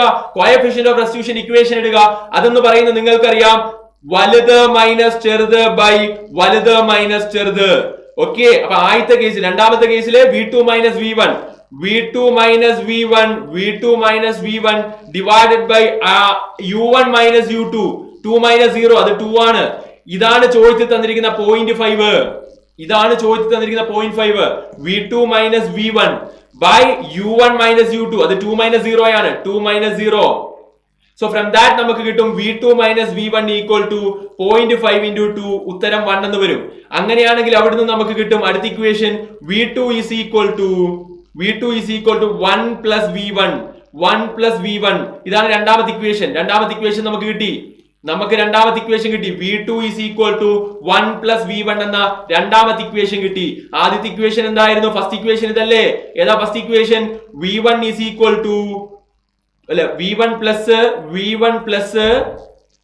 2v2 equal to 2. ഇതായിരുന്നു first equation. just put the value of v2 ന്റെ വാല്യൂ എടുത്ത് ഇവിടെ ഇട്ട് കൊടുക്കുക. ഓക്കെ. കെൻസ് ആപ്പ് കിട്ടാത്ത വിഷയം മെന്ററിനെ ഇപ്പൊ തന്നെ അറിയിക്കുക. ഇപ്പോൾ അറ്റ് പ്രസന്റ് തന്നെ അറിയിക്കുക. പ്രീമിയം കണ്ടന്റ് എന്ന് കാണിക്കുന്നുണ്ടെങ്കിൽ ഇപ്പോൾ തന്നെ അറിയിക്കുക. അതൊന്ന് ജസ്റ്റ് എന്ത് ചെയ്താൽ മതി? ആക്ടിവേറ്റ് ചെയ്താൽ മതി. അത് എന്തെങ്കിലും ഇഷ്യൂസ് ആയിരിക്കും. ജസ്റ്റ് മെന്ററിനെ അറിയിക്കുക. I M sorry. സോ അപ്പൊ നമുക്ക് എന്ത് ചെയ്യാം? ഇട്ട് കൊടുക്കാം. അപ്പൊ നമുക്ക് കിട്ടും v1 പ്ലസ് 2 into ഈ വാല്യൂ ഇട്ട് കൊടുക്കുകയാണ്. 1 plus v1 equal to 2 എന്ന് കിട്ടും. So v1 plus 2 plus 2v1 equal to 2. അപ്പം ഇത് രണ്ടും കൂടെ കൂട്ടിയാൽ 3v1 വരും. 2 ക്യാൻസൽ ആണ്. 0. 3v1 equal to 0. From that v1 equal to 0. അപ്പൊ കിട്ടി v1 ന്റെ വാല്യൂ 0 എന്ന്. v1 ന്റെ വാല്യൂ 0 ആണെങ്കിൽ നിങ്ങൾക്കറിയാം നമുക്ക് ഇവിടുന്ന് കിട്ടി. സെക്കൻഡ് ഇക്വേഷൻ ഇട്ട് കൊടുത്താലും മതി. v1 ന്റെ വാല്യൂ 0 ആണെങ്കിൽ v2 എത്രയായിരിക്കും? 1 plus 0 1. So v2 is equal to 1 plus, അതായത് ഈ ഇക്വേഷൻ കൊണ്ടുവരികയാണ്. ഈ equation 1 plus 0 that is equal to 1 എന്ന് കിട്ടും. അപ്പൊ v2 ന്റെ വാല്യൂ 1 എന്ന് കിട്ടി. അപ്പൊ v1 0 കിട്ടി, v2 1 കിട്ടി. അപ്പൊ 0 1 എന്ന ഓപ്ഷൻ ബി ആണ് അവിടെ കറക്റ്റ് ആയിട്ട് വരിക. 0 1. ഓക്കെ, ക്ലിയർ ആണോ? 0 1 ആണ് കറക്റ്റ് ആയിട്ട് വരിക. മനസ്സിലായോ മക്കളെ? അപ്പൊ ആദ്യം നിങ്ങൾ ചെയ്യേണ്ടത് എന്താണ്? First you have to do momentum conservation. After doing momentum conservation, do the equation for v2 minus v1 by u1 minus u2. അതും കഴിഞ്ഞ് നമ്മളോട് ചോദ്യം എനർജി ലോസ് ആണെങ്കിൽ നമുക്ക് ചെയ്യാം എന്ത് m1 m2 divided by m1 plus m2 into u1 minus u2 the whole square into 1 minus e square. Okay, clear അല്ലേ മക്കളെ? ഒരു ലവ് തരാം നിങ്ങൾക്ക്. ഇന്നിലാസ്റ്റിക് കൊളീഷൻ ഞാൻ തീർത്തു തന്നിട്ടുണ്ട്. ഓക്കെ, ഇന്നിലാസ്റ്റിക് കൊളീഷൻ ഇതുപോലത്തെ ചോദ്യങ്ങളാണ് പ്രതീക്ഷിക്കേണ്ടത്. വന്നാൽ എഴുതിക്കോണം. ഓക്കെ ആണോ? ക്ലിയർ ആണോ?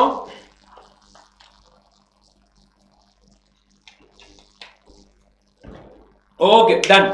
എടാ അങ്ങനെയാണെങ്കിൽ അടുത്തതിലേക്ക് പോവാണ്. എന്താണ് പെർഫെക്റ്റ്ലി ഇലാസ്റ്റിക് കൊളീഷൻ എന്നുള്ളതാണ് നമ്മൾ ഇനി പറയാൻ പോകുന്നത്. ഓക്കെ, വൈബ്രേഷൻ ഉണ്ടോ? എന്താണ് വൈബ്രേഷൻ? എന്തോ വരുന്നു. ഓടി ഒന്ന് പുറത്തേ. കംപ്ലൈന്റ് ഉണ്ടോ? എന്തെങ്കിലും അപ്പുറത്തൊന്ന് മാറ്റി വെക്കാൻ പറയും. കോമൺലി വരുന്നതായിരുന്നു. ഒരു മൈക്ക് ഒന്ന് മാറ്റി വെക്കും കേട്ടോ. Right, okay done. എടാ അടുത്തത് 2 into m1 m2 ഞാൻ കൊടുത്തില്ല, 2 താഴെ കൊടുത്തില്ല, അയ്യോ ഐം സോറി, ഒരാൾ 2 ഇല്ലേ, by 2, very good right. So അടുത്ത perfectly elastic collision in 1D. Elastic കൊളീഷന്റെ കേസിൽ നമുക്ക് കണ്ടുപിടിക്കാൻ പറ്റുക എടാ രണ്ട് കാര്യങ്ങളാണ്. ഒന്ന് u1 കണ്ടുപിടിക്കാം, സോറി ഒന്ന് v1 കണ്ടുപിടിക്കാം, ആദ്യം v2 കണ്ടുപിടിക്കാം. v1 ഉണ്ട് v2 ഉണ്ട്. കണ്ടുപിടിക്കാനുള്ള ഇക്വേഷൻ എന്ന് പറയുന്നത് ഇതാണ്. v1 കണ്ടുപിടിക്കാനും v2 കണ്ടുപിടിക്കാനും ജനറൽ ഇക്വേഷൻ ആദ്യം ഒന്ന് ഓർത്ത് വെക്കാം. ഓക്കെ, ആദ്യം ഒന്ന് ഓർത്ത് വെക്കാം, v1 v2 കണ്ടുപിടിക്കാണ്. v1 ഇക്വേഷൻ എന്ന് പറയുന്നത് m1 minus m2, m1 in തുടങ്ങണം, m1 minus m2 divided by m1 plus m2 into u1. അപ്പോൾ ആദ്യത്തെ എന്തായിരിക്കണം, u1 ആയിരിക്കണം. ഇനി രണ്ടാമത്തെ ഭാഗം എന്ന് പറയുന്നത് m2 ന്റെ ആയിരിക്കണം, 2m2 u2 divided by m1 plus m2. എന്താണ് പറഞ്ഞത്, v2 എഴുതാൻ പറഞ്ഞാൽ ആദ്യം എന്ത് ചെയ്യണം, m1 minus m2, sorry m2 minus m1, v2 എഴുതാൻ പറഞ്ഞാൽ m2 minus m1 divided by m1 plus m2 into u2 അല്ലെ. v2 എഴുതാൻ പറഞ്ഞാൽ ആദ്യത്തെ ഭാഗത്ത് u2 അവരുടെ പ്ലസ് പ്ലസ് പ്ലസ് നോക്കടാ മാറ്റിക്കോളൂ, റൈറ്റ്. പ്ലസ് ഞാൻ ഇക്വേഷൻ എഴുതുകയാണ്, നോക്കിക്കോണേ.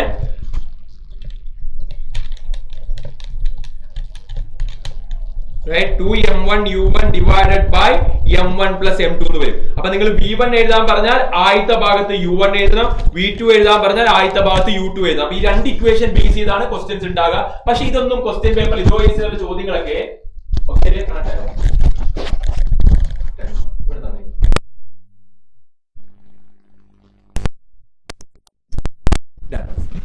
റെഡിയാണോ?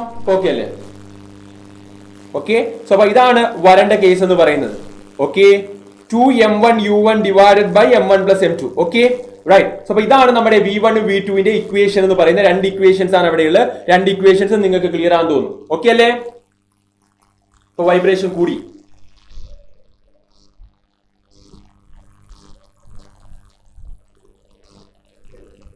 നല്ല വൈബ്രേഷൻ ഉണ്ട്.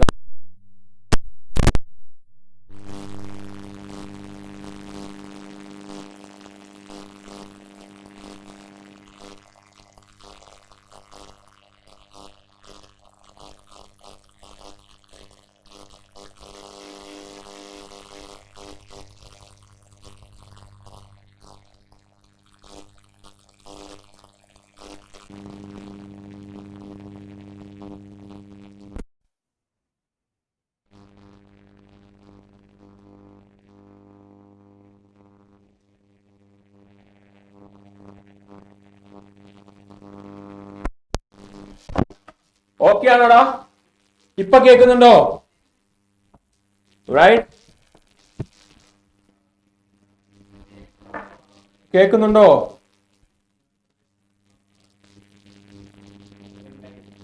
റൈറ്റ്, ഓക്കെ അല്ലേ? വൈബ്രേഷൻ കുറഞ്ഞോ? വൈബ്രേഷൻ കുറഞ്ഞു? ഉണ്ട്, വൈബ്രേഷൻ ഉണ്ട്.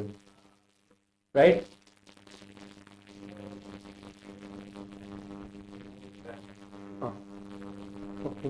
അല്ലെങ്കിൽ ഒന്ന് ജസ്റ്റ് ഒന്ന് റീസ്റ്റാർട്ട് ചെയ്താൽ മതി. സ്റ്റോപ്പ് സ്ട്രീം ഒരു 2 മിനിറ്റ് ഒന്ന് സ്റ്റോപ്പ് സ്ട്രീം ചെയ്തിട്ട് ഒന്ന് സ്റ്റാർട്ട് ചെയ്യണം. നമുക്ക് വൈബ്രേഷൻ ഒഴിവാക്കിയിട്ട് പഠിക്കാം. ക്ലിയർ ആണോ? ക്ലിയർ ആണോ? ക്ലിയർ ക്ലിയർ ഓക്കെ ആണോ? ക്ലിയർ അല്ല? ഓക്കെ, ക്ലിയർ ആണോ? ഡൺ, റൈറ്റ്, ഓക്കെ ആണോ? സെറ്റായില്ല? റൈറ്റ്, ക്ലിയർ ആണോ? Okay, done. Yes, done done done done. അത് വേറൊന്നും അല്ലടാ, മൈക്കിന്റെ പ്രശ്നമല്ല. മൈക്കെല്ലാം റോഡും ഇതുമൊക്കെ തന്നെയാണ്. പക്ഷെ 2 കാര്യങ്ങളുണ്ട്. ഒന്ന്, മൈക്കാർ നമ്മളോട് പറയുന്ന ഒരു അല്പം റെസ്റ്റ് താഴെയെന്ന് പറയുന്നവരുണ്ട്, മൈക്ക് ഉണ്ടാവും, ചിലപ്പോൾ അതായിരിക്കും. ഒന്ന്, നമ്മുടെ കണ്ടിന്യൂസ് വർക്കിംഗ് അല്ലേ, 6, 7, 10, 12, 13 മണിക്കൂറും ചിലപ്പോൾ 24 മണിക്കൂർ വരെ വർക്കിംഗ് ആയിരിക്കും. അതിൻ്റെതായ ഒരു ചെറിയ ടെക്നിക്കൽ, അതും റെസ്പോണ്ട് ചെയ്യുമല്ലോ. ഇങ്ങനെ ഒരു ക്ഷമയില്ലാണ്ട് വർക്ക് ചെയ്യിച്ചാൽ അതേ ഉള്ളൂ. സോറി. റൈറ്റ്. സോ നമുക്ക് എല്ലാവരെയും തിരിച്ചു റൈറ്റ് പോയവരെയൊക്കെ തിരിച്ചു കൊണ്ടുവരണം. എല്ലാവരും റെഡി ആയിട്ട് റൈറ്റ് പോയവരൊക്കെ തിരിച്ചു വരണം. അവരെല്ലാവരെയും കൊണ്ടുവരിക, തിരിച്ചിങ്ങ് പോരുക. ഓക്കെ, വിളിച്ചോണ്ട് വരിക പോയവരെ. റൈറ്റ്, ക്ലാസ് തീർന്നു എന്ന് അറിയാണ്ട് പോയവരുണ്ടെങ്കിൽ റൈറ്റ് നമുക്ക് പോവാം. So m1 minus m2 divided by m1 plus m2 into u1 plus 2m2 u2 divided by m1 plus m2. ഇനി v2 കണ്ടുപിടിക്കാനാണെങ്കിൽ m2 minus m1 into u2 divided by m1 plus m2 plus 2m1 u1 divided by m1 plus m2. ഇതാണ് ഒരു elastic കൊളീഷന്റെ കേസിലെ രണ്ട് വെലോസിറ്റികളും right. So അത് നിങ്ങൾക്ക് clear ആണെന്ന് വിചാരിക്കുന്നു. അങ്ങനെയാണെങ്കിൽ കേസ് 1ലേക്ക് കിടക്കാം. കേസ് 1ൽ എന്താ സംഭവം എന്ന് വെച്ചാൽ ഇതായിരിക്കും എപ്പോഴും ചോദിക്കുക, വെരി ഇമ്പോർട്ടന്റ്. ഇതാണ് ഏറ്റവും കൂടുതൽ അവിടെ ചോദിക്കുക. അതായത് നിങ്ങൾ ശ്രദ്ധിക്കണം മക്കളെ, അതായത് രണ്ട് വെലോസിറ്റിയും എങ്ങനെയാ എഴുതേണ്ടതെന്ന് ഞാൻ പറഞ്ഞു കഴിഞ്ഞു. അതിൽ കേസ് 1 ആണ് ഏറ്റവും കൂടുതൽ ചോദിക്കുക. 2 മാസം സെയിം ആയിരിക്കും. 2 മാസം സെയിം ആയിട്ട് ഇലാസ്റ്റിക് കൊളീഷൻ നടത്തുന്നു. 2 മാസം സെയിം ആണ്, ഇലാസ്റ്റിക് കൊളീഷൻ ആണ് നടത്തുന്നതെങ്കിൽ നിങ്ങൾ നോക്കുക m2 മൈനസ് m1 എന്ന് ഈ ഭാഗം ഉണ്ടാകില്ല. എന്തുകൊണ്ട്? v2 എഴുതുന്ന സമയത്ത് m2 മൈനസ് m1, കാര്യം ഈ m2 m1 സെയിം ആണ്, 2 മാസം സെയിം ആണ്, ഫസ്റ്റ് ഭാഗം ഇല്ല. രണ്ടാമത്തെ ഭാഗം എന്താകും? അപ്പോൾ 2m into u1 divided by m plus m 2m വരും. അപ്പോൾ നിങ്ങൾക്ക് മനസ്സിലായി v2 become u1. അതായത് രണ്ടാമത്തതിന്റെ വെലോസിറ്റി ആദ്യത്തെ വെലോസിറ്റി ആകും. ഇടി കഴിഞ്ഞുള്ള രണ്ടാമത്തതിന്റെ വെലോസിറ്റി ആദ്യത്തെ വെലോസിറ്റി ആകും. ഇനി നിങ്ങൾ ഒന്ന് v1 കണ്ടുപിടിച്ച് നോക്കിയേ. v1 എഴുതാൻ പറഞ്ഞാൽ നിങ്ങൾക്കറിയാം m1 minus m2 divided by m1 plus m2 into u1 plus 2m2 u2 by m1 plus m2 എന്നാണ് എഴുതേണ്ടത്. ഈ ഭാഗവും പോയി, കാര്യം m1 m2 സെയിം ആണ്. അങ്ങനെയാണെങ്കിൽ ഇവിടെ വരിക 2 into m2 എന്ന് പറഞ്ഞാൽ m ആണ്, ഇൻറ്റു u2 രണ്ടാമത്തെ വെലോസിറ്റി അല്ലെ, u2 divided by m plus m 2m cut ചെയ്ത് പോകും. അപ്പൊ u2. അപ്പൊ ആദ്യത്തെ ഇടി കഴിഞ്ഞുള്ള വെലോസിറ്റി എന്ന് പറഞ്ഞാൽ രണ്ടാമത്തെ വെലോസിറ്റി. അതെന്താണ് ശ്രദ്ധിക്കുക. ഒരാളെ ഓടിച്ചെന്നിട്ട് അടുത്ത ആൾക്ക് എന്ത് ചെയ്തു? അടുത്ത ആളെ ഇടിച്ചു. അയാൾ ഓടിക്കൊണ്ടിരിക്കുകയാണ്, ഇടിച്ചു കഴിയുമ്പോൾ എന്റെ വെലോസിറ്റി ഞാൻ അയാൾക്ക് കൊടുത്തു, അയാളുടെ വെലോസിറ്റി ഞാൻ എടുത്തു. അതായത് ഞാൻ സ്പീഡിൽ ഓടി വന്നിട്ട് സ്പീഡ് കുറഞ്ഞ അയാൾക്ക് ഒരു ഇടി കൊടുത്തു. അപ്പോൾ എന്റെ എനർജി ഞാൻ അയാൾക്ക് ട്രാൻസ്ഫർ ചെയ്തു മീൻസ് ആ ട്രാൻസ്ഫർ ചെയ്യുന്ന സമയത്ത് അയാളുടെ വെലോസിറ്റി കൂടി, എന്റെ എനർജി കുറഞ്ഞുകൊണ്ട് കുറഞ്ഞു. അപ്പം അയാളുടെ വെലോസിറ്റി ഞാൻ എടുത്തു, എന്റെ വെലോസിറ്റി അയാൾക്ക് കൊടുത്തു. അതുപോലെയാണ് സംഭവിക്കുക. ഞാനും അയാളും ഒരേ വെയിറ്റ് ആണെങ്കിൽ. പറഞ്ഞ മനസ്സിലായോ? 3 മീറ്റർ പെർ സെക്കൻഡിലും 5 മീറ്റർ പെർ സെക്കൻഡിലും. ഫോർ എക്സാമ്പിൾ ഞാൻ 5 മീറ്റർ പെർ സെക്കൻഡിൽ ഓടുക, എന്റെ മുമ്പിലുള്ള ആൾ 3 മീറ്റർ പെർ സെക്കൻഡിലാണ് ഓടിക്കൊണ്ടിരുന്നത്. എന്റെയും അയാളുടെയും വെയിറ്റ് സെയിം ആണ്. സോറി, മാസ് ഇൻറ്റു ജി ആണല്ലോ വെയിറ്റ്. സോറി, മാസ് സെയിം ആണ്. സോ മാസ് സെയിം ആണെങ്കിൽ ഓടിച്ചെന്നിട്ട് ഒരൊറ്റയിടി കൊടുത്തു ഞാൻ. കാര്യം ഞാൻ 5ലാണ്, അയാൾ 3ആണ്, ഞാൻ എനിക്ക് അയാളെ പോയി ഇടിക്കാം. അപ്പൊ അങ്ങനെയാകുമ്പോഴത്തേക്കും അയാൾ എന്നിട്ട് എന്ത് ചെയ്യും? അയാള് 5ല് എന്ത് ചെയ്യും? പോകും, ഞാൻ 3ല് പോകും. അപ്പൊ ആ വെലോസിറ്റി എക്സ്ചേഞ്ച് ചെയ്യുന്നതിനെ വിളിച്ച പേരാണ്, ഇഫ് ദ മാസ് സെയിം ആണെങ്കിൽ ഒരു ഇലാസ്റ്റിക് കൊളീഷൻ നടക്കുന്നതാണ് എന്ത്? വെലോസിറ്റി എക്സ്ചേഞ്ച് ചെയ്യാന്ന് പറയുന്നു. റൈറ്റ്. സോ ഇതാണ് നിങ്ങളോട് ചോദിക്കാൻ സാധ്യതയുള്ള ഒരു ചോദ്യം. നോക്കടാ, 2 equal masses, നിങ്ങൾ നോക്കുക, equal masses m1 and m2 moving along the same straight line 3 meter per second and -5 meter per second respectively elastically. അപ്പൊ നിങ്ങൾ മനസ്സിലായിക്കോളും ഇവിടെ ഇലാസ്റ്റിക്കലി എന്ന് എടുത്തു പറഞ്ഞു. which means that mass same ആണെങ്കിൽ അവരുടെ വെലോസിറ്റികൾ എന്ത് ചെയ്യും? അവര് എക്സ്ചേഞ്ച് ചെയ്യും. 3 ഉള്ള ആളുടെ വെലോസിറ്റി എന്തായി മാറും? -5 ആകും. -5 ഉള്ള ആളുടെ 3 ആകും. ഇതാണ് അവിടെ സംഭവിക്കുക.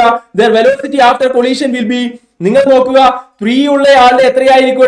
-5 ആയിരിക്കും. -5 ഉള്ള ആളുടെ 3 ആയിരിക്കും. അവരെന്ത് ചെയ്യും മക്കളെ? അവർ അങ്ങോട്ടും ഇങ്ങോട്ടും എന്ത് ചെയ്യും? ഇന്റർചേഞ്ച് ചെയ്യും. This is what is happening guys. Clear ആണോ? ജസ്റ്റ് വെലോസിറ്റി അങ്ങോട്ടും ഇങ്ങോട്ടും ആകും. അതോർത്ത് കൃത്യമായി എഴുതി വെക്കുക. ഓക്കെ അല്ലേ? സോ ഇതാണ് അവിടെ ചോദിക്കാൻ സാധ്യത. ഇപ്പൊ 2016 നീറ്റില് phase 2 നീറ്റില് ചോദിച്ച ചോദ്യം ഇതായിരുന്നു. 2 identical balls A and B, identical എന്ന് പറഞ്ഞു. അപ്പൊ മാസ് സെയിം ആണ്. Having velocities 0.5 metre per second. എയുടെ വെലോസിറ്റി 0.5, ബിയുടെ -0.3 മീറ്റർ പെർ സെക്കൻഡ് ആകുന്നു. Collide elastically in 1 dimension. The velocity of B and A after collision. ഇത് ബിഫോർ കൊളീഷൻ ആണ്. After collision എന്ന് പറയുന്നത് എയുടെ -0.3 ആകും, ബിയുടെ 0.5 മീറ്റർ പെർ സെക്കൻഡ് ആകും. ഇതാണ് സംഭവിക്കുക. പക്ഷേ ചോദ്യത്തിൽ പറഞ്ഞിരിക്കുന്നത് എയുടെയും ബിയുടെയും എഴുതാൻ പറഞ്ഞല്ല, ബിയുടെയും എയുടെയും എന്താകുന്ന ചോദ്യം. അപ്പോൾ നിങ്ങൾ ബി ആൻഡ് എ ആണ് എഴുതേണ്ടത്. പലർക്കും ഇന്റർചേഞ്ച് ചെയ്യുമെന്ന് പറഞ്ഞു ഓപ്ഷൻ എന്ത് എഴുതും? -0.3യും 0.5 എന്ന് പറഞ്ഞ് ഡി പറയും. ഡി തെറ്റാണ്. ഡി മനസ്സിലായോ? D D D D D തെറ്റാണ്.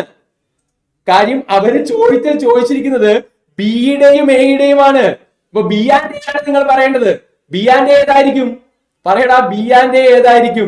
ബിയുടെ എന്ന് പറഞ്ഞാൽ 0.5 തന്നെയാണ്, എയുടേത് -0.3 ആണ്. അപ്പൊ 0.5 ആൻഡ് -0.3 സി ആണ് അവിടെ വരേണ്ടത്. മനസ്സിലായോ? C is the right answer. ഇനി തെറ്റിക്കരുത്. ഡി ആദ്യം പറഞ്ഞവരെല്ലാം ചോദ്യം നന്നായി വായിക്കാത്തതുകൊണ്ടാണ്.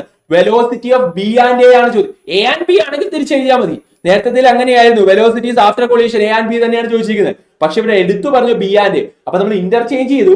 പക്ഷെ ഇന്റർചേഞ്ച് ചെയ്ത് കഴിയുമ്പോഴത്തേക്കും എ ബിയോ കിട്ടുക. നമ്മൾ തിരിച്ച് വീണ്ടും മാറ്റി ഓപ്പോസിറ്റ് ആയിട്ട് എഴുതിയാൽ തന്നെ ബിയും എ. അപ്പൊ അതേ ഓപ്ഷൻ തന്നെയാണ് വരുന്നത്. 0.5 -0.3 എന്നാണ് വരുന്നത്.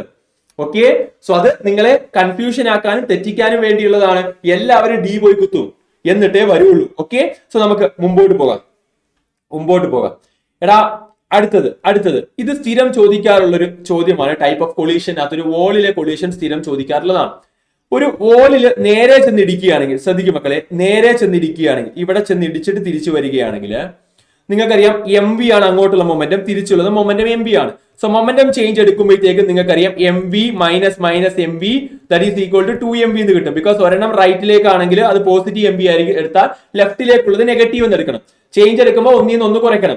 M v minus m v 2mv എന്ന് കിട്ടും. സോ 2mv ആണ് ഇവിടെ വരേണ്ടത്. ക്ലിയർ ആണോ? 2mv ആണ് വരേണ്ടത്. സോ അങ്ങനെയാണ് ഫോഴ്സ് എന്ന് പറയുന്നത് 2mv ഡിവൈഡഡ് ബൈ ടി ആയിരിക്കും. ഓക്കെ, പ്രഷർ എന്ന് പറഞ്ഞാൽ ഡിവൈഡ് ബൈ ഏരിയ ആയിരിക്കും. അപ്പൊ അത് അങ്ങനെ ചെയ്തു പോകാൻ പറ്റും നമുക്ക്. ഇനി വിത്ത് ആൻ ആംഗിൾ തീറ്റയാണെങ്കിലോ ഓക്കെ, റൈറ്റ്? ക്ലിയർ ആണോ? വിത്ത് ആൻ ആംഗിൾ തീറ്റയാണെങ്കിലോ, നോക്കണം മക്കളെ, വിത്ത് ആൻ ആംഗിൾ തീറ്റയാണെങ്കിൽ എന്താ സംഭവിക്കുന്നതെന്ന് വെച്ചാൽ ഇതാണ് സംഭവിക്കുന്നത്. നോക്ക്, ഒന്ന് നമ്മൾ അതിന്റെ കമ്പോണന്റ് എടുക്കണം. കമ്പോണന്റ് എടുക്കുമ്പോൾ ഇത് എം വി ആണ്, ഇത് ആംഗിൾ തീറ്റ. എപ്പോഴും ശ്രദ്ധിക്കണം, നമ്മളിപ്പോ പറയാൻ പോകുന്ന ആംഗിൾ എന്ന് പറയുന്നത് ഹൊറിസോണ്ടലുമായിട്ട് ഉണ്ടാക്കുന്ന ആംഗിളാണ്. പക്ഷെ ചോദ്യത്തിൽ മിക്കപ്പോഴും തരിക വാളുമായിട്ട് ഉണ്ടാക്കുന്ന ആംഗിൾ ആണ്. അപ്പൊ നിങ്ങൾ കമ്പോണന്റ് എടുക്കുമ്പോൾ നന്നായി ശ്രദ്ധിക്കണം. എപ്പോഴും നിങ്ങൾ ഹൊറിസോണ്ടലുമായിട്ടുള്ള ഉണ്ടാക്കുന്ന ആംഗിൾ എടുക്കുന്നതാണ് നല്ലത്. ഹൊറിസോണ്ടലുമായിട്ട് ഉണ്ടാക്കുന്ന ആംഗിൾ തീറ്റയാണെങ്കിൽ ഈ കമ്പോണന്റ് എന്ന് പറയുന്നത് എം വി കോസ് തീറ്റ ആയിരിക്കും. എഗെയിൻ ഈ കമ്പോണന്റും എന്തായിരിക്കും? എം വി കോസ് തീറ്റ ആയിരിക്കും. റൈറ്റ്? ആൻഡ് നിങ്ങൾ ഇവിടെ നോക്കിയാൽ മനസ്സിലാക്കും, this is m v sine theta ആയിരിക്കും. And this is also m v sine theta. ഇത് തമ്മിൽ സബ്ട്രാക്ട് ചെയ്യുമ്പോൾ രണ്ടും ഒരേ സൈഡ് ആയതുകൊണ്ട് രണ്ടും സബ്ട്രാക്ട് ചെയ്താൽ 0 എന്ന് കിട്ടും. ഇത് സബ്ട്രാക്ട് ചെയ്യുമ്പോൾ ഒരെണ്ണം പോസിറ്റീവ് ഒരെണ്ണം നെഗറ്റീവ്. സബ്ട്രാക്ട് ചെയ്യുമ്പോൾ രണ്ടും കൂടെ ആഡ് ചെയ്യപ്പെടും. അപ്പൊ മൊമെന്റം ചേഞ്ച് എന്ന് പറയുന്നത് അവിടെ 2mv cos തീറ്റ ആയിരിക്കും. 2mv cos തീറ്റ. അവിടുത്തെ ഫോഴ്സ് എന്ന് പറയുന്നത് 2mv cos theta divided by t ആയിരിക്കും. ഇത് നിങ്ങൾക്ക് കിട്ടണമെങ്കിൽ നിങ്ങൾ മനസ്സിലാക്കണം, മൊമെന്റം ചേഞ്ചിന് മറ്റൊരു പേരുണ്ട് മക്കളെ, ഇമ്പൾസ് എന്ന് വിളിക്കും. മൊമെന്റം ചേഞ്ചിനെ ഇമ്പൾസ് എന്ന് വിളിക്കും. ഫോഴ്സ് ഇൻടു ടൈം എന്ന് പറയാം. അപ്പോൾ അവിടെ നിങ്ങൾ ശ്രദ്ധിക്കേണ്ടതെന്ന് പറഞ്ഞാൽ ലോസ് ഓഫ് മോഷനിലും ഉണ്ട്, അവിടെ നിങ്ങൾ ഡിസ്കസ് ചെയ്യും. സോ 2mv cos തീറ്റയാണ് mv. അപ്പോൾ ഫോഴ്സ് എന്ന് പറയുന്ന 2mv cos theta divide by t ആണ്. തീറ്റ എന്ന് പറയുന്ന ഹൊറിസോണ്ടലുമായിട്ട് ഉണ്ടാക്കുന്ന ആംഗിൾ ആണ്. അത് തെറ്റിക്കരുത്, അതാണ് നമുക്ക് വേണ്ടത്. അങ്ങനെയാണെങ്കിൽ ഈ ചോദ്യത്തിന് ഉത്തരം നോക്കടാ, നമ്മൾ എപ്പോഴും നല്ലത് നമുക്ക് 2mv cos theta by t എന്ന് ഓർത്ത് വെക്കുന്നതാണ്. ഫോഴ്സ് ആണ് കണ്ടുപിടിക്കാൻ പറഞ്ഞിരിക്കുന്നത്. അപ്പൊ ഈ ആംഗിൾ 30 ഡിഗ്രി ആണ് വേണ്ടത്. സോ നമുക്ക് കിട്ടും force is equal to 2mv cos 30 divided by t. So 2 into mass എത്രയാടാ? 100 ഗ്രാം ഇൻറ്റു 10⁻³ ഇൻറ്റു വെലോസിറ്റി എത്രയാടാ? 5 metre per second into cos 30. What is the value of cos 30? cos 30 എത്രയാടാ? cos 30 എത്രയാ? എല്ലാവർക്കും അറിയാം, റൈറ്റ്? sin 30 is cos 30. രണ്ടും opposite ആണ്, നിങ്ങൾ പഠിച്ചിട്ടുണ്ടാവും അല്ലേ? ഞാൻ പറയേണ്ട ആവശ്യമില്ല, right? So divided by √3/2 divided by t എന്ന് പറയുന്നത് 2 ഇൻറ്റു 10⁻³ ആണ്. സോ 2 ക്യാൻസൽ ആണ്. സോ 500/2 വരും. 500/2 10⁻³ കട്ട് ചെയ്ത് പോകും. 250 √2 എന്ന് വരും. സോ 250 √3 എന്ന് വരും. 250 √3 ആണ് ഉത്തരം. ഓക്കെ, 250 √3 ആണ് ഉത്തരം. നമുക്ക് നോക്കാം. What is the force applied on mass by the wall? Wall apply ചെയ്യുന്ന ഫോഴ്സ് ഇങ്ങോട്ടല്ലേ? wall നോക്കണം, ശ്രദ്ധിക്കണം. Force applied on the mass by the wall അത് ഇങ്ങോട്ടാണ്, ടുവേർഡ്സ് ലെഫ്റ്റ് ആണ്, towards left. So 250 √3 and towards left. C is the right answer. Okay, so that is the answer. C is the right answer, towards left. Okay, so അതാണ് അല്ലേ, ബോളിനെ അങ്ങോട്ടല്ലേ ball തള്ളുന്നേ. So towards left, right? I think clear ആണെന്ന് വിചാരിക്കുന്നു. അടുത്ത ചോദിക്കുന്ന value of impulse imparted ആണ്. ഇമ്പൾസ് മീൻസ് മൊമെന്റം ചേഞ്ച് എത്രയെന്നാണ് ചോദ്യം. 2mv cos 60 ആണ് ചോദ്യം. 2mv into 1/2. The answer is mv. Option C is the right answer. അപ്പൊ അത് നിങ്ങളോട് ചോദിക്കാവുന്നതാണ്. ഇമ്പൾസും ഫോഴ്സും ചോദിക്കാം. കൃത്യമായി ഓർത്ത് വെക്കുക. 2mv cos theta where theta is the angle formed between the horizontal and the path of the ball. അതാണ് നമ്മൾ വേണ്ടത്. അത് വെച്ച് നമുക്ക് ചെയ്യാൻ പറ്റും. ക്ലിയർ ആണോ മക്കളെ? ഐ തിങ്ക് ക്ലിയർ ആണെന്ന് വിചാരിക്കുന്നു. ഓക്കെ, നമുക്ക് മുമ്പോട്ട് പോകാം. അടുത്ത എനർജി ചേഞ്ച് നമ്മൾ ഇവിടെ പറഞ്ഞു അല്ലെ. ഈ ഒരു അടുത്തൊരു ടൈപ്പ് ചോദ്യം എന്ന് പറഞ്ഞു കഴിഞ്ഞാൽ ഈ ഒരു കൈൻഡ് ഓഫ് കൊളീഷൻ എന്ന് പറയുന്നതിന് അതിനെ എന്താ വിളിച്ചത് നമ്മൾ? എന്ത് ടൈപ്പ് ഓഫ് കൊളീഷൻ എന്താ വിളിച്ചതാ? That is known as elastic collision. ആദ്യം ഇൻഇലാസ്റ്റിക്കിന് momentum conservation, coefficient of distribution, energy loss. അത് മാത്രമേ അവിടെ പഠിക്കാവുള്ളൂ. ഇവിടെ എനർജി ട്രാൻസ്ഫർ നടക്കുന്നുണ്ട്. ആ ട്രാൻസ്ഫർ ആണ് ആക്ച്വലി ഇവിടെ ലോസ് 0 ആണ്. അപ്പൊ ഇവിടെ ട്രാൻസ്ഫർ ആൻഡ് റീറ്റെയിനിങ് ആണ് ഇവിടെ ഉള്ളത്. ഇവിടെ ലോസ് ഇല്ല, ലോസ് 0 ആണ്. അപ്പൊ ഇവിടെ എത്രത്തോളം ട്രാൻസ്ഫർ ചെയ്തു, എത്രത്തോളം റീറ്റെയിൻ ചെയ്തു, ഇത് എപ്പോഴും ചോദ്യമാണ്. ഓക്കെ, അപ്പൊ അതാണ് ഇവിടെ പറയുന്നത്. The kinetic energy transferred and kinetic energy retained. ഇത് രണ്ടുമാണ് നമുക്ക് ഇനി പഠിക്കാനുള്ളത്. കൈനറ്റിക് എനർജി ട്രാൻസ്ഫർ, സ്പീഡ് കൂടിയ ഞാൻ ഓടിച്ചെന്ന് അവനിട്ട് തള്ളുമ്പോൾ അവന്റെ സ്പീഡ് കൂടണമെങ്കിൽ ഞാൻ എനർജി അവന് ട്രാൻസ്ഫർ ചെയ്യണം. അപ്പൊ എത്രത്തോളം ട്രാൻസ്ഫർ ചെയ്തു എന്ന് ചോദിച്ചാൽ ഇതാണ് ഉത്തരം. 1 minus m1 minus m2 divided by m1 plus m2 the whole square. So 1 minus m1 minus m2 divided by m1 plus m2 the whole square. ഇതാണ് ഇക്വേഷൻ. വളരെ ഇമ്പോർട്ടന്റ് ആയിട്ടുള്ള equation, very important. This is the energy that is transferred by the first body which is having higher velocity to the second body which is having the lower velocity during collision. As a result of that, the velocity of the second body increase. അല്ലേ? അതാണ് നിങ്ങൾ മനസ്സിലാക്കേണ്ടത്. So അതാണ് ആ transfer ചെയ്യുന്ന സമയത്ത് loss ഒന്നും തന്നെ ഇല്ല.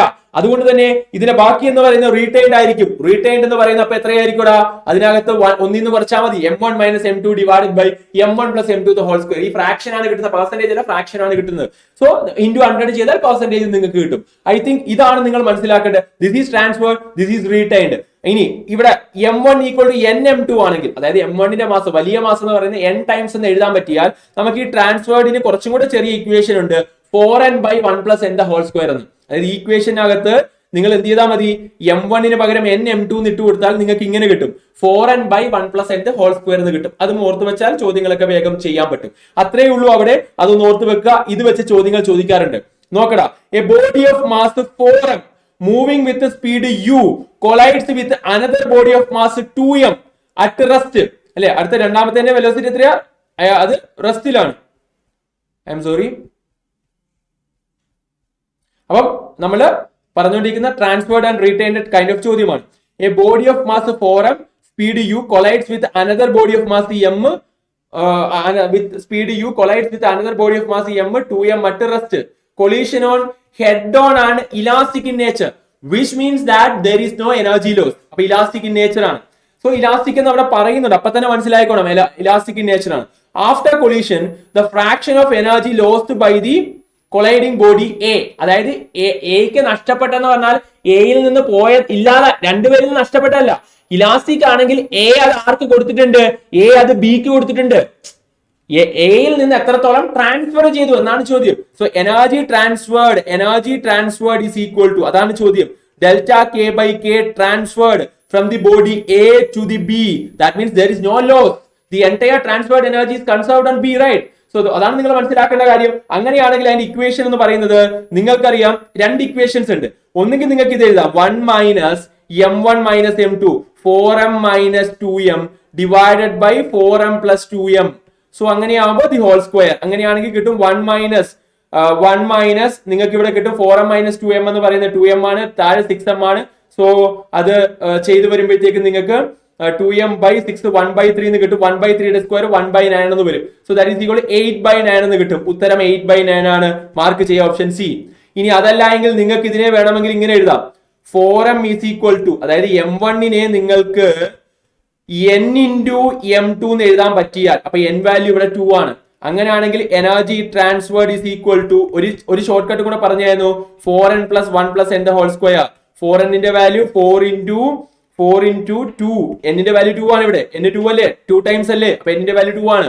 4 into 2 by 1 plus 2 the whole square ചെയ്താൽ 8/9 എന്ന് കിട്ടും. അങ്ങനെയും 8/9 എന്ന് എഴുതാം. പക്ഷെ ഈ ഇക്വേഷൻ നിങ്ങൾ ഇങ്ങനെ ഈ ഇക്വേഷൻ ആക്ച്വലി ഓർത്തു വെക്കണ്ടെന്ന് പറയുന്നത് ഈ ചോദ്യം ചെയ്യാൻ ഈ ഇക്വേഷൻ പഠിച്ചാൽ മതി.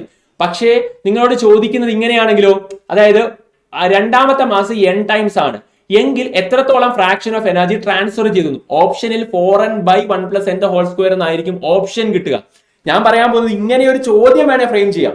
ഇത് ഓപ്ഷൻ ആയിട്ട് വരുന്ന ഒരു ചോദ്യം വേണമെങ്കിൽ ഫ്രെയിം ചെയ്യാം. അപ്പൊ നിങ്ങൾക്ക് ചെയ്യുക പോലും വേണ്ട, ഇത് ഓർത്ത് വെച്ചാൽ 4n/1 + n the whole square എന്ന് എഴുതാൻ പറ്റും. നമുക്ക് നോക്കാം. ഇങ്ങനത്തെ ടൈപ്പ് ഓഫ് ക്വസ്റ്റ്യൻസ് നിങ്ങൾക്ക് പ്രതീക്ഷിക്കാവുന്നതാണ്. ഇനി ഇത് നീറ്റിന്റെ പ്രീവിയസ് ഇയർ ആണ് 8/9. ഇത് JEE മെയിന്റെ പ്രീവിയസ് ഇയർ ആണ്. JEE main previous year 2019. Okay, JEE questions ചെയ്യുന്നതോടുകൂടി ഐ എം സോറി കുറെ ചാപ്റ്ററുകൾ കയറി വന്നു. ഐ എം സോറി, എന്റെ ഇതിനകത്ത് ഒരുപാട് ചാപ്റ്ററുകൾ ഉണ്ടാവും. നിങ്ങൾ ആദ്യം കണ്ട തെർമോഡൈനാമിക്സ്, പിന്നെ കണ്ട റയോപ്റ്റിക്സ്, റൈറ്റ്? സോ മുകളിൽ കുറെ സ്ലൈഡുകൾ കിടപ്പുണ്ട്, അതങ്ങനെ മാറിപ്പോയതാണ്. I'm sorry. സോ നമുക്ക് നോക്കാം. an alpha particle of mass m suffers a one-dimensional elastic collision with a nucleus at rest of unknown mass. അപ്പം ആൽഫ പാർട്ടിക്കിളിന്റെ മാസ് m ആണ്. അടുത്തതിന്റെ മാസ് നമുക്ക് അറിയത്തില്ല. ഒരു ന്യൂക്ലിയസ് ഉണ്ട്, അതിന്റെ മാസ് നമുക്ക് അറിയില്ല. അത് m dash എന്ന് കൊടുക്കാം. Let's take this as m dash. It is scattered directly backwards. Alpha particles scattered directly backwards, losing 64% of this initial kinetic energy. 64% നഷ്ടപ്പെട്ടു അയാളെ. Which means that alpha particle 64% transfer ചെയ്തു എന്നാണ് അർത്ഥം. 64% ന്യൂക്ലിയസിനെ ട്രാൻസ്ഫർ ചെയ്തു. 64% ന്യൂക്ലിയസിനെ transfer ചെയ്തിട്ടുണ്ടെങ്കിൽ 64% ന്യൂക്ലിയസിനെ transfer ചെയ്തെങ്കിൽ 30 minute. Okay, ന്യൂക്ലിയസിനെ transfer ചെയ്തിട്ടുണ്ടെങ്കിൽ 64 divided by 100 ആണ് transfer. That is equal to 1 minus m minus m dash divided by വലുത് right വലുത്. Okay, m1 minus m dash minus m divided by m dash plus m the whole square എന്ന് എഴുതാം. Okay, വലുതിന് ചെറുത് കുറച്ച്, right? So അങ്ങനെ ആവുമ്പോഴത്തേക്കും ഇവിടെ എന്ത് വരും? ഇവിടെ m dash minus m by m dash plus m. ഇതാണ് ന്യൂക്ലിയസിന്റെ മാസ് ആണ് നമുക്ക് വേണ്ടത്. മാസ് ഓഫ് ദി ന്യൂക്ലിയസ് ആണ് വേണ്ടത്. m dash ആണ് വേണ്ടത്. എമ്മിന്റെ ടേംസിൽ കിട്ടണം, അത്രേ ഉള്ളൂ. അപ്പൊ ഇത് 64/100 ആണ് ട്രാൻസ്ഫർ ചെയ്തത്. അതാണ് അതിന്റെ ലോസ് എന്ന് പറഞ്ഞാൽ എന്താണ്? ആൽഫ പാർട്ടിക്കിൾ ആർക്ക് കൊടുത്ത? ന്യൂക്ലിയസിന് കൊടുത്ത, അത്രേ ഉള്ളൂ. So this is equal to എടാ, ഇത് ഇലാസ്റ്റിക് ആയതുകൊണ്ടാട്ടോ ഇങ്ങനെ ചെയ്യുന്നത്. ഇലാസ്റ്റിക് കൊളീഷൻ എന്ന് ചോദ്യത്തിൽ പറഞ്ഞിട്ടുണ്ട്. അതിന്റെ ഇക്വേഷൻ ആയത് അപ്പോഴാ മനസ്സിലാക്കണേ ടോട്ടലി ട്രാൻസ്ഫർ ചെയ്ത് ലോസ് ഒന്നും ഇല്ല എന്നൊക്കെ. ഓക്കെ, ചോദ്യത്തിൽ ഇലാസ്റ്റിക് എന്ന് പറയുന്നുണ്ട്. അങ്ങനത്തെ ചോദ്യങ്ങൾ ഇങ്ങനെ തന്നെ ചെയ്യണം. Okay, right. Okay, done. ബാടാ 1 minus 64/100 ദാറ്റ് ഈസ് ഈക്വൽ അല്ലെ.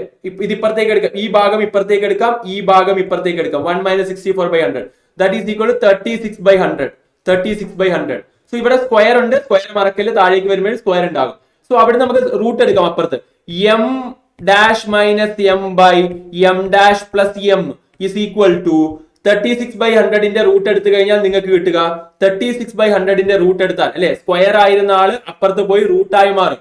36/100ന്റെ റൂട്ട് സ്ക്വയർ റൂട്ട്. എന്തായാലും റൂട്ട് എടുക്കാൻ പറഞ്ഞാൽ എടുക്കാൻ പറ്റുന്ന ആളെ അവിടെ കിട്ടുള്ളൂ. 64/100നെ കുറച്ചു കഴിഞ്ഞാൽ 36 സ്ക്വയർ റൂട്ട് ഉള്ള ആളാ. 6/10 അല്ലെ is equal to m dash minus m by m dash plus m. ഓക്കെ, ഇനി നമുക്ക് എന്ത് ചെയ്യാം? ക്രോസ് ചെയ്യാം.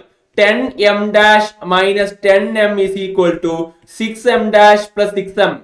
കുറയ്ക്കാം. അപ്പൊ നമുക്ക് എത്ര കിട്ടും? ഇതിപ്പുറത്തേക്ക് വരുമ്പോൾ 4m dash is equal to 16m എന്ന് കിട്ടും അല്ലെ. ഇത് അപ്പുറത്തേക്ക് പോകുമ്പോൾ 16m എന്ന് കിട്ടും. ക്ലിയർ അല്ലേ? 16m.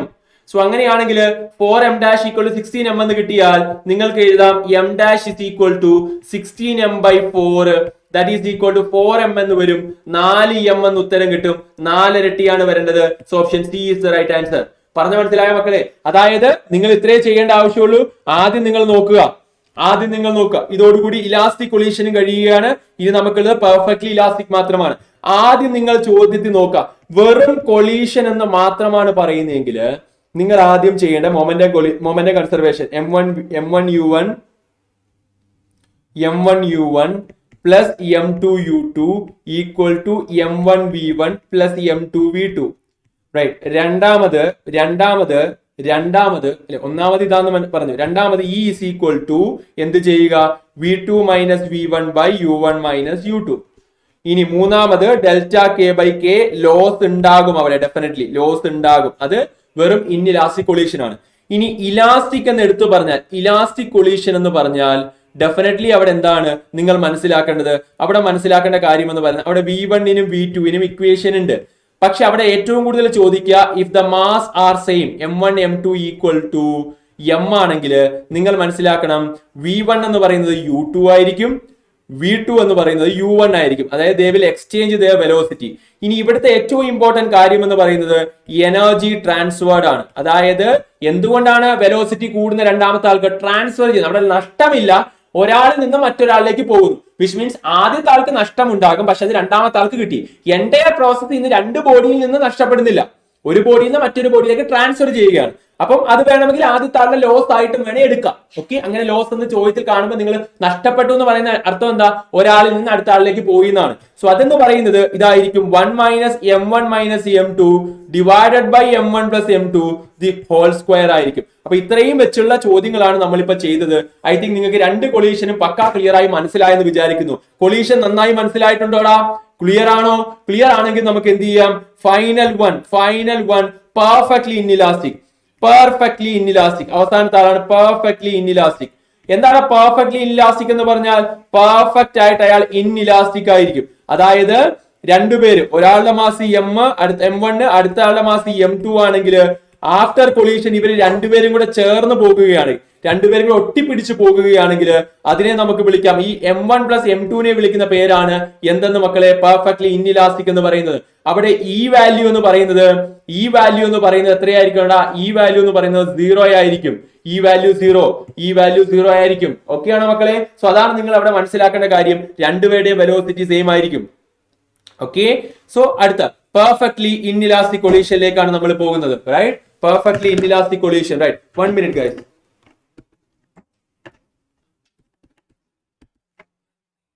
Okay, perfectly inelastic collision നമുക്ക് വേണ്ടത് നോക്കിക്കണ മക്കളെ, m1 v1 m2 v2 രണ്ടുപേരും കൂടെ കൊളൈഡ് ചെയ്യുന്നു, എന്നിട്ട് എന്ത് ചെയ്യുന്നു, രണ്ടുപേരും കൂടെ പോകുന്നു. രണ്ടുപേരുടെയും വെലോസിറ്റി നിങ്ങൾക്ക് കണ്ടുപിടിക്കാം. നോക്കിയേ, m1 v1 plus m2 v2 എന്തായി മാറുന്നു, m1 plus m2 into v. അപ്പൊ അത് ഓപ്പോസിറ്റ് സൈഡ് ആണെങ്കിൽ ഇവിടെ മൈനസ് എടുക്കാനൊന്നും മറക്കരുത്, സെയിം സൈഡ് ആണ്, പ്ലസോ മൈനസോ കൊടുക്കണം. ഇവിടുത്തെ ഓപ്പോസിറ്റ് സൈഡ് എന്ന് പറഞ്ഞാൽ രണ്ടുപേരുടെ ഇനിഷ്യൽ രണ്ടുപേരുടെ മൊമെന്റ് ഓപ്പോസിറ്റ് സൈഡ് ആണ് m1 v1 minus m2 v2 എന്നാണ് എടുക്കേണ്ടത്. അത് നിങ്ങൾക്ക് അതിനനുസരിച്ച് എടുക്കാൻ പറ്റും. ഓക്കെ, സോ മൈനസ് എടുക്കണോ പ്ലസ് എടുക്കണോ നിങ്ങൾ തീരുമാനിക്കുക. അപ്പൊ ഓപ്പോസിറ്റ് സൈഡ് ആണെങ്കിൽ മൈനസ് എടുക്കണം, ബിക്കോസ് നിങ്ങളുടെ ഈ മൊമെന്റോ എന്നൊക്കെ പറയുന്നത് എന്താടാ, മൊമെന്റോ എന്നൊക്കെ പറയുന്നത് എന്തായിരിക്കും, നിങ്ങൾക്ക് അറിയാവുന്ന പോലെ തന്നെ അയാള് വെക്ടർ ആണ്. അപ്പൊ അയാളെ കുറിച്ച് കൂടുതലായിട്ട് നിങ്ങൾക്ക് ലോസ് ഓഫ് മോഷനിൽ പഠിക്കാം. ഓക്കെ, ലോസ് ഓഫ് മോഷനിൽ പഠിക്കാം. Right, okay, right. നമുക്ക് മുമ്പോട്ട് പോകാം. ഐ തിങ്ക് നിങ്ങൾക്ക് കാര്യം മനസ്സിലായി. ഇവിടുത്തെ കൈനറ്റിക് എനർജി നഷ്ടപ്പെടുന്നുണ്ട്. ആ നഷ്ടപ്പെട്ട kinetic energy equation m1 m2 divide by 2 into m1 plus m2 into u1 minus u2 the whole square ആണ്. m1 m2 divided by 2 into m1 plus m2 into u1 minus u2 the whole square ആയിരിക്കും അവിടെ equation. അപ്പൊ നോക്കിക്കടാ, 2 identical masses, ഇതുപോലത്തെ ഒരു ചോദ്യം നിങ്ങൾക്ക് പ്രതീക്ഷിക്കാം. 2 identical mass m and with velocity u1 and u2, identical mass 2 m ആണ്, collide perfectly inelastically, which means that രണ്ടുപേരും കൂടെ ചേർന്ന് പോകുന്നതാണ് പെർഫെക്റ്റ്ലി ഇൻഇലാസ്റ്റിക് എന്ന് പറയുന്നത്. വേർ എനർജി ലോസ് എന്ന് പറയുന്നത് m into m divided by m plus m into u1 minus u2 the whole square. അപ്പൊ നിങ്ങൾക്ക് താഴെ കിട്ടും 2 into അല്ലെ, 2 into ഉണ്ട്. അപ്പൊ 2 into 2m താഴെ 4m വരും. അപ്പം m into m divided by 4m, m cut ചെയ്ത് പോയി, u1 minus u2 the whole square that is equal to m by 4 into u1 minus u2 the whole square എന്ന് കിട്ടും. So m by 4 into u1 minus u2 the whole square ആണ് അവിടെ വരേണ്ടത്. So option C is the right answer. m by 4 into u1 minus u2 the whole square. Clear ആണോ മക്കളെ? താഴത്തെ 2 into 2m മറക്കരുത്, 2 into 2m മറക്കരുത്, തെറ്റിക്കരുത്.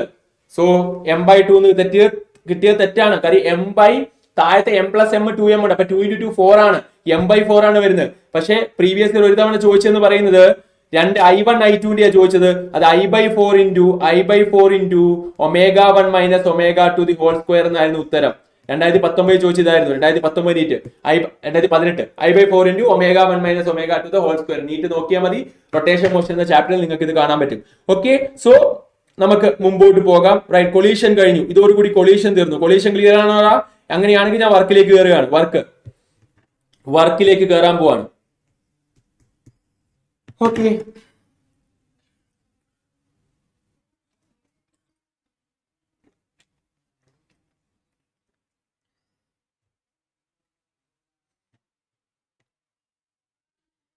Clear ആണോ മക്കളെ?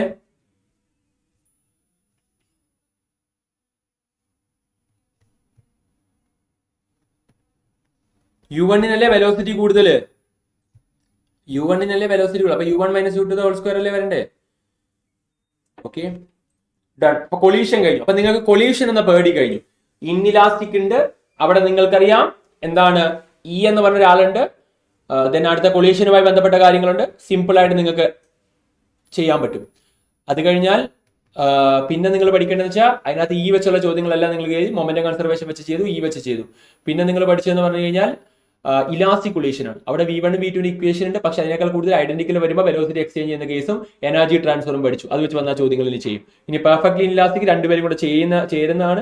M1 V1 - M2 V2 divide by M1 + M2. M1 V1 + M2 V2 divide by M1 + M2 ആണ് common velocity. Energy loss M1 M2 divide by 2 × M1 + M2 × U1 - U2 whole square. അപ്പൊ collision സെറ്റായി. Right, collision സെറ്റായി. Okay, done. നമുക്ക് മുമ്പോട്ട് പോകാം. Right, work എന്ന ടോപ്പിക്കിലേക്കാണ് ഞാൻ കിടക്കുന്നത്. വർക്കിൽ എന്തൊക്കെയാണ് നമുക്ക് ഉള്ളതെന്ന് നോക്കാം. ആദ്യമേ work done by constant force ആണ്. വർക്ക് ഡൺ ബൈ എന്താണ്? Constant force. അതാണ് ആദ്യം നമുക്ക് പഠിക്കാനുള്ളത്, കോൺസ്റ്റന്റ് ഫോഴ്സ്. അടുത്ത work done by variable force ആണ്.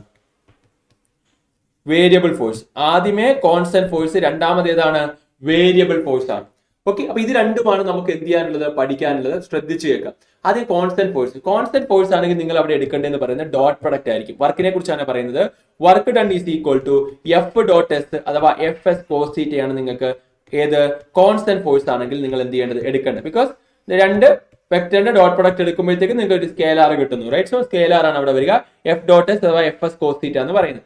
ഇനി തീറ്റ ആംഗിൾ വെച്ച് തീറ്റ 0 ആണെങ്കിലോ, തീറ്റ 0 ആണെങ്കിൽ വർക്ക് ഡൺ പോസിറ്റീവ് ആയിരിക്കും. തീറ്റ 180 ഡിഗ്രി ആണെങ്കിലോ, അതായത് ഫോഴ്സും ഡിസ്പ്ലേസ്മെന്റും തമ്മിൽ അപ്ലൈ ചെയ്യുന്ന ഫോഴ്സിന്റെ ഓപ്പോസിറ്റ് ആയിട്ടാണ് ഡിസ്പ്ലേസ്മെന്റ് വരുന്നതെങ്കിൽ അത് നെഗറ്റീവ് ആയിരിക്കും. എക്സാമ്പിൾ ആയിട്ട് പറയുന്നതെന്ന് പറഞ്ഞു കഴിഞ്ഞാൽ ഫ്രിക്ഷണൽ ഫോഴ്സ്. ഫ്രിക്ഷണൽ ഫോഴ്സ് ചെയ്യുന്ന വർക്ക് എന്തായിരിക്കും?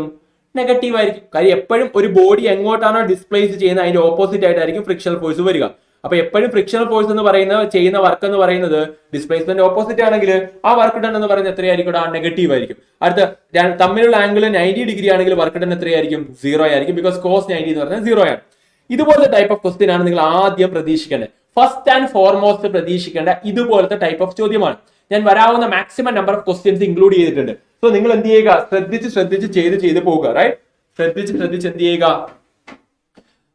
ചെയ്ത് പോകുക. Okay, right, done. Okay, clear. നോക്കണം മക്കളെ, ഫോഴ്സ് എന്ന് പറയുന്നത് നിങ്ങൾക്ക് നോക്കിയാൽ മനസ്സിലാകും. F = ഇവിടെ തരുന്നത് 2i + 3j ആണ്. Act such on a particle such that it displaces from എവിടുന്ന് എങ്ങോട്ടാണ്? 0, 1, 2ൽ നിന്ന് അയാൾ എങ്ങോട്ട് ഡിസ്പ്ലേസ് ചെയ്തു? 2, 3, 4ലേക്ക് ഡിസ്പ്ലേസ് ചെയ്തു. അപ്പൊ ഫോഴ്സും ഉണ്ട്, ഡിസ്പ്ലേസ്മെന്റും ഉണ്ട്. ഓക്കെ, ഫോഴ്സും ഉണ്ട്, ഡിസ്പ്ലേസ്മെന്റും ഉണ്ട്. അങ്ങനെയാണ് നമുക്ക് വേണ്ട F.S cos θ ആണ് എടുക്കേണ്ടത്. FS cos θ ആണ് എടുക്കേണ്ടത്. അതോ F.S ആണ് എടുക്കേണ്ടത്. ഡോട്ട് പ്രൊഡക്റ്റിന്റെ മാഗ്നിറ്റ്യൂഡ് വെച്ച് പറയുന്നത് FS cos θ. അപ്പൊ F.S അല്ലെങ്കിൽ FS cos θ ആണ് നമ്മൾ എടുക്കേണ്ടത്. ഓക്കെ, അപ്പം അതാണ് നമ്മൾ ചെയ്യാൻ പോകുന്നത്. ശ്രദ്ധിച്ചു നോക്കണേ. അപ്പൊ ഇതിനകത്ത് നമ്മൾ എന്ത് ചെയ്യാൻ പോവാണ്? Calculate the work done. ആദ്യമേ ഡിസ്പ്ലേസ്മെന്റിന്റെ വെക്ടർ വേണം.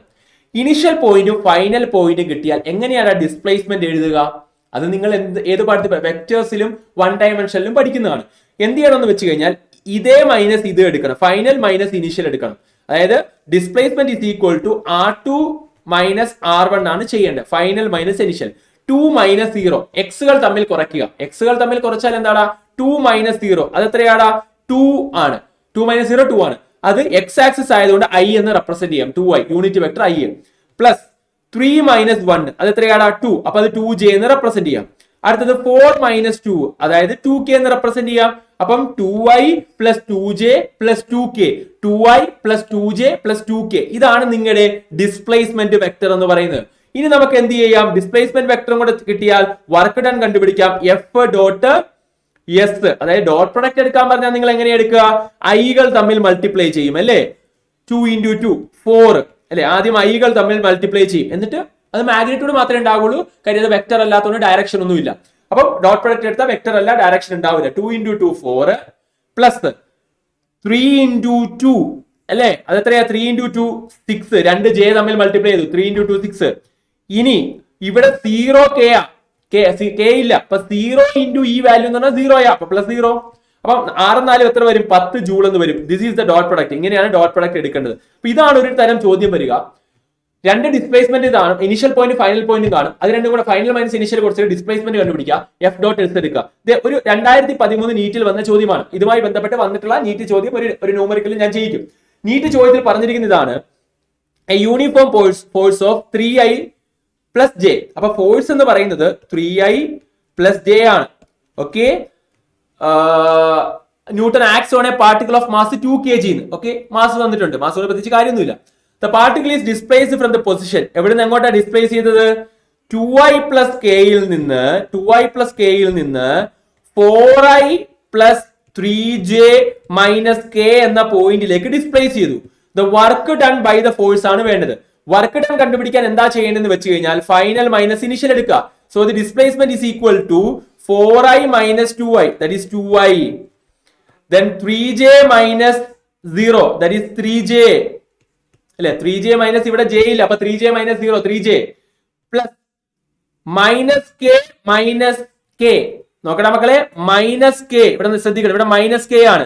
Minus k minus of minus minus 2k, minus 2k ആണ് അവിടെ വരേണ്ടത്. മൈനസ് 2k ക്ലിയർ ആണോ? 3j 2i plus 3j minus 2k ഇതാണ് അവിടെ വരേണ്ടത്. അങ്ങനെയാണെങ്കിൽ നമുക്ക് എന്ത് ചെയ്യാം? ഇവിടുത്തെ വർക്ക് ഡൺ കണ്ടുപിടിക്കാം. ഡോട്ട് പ്രൊഡക്റ്റ് എടുത്താൽ മതി. 3i plus j dot 2i plus 3j minus 2k. Okay, so അങ്ങനെയാണെങ്കിൽ എന്ത് വരും? 2 into 3 എത്ര വരും? 6. 3 into 1 plus 3 അല്ലെ? 2 into ഇവിടെ 0 ആണ്, അപ്പൊ 0. 6 plus 3 9. So 9 joule. Option D is the right answer. 9 joule, option D is the right. അപ്പൊ ഇങ്ങനത്തെ ചോദ്യം വന്നാൽ ഇനിഷ്യൽ പോയിന്റ് ഫൈനൽ പോയിന്റ് കൂടെ കുറച്ചിട്ട് ഡിസ്പ്ലേസ്മെന്റ് കണ്ടുപിടിക്കുക, എന്നിട്ട് എഫ് ഡോട്ട് എസ് എടുത്തു കഴിഞ്ഞാൽ വർക്ക് ഡൺ കിട്ടും. ക്ലിയർ ആണോ മക്കളെ? ക്ലിയർ ആണോ? പക്കാ ക്ലിയർ അല്ലേ? അടുത്തത് വർക്ക് ഡൺ കണ്ടുപിടിക്കാനുള്ള കോൺസ്റ്റന്റ് ഫോഴ്സിന്റെ തന്നെ വർക്ക് എനർജി തിയറം വെച്ചും വർക്ക് ഡൺ കണ്ടുപിടിക്കാം. എന്താണ് ഈ work energy theorem? Change in kinetic എനർജിയാണ് വർക്ക് ഡൺ എന്ന് പറയുന്നതാണ് work energy theorem. Change in kinetic എനർജിയാണ് വർക്ക് ഡൺ. അതായത് W is equal to ½ m into v2 square minus v1 square എന്ന് പറയുന്നതാണ് ആക്ച്വലി എന്ത് വർക്ക് ഡൺ എന്ന് പറയുന്നത്. അപ്പൊ work done is equal to ½ m into v2 square minus v1 square എന്ന് പറയുന്നതാണ് വർക്ക് ഡൺ. അപ്പൊ എങ്ങനെയാണ് ഈ വർക്ക് എനർജി തിയറം വെച്ച് വർക്ക് ഡൺ കണ്ടുപിടിക്കാൻ ഇക്വേഷൻ വെച്ച് ചോദിക്കുക? അവര് ചോദ്യത്തിൽ ഒന്നുകിൽ പൊസിഷൻ ടൈം ഗ്രാഫ് തരും, ഒന്നുകിൽ ആര് തരും? പൊസിഷൻ ടൈം, അല്ലെങ്കിൽ ഡയറക്ട്ലി വെലോസിറ്റി ടൈം ഗ്രാഫ് തരും. അപ്പൊ അവർ ആദ്യം തരിക പൊസിഷൻ ടൈം ഇക്വേഷൻ തരും. അതായത് അവര് displacement is equal to f of t എന്ന് പറഞ്ഞ് തരും. അപ്പൊ നിങ്ങൾ എന്ത് ചെയ്യണം? അതിന്റെ ഡെറിവേറ്റീവ് എടുക്കണം. നമുക്ക് വർക്ക് ഡൺ കണ്ടുപിടിക്കേണ്ടത്. Work done is equal to ½ m into v2 square minus v1 square. അപ്പൊ v1 ഉം v2 ഉം കിട്ടിയാൽ നമുക്ക് വർക്ക് ഡൺ കിട്ടുമടാ. അതാ ഞാൻ പറഞ്ഞത്. നമുക്ക് അവിടുന്ന് ഇനിഷ്യൽ വെലോസിറ്റിയും ഫൈനൽ വെലോസിറ്റിയും കിട്ടിയാൽ അവിടുത്തെ വർക്ക് ഡൺ കണ്ടുപിടിക്കാൻ നിങ്ങൾക്ക് എഫ് ഡോട്ട് എസ് എടുക്കണമെന്നില്ല. നമുക്ക് അവിടുത്തെ എന്ത് മതി? വെലോസിറ്റി കിട്ടിയാൽ മതി, മാസം കിട്ടിയാൽ മതി. അപ്പൊ മാസ് തന്നിട്ട് വെലോസിറ്റി ടൈം റിലേഷൻ അല്ലെങ്കിൽ ഡിസ്പ്ലേസ്മെന്റ് ടൈം റിലേഷൻ തന്നിട്ട് വർക്ക് ഡൺ കണ്ടുപിടിക്കാൻ പറഞ്ഞാൽ അപ്പൊ നിങ്ങളുടെ മനസ്സിൽ മാസും വെലോസിറ്റിയും അല്ലെങ്കിൽ ഡിസ്പ്ലേസ്മെന്റും ഒക്കെ ഉണ്ടെങ്കിൽ നിങ്ങളുടെ മനസ്സിൽ വരേണ്ട വർക്ക് എനർജി തിയറം കൊണ്ടും വർക്ക് ഡൺ എന്ത് ചെയ്യാം? കണ്ടുപിടിക്കുക എന്നുള്ളതാണ്. അപ്പൊ അതിന് നിങ്ങൾ എന്ത് ചെയ്യണം? F of T a derivative എടുക്കണം. So dx by dt. അപ്പൊ എന്ത് കിട്ടും? നിങ്ങൾക്ക് വെലോസിറ്റി കിട്ടും. എന്നിട്ട് നിങ്ങൾ എന്ത് ചെയ്യുക? ടൈം ഈക്വൽ ടു 0 കൊടുക്കുക, അവിടെ v1 കണ്ടുപിടിക്കുക, തന്നിരിക്കുന്ന ടൈം കൊടുക്കുക, എന്നിട്ട് v2 കണ്ടുപിടിക്കുക. എന്നിട്ട് ഈ v1 ഉം v2 ഉണ്ടെങ്കിൽ നിങ്ങൾക്ക് എന്ത് ചെയ്യാം? വർക്ക് ഡൺ കണ്ടുപിടിക്കാൻ പറ്റും. ഇനി വെലോസിറ്റി ടൈം ഇക്വേഷൻ ആണ് തന്നിരിക്കുന്നതെങ്കിൽ അതിൽ time t is equal to 0 കൊടുത്താൽ ഇനിഷ്യൽ വെലോസിറ്റി കിട്ടും, ടൈം ടി ഈസ് ഈക്വൽ എത്ര കൊടുത്താൽ ടി കൊടുത്താൽ ഫൈനൽ വെലോസിറ്റി കിട്ടും. രണ്ടും ഉണ്ടെങ്കിൽ വർക്ക് ഡൺ കണ്ടുപിടിക്കാം ത്രൂ വർക്ക് എനർജി തിയറം. അപ്പൊ വർക്ക് എനർജി തിയറം വെച്ചിട്ട് നിങ്ങൾക്ക് എന്ത് ചെയ്യാം, ഇത് രണ്ടിൽ ഏതെങ്കിലും ഒന്ന് തന്നിട്ട് ചെയ്യാൻ വേണ്ടി ചോദിക്കും. ഒരു ചോദ്യം ജാനുവരി 2019 IIT ക്വസ്റ്റ്യൻ. IIT ക്വസ്റ്റ്യനുകൾ ചെയ്ത് പഠിക്കണം. അങ്ങനെ തന്നെ വന്നാൽ ഇത് പ്രീവിയസ് ഇയർ നീറ്റ് ആണ്. IIT നീറ്റും ഒക്കെ ഒരേ പാറ്റേൺ ക്വസ്റ്റ്യൻസ് ആണ് ഇപ്പൊ വരുന്നത്. അതുകൊണ്ട് രണ്ടും ചെയ്ത് പഠിക്കുക, സിമിലർ ക്വസ്റ്റ്യൻസ്. ഓക്കെ, അപ്പൊ നിങ്ങൾ നോക്കുക, നിങ്ങൾക്ക് തന്നിരിക്കുന്നത് ഒരു മാസ് തന്നിട്ടുണ്ട്. അപ്പൊ തന്നെ വർക്ക് ഡൺ കണ്ടുപിടിക്കാനുമാണ്. അപ്പൊ തന്നെ നിങ്ങളുടെ മനസ്സിലേക്ക് എന്ത് ചെയ്യണം, വർക്ക് എനർജി തിയറം വരണം. 2 kg. Okay right. ഇനി തന്നിരിക്കുന്നത് പൊസിഷൻ ടൈം റിലേഷൻ ആണ്. അപ്പൊ x ഈസ് ഈക്വൽ തന്നിരിക്കുന്നത് 3t² + 5 ആണ്. നമുക്ക് എന്ത് ചെയ്യാം, ഡെറിവേറ്റീവ് എടുക്കാം. dx/dt അല്ലെ. അപ്പൊ വെലോസിറ്റി കിട്ടും. എപ്പോഴത്തെയാ വേണ്ടത്, ഫസ്റ്റ് 5 സെക്കൻഡിലെയാ വേണ്ടത്. 5 സെക്കൻഡിലെയാ വേണ്ടത്. അപ്പൊ നമ്മൾ എന്ത് ചെയ്യണം, ഡെറിവേറ്റീവ് എടുക്കണം. അപ്പൊ നമുക്ക് എന്ത് കിട്ടും, 60 കിട്ടും. 5 പോയില്ലേ, ഡെറിവേറ്റീവ് എടുക്കുമ്പോൾ 5 പോയില്ലേ. നമ്മൾ 1 ഡയമെൻഷണൽ ഡെറിവേറ്റീവ് എടുക്കാൻ എങ്ങനെയാണ് ഡിഫറൻഷിയേറ്റ് ചെയ്യേണ്ടത് പഠിച്ചാണ്. 3t² എടുക്കുമ്പോഴത്തേക്കും നമുക്ക് 60 കിട്ടും. ഇനി നിങ്ങൾ എന്ത് ചെയ്യണടാ, ഇനി ഞാൻ പറഞ്ഞ എത്രയാ, ഇനിഷ്യൽ വെലോസിറ്റിയും വേണം ഫൈനൽ വെലോസിറ്റിയും വേണം. t = 0 കൊടുക്കൂ. അപ്പോൾ നിങ്ങൾക്ക് കിട്ടുന്ന ഇനിഷ്യൽ വെലോസിറ്റി ആണ് നിങ്ങളുടെ ആദ്യത്തെ വെലോസിറ്റി v1, അത് 0 ആണ്. അപ്പം ഇത് റെസ്റ്റ് എന്നാണ് തുടങ്ങിയിരിക്കുന്നത് എന്നാണ് അർത്ഥം. ഇനി നിങ്ങൾ t = തന്നിരിക്കുന്ന 5 സെക്കൻഡ്സ് നോക്കുക. വർക്ക് ഡൺ ഇൻ 5 സെക്കൻഡ്സ് ആണ്. അപ്പൊ t = 5 സെക്കൻഡ്സ് കൊടുക്കുക. അപ്പോൾ നിങ്ങൾക്ക് വെലോസിറ്റി കിട്ടും 6 × 5 ദാറ്റ് ഈസ് ഈക്വൽ ടു എത്ര കിട്ടും അല്ലെ, 5 കൊടുത്താൽ ഈ ഇക്വേഷനിലേക്ക് 5 എന്ന് കൊടുത്താൽ 6 × 5 ദാറ്റ് ഈസ് ഈക്വൽ ടു 30 എന്ന് കിട്ടും. 30 m/s. ദേ നമുക്ക് ഫൈനൽ വെലോസിറ്റിയും കിട്ടി, v2 കിട്ടി, v1 കിട്ടി. വർക്ക് കണ്ടുപിടിക്കാൻ വർക്ക് എനർജി തിയറം കൊടുത്താൽ പോരെ. W = ½ × m എന്ന് പറയുന്നത് 2 × 30² അല്ലെ. v2 - v1², -v1², 30² - 0². Initial velocity 0 ആണ്. സോ ½ × 4 അത് ½ × 2 അത് കട്ട് ചെയ്ത് പോകും. സോ 30² 900 ജൂൾ ആണ്. 900 ജൂൾ. അപ്പൊ 900 ജൂൾ എന്നൊരു ഉത്തരം ഉണ്ടോ നോക്കാം. Option D is the right answer. കിട്ടിയോടാ? അടുത്ത ചോദ്യം ഒരു നീറ്റിൽ ചോദിച്ചൊരു ചോദ്യമാണ്. ഡിസ്പ്ലേസ്മെന്റ് എന്ന് പറയുന്നത് 1/3 t² ആണെങ്കിൽ what is the work done in first 2 seconds? 2 സെക്കൻഡ്സിലാണ് വേണ്ടത്. Given that mass is equal m = 3 kg. അപ്പൊ തന്നെ മനസ്സിലാക്കണം, മാസം കൊണ്ട് സമയം കൊണ്ട് ഡിസ്പ്ലേസ്മെന്റ് ടൈം റിലേഷൻ. അങ്ങനെയാണെങ്കിൽ ഡെറിവേറ്റീവ് എടുത്താൽ വെലോസിറ്റി കിട്ടും. സോ നമുക്ക് ഡെറിവേറ്റീവ് എടുക്കാം. ds/dt that is equal to velocity is equal to derivative എടുക്ക് 2/3t അല്ലെ. t² ഡെറിവേറ്റീവ് എടുത്താൽ 2t എന്ന് കിട്ടും. അപ്പൊ 2/3t എന്ന് കിട്ടും. t = 0 കൊടുക്കൂ. t = 0 കൊടുത്താൽ ഉത്തരം 0 എന്ന് വരും. ഇനി t = എത്ര കൊടുത്താൽ 2 കൊടുത്തു കഴിഞ്ഞാൽ 4/3 എന്ന് വരും. 4/3. അപ്പൊ നമുക്ക് അടുത്ത വെലോസിറ്റി കിട്ടി. v2 കിട്ടി, v1 കിട്ടി. v1 കിട്ടി. v1 0, v2 എന്ന് പറഞ്ഞാൽ 4/3. സോ അങ്ങനെയാണെങ്കിൽ നമുക്ക് കൊടുക്കാം. put the equation work done is equal to ½ m എന്ന് പറഞ്ഞാൽ 3 ആണ്. m × v2² - v1². 4/3 square that is equal to 16/9 × 2 × മേലുള്ള 3 അതുപോലെ തന്നെ. അപ്പം ഇവിടെ നിങ്ങൾക്ക് കട്ട് ചെയ്യുമ്പോൾ 8 കിട്ടും, ഇവിടെ കട്ട് ചെയ്യുമ്പോൾ 3 കിട്ടും. ഉത്തരം 8/3 എന്ന് വരും. 8/3 ജൂൾ. ഓപ്ഷൻ ബി നമുക്ക് മാർക്ക് ചെയ്യാം. കണ്ടോടാ, ഇത് വർക്ക് എനർജി തിയറം വെച്ചിട്ട് വർക്ക് ഡൺ കണ്ടുപിടിക്കുന്നതാണ്. ടയർഡായടാ, കാര്യം ഹെക്റ്റിക് ആണ്. കാര്യം ഇത്രയും സമയം കൊണ്ട് കുറെ കാര്യങ്ങൾ പറയാൻ ശ്രമിക്കുന്നതുകൊണ്ടാണ്. റൈറ്റ്? ഓക്കെ ആണോ മക്കളെ? ഓക്കെ ആണെങ്കിൽ അടുത്തയിലേക്ക് ഞാൻ പോവാണ്.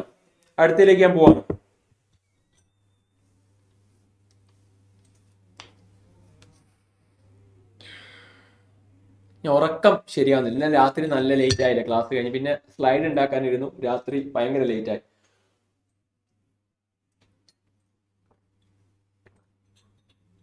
നാളെയും ഉണ്ട്.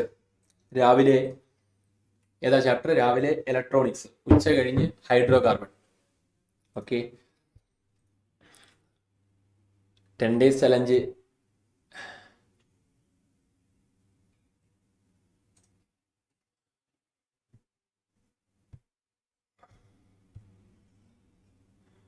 അവിടെ ഫോഴ്സ് ഇല്ലല്ലോടാ. ഫോഴ്സ് എടുത്താലല്ലേ F.S കിട്ടും. അല്ലെങ്കിൽ ആക്സലറേഷൻ കണ്ടുപിടിച്ചിട്ടൊക്കെ അതിനൊക്കെ നല്ല ഇതല്ലേ. അവിടുന്ന് MA വെച്ചിട്ട് ആക്സലറേഷൻ കണ്ടുപിടിച്ചിട്ട് ഫോഴ്സ് എടുത്തിട്ട് എങ്ങനെ വേണമെങ്കിലും ചെയ്യാം, പക്ഷെ ഫോഴ്സ് കിട്ടിയാലല്ലേ ചെയ്യാൻ പറ്റൂ ലെഫ്റ്റ് ഡോട്ട് അതിനൊക്കെ നല്ലതല്ലേ. Okay right. അടുത്ത work done by variable force. GOC അറിയില്ല മക്കളെ, ഞാൻ ഷെഡ്യൂൾ നോക്കണം. എന്തായാലും 10 ദിവസം ഞാൻ രാവിലെ വൈകിട്ടുണ്ട്. ഓക്കെ, സോ GOC കിളിപോയി. Right, work done by variable force. Variable force എങ്ങനെയാണ്? വേരിയബിൾ ഫോഴ്സ് ആണെങ്കിൽ എക്സിന്റെ ടേംസിൽ കാണും, വൈയുടെ ടേംസിൽ കാണും, ഇസഡിന്റെ ടേംസിൽ കാണാം ഒരു ഇക്വേഷൻ. അപ്പൊ നിങ്ങൾ എന്ത് ചെയ്യണമെന്ന് വെച്ചാൽ അറിയാം, Fx അല്ലെ ഇന്റഗ്രേറ്റ് ചെയ്യണം. ഇവിടെ ഇന്റഗ്രേറ്റ് ചെയ്യാം, വേരിയബിൾ ഫോഴ്സ് ആണ്, എല്ലാവരുടെയും കൂടെ കൂട്ടിയെടുക്കണം. അപ്പൊ F in terms of X ആണെങ്കിൽ Fx dx 0 to x എത്രയാണോ തരുന്നത് അത്, അല്ലെങ്കിൽ x1 to x2 ആയിരിക്കും, അത് ഇന്റഗ്രേറ്റ് ചെയ്യുക. x1 to x2 തന്നിരിക്കുന്ന x1 to x2 എത്രയാണോ അത് അതുവരെ ഇന്റഗ്രേറ്റ് ചെയ്യുക. Plus Fy in terms of y തന്നിരിക്കുന്ന dy വെച്ച് ഇന്റഗ്രേറ്റ് ചെയ്യുക. x1 y1 to y2 y1 to y2 y1 to y2. അടുത്തത് F z dz എവിടുന്ന് എങ്ങോട്ട് z1 to z2.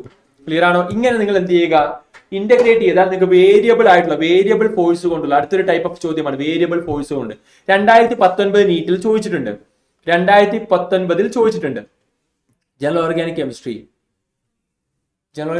GOC എന്തുവാ? GOC എന്ന് പറഞ്ഞാൽ ജനറൽ ഓർഗാനിക് കെമിസ്ട്രി. ഓക്കെ, അതിപ്പം GOC എന്താന്ന് പഠിച്ചിട്ട് നീറ്റിനകത്ത് പ്രത്യേകിച്ച് കാര്യമൊന്നുമില്ല.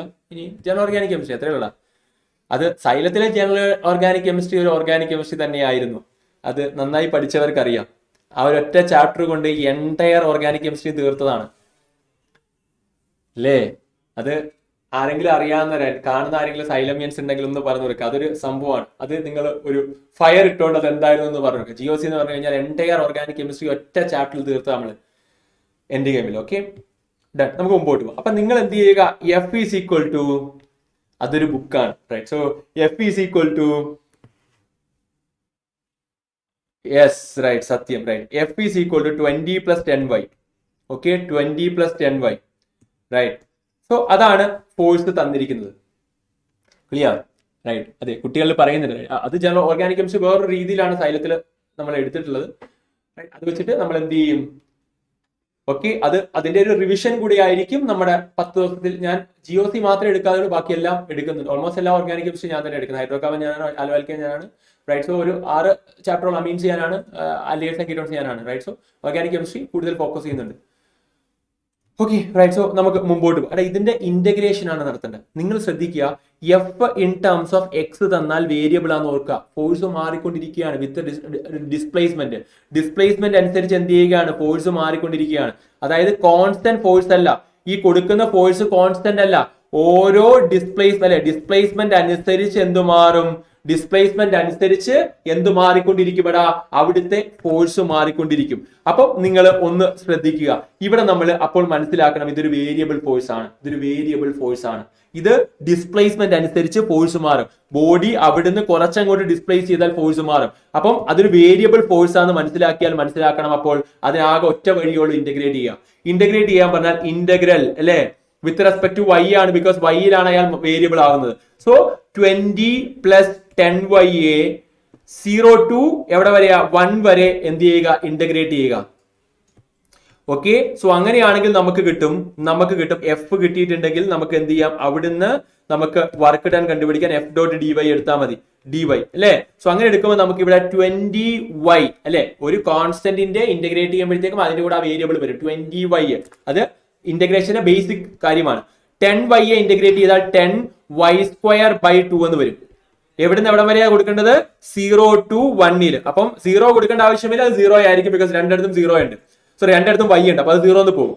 1 കൊടുത്താൽ മാത്രം മതി. 1 കൊടുക്കുമ്പോൾ എത്ര വരും, 20 × 1 അല്ലെ, പ്ലസ് 10 × 1²/2. അപ്പം ഇത് 5 ആണ്. 20 + 5 25 ജൂൾ എന്ന് വരും. 25 joule. Option C is right answer. Okay 25 joule. ക്ലാസ്സിന്റെ ഷെഡ്യൂൾ നിങ്ങൾ ഇവിടെ നോക്കിയാൽ മതി. ടെലിഗ്രാം ഗ്രൂപ്പിലുണ്ട്, ടെലിഗ്രാമിന്റെ ലിങ്ക് മുകളിലുണ്ട്. അത് നോക്കിയാൽ മുകളിലേക്ക് സ്ക്രോൾ ചെയ്താൽ കിട്ടും, അല്ലെങ്കിൽ അത് പിൻ ചെയ്ത് വെക്കാൻ പറയാം. ഓക്കെ, അടുത്തേക്ക് പോവാണ്. ഇത് നീറ്റിന്റെ ക്വസ്റ്റ്യൻ ആയിരുന്നു. ഇവിടെ നിങ്ങൾ നോക്കുക, this is A variable force. വൈക്ക് അനുസരിച്ച് മാറിക്കൊണ്ടിരിക്കുന്നത്. 2021 IIT ആണ്, വൈക്ക് അനുസരിച്ച് മാറുന്നു. അപ്പോൾ തന്നെ നിങ്ങൾ മനസ്സിലാക്കണം ഇറ്റ്സ് എ വേരിയബിൾ ഫോഴ്സ്. ആദ്യത്തെ കേസുകളിലൊന്നും വേരിയബിൾ ഫോഴ്സ് അല്ലായിരുന്നു. നിങ്ങൾ നോക്കുക, അവിടുത്തെ ഫോഴ്സുകളെല്ലാം എന്തായിരുന്നു? അവിടുത്തെ ഫോഴ്സുകളെല്ലാം ഫിക്സഡ് ആയിരുന്നു. നോക്കടാ, ഇത് ഡിസ്റ്റൻസിനനുസരിച്ച് മാറില്ല, ഇതും ഡിസ്റ്റൻസിനനുസരിച്ച് മാറില്ല. ഇത് വേരിയബിൾ ഫോഴ്സ് അല്ല. പക്ഷേ ഈ തന്നിരിക്കുന്നത് വേരിയബിൾ ഫോഴ്സ് ആണ്, നിങ്ങൾ ഐഡന്റിഫൈ ചെയ്യണം. ഇത് വേരിയബിൾ ഫോഴ്സ്, വൈക്ക് അനുസരിച്ച് അത് മാറും.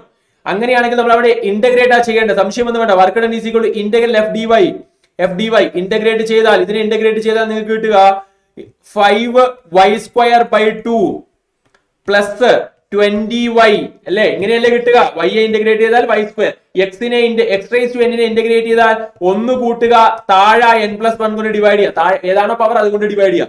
ഇവിടെ 2 ആയ പവർ കൊണ്ട് 2 കൊണ്ട് ഡിവൈഡ് ചെയ്തു. Okay, 50y² / 2 plus 20y, 20 constant ആണ്, അത് y കൂടെ വരും. അപ്പോൾ ഇതിനെ എവിടെ നിന്ന് എവിടം വരെയാണ്? 0 to 10 വരെ സ്ക്വയർ ബ്രാക്കറ്റ് എടുക്കുക. അപ്പൊ 0 കൊടുത്താൽ ഇത് 0 എന്ന് മാറും. കാര്യം അവിടെ ആരും എന്തില്ല, വിത്തൗട്ട് y ഉള്ള ആരുമില്ല. അപ്പൊ 10 കൊടുത്തു കഴിയുമ്പോഴത്തേക്ക് നിങ്ങൾക്ക് കിട്ടുക ഇത്രയും ആയിരിക്കും. ശ്രദ്ധിക്കുക, 10 കൊടുക്കുമ്പോൾ 5 × 100 divided by 2 plus 20 × 10. Okay, so 200 plus 250 450 എന്ന് കിട്ടും. 450 ജൂൾ, അതാണ് ഉത്തരം. 450 ജൂൾ. സോ 450 എന്ന ന്യൂമറിക്കൽ ചോദ്യമാണ്. അത് IIT 2021 ചോദിച്ചതാണ്. സോ ഇത് പ്രീവിയസ് ഇയർ നീറ്റിൽ ചോദിച്ചൊരു ചോദ്യമാണ്.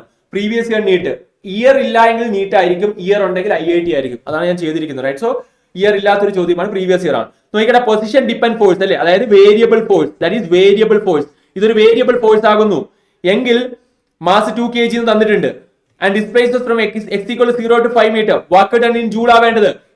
ഇന്റഗ്രേറ്റ് ചെയ്യടാ, ഇന്റഗ്രൽ f dx 0 to 5. ഇതാണ് സ്റ്റക്ക് ആയോ നെറ്റ്വർക്ക്?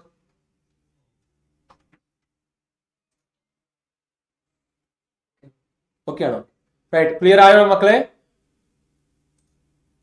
സ്റ്റക്ക് മാറിയോ?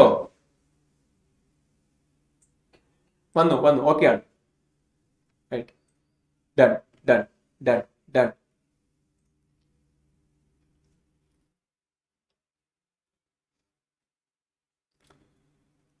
ഇത് പറഞ്ഞൊന്നും കേട്ടിട്ടില്ലായിരുന്നു.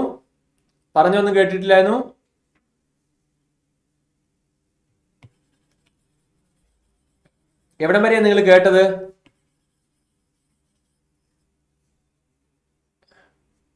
ഇത് കേട്ട ഇത് ഓക്കെയാണോ? ഇത് റെഡിയാണോ? IIT ക്വസ്റ്റ്യൻ ഓക്കെയാണോ? IIT ഓക്കെ എന്നൊന്ന് അടിച്ചാൽ മതി. IIT ഓക്കെ എന്ന് അടിച്ചാൽ മതി. ഓക്കെ, IIT ഓക്കെ ആണ്.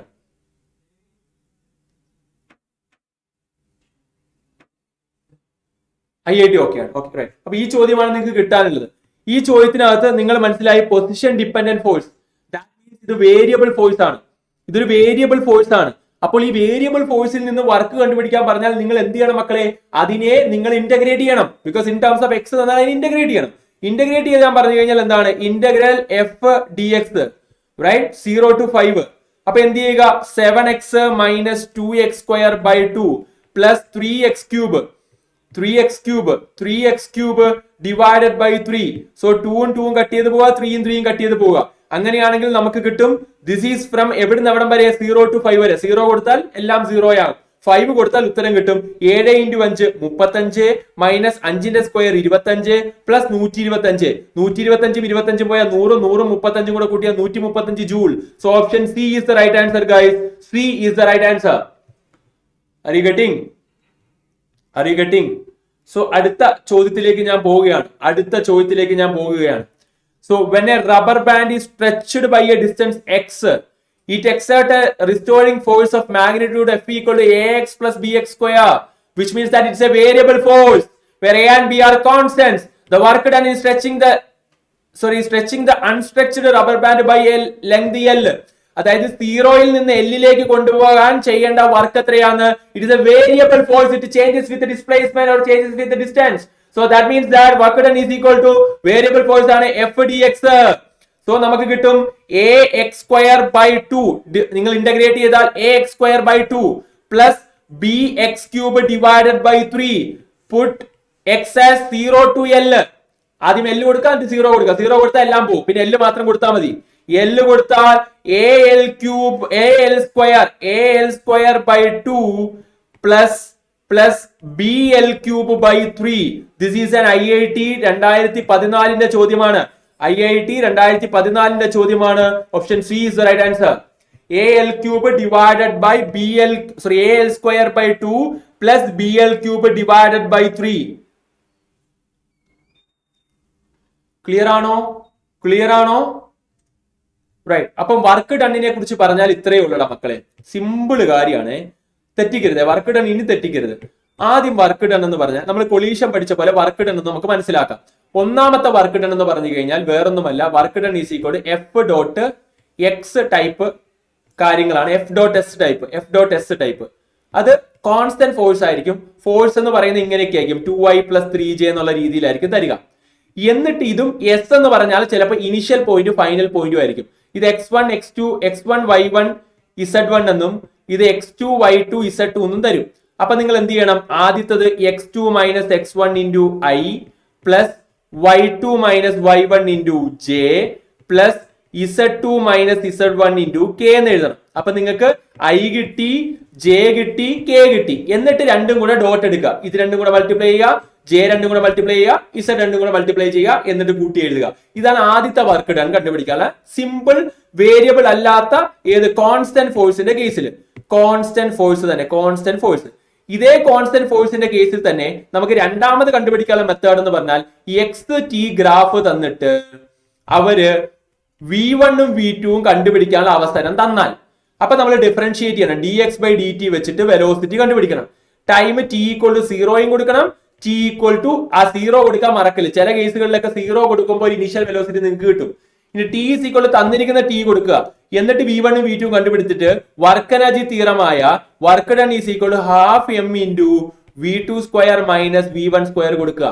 മൂന്നാമത്തത് അടുത്തെന്ന് പറഞ്ഞാൽ വേരിയബിൾ ഫോഴ്സ് എന്ന് പറഞ്ഞാൽ ഫോഴ്സ് തന്നെ ഇങ്ങനെയായിരിക്കും, 10x + 2y എന്നൊക്കെ പറഞ്ഞായിരിക്കും ഫോഴ്സ്. അപ്പൊ ഇതിനെ x വെച്ച് ഡിഫറൻഷിയേറ്റ് ചെയ്യുക, ഇതിനെ y വെച്ച് ഡിഫറൻഷിയേറ്റ് ചെയ്യുക, x ഉം y ഉം സബ്സ്റ്റിറ്റ്യൂട്ട് ചെയ്യുക. എന്നിട്ട് നിങ്ങൾ എന്ത് ചെയ്യുക? വർക്ക് ഡൺ കണ്ടുപിടിക്കുക. അതിനെ ഇന്റഗ്രേറ്റ് ചെയ്താൽ മതി. ഇന്റഗ്രേറ്റ് f dx ആണ് ചെയ്യേണ്ടത്. സോ വരാവുന്ന വർക്ക് ഡണ്ണിന്റെ മാക്സിമം നമ്പർ ഓഫ് ക്വസ്റ്റ്യൻസും ചെയ്തിട്ടുണ്ട്. ക്ലിയർ ആണോ?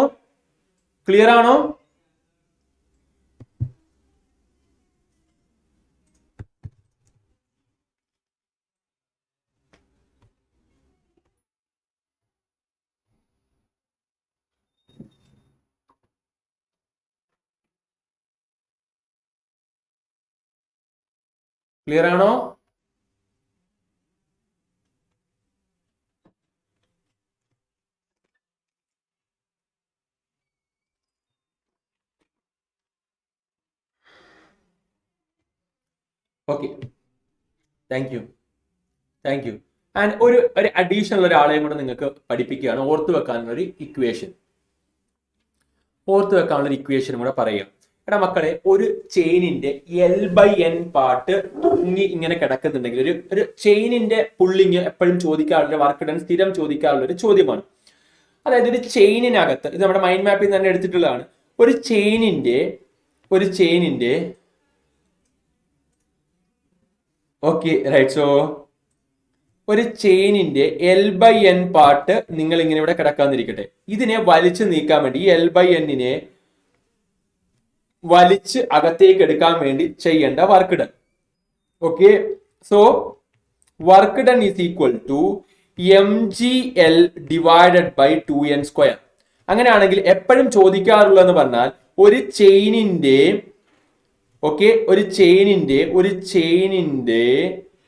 നിങ്ങൾ മനസ്സിലാക്കണം, L/3 ഭാഗം താഴെ കിടക്കാന്നിരിക്കട്ടെ. അപ്പൊ n വാല്യൂ എത്രയാ?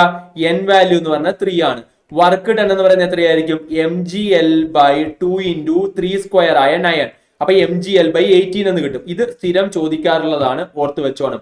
mgl/2n² ആയിരിക്കും വർക്ക് ഡൺ. ഓർത്ത് വെക്കേണ്ട ഒരു സിമ്പിൾ ഇക്വേഷൻ ആണ്. ഈ ഇക്വേഷൻ വെച്ചിട്ട് ചോദ്യങ്ങൾ വരാവുന്നതാണ്. Okay right. സോ നമുക്ക് മുമ്പോട്ട് പോകാം. ഇത് IIT 2019 ചോദിച്ചതാണ്. A uniform cable of mass m and length L is placed horizontally such that 1/nth part is hanging below the edge of the surface. To lift the hanging part of the cable up to the surface, the work done should be mgl/2n². Option A is the right answer. mgl/2n². Okay, so അത് ചോദിക്കാവുന്ന ഒരു ചോദ്യമാണ്. Let's move to our energy എന്ന ഭാഗം. എനർജിയും പവറും കൂടിയാണ് ബാക്കിയുള്ളത്. ഞാൻ വർക്കും കൊളീഷനും ക്ലിയർ ആയില്ലടാ. കൊളീഷൻ 3 തരം, വർക്ക് 3 തരത്തിൽ കണ്ടുപിടിക്കണം. mgl/2n² വരെയുള്ള ഭാഗങ്ങൾ ഓർത്തോണം. ഇനി ഒരു കാര്യം കൂടെ ഞാനൊന്ന് പറയുകയാണ്. ഒരു കാര്യം കൂടെ, FX ഗ്രാഫ് തരും കേട്ടോ. ഫോഴ്സ് ഡിസ്പ്ലേസ്മെന്റ് ഗ്രാഫ് തരും. ഗ്രാഫ് തരുന്ന വെച്ചിട്ട് നിങ്ങൾ എന്ത് ചെയ്യുക, അതിനകത്തുള്ള ഏരിയ കണ്ടുപിടിക്കുക. ഏരിയ കണ്ടുപിടിച്ച് area under the force displacement graph എന്തായിരിക്കും, വർക്ക് ഡൺ ആയിരിക്കും. ഫോഴ്സ് ഡിസ്പ്ലേസ്മെന്റ് ഗ്രാഫിന്റെ ഏരിയ അണ്ടർ FX ഗ്രാഫ് എന്ന് പറയുന്നത് എന്തായിരിക്കും, വർക്ക് ഡൺ ആയിരിക്കും. ആ ചോദ്യങ്ങൾ നിങ്ങൾക്ക് വേണമെങ്കിൽ എന്ത് ചെയ്യാം, ചെയ്തു പോവാം. ഫൈനലി എനർജി എന്ന സെക്ഷൻ. എനർജി എന്ന സെക്ഷൻ കൂടെ പറയുന്നതോടുകൂടി നമ്മൾ എന്ത് ചെയ്തു, വർക്ക്, എനർജി, കൊളീഷൻ, പവർ എന്ന ചെറിയൊരു ടോപ്പിക്കും കൂടെ മാത്രമാണ് ബാക്കിയുള്ളത്.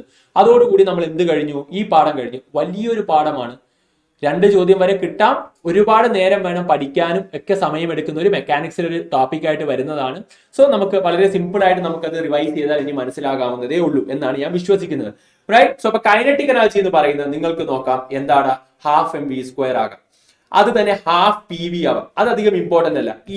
ഇതുമാണ് ഏറ്റവും കൂടുതൽ ഉപയോഗിക്കുക. നിങ്ങൾ കേൾക്കാത്ത ഈ ഇക്വേഷൻ ആയിരിക്കും ഏറ്റവും കൂടുതൽ നിങ്ങൾ ഉപയോഗിക്കേണ്ടി വരിക. ഓക്കെ, നിങ്ങൾ ഒരിക്കലും 12 mv² ആയിരിക്കത്തില്ല ഉപയോഗിക്കുക. ഓക്കെ, അവിടെ നിങ്ങൾ ഉപയോഗിക്കുക എന്ന് പറയുന്നത് എന്തായിരിക്കും, ഇവിടെ 3l/4 ആണെങ്കിൽ l/4/3 അല്ലേടാ താഴെയുള്ളത്. അപ്പൊ n വാല്യൂ എന്ന് പറയുന്നത് 4/3 ആയിരിക്കും. ഓക്കെ, n വാല്യൂ എന്ന് പറയുന്നത് 4/3. അപ്പൊ l/ എന്ന് എടുക്കാൻ പറ്റണം. അങ്ങനെയാണെങ്കിൽ അതാണ് n വാല്യൂ എന്ന് പറയുന്നത്. നേരത്തെ ചോദ്യത്തിന്റെ ഒരു സംശയം ചോദിച്ചാണ്. അപ്പൊ കൈനറ്റിക് എനർജി എന്ന് പറയുന്നത് p²/2m. ഇതാണ് സ്ഥിരം ചോദിക്കാറ്. അഥവാ P = √2m kinetic energy. So ഈ 2 ഇക്വേഷൻ വെച്ചിട്ടായിരിക്കും നമ്മൾ കുറെ കാര്യങ്ങൾ ചെയ്യാൻ പോകുന്നത്. അതായത് കൈനറ്റിക് എനർജിയുടെ ചോദ്യങ്ങളിലെല്ലാം മൊമെന്റം കോൺസ്റ്റന്റ് ആയിട്ടുള്ള കേസുകളായിരിക്കും വരിക. മൊമെന്റം കോൺസ്റ്റന്റ് ആണെങ്കിൽ ഈ ഇക്വേഷനാണ് നിങ്ങൾ എഴുതുന്നത്. കൈനറ്റിക് എനർജി അപ്പം മാസുമായിട്ട് ഇൻവേഴ്സ്ലി പ്രൊപ്പോർഷണൽ ആയിരിക്കും. ഇനി അതായത് മൊമെന്റം കോൺസ്റ്റന്റ് ആണെങ്കിൽ മൊമെന്റം കോൺസ്റ്റന്റ് ആണെങ്കിൽ നിങ്ങൾ വിചാരിക്കും കൈനറ്റിക് എനർജിയുടെ ഇക്വേഷൻ 12 mv² അല്ലേ, അപ്പൊ മാസുമായിട്ട് ഡയറക്ട്ലി അല്ലേ എന്ന്. എന്തിനാ ഈ 2 ഇക്വേഷൻ എന്ന് ചോദിച്ചാൽ ആരാ കോൺസ്റ്റന്റ് എന്ന് ചോദ്യത്തിൽ ശ്രദ്ധിക്കണം. അതായത് കൈനറ്റിക് എനർജിയുടെ കേസാണ് ഞാൻ പറയുന്നത്. അവിടെ ചോദ്യത്തിൽ റേഷ്യോ ടൈപ്പ് ചോദ്യങ്ങളാണ് വരിക. അവിടെ വെലോസിറ്റി കോൺസ്റ്റന്റ് എന്ന് പറഞ്ഞാൽ നിങ്ങൾ എടുക്കേണ്ട ഇക്വേഷൻ കൈനറ്റിക് എനർജിക്ക് 12 mv² ആണ്. Kinetic energy is proportional to mass ആയിരിക്കും. എന്നാൽ അവര് പറയുകയാണ് വെലോസിറ്റി കോൺസ്റ്റന്റ് അല്ല, അവര് പറയുകയാണ് മൊമെന്റം ആണ് കോൺസ്റ്റന്റ് എന്ന്. മൊമെന്റം കോൺസ്റ്റന്റ് ആണെങ്കിൽ നിങ്ങൾ മൊമെന്റം വരുന്ന ഇക്വേഷൻ എടുക്കേണ്ടത് അതേതാ, p²/2m ആണ്. അപ്പോൾ കൈനറ്റിക് എനർജി മാസുമായിട്ട് എങ്ങനെയാടാ, ഇൻവേഴ്സ്ലി പ്രൊപ്പോർഷണൽ ആണ്. അപ്പൊ ഈ പ്രൊപ്പോർഷനാലിറ്റി കിട്ടണമെങ്കിൽ ആരാണ് ചോദ്യത്തിൽ കോൺസ്റ്റന്റ് എന്ന് പറയുന്നത് വേണം. ഓക്കെ, ആരാണ് കോൺസ്റ്റന്റ് എന്നുള്ളത് വേണം. റൈറ്റ്. സോ അപ്പം അതുണ്ടെങ്കിൽ മാത്രമേ നമുക്ക് അത് ചെയ്യാൻ പറ്റുള്ളൂ. ഇനി ചോദിക്കുക വേറൊരു ടൈപ്പ് ഓഫ് ക്വസ്റ്റ്യൻ എന്ന് പറയുന്നത്, നമുക്ക് അത് 2-3 ചെയ്തിട്ട് നമുക്ക് പെർസെന്റേജ് ടൈപ്പ് ചോദ്യത്തിലേക്ക് വരാം. ഞാൻ റൈറ്റ് ചെയ്തിരിക്കുന്ന പെർസെന്റേജിലേക്ക് ഞാൻ വരാം. ആദ്യം ഞാൻ എന്ത് ചെയ്യട്ടെ, ഇതുപോലത്തെ ടൈപ്പ് ഓഫ് ചോദ്യങ്ങൾ കുറച്ച് ചെയ്യട്ടെ. ശ്രദ്ധിക്കുക, ഇത് ഇപ്പം 2021 IIT-യുടെ ചോദ്യമാണ്. IIT പോലും സിമ്പിൾ ക്വസ്റ്റ്യൻസ് ഒക്കെയാണ് ചോദിക്കാറ്. നീറ്റ് ലെവൽ ക്വസ്റ്റ്യൻസ് തന്നെയാണ് JEE മെയിൻ എന്ന് പറയുന്നത്. വളരെ സിമ്പിൾ ആയിട്ടുള്ള ഒരു എക്സാം ആണ്. ഞാൻ അത്രയും ടഫ് ആയിട്ടുള്ള എക്സാം ആയിട്ട് ഒരിക്കലും പറയില്ല. വളരെ സിമ്പിൾ ചോദ്യമാണ്, പക്ഷെ പഠിക്കണമെന്ന് മാത്രമേ ഉള്ളൂ. 2 solids A and B are of mass 1 and 2. So MA/MB എന്ന് പറയുന്നത് അല്ലെ 1ഉം 2ഉം ആണ്. ഓക്കെ, ചോദിച്ചു തന്നിട്ടുണ്ട്. AB എന്ന് പറയുന്നത് 1ഉം 2ഉം ആണെന്ന് പറയുന്നുണ്ട്. Moving with equal linear momentum same ആണ് അഥവാ മൊമെന്റം കോൺസ്റ്റന്റ് ആണ്. മൊമെന്റം കോൺസ്റ്റന്റ് ആണെങ്കിൽ നിങ്ങൾ ഏത് ഇക്വേഷൻ ആണ് എടുക്കേണ്ടത്? മൊമെന്റം കോൺസ്റ്റന്റ് ആണെങ്കിൽ p²/2m എന്ന ഇക്വേഷൻ ആണ് നിങ്ങൾ എടുക്കേണ്ടത്. മൊമെന്റം കോൺസ്റ്റന്റ് ആണെങ്കിൽ p²/2m. The ratio of their kinetic energy എത്രയാണെന്നാണ് ചോദ്യം. Will be A/1. So the value of A ആണ് ചോദ്യം. എടാ, മൊമെന്റം കോൺസ്റ്റന്റ് ആണ് p²/2m കൈനറ്റിക് എനർജിക്ക് എടുക്കാവുള്ളൂ. കൈനറ്റിക് എനർജി എന്ന് പറയുന്നത് അപ്പൊ ഇൻവേഴ്സ്ലി പ്രൊപ്പോർഷണൽ ടു മാസ് ആയിരിക്കും, മാസുമായിട്ട് ഇൻവേഴ്സ്ലി.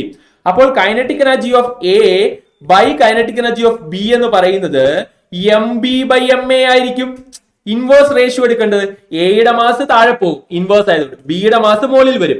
What is mb/ma? തിരിച്ചു വരണം 2/1. അപ്പോൾ A/1 എന്നാ പറയുന്നത്. അപ്പൊ വാല്യൂ ഓഫ് A എന്തായെന്നാണ് ഒരു numerical type question. 4 mark 1 mark അവിടെയും കിട്ടും. സോ IIT ആണെങ്കിൽ അപ്പം 2/1 ആണ്. അപ്പൊ A എന്ന് പറയുന്ന ആളാരാടാ? 2 ആയിരിക്കും. കണ്ടോ, പറഞ്ഞ മനസ്സിലായോ? ഇങ്ങനെയാണ് സിമ്പിൾ ആയിട്ടായിരിക്കും ചോദ്യങ്ങൾ വരിക. പക്ഷെ ലോജിക് അറിയണം. കൈനറ്റിക് എനർജിക്ക് 12 mv² എന്ന ഇക്വേഷൻ പഠിച്ചിട്ട് കാര്യമില്ല, p²/2m എന്ന ഇക്വേഷൻ പഠിച്ചിട്ട് കാര്യമുള്ളൂ. ഇത് നിങ്ങളുടെ നീറ്റിന്റെ previous year. 2 masses 1 gram and 9 gram are moving with equal kinetic energies. അപ്പൊ കൈനറ്റിക് എനർജി സെയിം ആണ്. The ratio of their linear momentum. അപ്പൊ മൊമെന്റത്തിന്റെ ഇക്വേഷൻ mb എന്നും പറഞ്ഞ മാസുമായിട്ട് ഡയറക്ട്ലി പ്രൊപ്പോർഷണൽ ആവില്ല. അത് വെലോസിറ്റി കോൺസ്റ്റന്റ് ആവുമ്പോഴാണ്. വെലോസിറ്റി കോൺസ്റ്റന്റ് ആണെങ്കിലാണ് നിങ്ങൾ ഇത് പഠിക്കണം. പിക്ക് 2 ഇക്വേഷൻ. വെലോസിറ്റി കോൺസ്റ്റന്റ് ആണെങ്കിൽ നിങ്ങൾ പി റേഷ്യോ ടൈപ്പ് കണക്കുകളാണ്. P equal to M V കൊടുക്കാം. ഇനി കൈനറ്റിക് എനർജി ആണ് കോൺസ്റ്റന്റ് എങ്കിൽ പിക്ക് 2 ഇക്വേഷൻ √2m കൈനറ്റിക് എനർജി ആണ്. കാര്യം p²/2m ആണല്ലോ കൈനറ്റിക് എനർജി. അപ്പൊ p √2m k ആയിരിക്കുമല്ലോ. അപ്പൊ നമുക്ക് മനസ്സിലാവും വെലോസിറ്റി ആയിരുന്നു കോൺസ്റ്റന്റ് എങ്കിൽ p പ്രപ്പോർഷണൽ ടു m ആയിരുന്നേനെ, മാസിന് ഡയറക്ട്ലി പ്രപ്പോർഷണൽ ആയേനെ. പക്ഷേ കൈനറ്റിക് എനർജി ആണ് കോൺസ്റ്റന്റ് എങ്കിൽ p പ്രപ്പോർഷണൽ ടു √m ആണ്, √m-നാണ് പ്രപ്പോർഷണൽ. അപ്പോൾ അപ്പൊ അതാണ് ഇത് നിങ്ങൾ പഠിക്കേണ്ട ബേസിക് കാര്യമാണ്. അങ്ങനെയാണെങ്കിൽ √m-നാ പ്രപ്പോർഷണൽ വരിക. അപ്പോൾ നമുക്ക് കിട്ടും p1/p2 is equal to √1/9 1:3 എന്ന് കിട്ടും. 1:3 is the right answer. 1:3 mark ചെയ്യാം. ഓപ്ഷൻ സി ആണ് അവിടെ വരിക. റൈറ്റ്, സി ആണ് അവിടെ വരിക. ഓക്കെ, സി ആണ് അവിടെ വരിക. ക്ലിയർ അല്ലേ? അടുത്ത ചോദ്യത്തിലേക്ക് ഞാൻ കടക്കുകയാണ്. അടുത്ത ചോദ്യം, ഇതും 2021 IIT-യുടെ ചോദ്യമാണ്. ഫെബ്രുവരി സെഷൻ IIT ക്വസ്റ്റ്യൻ ആണ്. IIT-ക്ക് ഇങ്ങനത്തെ ചോദ്യമൊക്കെ ചോദിക്കും. 2 particle having mass 4 gram and 16 gram with equal kinetic energy same ആണ്. The ratio of their momentum is, മൊമെന്റത്തിന്റെ റേഷ്യോ കൈനറ്റിക് എനർജി സെയിം ആണെങ്കിൽ √m1/m2 ആണ്. Because momentum is equal to √2m kinetic energy എന്നാണ് equation. അപ്പോൾ kinetic energy same എന്ന് പറഞ്ഞാൽ മാസിന്റെ റൂട്ടുമായിട്ടാണ് proportional. അപ്പം √4/16 that is equal to 1/4, that is 1:2 എന്നാ കിട്ടുക. അപ്പോൾ n വാല്യൂ എന്ന് പറയുന്ന ആരായിരിക്കും ഇവിടെ? അവിടുത്തെ n വാല്യൂ എന്ന് പറയുന്ന 1 ആയിരിക്കും. കാര്യം 1:2 എന്നാ വരുന്നത്. So n value is equal to എത്രയെന്നാ ചോദ്യം? 1 എന്നുള്ള ന്യൂമറിക്കൽ ചോദ്യമാണത്. ന്യൂമറിക്കൽ ക്വസ്റ്റ്യൻസ് IIT ഉണ്ട്. സോ ഇങ്ങനത്തെ സിമ്പിൾ ക്വസ്റ്റ്യൻ ആണ്. IIT ചെയ്ത് നീറ്റിന് വന്നാൽ സിമ്പിൾ ആയിട്ട് ചെയ്ത് മാറ്റിക്കോണം. എടാ മനസ്സിലാവുന്നുണ്ടോ? മനസ്സിലാവുന്നുണ്ടോ?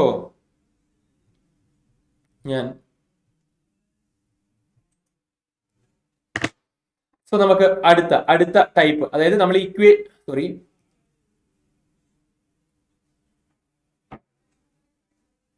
ഇക്വേഷൻ ബേസ് ചെയ്തിട്ടുള്ള ചോദ്യങ്ങൾ കഴിഞ്ഞിരിക്കുന്നു. റൈറ്റ്, ഇനി അടുത്ത നമുക്കൊരു പെർസെന്റേജ് ടൈപ്പ് കണക്കും കൂടെ ഉണ്ട്. അതായത് ഞാൻ പെർസെന്റേജ് പറഞ്ഞില്ലേ, എന്തിന്റെയും പെർസെന്റേജ് ചേഞ്ച് എടുക്കാൻ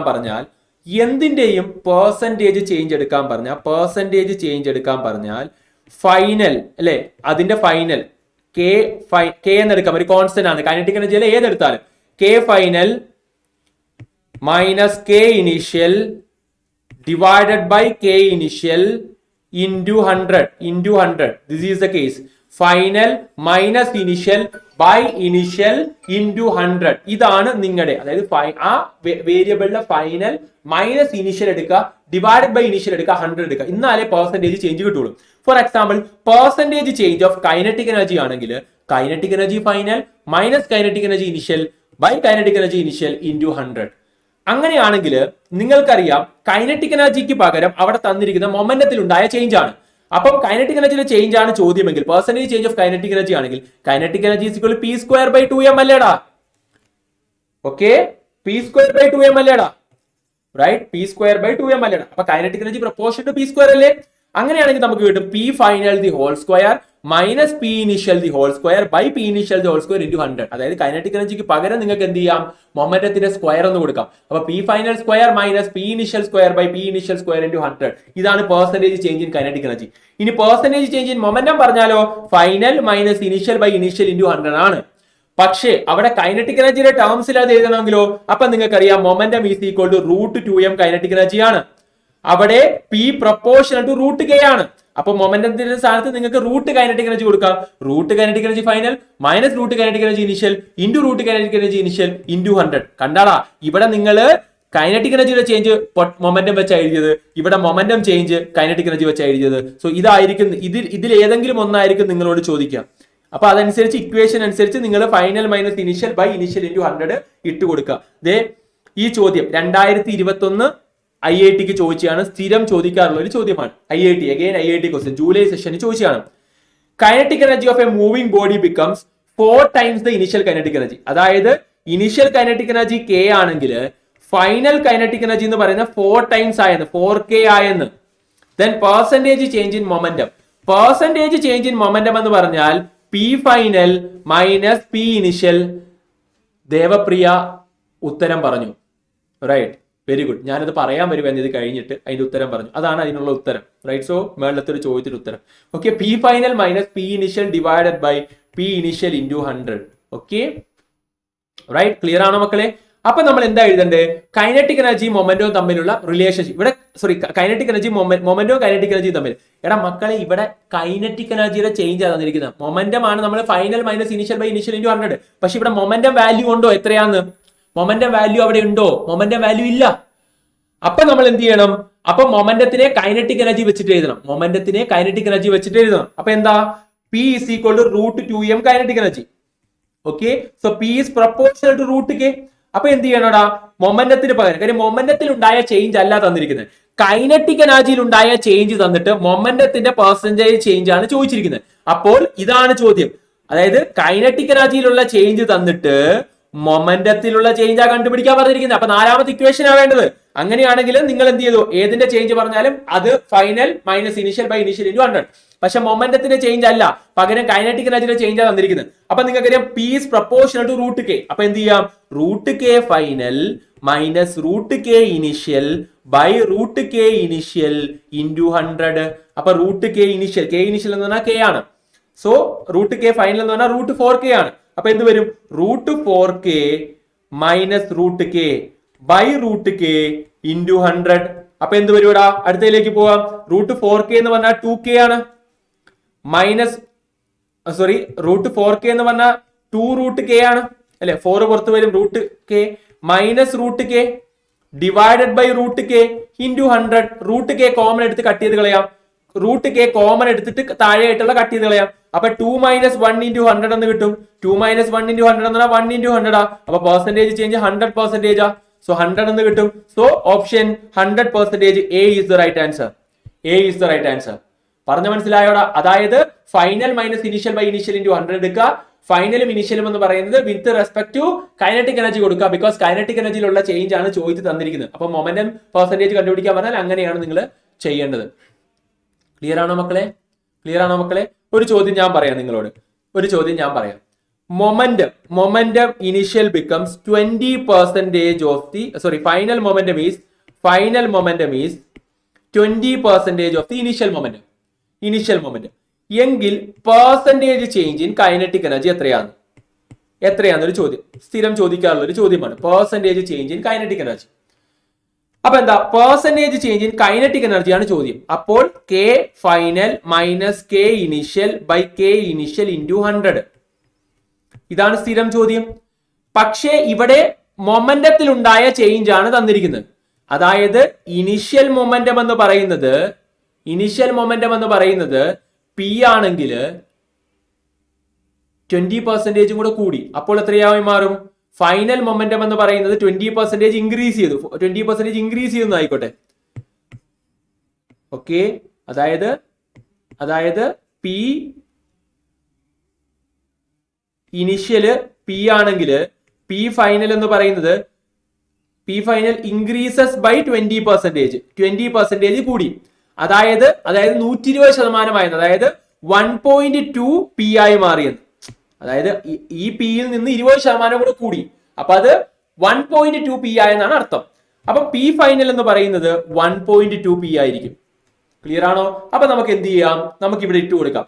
പക്ഷേ ഇവിടെ കൈനറ്റിക് എനർജിയുടെ ഇതേ നമുക്ക് കൈനറ്റിക് എനർജിയുടെ പെർസെന്റേജിൽ ആദ്യത്തെ ഇക്വേഷൻ കൊടുക്കാൻ പറ്റുള്ളൂ. കൈനറ്റിക് എനർജിക്ക് പകരം അവിടെ തന്നിരിക്കുന്ന എന്താണ്? മൊമെന്റം ആണ്. അപ്പൊ മൊമെന്റത്തിലേക്ക് കൈനറ്റിക് എനർജിയെ മാറ്റണം. K equal P square by 2m. അതിനർത്ഥം kinetic energy proportional to P square എന്നാ. അപ്പൊ എന്ത് വരും? P final square minus P initial square by P initial square into 100. P final എന്ന് പറഞ്ഞാൽ 1.2 P ആ. 20% കൂടി. 20% കൂടി എന്ന് പറഞ്ഞാൽ 1.2 ആയി മാറും. സോ ദാറ്റ് ഈസ് ഈക്വൽ എത്ര കിട്ടൂടാ? P final square 1.2 P the whole square minus P square by P square into 100. 1.2 ന്റെ സ്ക്വയർ എന്ന് പറഞ്ഞാൽ 1.44 ആ. അപ്പൊ എത്ര കിട്ടും? 1.44 P minus P by P into 100. This is 0.4 pp അല്ലെ? 0.4 ആണ്. 1.44 1 കുറച്ച 0.44 P ആണ്. ബൈ പി ഇൻറ്റു 100 എന്ന് പറഞ്ഞാൽ പി ക്യാൻസൽ ആണ്, 44% എന്ന് കിട്ടും. 44% കൂടുക. ഓക്കെ, അപ്പം ഇൻക്രീസസ് ബൈ 20% എന്ന് പറഞ്ഞാൽ 1.2 PI എന്നൊക്കെ ഓർത്തോണം. അപ്പോൾ ഇതൊക്കെ ചോദിക്കാവുന്ന ടൈപ്പ് ഓഫ് സിമിലർ ക്വസ്റ്റ്യൻസ് ആണ്. ക്ലിയർ ആണോ മക്കളെ? ക്ലിയർ ആണോ? തീരാറായി ഫൈനലിലേക്ക് കടക്കാണ്. സ്റ്റോപ്പിംഗ് ഡിസ്റ്റൻസ് നിങ്ങൾ ഓൾറെഡി ഇവിടെ പഠിച്ചിട്ടുള്ളതാണ്. എവിടെയാണ് നിങ്ങളുടെ നിങ്ങളുടെ 1 ഡയമെൻഷനിൽ പഠിച്ചതാണ്. സ്റ്റോപ്പിംഗ് ഡിസ്റ്റൻസ് ഈക്വൽ u²/2g അല്ലെ? കാര്യം ഫൈനൽ വെലോസിറ്റി 0 ആയിരിക്കും സ്റ്റോപ്പ് ചെയ്യുന്ന സമയത്ത്, ഇനിഷ്യൽ വെലോസിറ്റി u ആയിരിക്കും. So v² is equal to -2as കൊടുത്താൽ മതി. അപ്പം നമുക്ക് കിട്ടും u²/2a എന്ന് കിട്ടും. u²/2a എന്ന് കിട്ടും. So stopping distance is equal u²/2a. If there is friction ഉണ്ടെങ്കിലോ? ഫ്രിക്ഷൻ ഉണ്ടെങ്കിൽ എയുടെ സ്ഥാനത്ത് μg എന്ന് വരും. മ്യൂ ഉണ്ടാവും അവിടെ, ഏത് കോഎഫിഷ്യന്റ് ഓഫ് ഫ്രിക്ഷൻ ആയിട്ട്. സോ μg എന്ന് വരും. u²/2 μg എന്നാണ് വരിക. s is equal to u²/2 μg എന്നാണ് വരിക. സോ അങ്ങനെയായിരിക്കും. ഫോർ എക്സാമ്പിൾ ഇത് അങ്ങനത്തെ ഒരു ചോദ്യമാണ്. ചോദ്യം കണ്ടപ്പോൾ ഇട്ടെന്ന് മാത്രമേ ഉള്ളൂ. Consider A car moving with A horizontal with a speed of 72 km/h. If the coefficient of static friction is 0.5 ആണെങ്കിൽ shortest distance in which car can be stopped. So S is equal to ഓർത്ത് വെച്ചോടാ u²/2a ആണ് stopping distance. എയുടെ സ്ഥാനത്ത് friction ഉണ്ടെങ്കിൽ 2 μg എന്ന് വരും. അങ്ങനെയാണെങ്കിൽ u² 72 km/h into 5/18 4 × 5 20 m/s 20 m/s. So u² is equal to 20 × 20 divided by 2 × 0.5 × 10. Okay. So ഉത്തരം എത്ര വരും? 400/10 40 മീറ്റർ എന്ന് കിട്ടും. Option B is right answer. So എന്റെ മക്കള് ഈ സ്റ്റോപ്പിംഗ് ഡിസ്റ്റൻസിന്റെ 2 ഇക്വേഷനും ഒന്ന് ഓർത്ത് വെച്ചേക്കണം. ചോദ്യം വന്നാൽ ചെയ്യണം. സോ എനർജി കൺസർവേഷന്റെ ഒരു ഒറ്റ ചോദ്യം ഞാൻ ചെയ്യുകയാണ്. എനർജി കൺസർവേഷന്റെ ചോദ്യങ്ങൾ അധികം നിങ്ങൾ കണ്ടിട്ടില്ല, പക്ഷെ വന്നാൽ നിങ്ങൾ ചെയ്യണം. ഒന്ന് വരിക എന്ന് പറഞ്ഞു കഴിഞ്ഞാൽ സ്പ്രിങ്ങും മാസുമായിട്ടുള്ള കേസ് വരും. അതായത് ഇവിടുത്തെ എനർജി നിങ്ങൾക്കറിയാം, വിത്ത് എ വെലോസിറ്റി v ആണ് പോകുന്നതെങ്കിൽ ½ ആയിരിക്കും. ഇത് സ്പ്രിങ് കംപ്രസ് ചെയ്യുക എന്ന് പറഞ്ഞാൽ അതിന്റെ എനർജി എന്ന് പറഞ്ഞാൽ ½ ആയിരിക്കും. പൊട്ടൻഷ്യൽ എനർജി ആയിരിക്കും. അപ്പം ഈ ½ ആകുന്ന ഇക്വേഷൻ വെച്ചുള്ള ചോദ്യങ്ങൾ ചോദിക്കാറുണ്ട്. അതായത് എത്രത്തോളം കംപ്രസ് ചെയ്തു എന്നുള്ള ടൈപ്പ് ഓഫ് ചോദ്യം. അപ്പോൾ അയാളുടെ കൈനറ്റിക് എനർജി പൊട്ടൻഷ്യൽ എനർജി ആയിട്ട് മാറുകയാണ്. Energy conservation, energy before is equal energy after. So അങ്ങനെ ആകുമ്പോഴത്തേക്കും ഹാഫും കട്ട് ചെയ്ത് പോയാൽ x² ഈസ് ഈക്വൽ mv²/k എന്ന് വരും. x is equal to √mv²/k. ഈ ടൈപ്പ് ചോദ്യങ്ങൾ ചോദിക്കാറുണ്ട്. x കണ്ടുപിടിക്കാൻ ടൈപ്പ് ഓഫ് ചോദ്യങ്ങൾ വരാറുണ്ട്. നമ്മൾ ജനറലി മെക്കാനിക്കൽ എനർജി കൺസർവേഷൻ എന്ന് പറഞ്ഞാൽ kinetic energy initial plus potential energy is equal to kinetic energy final plus potential energy final ആണ്. ഇത് വെച്ച് ഒരുപാട് ചോദ്യങ്ങൾ നമുക്ക് ചെയ്യാൻ പറ്റും. പക്ഷെ അതിനുള്ള സമയം നമുക്കിപ്പോൾ ഇല്ല. ഇപ്പോൾ തന്നെ ഞാൻ എന്റെ എനർജിയുടെ ഏറ്റവും എക്സ്ട്രീമിലാണ് പൊക്കോണ്ടിരിക്കുന്നത്. എന്നാലും ഞാൻ ഒരു ഒറ്റ ചോദ്യം നിങ്ങളെ ചെയ്യിക്കുകയാണ്. ഇത് IIT 2019 വന്നിട്ടുള്ളതാണ്. ഇനി പവറും കൂടെ പറഞ്ഞാൽ മതി. ഒരു 5 ചോദ്യം കൂടെ ചെയ്താൽ കഴിഞ്ഞു. കൊളീഷനിലേക്ക് എത്തി. നമ്മൾ ഓൾറെഡി പറഞ്ഞാണ്. ഒരു 5-6 സ്ലൈഡും കൂടെ മാത്രമേ ഉള്ളൂ. പവറും കൂടെ ഉള്ളൂ. അതോടുകൂടി കഴിയുകയാണിത്. ഓക്കെ. സോ ഇതാണ് നമുക്ക് ഇവിടെ ഉള്ളത്. ഒന്ന് ശ്രദ്ധിക്കുക മക്കളെ, ഒന്ന് ശ്രദ്ധിക്കുക. So a wedge of mass four M. വെഡ്ജിന്റെ മാസ് എന്ന് പറയുന്നത് ഫോറം ആണ് അല്ലെ? വെഡ്ജിന്റെ മാസ് ഫോറം ആണ്. ലൈസ് ഓൺ ഇതിന്റെ മാസ് m ആയിരുന്നു. Lies on a frictionless plane. A particle of mass m approaches the wedge with a speed v. Okay, there is no friction between the particle and plane or between the particle and wedge. ഒരു ഫ്രിക്ഷനും ഇല്ല. The maximum height climbed by the particle on the wedge is given by. അതായത് ഇത് ഇങ്ങനെ വന്ന് climb ചെയ്യുന്ന സമയത്ത് what is happening guys? ഇവര് രണ്ടുപേരും കൂടെ ചേർന്ന് മുമ്പോട്ട് പോകുന്നുണ്ട്. ഇത് m ആണ്, ഇത് 4m ആണ്. എങ്കിലും അയാളുടെ വെലോസിറ്റി ഉള്ളത് കൊണ്ട് തന്നെ ഇയാൾ കുറച്ച് മുകളിലേക്ക് ഹൈറ്റിലേക്ക് പോകുകയും ചെയ്യും. So this is what is happening there. അപ്പം ഇവിടെ ഇതാണ് ബിഫോർ കൊളീഷനിലുള്ള എനർജികൾ, ഇതാണ് ആഫ്റ്റർ കൊളീഷനിലുള്ള എനർജികൾ. There is kinetic energy as well as potential energy also. Because ഈ ഹൈറ്റ് എച്ചിലേക്ക് അയാൾ മൂവ് ചെയ്യണമെങ്കിൽ അവിടെ പൊട്ടൻഷ്യൽ എനർജി ഉണ്ടാവണം. അപ്പം നമ്മൾ എന്ത് ചെയ്യാണ്? ഇവിടെ means kinetic energy plus potential energy constant ആണെന്നുള്ള എനർജി കൺസർവേഷൻ അപ്ലൈ ചെയ്യാൻ പോവാണ്. So initial kinetic energy plus initial potential energy is equal to final kinetic energy plus final potential energy. Okay, അപ്പൊ ഇവർ രണ്ടുപേരും കൂടെ ഒരുമിച്ച് മൂവ് ചെയ്യുന്നുണ്ട്. വിത്ത് വെലോസിറ്റി v' എന്ന് എടുക്കാം. ഓക്കെ, സോ നമുക്ക് എന്ത് ചെയ്യാം? ആദ്യത്തെ കൈനറ്റിക് എനർജി പറയാം. That is ½ into m into velocity v square. Initial potential energy രണ്ടും 0 ആണ്. കാര്യം ഈ മാസം താഴെയാണ്, ഇതും താഴെയാണ്. പ്രത്യേകിച്ച് അവിടെ എനർജി ഒന്നും പൊട്ടൻഷ്യൽ എനർജി mgh കൊണ്ട് വരെ എനർജി ഒന്നുമില്ല. Is equal to K final potential energy വേണം, പ്ലസ് ഫൈനൽ എന്ത് വേണം, സോറി ഫൈനൽ കൈനറ്റിക് എനർജിയും ഫൈനൽ പൊട്ടൻഷ്യൽ എനർജിയും വേണം. സോ പ്ലസ് ഇവിടെ വരുന്നത് എം അല്ലെ, ഏത് മാസമാണ് മുകളിലേക്ക് പോയത്, സ്മോൾ എം ആണ്. M into G into H ആണ്. അപ്പൊ ഇവിടുത്തെ എന്ത് വേണം, കൈനറ്റിക് എനർജി വേണം. കൈനറ്റിക് എനർജി വേണമെങ്കിൽ ഈ രണ്ട് മാസിന്റെയും കൂടെ വെലോസിറ്റി വേണം, എങ്കിലേ പറ്റുള്ളൂ. വെലോസിറ്റി കിട്ടാൻ വേണ്ടി സാധാ കൊളീഷനിൽ എന്താ ചെയ്യുക, മൊമെന്റം കൺസർവേഷൻ അപ്ലൈ ചെയ്യും. മൊമെന്റം കൺസർവേഷൻ അപ്ലൈ ചെയ്തോ, അതായത് ഈ മാസിന്റെ വെലോസിറ്റി എം വി ആണ്, m V.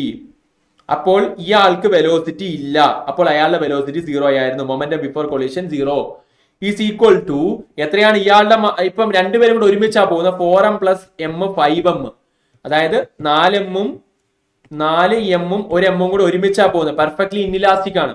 Plus v dash, sorry into v dash, അയാളുടെ കോമൺ വെലോസിറ്റി ആണ് v dash. So v dash is equal to M v by 5m, so that is equal to v by 5. അപ്പം final velocity എന്ന് പറയുന്നത് v by 5 ആയിരിക്കും. So അപ്പം അങ്ങനെയാണെങ്കിൽ രണ്ടുപേരുടെയും കൂടെ വെലോസിറ്റി കിട്ടിയാൽ രണ്ടുപേരുടെയും കൂടെ കൈനറ്റിക് എനർജി എഴുതി കൂടെയാടാ. രണ്ടുപേരുടെയും കൂടെ വെലോസിറ്റി കിട്ടി, രണ്ടുപേരുടെയും കൂടെ വെലോസിറ്റി കിട്ടിയാൽ നിങ്ങൾ ഓർക്കുക, രണ്ടുപേരുടെയും കൂടെ വെലോസിറ്റി കിട്ടിയാൽ നിങ്ങൾക്ക് എന്ത് ചെയ്യാം, രണ്ടുപേരുടെയും കൂടെ കൈനറ്റിക് എനർജി എഴുതി കൂടെ, റൈറ്റ്? നോക്കുക, രണ്ടുപേരുടെയും കൂടെ കൈനറ്റിക് എനർജി എഴുതാൻ പോവാണ്. കൈനറ്റിക് എനർജി എത്ര വരും നോക്ക്, ഇവിടെ നോക്ക്. Kinetic energy is equal to നോക്ക് half into velocity v by 5 എന്ന് കിട്ടി. രണ്ടുപേരുടെയും കൂടെ വെലോസിറ്റി കുറയും, രണ്ടുപേരും കൂടെ ഒരുമിച്ച് പോകുമ്പോൾ.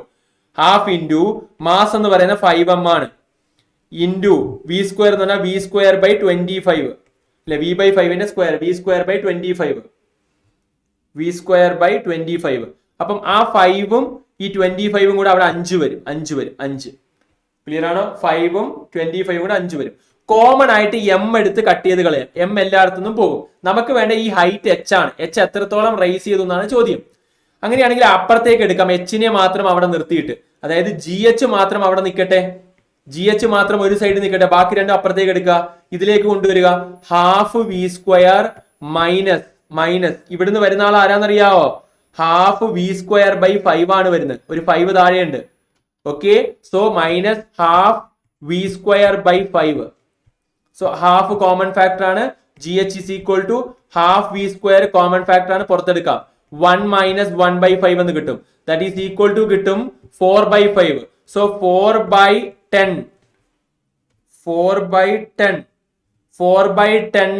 അല്ലെ, 4 ബൈ 10, കാര്യം ഈ താഴെ വരുന്ന 5ഉം ഈ 2ഉം കൂടെ 10 ആകും അല്ലെ. 5 മൈനസ് 1 4 ബൈ 10 വി സ്ക്വയർ എന്ന് കിട്ടും, ജി എച്ച്. സോ എച്ച് കിട്ടും 4 V square by 10g. So 4ഉം 10ഉം കട്ട് ചെയ്താൽ 5 വി സ്ക്വയർ ബൈ 5g എന്ന് കിട്ടും മക്കളെ. V square by 5g is the answer. V square by 5g, sorry 2v square by 5g, sorry cut ചെയ്താൽ 2v square by 5g, 2 ഇവിടെ ഉണ്ടാവില്ല അല്ലെ, 2v square by 5g, I'm sorry 2v square by 5g, 2v square by 5g ഉണ്ട് അവിടെ, option C. Okay, 2v square by 5g. അവർ move ചെയ്യും, രണ്ടുപേരും friction less ആണെന്ന് പറയുന്നുണ്ട്. ഫ്രിക്ഷൻ ഉണ്ടെങ്കിൽ രണ്ടുപേരും നിൽക്കുള്ളൂ, ഫ്രിക്ഷൻ ലെസ് ആണ്, രണ്ടുപേരും കൂടെ ഒരുമിച്ച് പോകും. ഒരു IIT ചോദ്യമാണ്, വെറുതെ തന്നു എന്ന് മാത്രമേ ഉള്ളൂ. Right, let us move to our final topic, power എന്ന അവസാന ടോപ്പിക്കിലേക്ക് കയറുക. എടാ മനസ്സിലായോടാ, ക്ലിയർ ആണോ? ഇത്രയും മനസ്സിലായെങ്കിൽ നമുക്ക് എനർജി കൺസർവേഷൻ നിങ്ങൾ ഒന്ന് ജസ്റ്റ് ഒന്നും കൂടെ റിവൈസ് ചെയ്താൽ മതി, കിട്ടിക്കോളും. അതേ ടൈപ്പ് ഒരു ചോദ്യം, energy before collision after collision equate ചെയ്യാന്ന് മാത്രമേ ഉള്ളൂ. ഇത്രയും ക്ലിയർ ആണെങ്കിൽ കമന്റ് ബോക്സിൽ പറയാം, നമുക്ക് പവർ എന്ന അവസാന സെഷനും കൊണ്ട് ഇത് ഫിനിഷ് ചെയ്യാം. തീർന്നു. ഓക്കെ,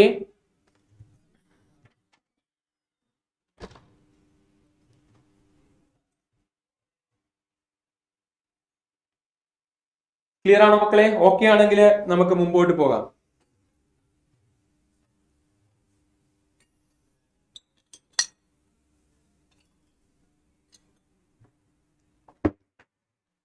ക്ലിയർ, ഫൈനൽ ടോപ്പിക് ആണ് പവർ. പവറിലേക്ക് നമ്മൾ എടുക്കാം. പവർ അവസാന topic.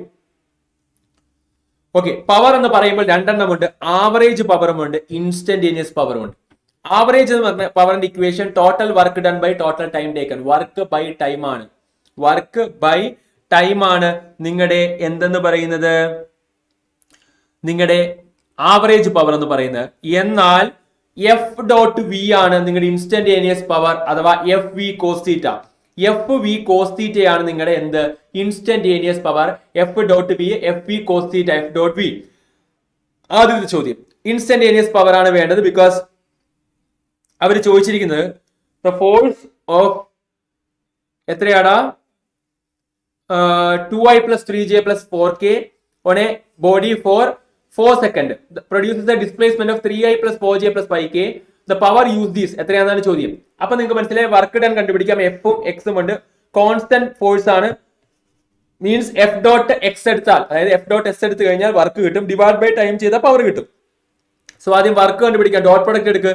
2 into 3 6 plus 3 into 4 3 12 5 into 4 20 32 plus 6 38 work കിട്ടി. പവർ എന്ന് പറഞ്ഞാൽ 38 ബൈ ടൈം ആയ 4 38 ബൈ 4 എന്ന് പറഞ്ഞാൽ 9.5 ആണ്.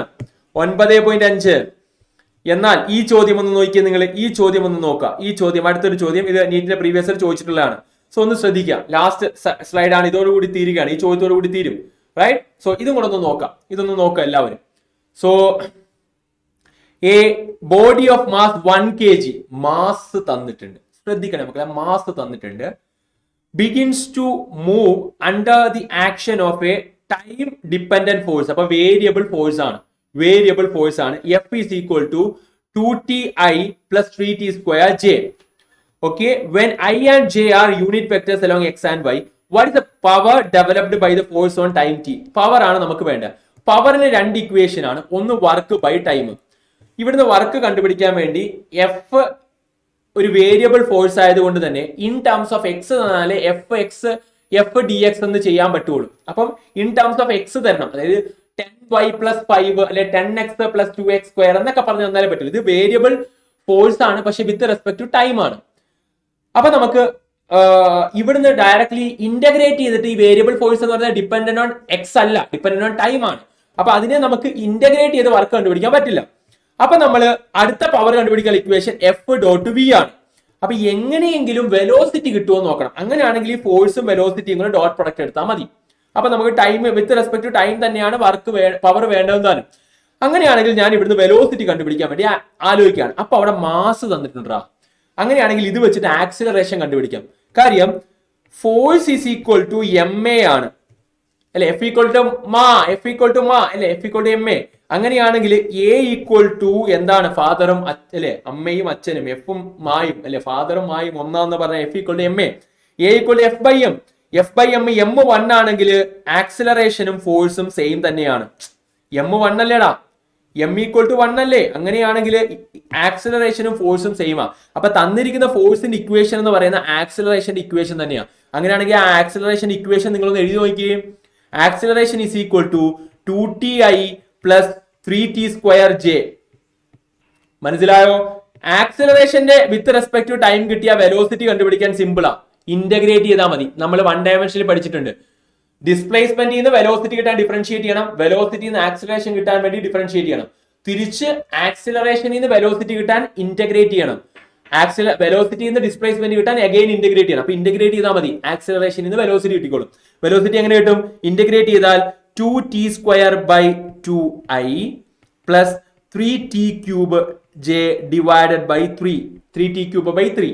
അങ്ങനെയാണെങ്കിൽ ഈ 2ഉം 2ഉം കട്ട് ചെയ്ത് പോകും, 3ഉം 3ഉം കട്ട് ചെയ്ത് പോകും. ഉത്തരം t square i plus t cube j എന്ന് കിട്ടി. വെലോസിറ്റി കിട്ടി.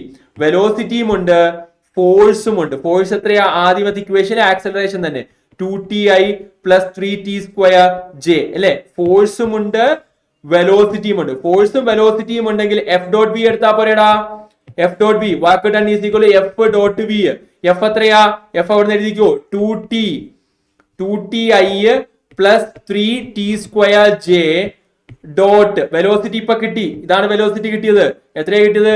T square I plus T cube J. Dot എടുക്കുമ്പോ ഐയും കൂടെ മൾട്ടിപ്ലൈ ചെയ്ത് എഴുതണം. ഐയും കൂടെ മൾട്ടിപ്ലൈ ചെയ്യുമ്പോൾ 2t ക്യൂബ് എന്ന് കിട്ടും. പ്ലസ് ജെയും കൂടെ മൾട്ടിപ്ലൈ ചെയ്താൽ 3t റേസ് ടു 5 എന്ന് കിട്ടും. This is the power. So work done അല്ലോ, പവർ അല്ലേ. Power, I'm sorry, power. Okay, power is equal F dot v. 2t cube plus 3t raise to 5W അഥവാ option D ആണ് correct ആയിട്ടുള്ള answer. ഇനി last and final ഈ ചാപ്റ്ററിൽ നിന്ന് ചോദിക്കാവുന്ന പവറിൽ നിന്ന് ചോദിക്കാവുന്ന അടുത്ത ഒരു കാര്യം കൂടെ ഒന്ന് പറയുകയാണ്. കോൺസ്റ്റന്റ് പവർ എന്നൊരു കോൺസെപ്റ്റ്. അതായത് കോൺസ്റ്റന്റ് പവർ സപ്ലൈ ചെയ്യുകയാണെങ്കിൽ if you are supplying A constant power ആണ് നമ്മൾ സപ്ലൈ ചെയ്യുന്നതെന്നിരിക്കട്ടെ. ഓക്കെ, കോൺസ്റ്റന്റ് പവർ ആണ് സപ്ലൈ ചെയ്യുന്നതെന്നിരിക്കട്ടെ. ഓക്കെ, ആ കേസിൽ ഉള്ള ഡിസ്പ്ലേസ്മെന്റ്, ആ കേസിലുള്ള വെലോസിറ്റി, ആ കേസിലുള്ള ആക്സിലറേഷൻ, ഇത് മൂന്നും എങ്ങനെയാണ് ടൈമുമായിട്ട് ബന്ധപ്പെടുന്നത് എന്നുള്ള, ടൈമുമായിട്ട് എങ്ങനെയാണ് ഇയാൾ ബന്ധപ്പെടുന്നതെന്നുള്ള ഈ ടൈമുമായിട്ടുള്ള ബന്ധം എപ്പോഴും ചോദിക്കും. വേണമെങ്കിൽ ഫോഴ്സും ചോദിക്കാം. അപ്പം അതിനുവേണ്ടി നമ്മൾ ജസ്റ്റ് ഒന്ന് ആ ഒരു ഡെറിവേഷൻ എഴുതിയിട്ട് ആ 3 റിലേഷൻ ഒന്ന് പഠിച്ചിട്ട് എന്നിട്ട് നമ്മൾ 2 ചോദ്യം കൂടെ നോക്കിക്കഴിഞ്ഞാൽ ഇത് കഴിഞ്ഞു. ഇത് കാണാൻ പഠിക്കുന്നതാണ് നല്ലത്. അല്ലെങ്കിൽ നിങ്ങൾക്ക് ഡിറൈവ് ചെയ്തെടുക്കണമെങ്കിൽ നിങ്ങൾക്ക് എപ്പോഴും വേണമെങ്കിലും ഡിറൈവ് ചെയ്തെടുക്കാം. സോ നോക്കണം മക്കളെ, പവർ ഈസ് ഈക്വൽ ടു നിങ്ങൾക്കറിയാം ഫോഴ്സ് ഇൻറ്റു വെലോസിറ്റി ആണ്. എങ്കിൽ ഫോഴ്സ് ഈസ് ഈക്വൽ ടു എന്തായിരിക്കും? പവർ ബൈ വെലോസിറ്റി ആണ്. ഫോഴ്സിന് പകരം MA കൊടുത്താൽ ഇതിനെ A equal to P by MV എന്ന് കിട്ടത്തില്ലേ? അങ്ങനെയാണെങ്കിൽ Aക്ക് പകരം dV ബൈ dt എന്ന് കൊടുക്കാം. എന്നിട്ട് V ഒരുമിച്ചും T ഒരേ സൈഡിലേക്കും കൊണ്ടുവന്നിട്ട് നമുക്ക് എന്ത് ചെയ്യാം? രണ്ടിടത്തും ഇന്റഗ്രേറ്റ് ചെയ്യാം. VA ഇന്റഗ്രേറ്റ് ചെയ്താൽ V²/2 ആണ്. ഒരു കോൺസ്റ്റന്റിനെ വെറുതെ ഇന്റഗ്രേറ്റ് ചെയ്താൽ അവരൊരു ടൈം വരും. വിത്ത് റെസ്പെക്ട് ടു DT വെച്ച് നമ്മൾ ഇന്റഗ്രേറ്റ് ചെയ്താൽ അവ ടൈം വെറുതെ വരും. അപ്പൊ നമുക്ക് വെലോസിറ്റിയുടെ ഇക്വേഷൻ കിട്ടും. വെലോസിറ്റിയുടെ ഫസ്റ്റ് ഇക്വേഷൻ, വെലോസിറ്റിയുടെ ഇക്വേഷൻ കിട്ടി. നിങ്ങൾ ഇത് മാത്രം കാണാൻ പഠിച്ചാൽ മതി. ഞാൻ എങ്ങനെ വന്നു എന്ന് പറയുന്നുള്ളൂ. √2pt/m എന്ന് കിട്ടും. √2pt/m. Velocity is equal to 2pt/m. So that is equal to കിട്ടി വെലോസിറ്റി പ്രൊപ്പോർഷണൽ ടു t⁻½ ആയിരിക്കും. അതാണ് ഒന്നാമത്തെ relation, velocity proportional to t⁻². അടുത്തത് നമ്മൾ വെലോസിറ്റിക്ക് പകരം dx/dt എടുത്തിട്ട് വീണ്ടും ഇതുപോലെ തന്നെ നമ്മൾ ഒന്നും കൂടെ എന്ത് ചെയ്താൽ ഇന്റഗ്രേറ്റ് ചെയ്താൽ x കിട്ടും. അപ്പോൾ നമ്മൾ t⁻½ ഇന്റഗ്രേറ്റ് ചെയ്യുക. t⁻½ ഇന്റഗ്രേറ്റ് ചെയ്ത് കഴിഞ്ഞാൽ t⁻½ + 1 എന്ന് കിട്ടും. By ½ + 1. So that is equal to എത്ര വരും? 3/2 എന്ന് വരും. സോ അതാണ് അടുത്ത നിങ്ങൾ മനസ്സിലാക്കേണ്ടത്. ഒന്നും കൂടി ഇന്റഗ്രേറ്റ് ചെയ്യുമ്പോഴത്തേക്കും x പ്രൊപ്പോർഷണൽ ടു ഇന്റഗ്രേറ്റ് ചെയ്യുന്നതുകൊണ്ട് തന്നെ ½ + 1 വരുന്നതുകൊണ്ട് തന്നെ t⁻³ പ്രൊപ്പോർഷണൽ. അപ്പൊ രണ്ടാമത്തെ കിട്ടി displacement is proportional to t⁻³. അപ്പോൾ v യും കിട്ടി x ഉം കിട്ടി. ഇനി ആക്സിലറേഷൻ ആണ് നിങ്ങൾക്ക് വേണ്ടത്. നിങ്ങൾക്കറിയാം x is equal to ½at² ആണ് അല്ലേ? അപ്പോൾ acceleration is proportional to x/t². x നിങ്ങൾക്കറിയാം കോൺസ്റ്റന്റ് പവർ ആണെങ്കിൽ t⁻³ ആണ് പ്രൊപ്പോർഷണൽ, ഡിവൈഡഡ് ബൈ t². അങ്ങനെയാണെങ്കിൽ ഇത് മുകളിലേക്ക് വരുമ്പോൾ പ്രൊപ്പോർഷണൽ ടു t⁻⁻½ എന്ന് കിട്ടും. സോ ഇത് അടുത്ത ഒരു കേസാണ്. അപ്പൊ ഈ 3 കാര്യങ്ങളാണ് നിങ്ങൾ പഠിക്കേണ്ടത്. t⁻⁻½ എന്ന് ഇപ്പൊ കിട്ടിയ ആക്സിലറേഷൻ കിട്ടിയ പോലെ വെലോസിറ്റി പ്രൊപ്പോർഷണൽ ടു t⁻½ ആയിരിക്കും. ഒന്നും കൂടെ ഇന്റഗ്രേറ്റ് ചെയ്ത് കിട്ടുന്ന x എന്ന് പറയുന്ന പ്രൊപ്പോർഷണൽ ടു t⁻³ ആയിരിക്കും. എങ്ങനെയാണെങ്കിൽ ആക്സിലറേഷൻ x/t² ആയതുകൊണ്ട് അത് പ്രൊപ്പോർഷണൽ ടു t⁻⁻½ ആയിരിക്കും. അപ്പൊ എന്തൊക്കെയാടാ പറഞ്ഞത്? വെലോസിറ്റി പ്രൊപ്പോർഷണൽ ടു t⁻½ ആയിരിക്കും. ഒന്നും കൂടെ ഇന്റഗ്രേറ്റ് ചെയ്ത് കിട്ടുന്ന തിരിച്ചു കിട്ടുന്ന x എന്ന് പറയുന്നത് ഒരു 1 കൂടെ കൂട്ടിയ 3/2 ആയിരിക്കും. ആക്സിലറേഷൻ ഈസ് ഈക്വൽ x/t² ആയതുകൊണ്ട് പ്രൊപ്പോർഷണൽ ടു x അല്ലെ, x ഈസ് ഈക്വൽ ½ ആയതുകൊണ്ട് a ഈക്വൽ x/t² ആയതുകൊണ്ട് നിങ്ങൾക്ക് പറയാം acceleration is proportional to t⁻⁻½ ആയിരിക്കും. ഇത് 3ഉം ചോദിക്കാം. ഫോഴ്സും ഒരു തവണ ചോദിച്ചിട്ടുണ്ട്. √MP/2 ഇൻറ്റു t⁻⁻½ എന്നായിരുന്നു ഉത്തരം വന്നിരുന്നത്. ഇത് ചോദിക്കാറുള്ളതാണ്. ആക്സിലറേഷൻ എന്തായിട്ടാണോ പ്രൊപ്പോർഷണൽ, ഫോഴ്സും അതായിട്ട് തന്നെയാണ് പ്രൊപ്പോർഷണൽ വരിക. ഇതൊരു തവണ ചോദിച്ചിട്ടുണ്ട്, ഓർത്തോണം. റൈറ്റ്? സോ വിത്ത് ദാറ്റ് നമ്മൾ എന്ത് ചെയ്യുകയാണ്? നമ്മൾ ഫിനിഷ് ചെയ്യുകയാണ്. ഫൈനൽ ചോദ്യം, final question. A body is moved along a straight line with a constant power. Distance moved by the body is proportional to time. X is proportional to t⁻³ X is proportional to t⁻³. So option C is the right answer. Okay, C is the right answer. So അടുത്തത് നോക്കണം മക്കളെ. A car of mass m start from rest and accelerates so that instantaneous power delivered to the car has a constant magnitude p0. Instantaneous velocity of the car is proportional to, velocity is proportional to t⁻² ആണ്. Okay, so option B is right answer. അപ്പൊ ഇതൊക്കെ ചോദിക്കാവുന്നതാണ്. പിന്നെ ഓർത്തോണം acceleration proportional to t⁻⁻². With this it's done. Thank you. Thank you. Right, clear ആണോ മക്കളെ? Right, after the live get upload ഇത്രയും ആൾക്കാർ ഇവിടെ തന്നെ ഉണ്ട് still right now. ഓക്കെ, എല്ലാവരും ഇത്ര ആൾക്കാരും കമന്റ് ഒക്കെ ചെയ്യണേ. റൈറ്റ്, ഇത് റെക്കോർഡ് വീഡിയോ അപ്ലോഡ് ആയി കഴിയുമ്പോൾ എന്നാലേ ആളുകൾ ഇത് കാണുകയുള്ളൂ. ഇല്ലെങ്കിൽ ആൾക്കാർ എടുത്ത് നോക്കുക കമന്റ് ബോക്സ് ആയിരിക്കും. അപ്പം നല്ല ക്ലാസ്സാണ്, കുട്ടികളൊക്കെ കാണും. നിങ്ങളൊക്കെ എന്ത് ചെയ്യണം, നല്ല കമന്റ് ഒക്കെ ഇട്ട് അത് നമ്മളെ മോട്ടിവേറ്റും ചെയ്യും. നിങ്ങൾക്ക് തരുന്ന നല്ല ഫീഡ്ബാക്ക് ഒക്കെയാണ് നമുക്ക് വീണ്ടും വീണ്ടും ഈ കണ്ടന്റ് ഒക്കെ ചെയ്യാൻ. റൈറ്റ്, സോ ഇത്രയും നേരം കൊണ്ട് ഈ ചാപ്റ്റർ തീർക്കുക ഇറ്റ്സ് വെരി ടാസ്ക്. ഇതൊരു ഹെർക്കൂലിയൻ ടാസ്ക് എടുത്താലേ ഇത്രയും നേരം കൊണ്ട് ഈ ടോപ്പിക്ക് തീർക്കാൻ പറ്റുള്ളൂ. റൈറ്റ്, ബിക്കോസ് ഏകദേശം 70 സ്ലൈഡോളം നമ്മൾ ഇത്രയും ടൈം കൊണ്ട് തീർത്തു. റൈറ്റ്, സോ ഇത്രയും നിങ്ങൾ പഠിക്കുക. എന്തൊക്കെയാണ് നമ്മൾ പഠിച്ച ഇത്രയൊക്കെ ഉള്ളൂ. ആദ്യം നമ്മൾ പഠിച്ചതെന്ന് പറഞ്ഞാൽ ഇപ്പൊ അല്ലേ ഓരോ ഇൻസ്റ്റിറ്റ്യൂട്ടും സൈലം എന്ന് പറയുന്നത് ഇപ്പം നിങ്ങൾക്ക് സൈലത്തിന്റെ കുട്ടികൾക്ക് മാത്രം നമ്മൾ ക്ലാസ്സുകളെല്ലാം നന്നായി പ്രൊവൈഡ് ചെയ്യുന്ന പോലെ തന്നെ ഇപ്പൊ ബാക്കിയുള്ളവരെ സപ്പോർട്ട് ചെയ്യുന്നുണ്ട്. ഇപ്പൊ സൈലത്തിനെ സംബന്ധിച്ചിടത്തോളം ആകെ എയിം എന്ന് പറയുന്നത് നിങ്ങളെ സപ്പോർട്ട് ചെയ്യുക, ലാസ്റ്റ് സമയം നിങ്ങളെ സപ്പോർട്ട് ചെയ്ത് മുമ്പോട്ട് കൊണ്ടുവരിക. റൈറ്റ്, പിന്നെ സൈലം എന്ന പ്ലാറ്റ്ഫോമിന്റെ ആ ഒരു എന്താണ് അതിന്റെ ക്വാളിറ്റി എന്നുള്ളത് നിങ്ങളോട് മനസ്സിലാക്കി തരിക നിങ്ങൾക്ക്. റൈറ്റ്, അതുകൊണ്ട് റൈറ്റ് ഓപ്പൺലി സ്പീക്കിംഗ് റൈറ്റ് നിങ്ങൾ ഇങ്ങനത്തെ ക്ലാസ്സുകൾ ഉണ്ട് കേരളത്തിൽ എന്ന് മനസ്സിലാക്കണം. റൈറ്റ്, ഇങ്ങനെ സപ്പോർട്ട് ചെയ്യുന്ന പ്ലാറ്റ്ഫോമുകൾ ഉണ്ടെന്നുള്ളത് മാത്രമാണ് നമ്മൾ ചെയ്യുന്നത്. റൈറ്റ്, സോ നമ്മൾ ആദ്യം ചെയ്തതെന്ന് പറഞ്ഞു കഴിഞ്ഞാൽ നിങ്ങൾക്കറിയാം വർക്കാണ്. ഫസ്റ്റ് നമ്മൾ വർക്ക് പഠിച്ചു, പിന്നെ നമ്മൾ എനർജി പഠിച്ചു, പിന്നെ നമ്മൾ പവർ പഠിച്ചു, പിന്നെ നമ്മൾ കൊളീഷൻ പഠിച്ചു. സോ ഇത്രയേ ഉള്ളൂ. വർക്കിനകത്ത് ആദ്യമേ F.X വെച്ചിട്ട് പിന്നെ വർക്ക് എനർജി തിയറം വെച്ചിട്ട് ഇന്റഗ്രൽ F.dx വെച്ചിട്ട് ഇത് 3 വെച്ച് വർക്ക് കണ്ടുപിടിക്കാൻ ചോദിക്കും. പിന്നെ mgl/2n² ചോദിക്കും. ഓക്കെ, ഇത് രണ്ടും ഓർത്തോണം ഇവിടെ വർക്കിനകത്ത്. ഈ 3 കാര്യങ്ങളും ചോദിക്കാവുന്നതാണ്. ഇനി രണ്ടാമത്തെ എന്ന് പറഞ്ഞാൽ എനർജിയാണ്. എനർജി 2 തരമാണ് വരാറ്. Kinetic energy is equal P²/2m വെച്ചിട്ട് K ഇൻവേഴ്സ്ലി പ്രൊപ്പോർഷണൽ ടു മാസും P is equal to √2m K വെച്ചിട്ട് P പ്രൊപ്പോർഷണൽ ടു √m വെച്ചിട്ട് എന്ത് ചെയ്യാം, നമുക്ക് സെറ്റ് ചെയ്യാവുന്നതാണ്. ഇനി ഇവിടെ എനർജിക്കകത്ത് പിന്നെ എനർജി കൺസർവേഷൻ വെച്ചൊക്കെ വരാം. പിന്നെ P ഫൈനൽ അല്ലെ final minus initial by initial into 100 വെച്ച് ചോദ്യങ്ങൾ ചോദിക്കാം. പവറിനകത്ത് നിങ്ങൾക്ക് F.V വെച്ച് ചോദ്യം ചെയ്യാം, വർക്ക് ബൈ ടൈം വെച്ചും ചോദ്യം ചെയ്യാം. പിന്നെ വരുന്നതെന്ന് പറഞ്ഞാൽ T⁻1/2 ആണ് നിങ്ങളുടെ വെലോസിറ്റി, T⁻3/2 ആണ് നിങ്ങളുടെ ഡിസ്പ്ലേസ്മെന്റ്, T⁻⁻½ ആണ് നിങ്ങളുടെ ആക്സിലറേഷൻ. ഓക്കെ, സോ ഇതുവരെയും നിങ്ങൾക്ക് ചോദ്യം ചോദിക്കാവുന്നതാണ്. ഇനി അടുത്തതെന്ന് പറഞ്ഞു കഴിഞ്ഞാൽ കൊളീഷൻ ആണ്. കൊളീഷൻ എന്ന് പറയുമ്പോഴത്തേക്കും നമുക്ക് അറിയാം ഇൻഇലാസ്റ്റിക് ഉണ്ട്, ദെൻ ഇലാസ്റ്റിക് ഉണ്ട്, ദെൻ അവസാനത്തെ ആണ് പെർഫെക്റ്റ്ലി ഇൻഇലാസ്റ്റിക്. ഇൻഇലാസ്റ്റിക് എന്ന് പറഞ്ഞാൽ എങ്ങനെയാണ് ചെയ്യുക? ഒരു ഇൻഇലാസ്റ്റിക് കൊളീഷൻ ആണെങ്കിൽ അതിനകത്ത് നിങ്ങൾ ചെയ്യേണ്ടത് എങ്ങനെയാണെന്ന് ചോദിച്ചു കഴിഞ്ഞാൽ ഇത്രയേ ഉള്ളൂ. ഒരു ഇൻഇലാസ്റ്റിക്കിനകത്താണെങ്കിൽ ആദ്യമേ നിങ്ങൾ momentum conservation, then go for എന്താണ് മൊമെന്റം കൺസർവ് ആയോ എന്ന് ചോദിച്ചു കഴിഞ്ഞാൽ അടുത്തതിലേക്ക് പോകുക. ഏത് ഇയുടെ ഇക്വേഷൻ വെച്ചിട്ട് ഇ കഴിഞ്ഞാൽ ഏറ്റവും അവസാനം ഇയും കഴിഞ്ഞാൽ മാത്രമാണ് നിങ്ങൾ എന്ത് ചെയ്യേണ്ടത്? ഇയും കഴിഞ്ഞാൽ മാത്രമാണ് ΔK/K. അവിടെ K ലോസ് ഉണ്ട്. എന്നാൽ ഇലാസ്റ്റിക് ആകുമ്പോൾ K ലോസ് ഇല്ല, K ട്രാൻസ്ഫേർഡ് ആണ്. എന്ന് പറഞ്ഞാൽ ഫസ്റ്റിന്റെ ലോസ് സെക്കൻഡിന് കിട്ടി എന്നാണ് അർത്ഥം. 1 - m1 - m2/m1 + m2 the whole square. Clear ആണോ? And last and final right perfectly inelastic ആണെങ്കിൽ ΔK/K ലോസ് ഉണ്ട്. സോ അത് കണ്ടുപിടിക്കാൻ വേണ്ടി നിങ്ങൾക്ക് ഇക്വേഷൻ പഠിച്ചിട്ടുണ്ട്, രണ്ടുപേരും കൂടെ ചേർന്ന് പോകുന്നത്. ഇത്രയുമാണ് work energy തിയറത്തിന്റെ as A whole. Thank you guys, by, love you.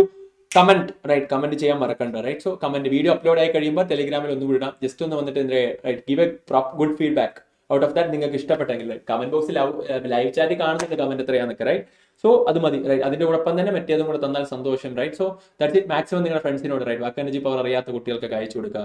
Thank U. Video ഇടണമെന്ന് ചോദിക്കുന്നുണ്ട്. സോ അത് നമുക്കൊരു വീഡിയോ കൂടെ വരും. റൈറ്റ്, ഇപ്പം നിങ്ങൾ ഫോക്കസ് ചെയ്യുക ഈ എക്സാമിന് നന്നായിട്ട്. നിങ്ങൾ അടിപൊളിയായിട്ട് നോക്കി പോവാം.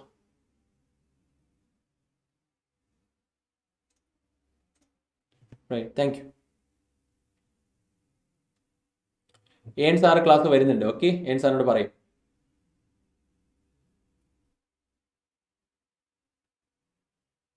Okay, thank U.